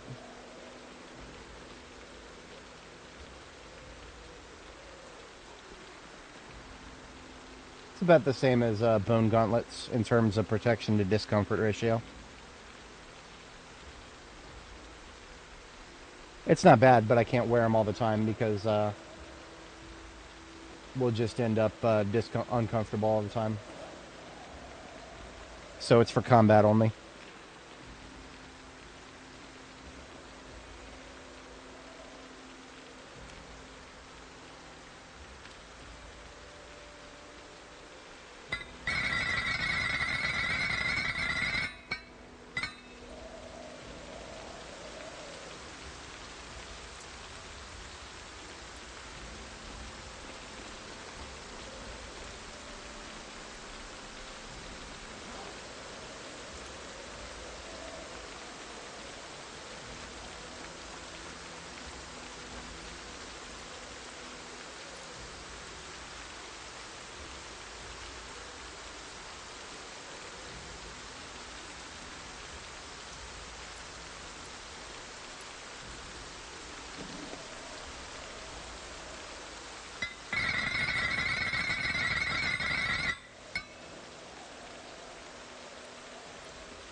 So we can now start making these fence gates if we want.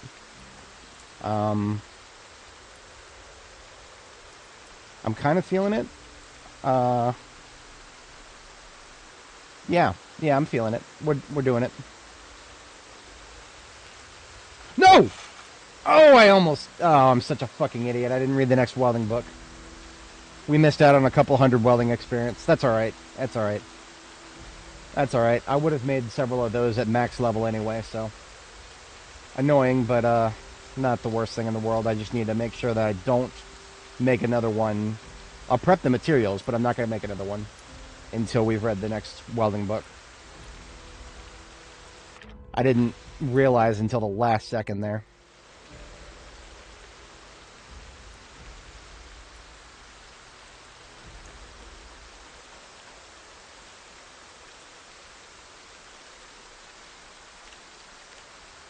Yeah, this is where we'll put the next one on this side. But I'm just going to leave the duffel bag full of all the necessary materials right there. And later on, we'll actually, after we've read the welding book.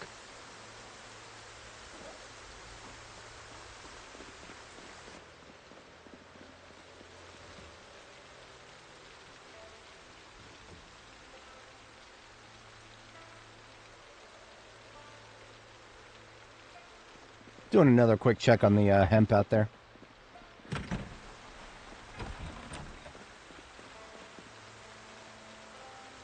Nope, no change.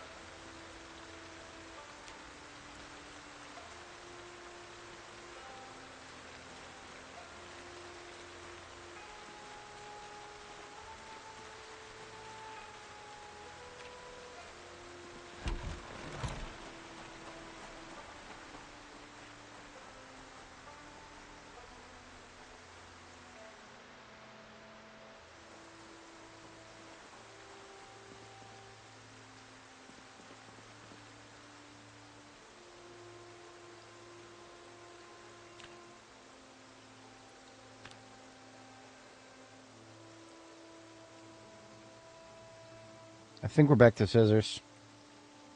Yeah, it is reasonably the best thing to do.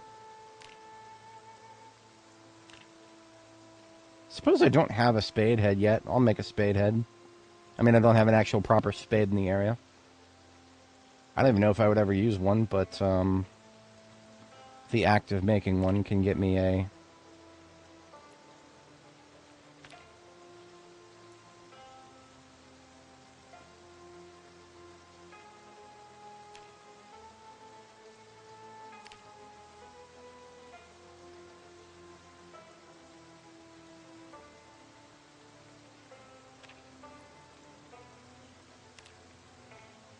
Do I get any experience for making scraps into quarters here?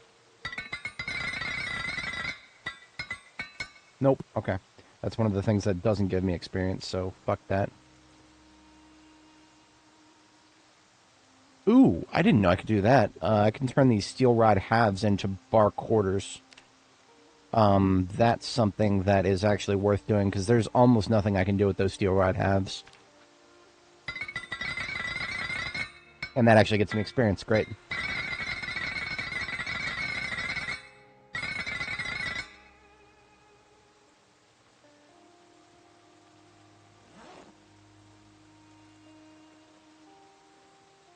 Rods are so hard to make useful in this game. You can make, window bars out of them and whatnot, but there's a limit, a hard limit to how useful they are.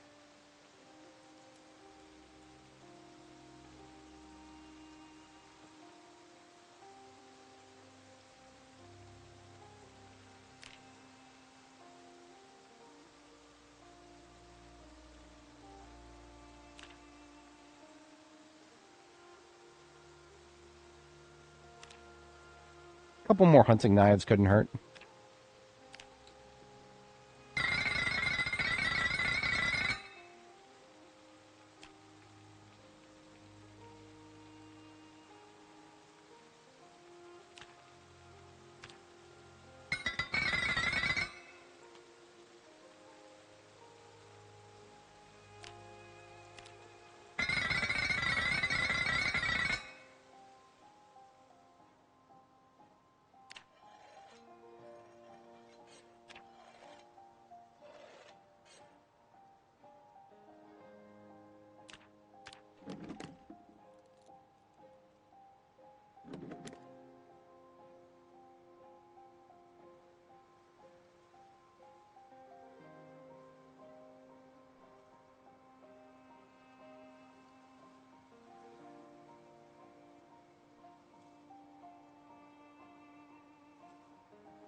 One of those came out shitty. I can't stand that.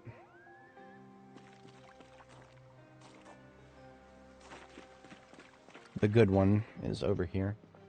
That's new as of the latest build. Some blades coming out to be bad quality. Bad condition, rather. Whatever.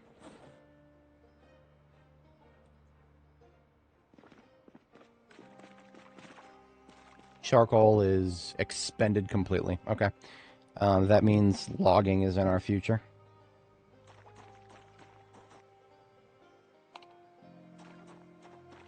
I'm going to go ahead and get the next welding book to read through the night with. Tomorrow we'll do start a logging operation.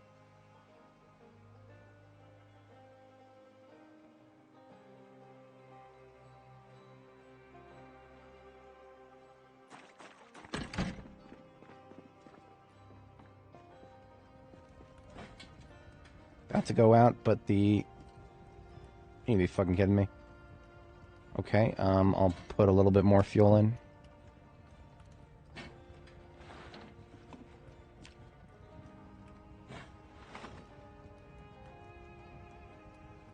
Yeah, these are almost done. They just need like 5 more hours. Less than that, really.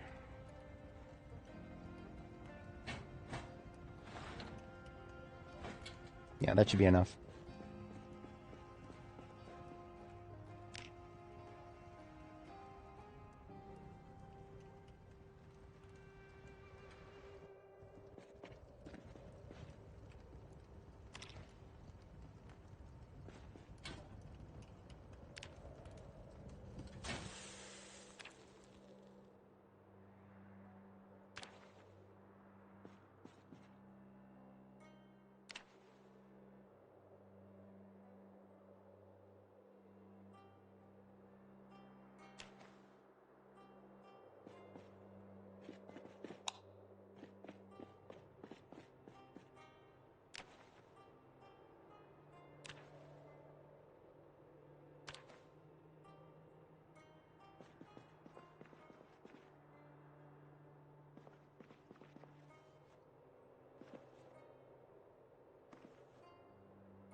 I'm going to get these small racks out of the way for now. Well, I guess it couldn't hurt to keep them deployed. There are still 12 rabbit hides here.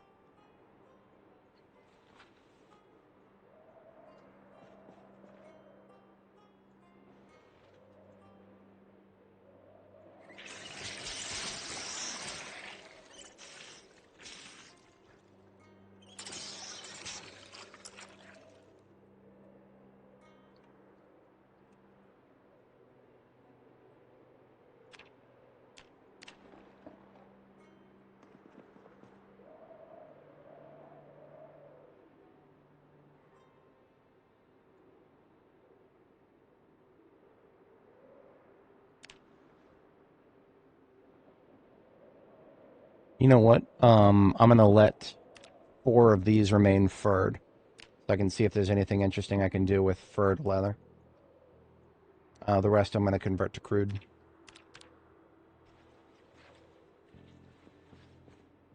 So furred just means that it still has the rabbit fur on it. Maybe we can make a hat out of it or something. Warm hat.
You can actually see the difference. The furred leather is on the right. The crude leather is on the left.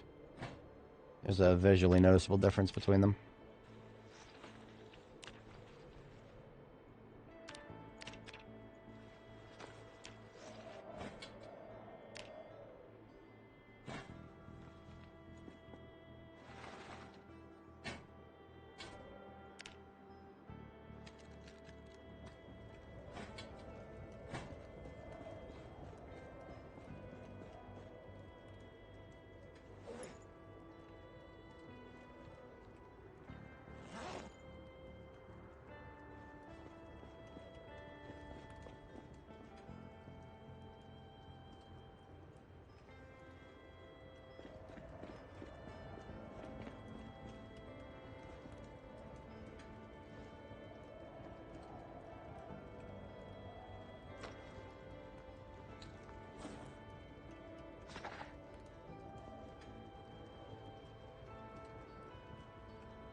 All right.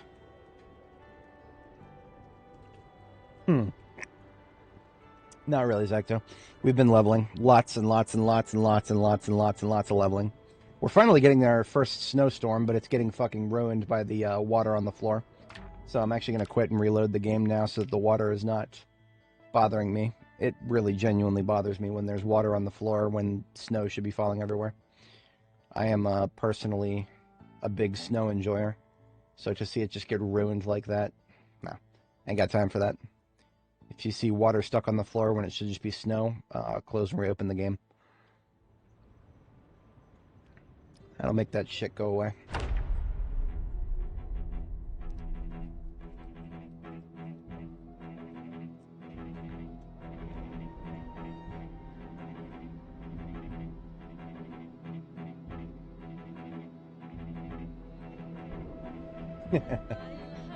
Yeah.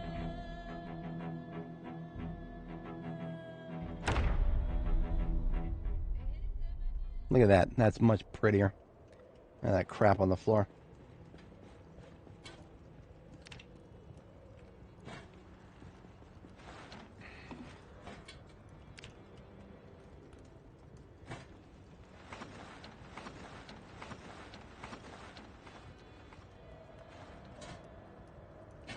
All right, so we got 7 hours of fuel in the stove. We're going to need to keep that running, otherwise it's going to grind to a complete halt.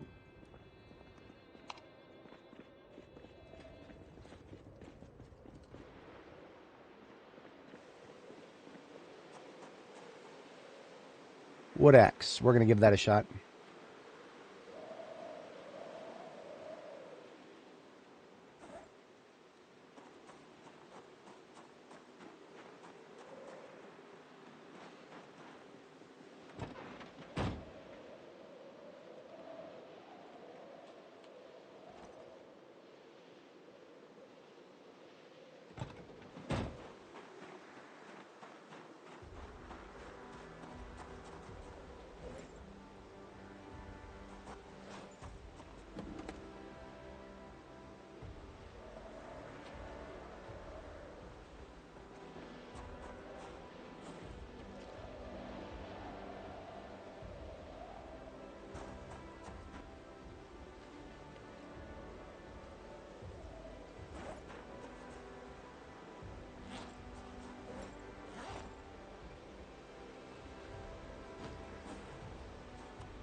Logging van is about to deploy.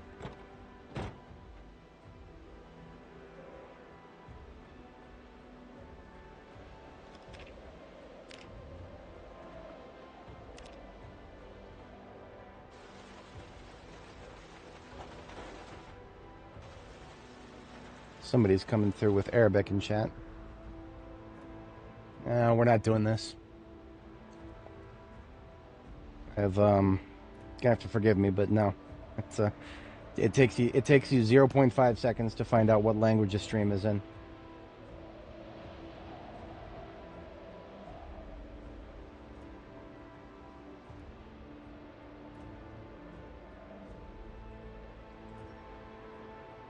I'm actually gonna poke some trees in the forest all the way back here.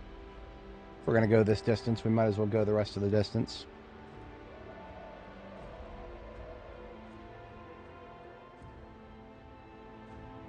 Wait, what? Oh, interesting. Okay. Yeah.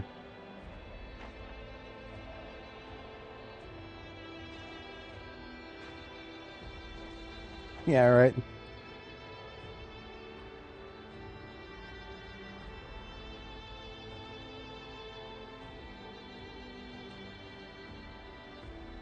It used to be that I wouldn't mind if they like posted once or twice, and then maybe then they realized nobody else speaks that language around here. But that's not what happens. Almost every time now, it's just a fucking bot. Tedious.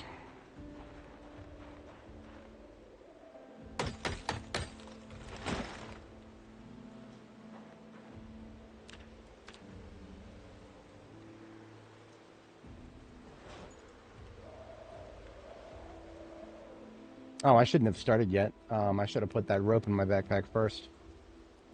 Talk about tedious.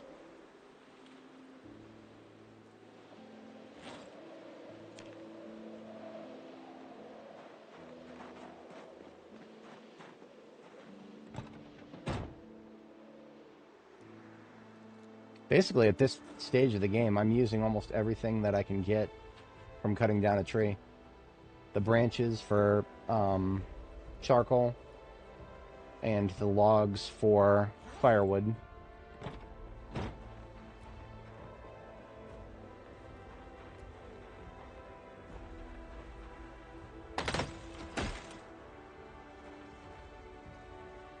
And of course I came out here without food like some kind of an idiot. Of course, of course.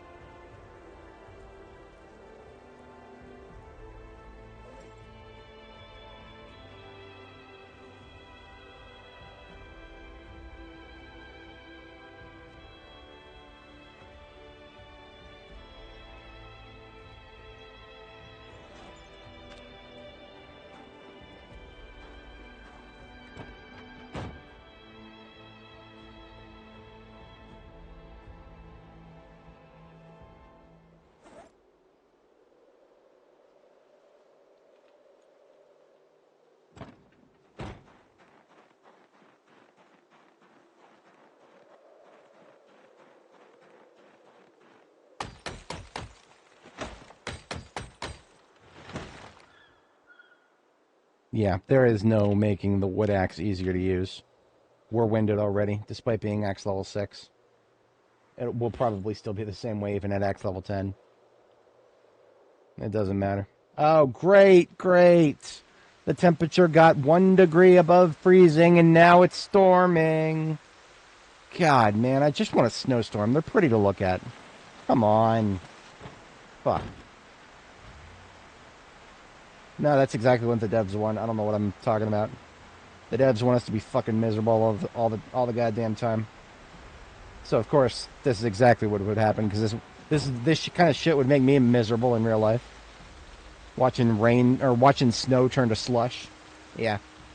Nope. 10 out of 10. Game of the year. 200% realistic.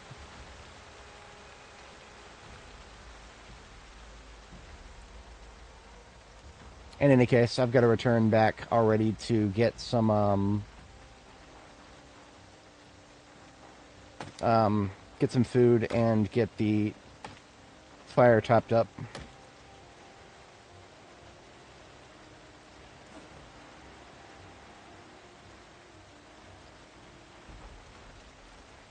"24 twigs. I can make 2 stacks. Just do that while I drive.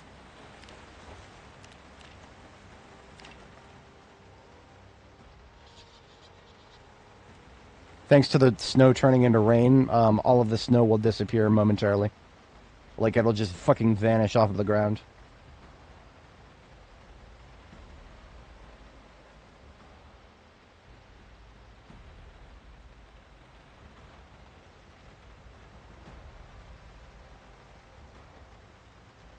See, I really wish if we were going to have a storm like this, just pick a lane. Snow or rain, I don't care which, just pick one and stick with it. Yeah, there it goes. Good riddance.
I need to bring a crate upstairs or something so that I can craft on it.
Keep the fire going a little longer. Perhaps just a little.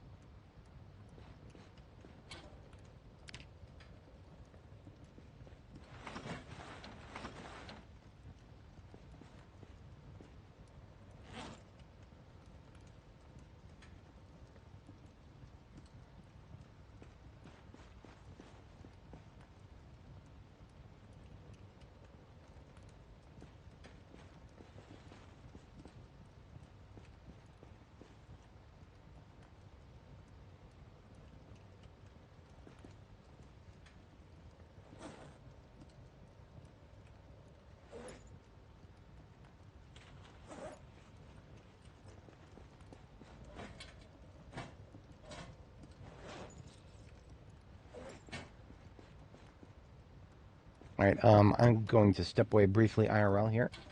And, we should have a book somewhere. It's downstairs. I'm going to go grab it.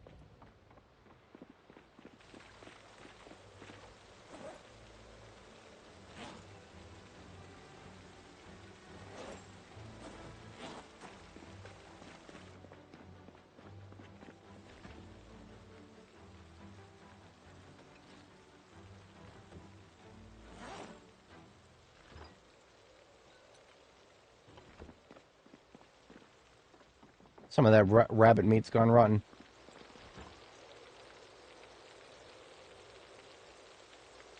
I'm tossing it. I used about 95% of the rabbit meat, so I think I did pretty good for myself.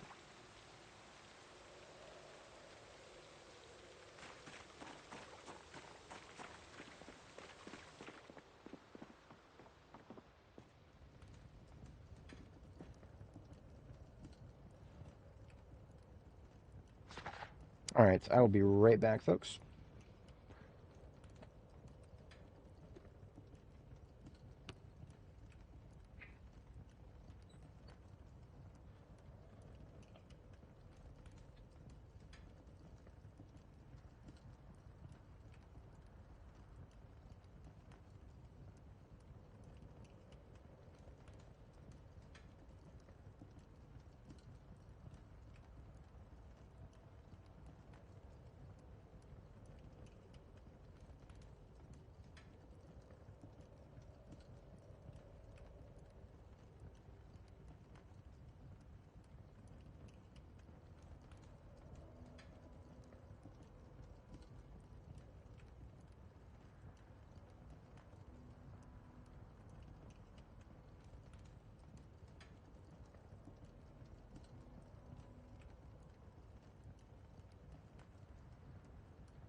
Alright, so I'm back. Yeah. That right there, the stair chair, that is something I have not been able to replicate in real life. Having to step on something and all the time and still have it be cushiony would be a little difficult.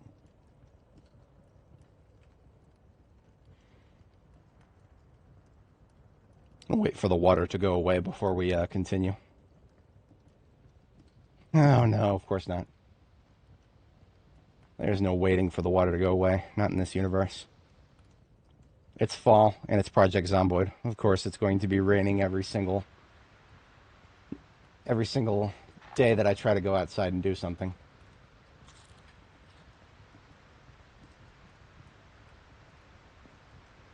So I'm just not. Just gonna keep reading. I got books to read, lots of them.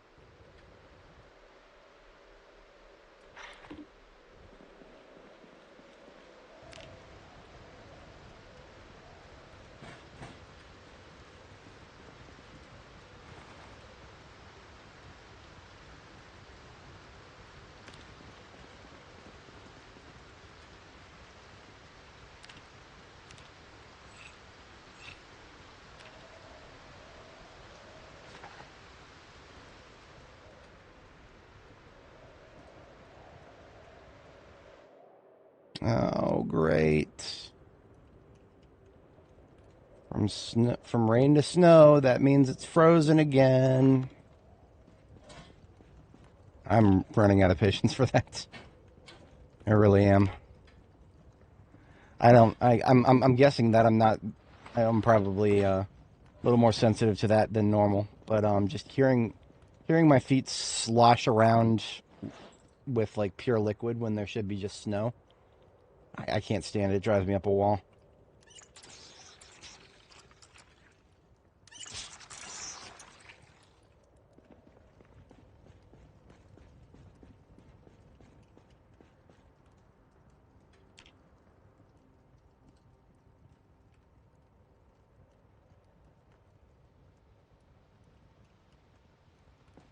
Didn't even last very long.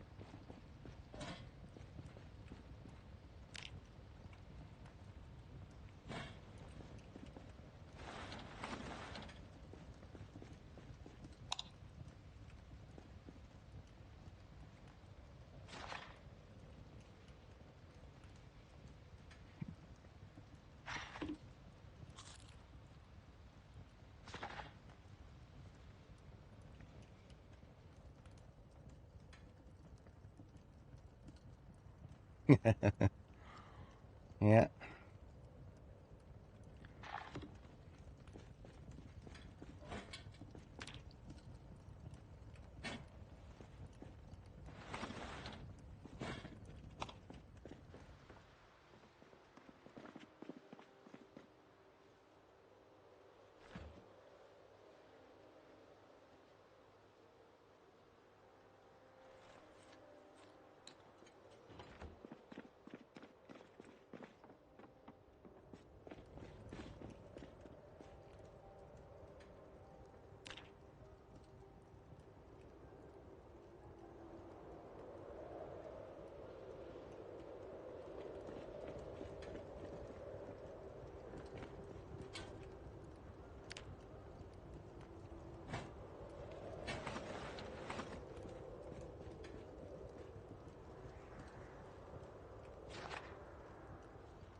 It's already killing me. It's already killing me, and the problem is temperature is going up, and it's going to continue going up, and then it's going to go above freezing, and then it's going to be right back to rain. Yep. No, I'm not doing it. I'm not doing it. I'm just not dealing with it. Sorry, guys. I know this is tedious.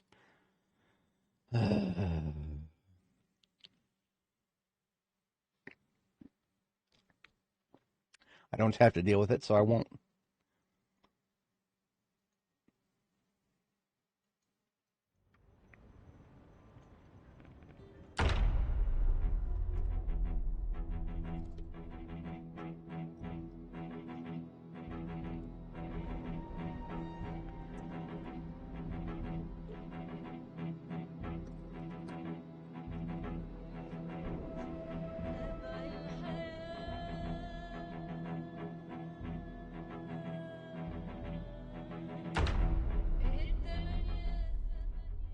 Look at that. No more water on the ground. It's beautiful.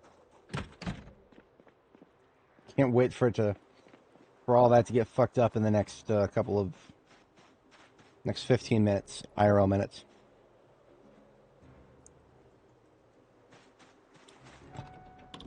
I left the truck running the whole time.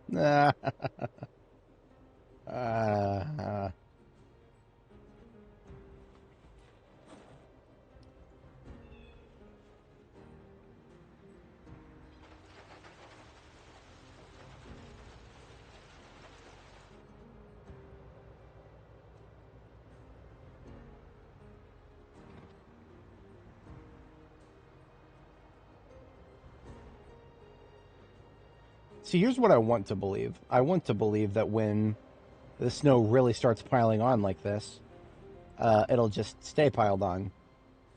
And it won't go back to rain later the same frickin' day. No. That's not what we get here. We get snow, rain, snow, rain, snow, rain, snow, rain.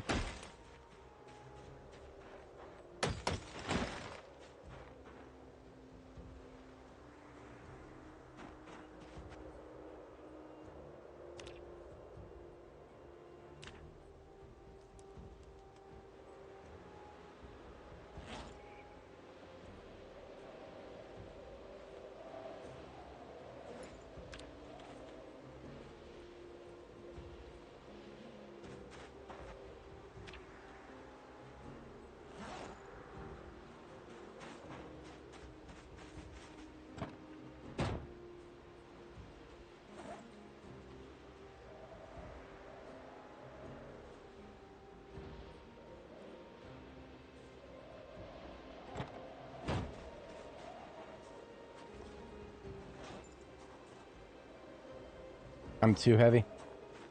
At this rate, I'm going to burn all of my stamina after just a couple of cuttings. I got to put something away here. Let's try the satchel.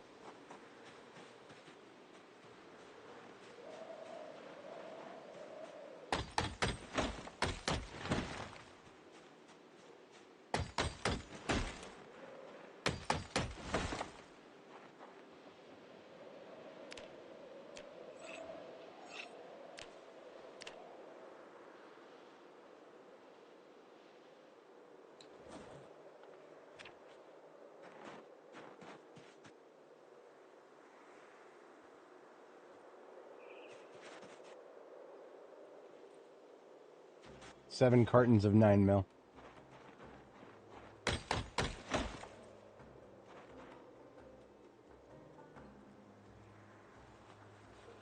That's a lot of 9.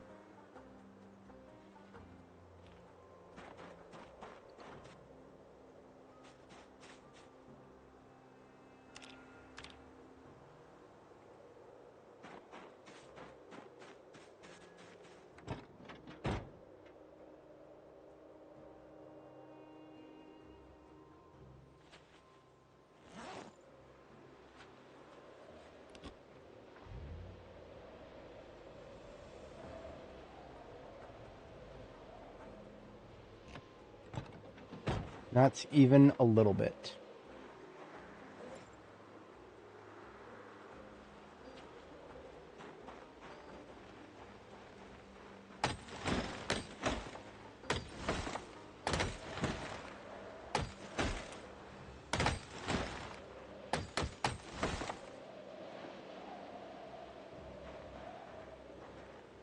Even at minimal exertion, that is still going to wind us.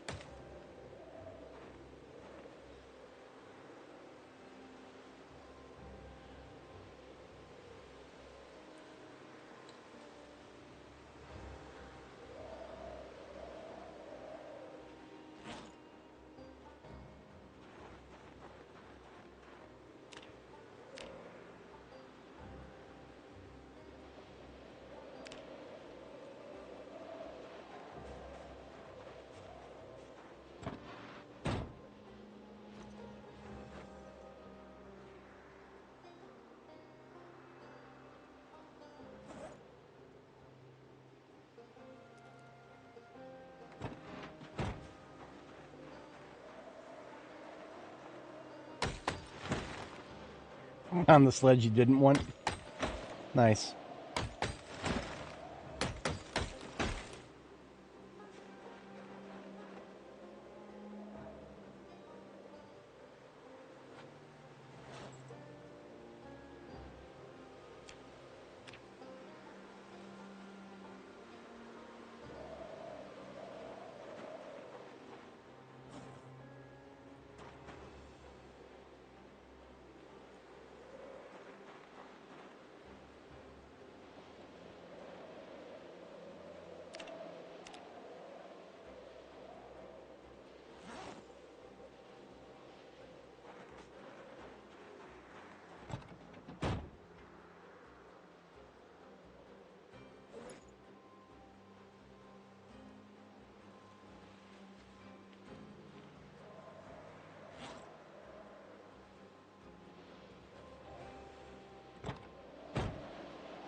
Tired of removing hubcaps.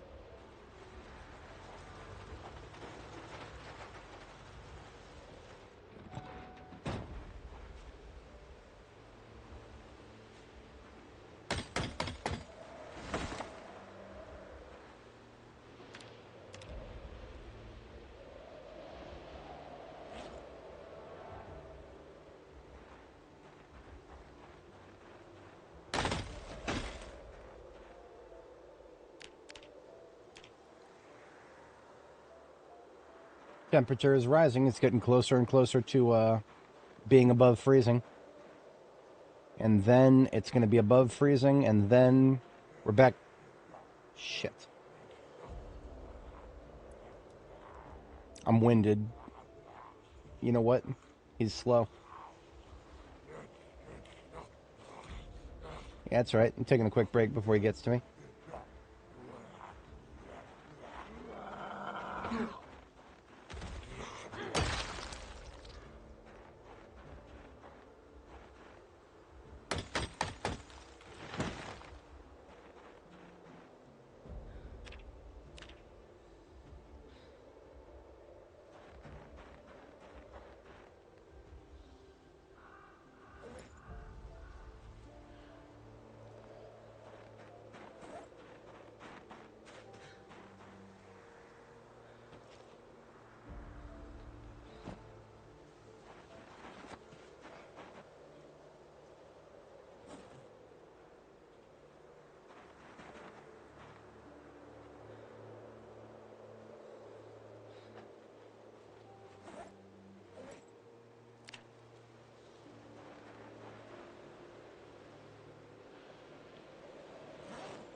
I'm just gonna have to nod my head and smile.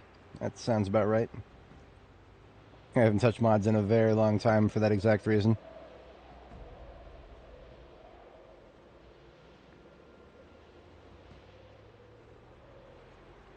This game is broken enough without them for now.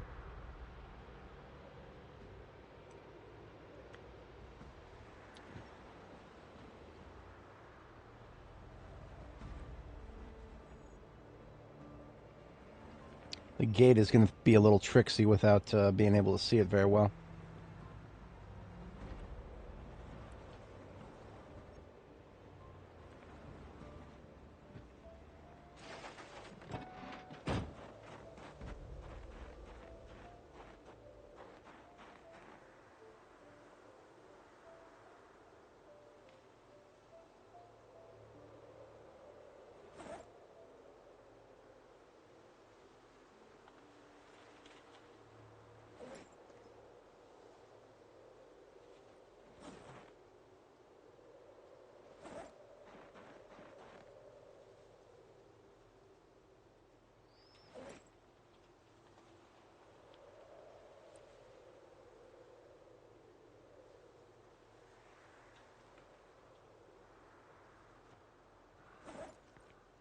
So the log stacks, I'm actually going to leave as is for now. Because, I don't yet know if I want them for construction or for just, or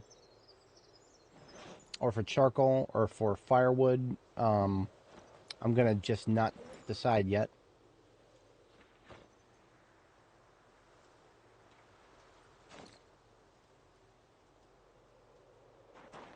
Because, for the immediate moment, I just need to get something to eat. And then make sure the fire is still going, and if it's not, get it started. And there it is. Say goodbye to all the snow. Goodbye. Goodbye, Ed boys.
Oh, well, you know what?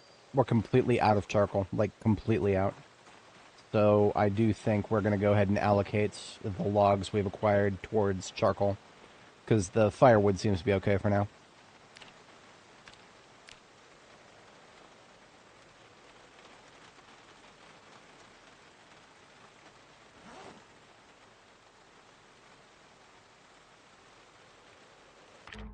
Oops.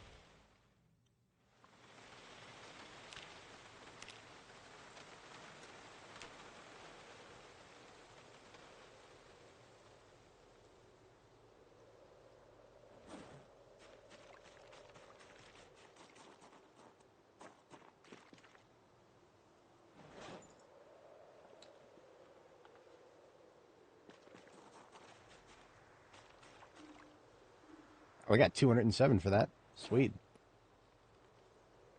That's more than I can fit in the truck. It's a good thing we don't have to worry about charcoal getting wet in this game. Not yet. Soon, I'm sure.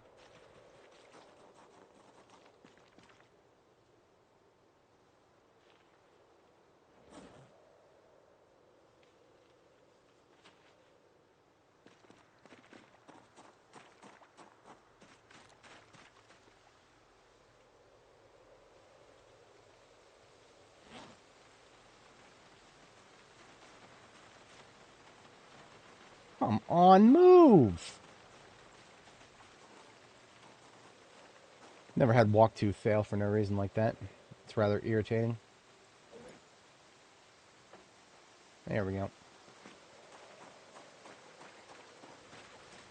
Zacto, that is, as far as I'm concerned, yeah. I have never once seen the katana drop in all 3,100 hours of me playing the game. So as far as I'm concerned, the katana is an elaborate prank. An elaborate prank that exists in debug mode, but doesn't exist elsewhere. As far as I'm concerned.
Made a few jar lids.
Alright, this is getting tiresome.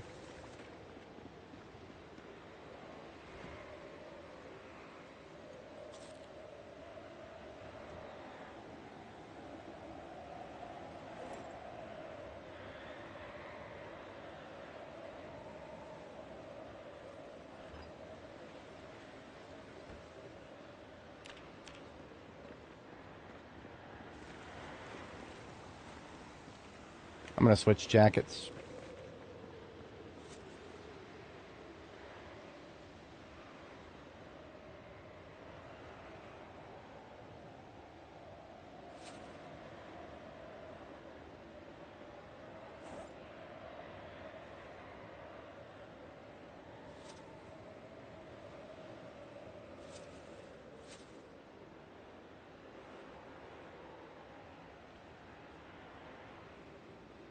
This rather annoying weather is actually one of the few situations where I'll just wear a firefighter jacket unironically because I'm actually getting really annoyingly cold.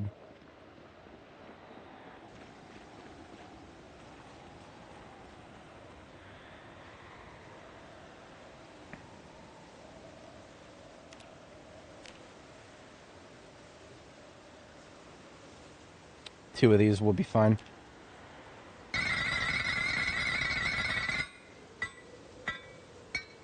Blacksmithing level 8. Still can't make the good swords. It's whatever.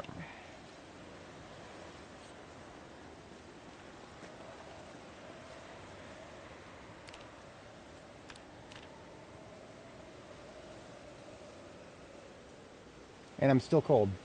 Now that is really fucking infuriating.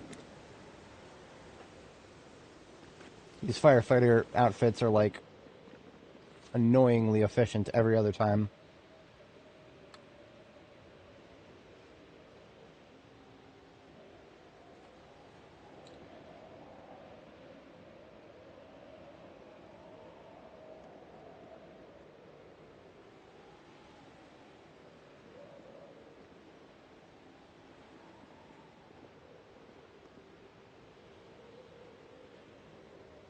And I think what bothers me most about the cold right now is that it will all disappear momentarily. It's just temporary. It'll instantly disappear as soon as the weather changes.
Now we get to maximize our firefighter LARP.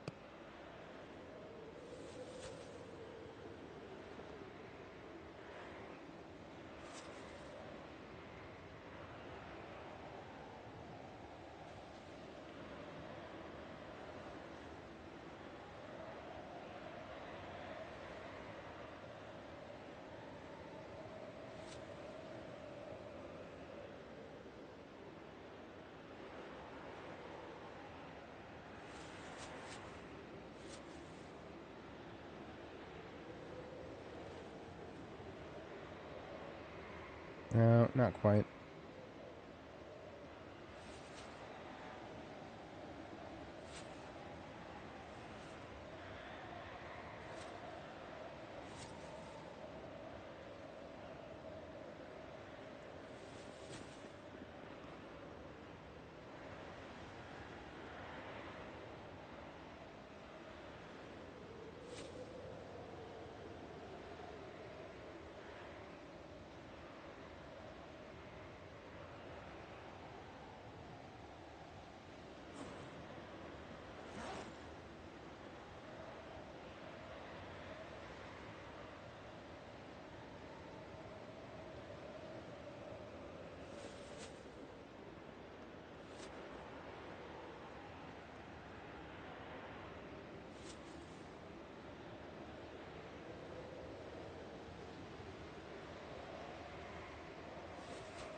What's up, Mario? How's it going?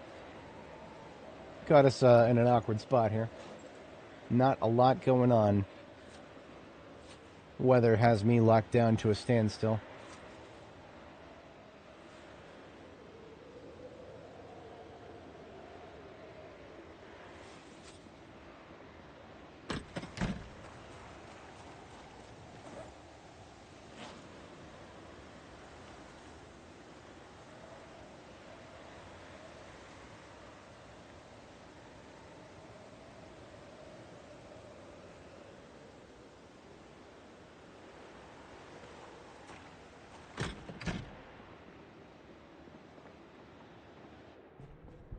Frickin' fire went out too again.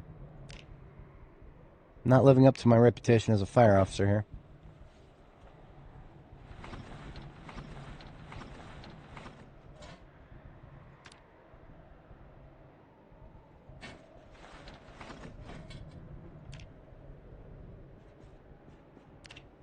What did you just say to me? No lighting method available? Am I finally switching off of matchbooks?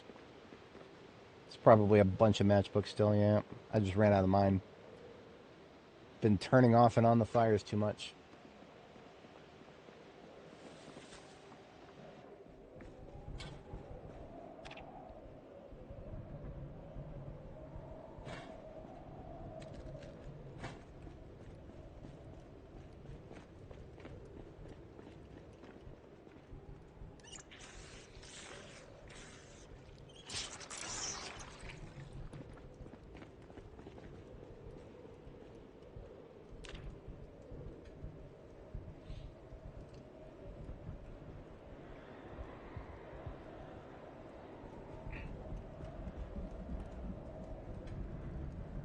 That's interesting.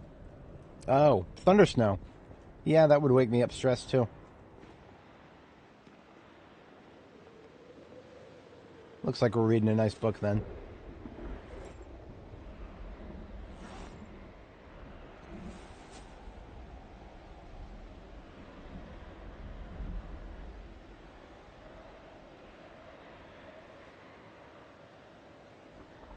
I'm feeling a comic book right now.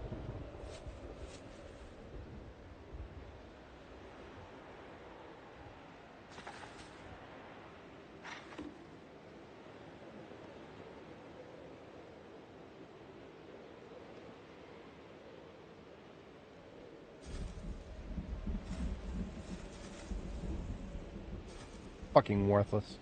I don't know why I even bother. Smoking does absolutely fuck all if you're not a smoker. Absolute waste of my goddamn time.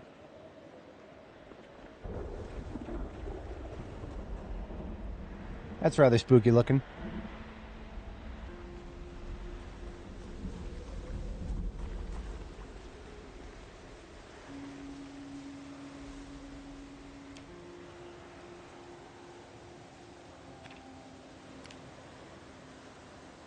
So I can do a crude sword blade now. What does that get me?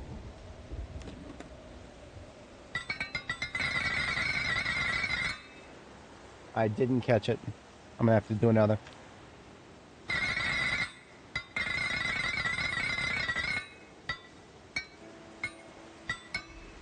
28 experience. Oh, what an absolute waste.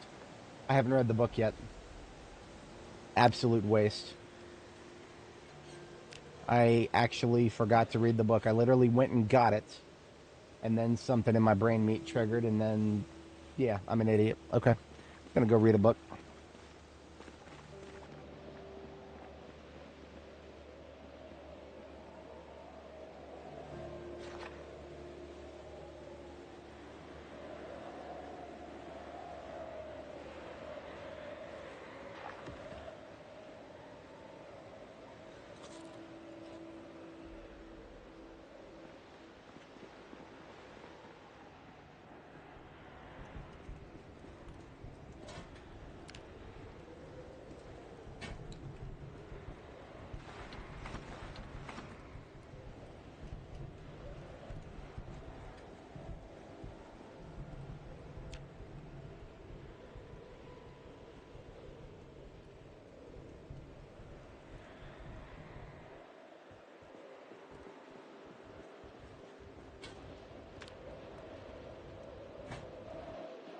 I've been at this for almost 10 hours now. I think I'm going to go ahead and call it at some point here.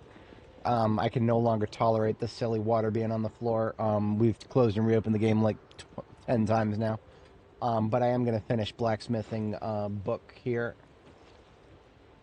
And then I will see how much I can get done with that. So we may be at this for another day or so, depending.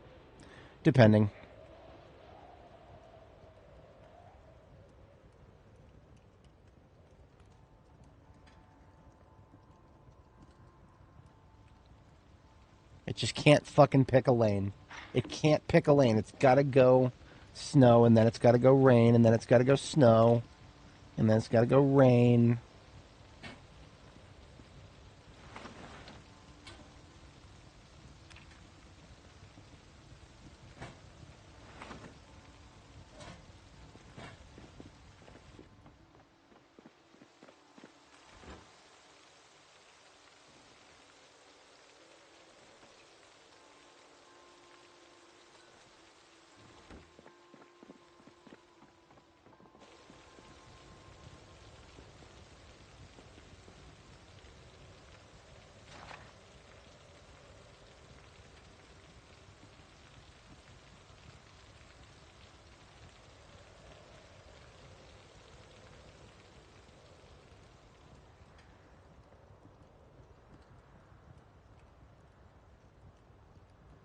Whoa, the water is actually going away.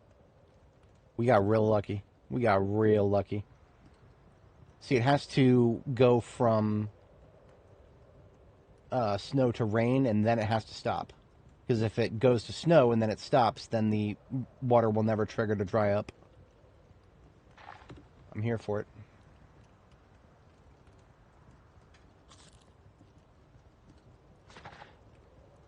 That's been a problem for all of B42, by the way. It just never occurred to the devs that people might live this long and actually witness the weather change.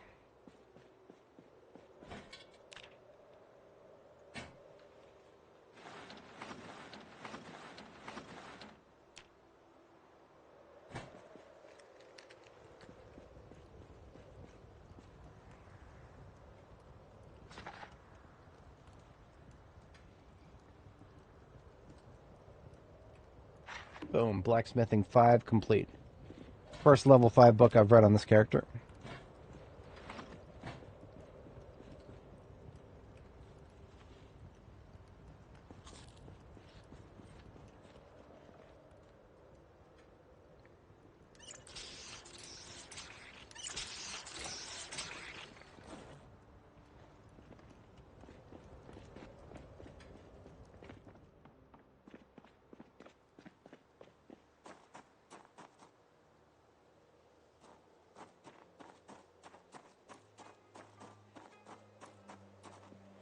It's already back up to 40 degrees outside. Like I said, that was just a freak weather accident. I can take all the heavy gear off now.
I'm gonna give her a bath. She's definitely earned it.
Cudgel with saw blade is horrendous abyss. I believe you.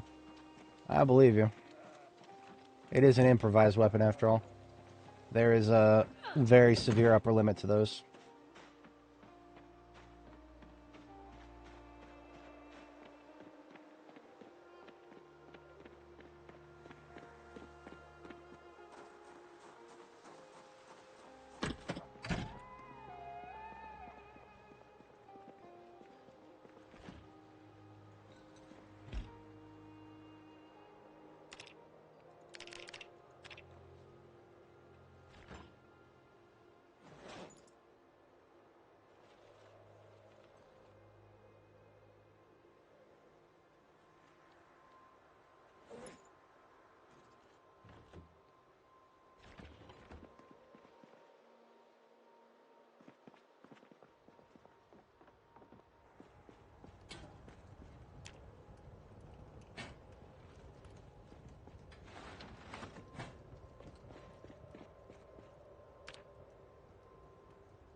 Interesting take. You know what? I can make a short bat with saw blade right now.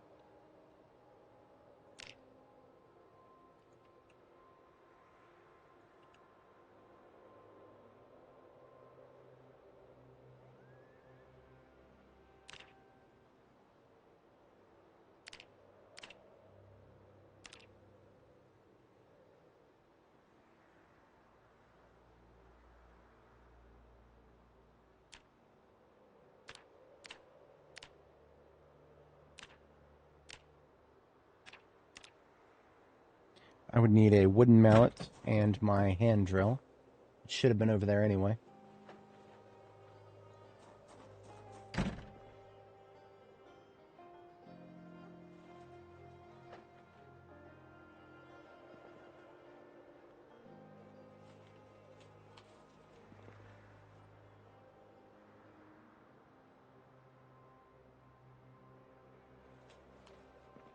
Only thing I'm missing is a rag, apparently.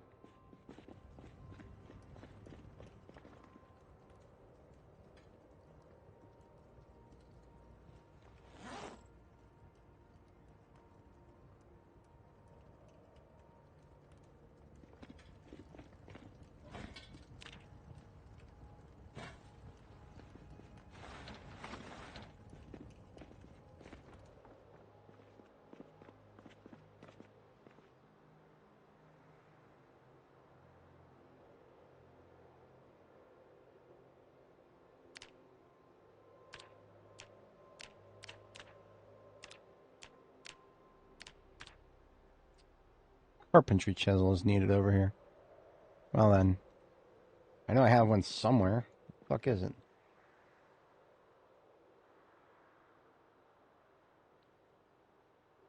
You know what? Fuck it. I'm gonna make one. I need to do a little bit of blacksmithing anyway.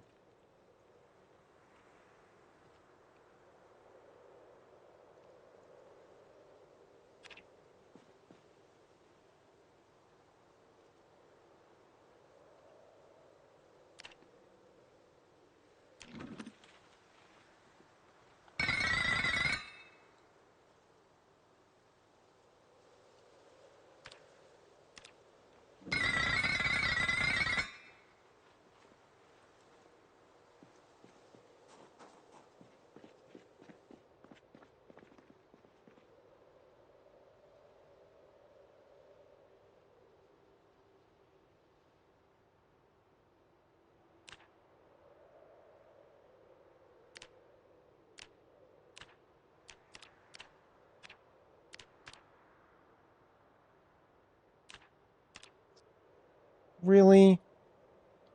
Alright. I guess I need leather strips instead of... tiresome.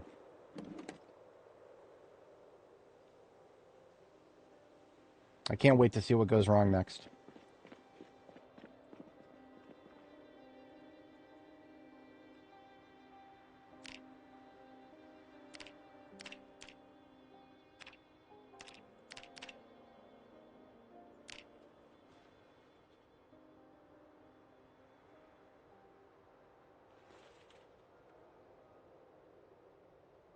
Short bat with saw blade.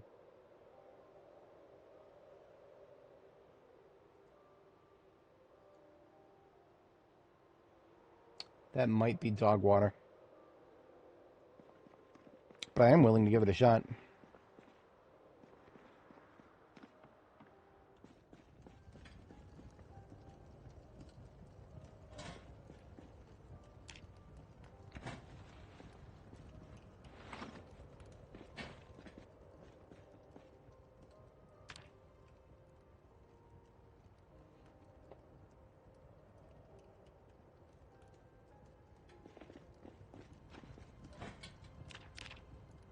That'll be the last thing I do today. I'm going to go see what this is all worth because I did go out of my way to save all those saw blades. So it would be pretty neat to see if it was actually worth it or not. This short bat with saw blade is one of the best things I can make until I get carving level 9, which that's going to be a while.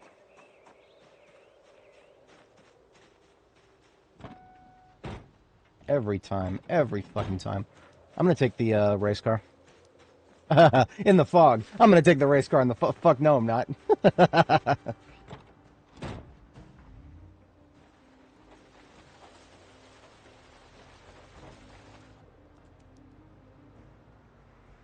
I know, right?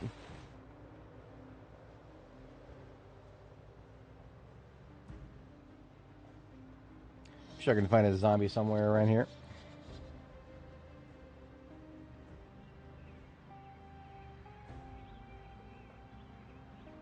We'll go down the residential road here. Oh, we don't have to. Where the fuck did these guys come from? This road was clear. Well, I'm not gonna complain. Let's kill some zombies.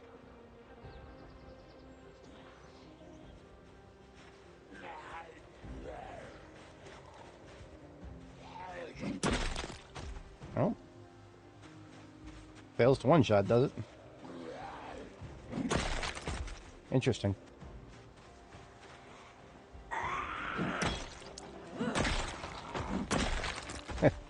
And there's no sharpness either. Yeah, saw blade weapons are interesting for sure. I mean, the whole appeal right now is the fact that there's no, Why don't y'all come out of that fucking field, huh?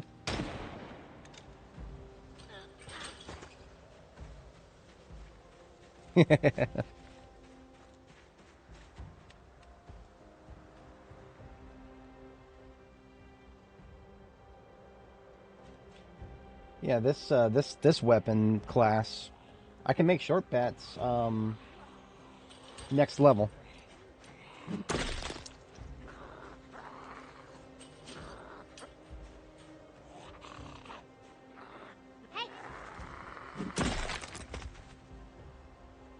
Now, of course, I'm already axe level 6, so that's definitely helping me here. But the appeal for these weapons, if memory serves, is crit rate.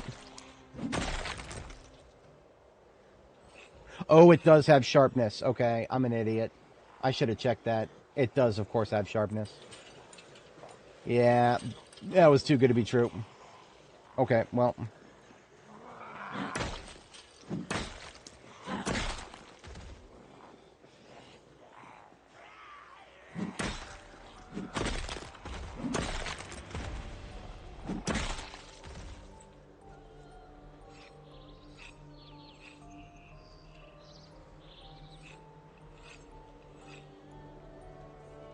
I don't think it's meant to. Anytime a weapon has that 3 times stamina penalty, probably is not actually supposed to be used against zombies, unless you have no other choice. They always feel like they're supposed to be tools instead of weapons.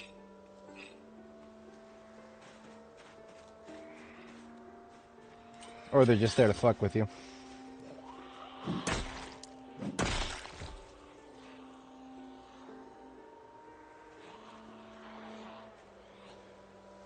Fuck up out of those woods. I'm gonna point blank your ass.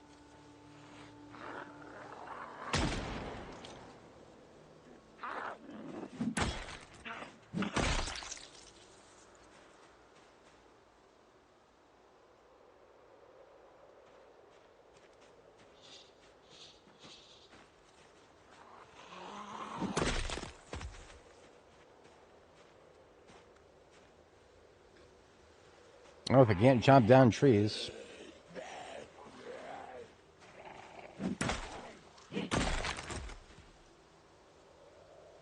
What kind of weapon was it? Cudgel with saw blade.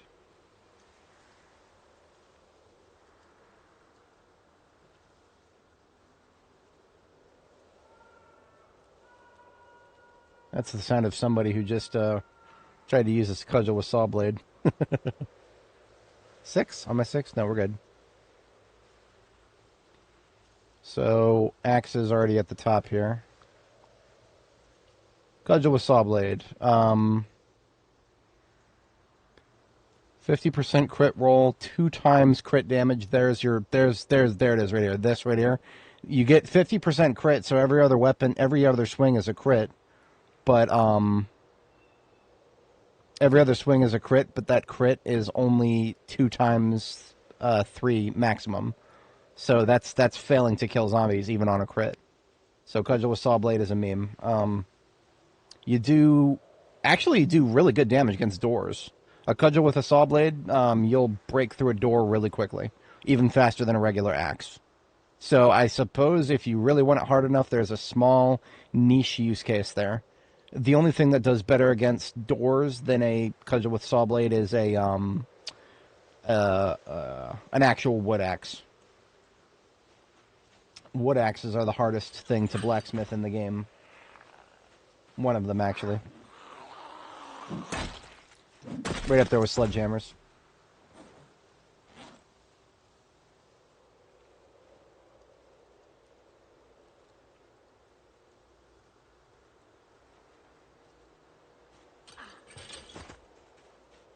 But yeah, this short bat with saw blade is feeling great.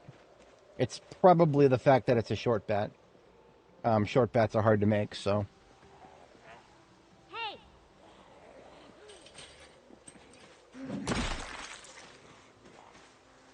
Fuck up out of those trees, losers.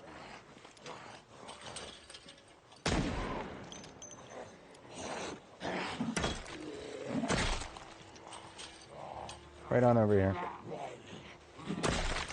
You too. No?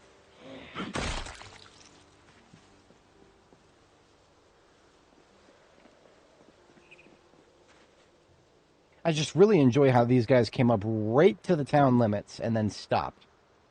Like, they just didn't feel like entering the town because they knew I'd wipe them out or something. I don't know. Yeah, there's a very... Opening doors with weapons is a very niche thing because a lot of the time you can just use carpentry even if you're low level. But yeah, I would say that was a pretty good test. I'm going to go ahead and probably bail out unless there's any other books to read. I'm not seeing any other books to read right now.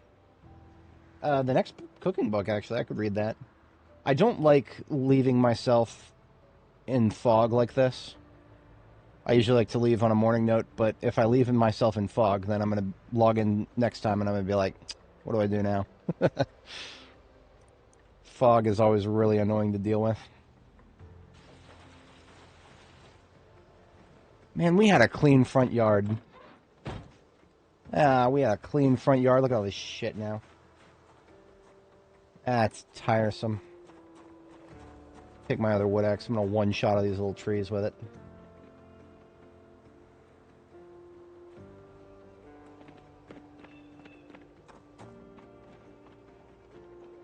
Fuck you.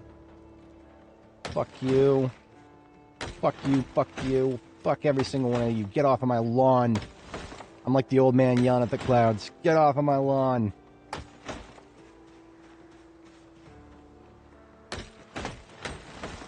Good riddance.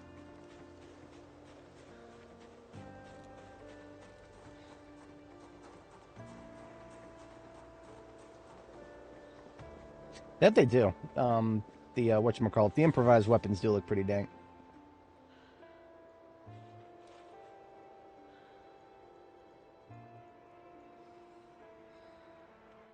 Oops. Tried to fast forward and I ended up pausing.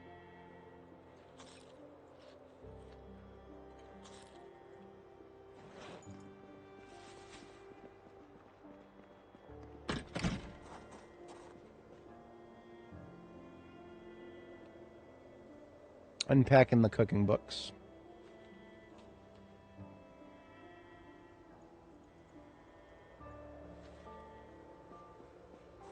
One last peek at the flax, too. Make sure the flax is not, or the hemp, rather.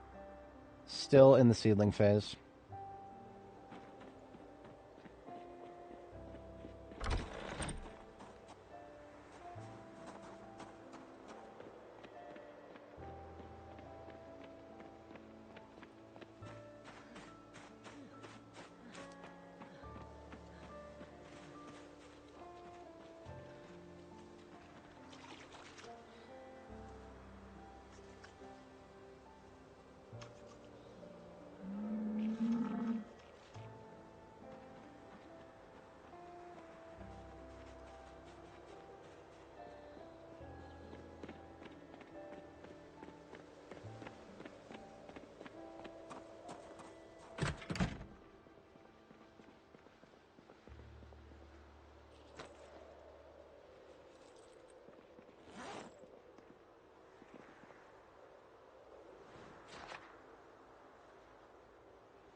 Fog until 1500 today.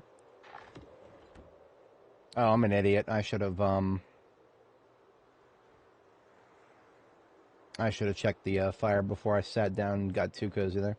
There's a reason I got all the sitting space upstairs, and that's because I need to be eyeballing this. This is the last cycle for now for the fire for the keeping the fire lit. I can put the whatchamacallit, I can put the drying racks away after we finish this load here.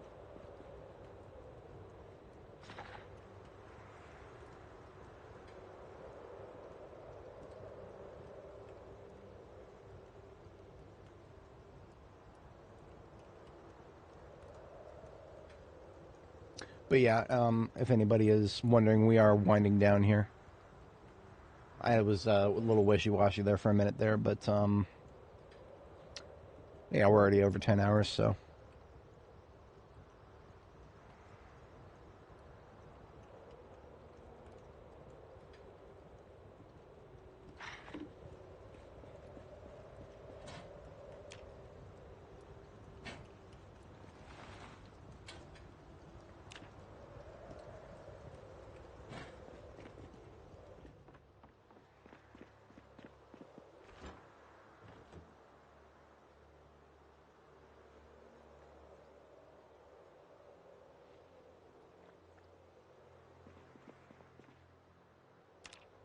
Yeah, you guys as well. Just gonna finish out the night here and we'll end it tomorrow morning.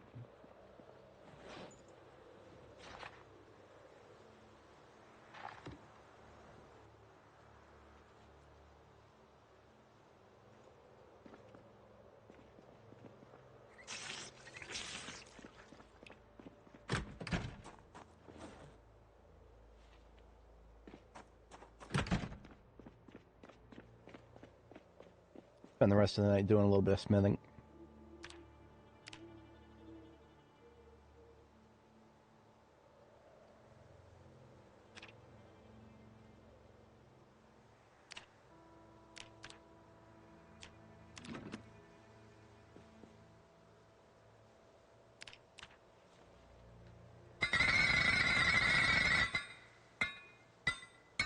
468 experience for remaking one of those.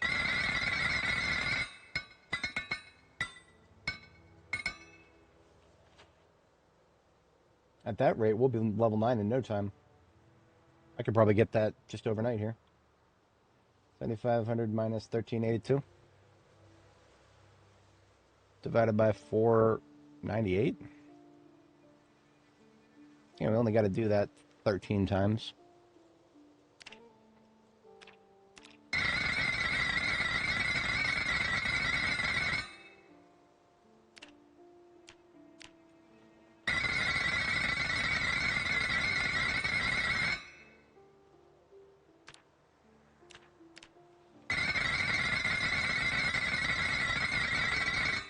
Not using up any more of our steel bars because we're just using the same blades over and over again, which is kind of funny.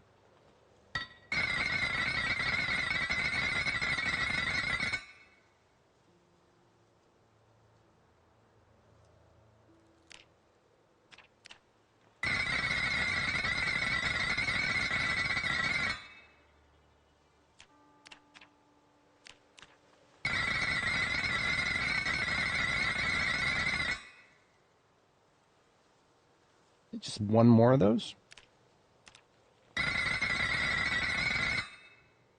We're very close. I'm actually gonna instead of doing that anymore because it's rather obnoxious, I'm just gonna do a forge of something into another steel bar.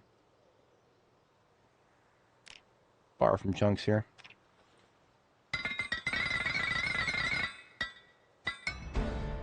Level 9 blacksmithing. I can do proper swords now. That is a perfect. That's the perfect note to end things on.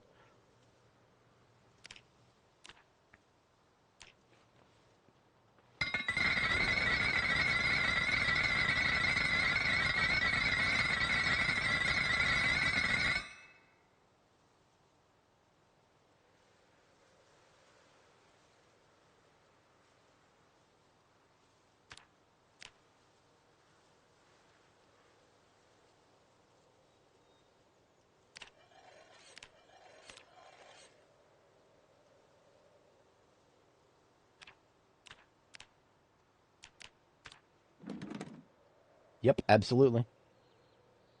Just as God intended.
All right, there we go. So we've got swords and machetes now.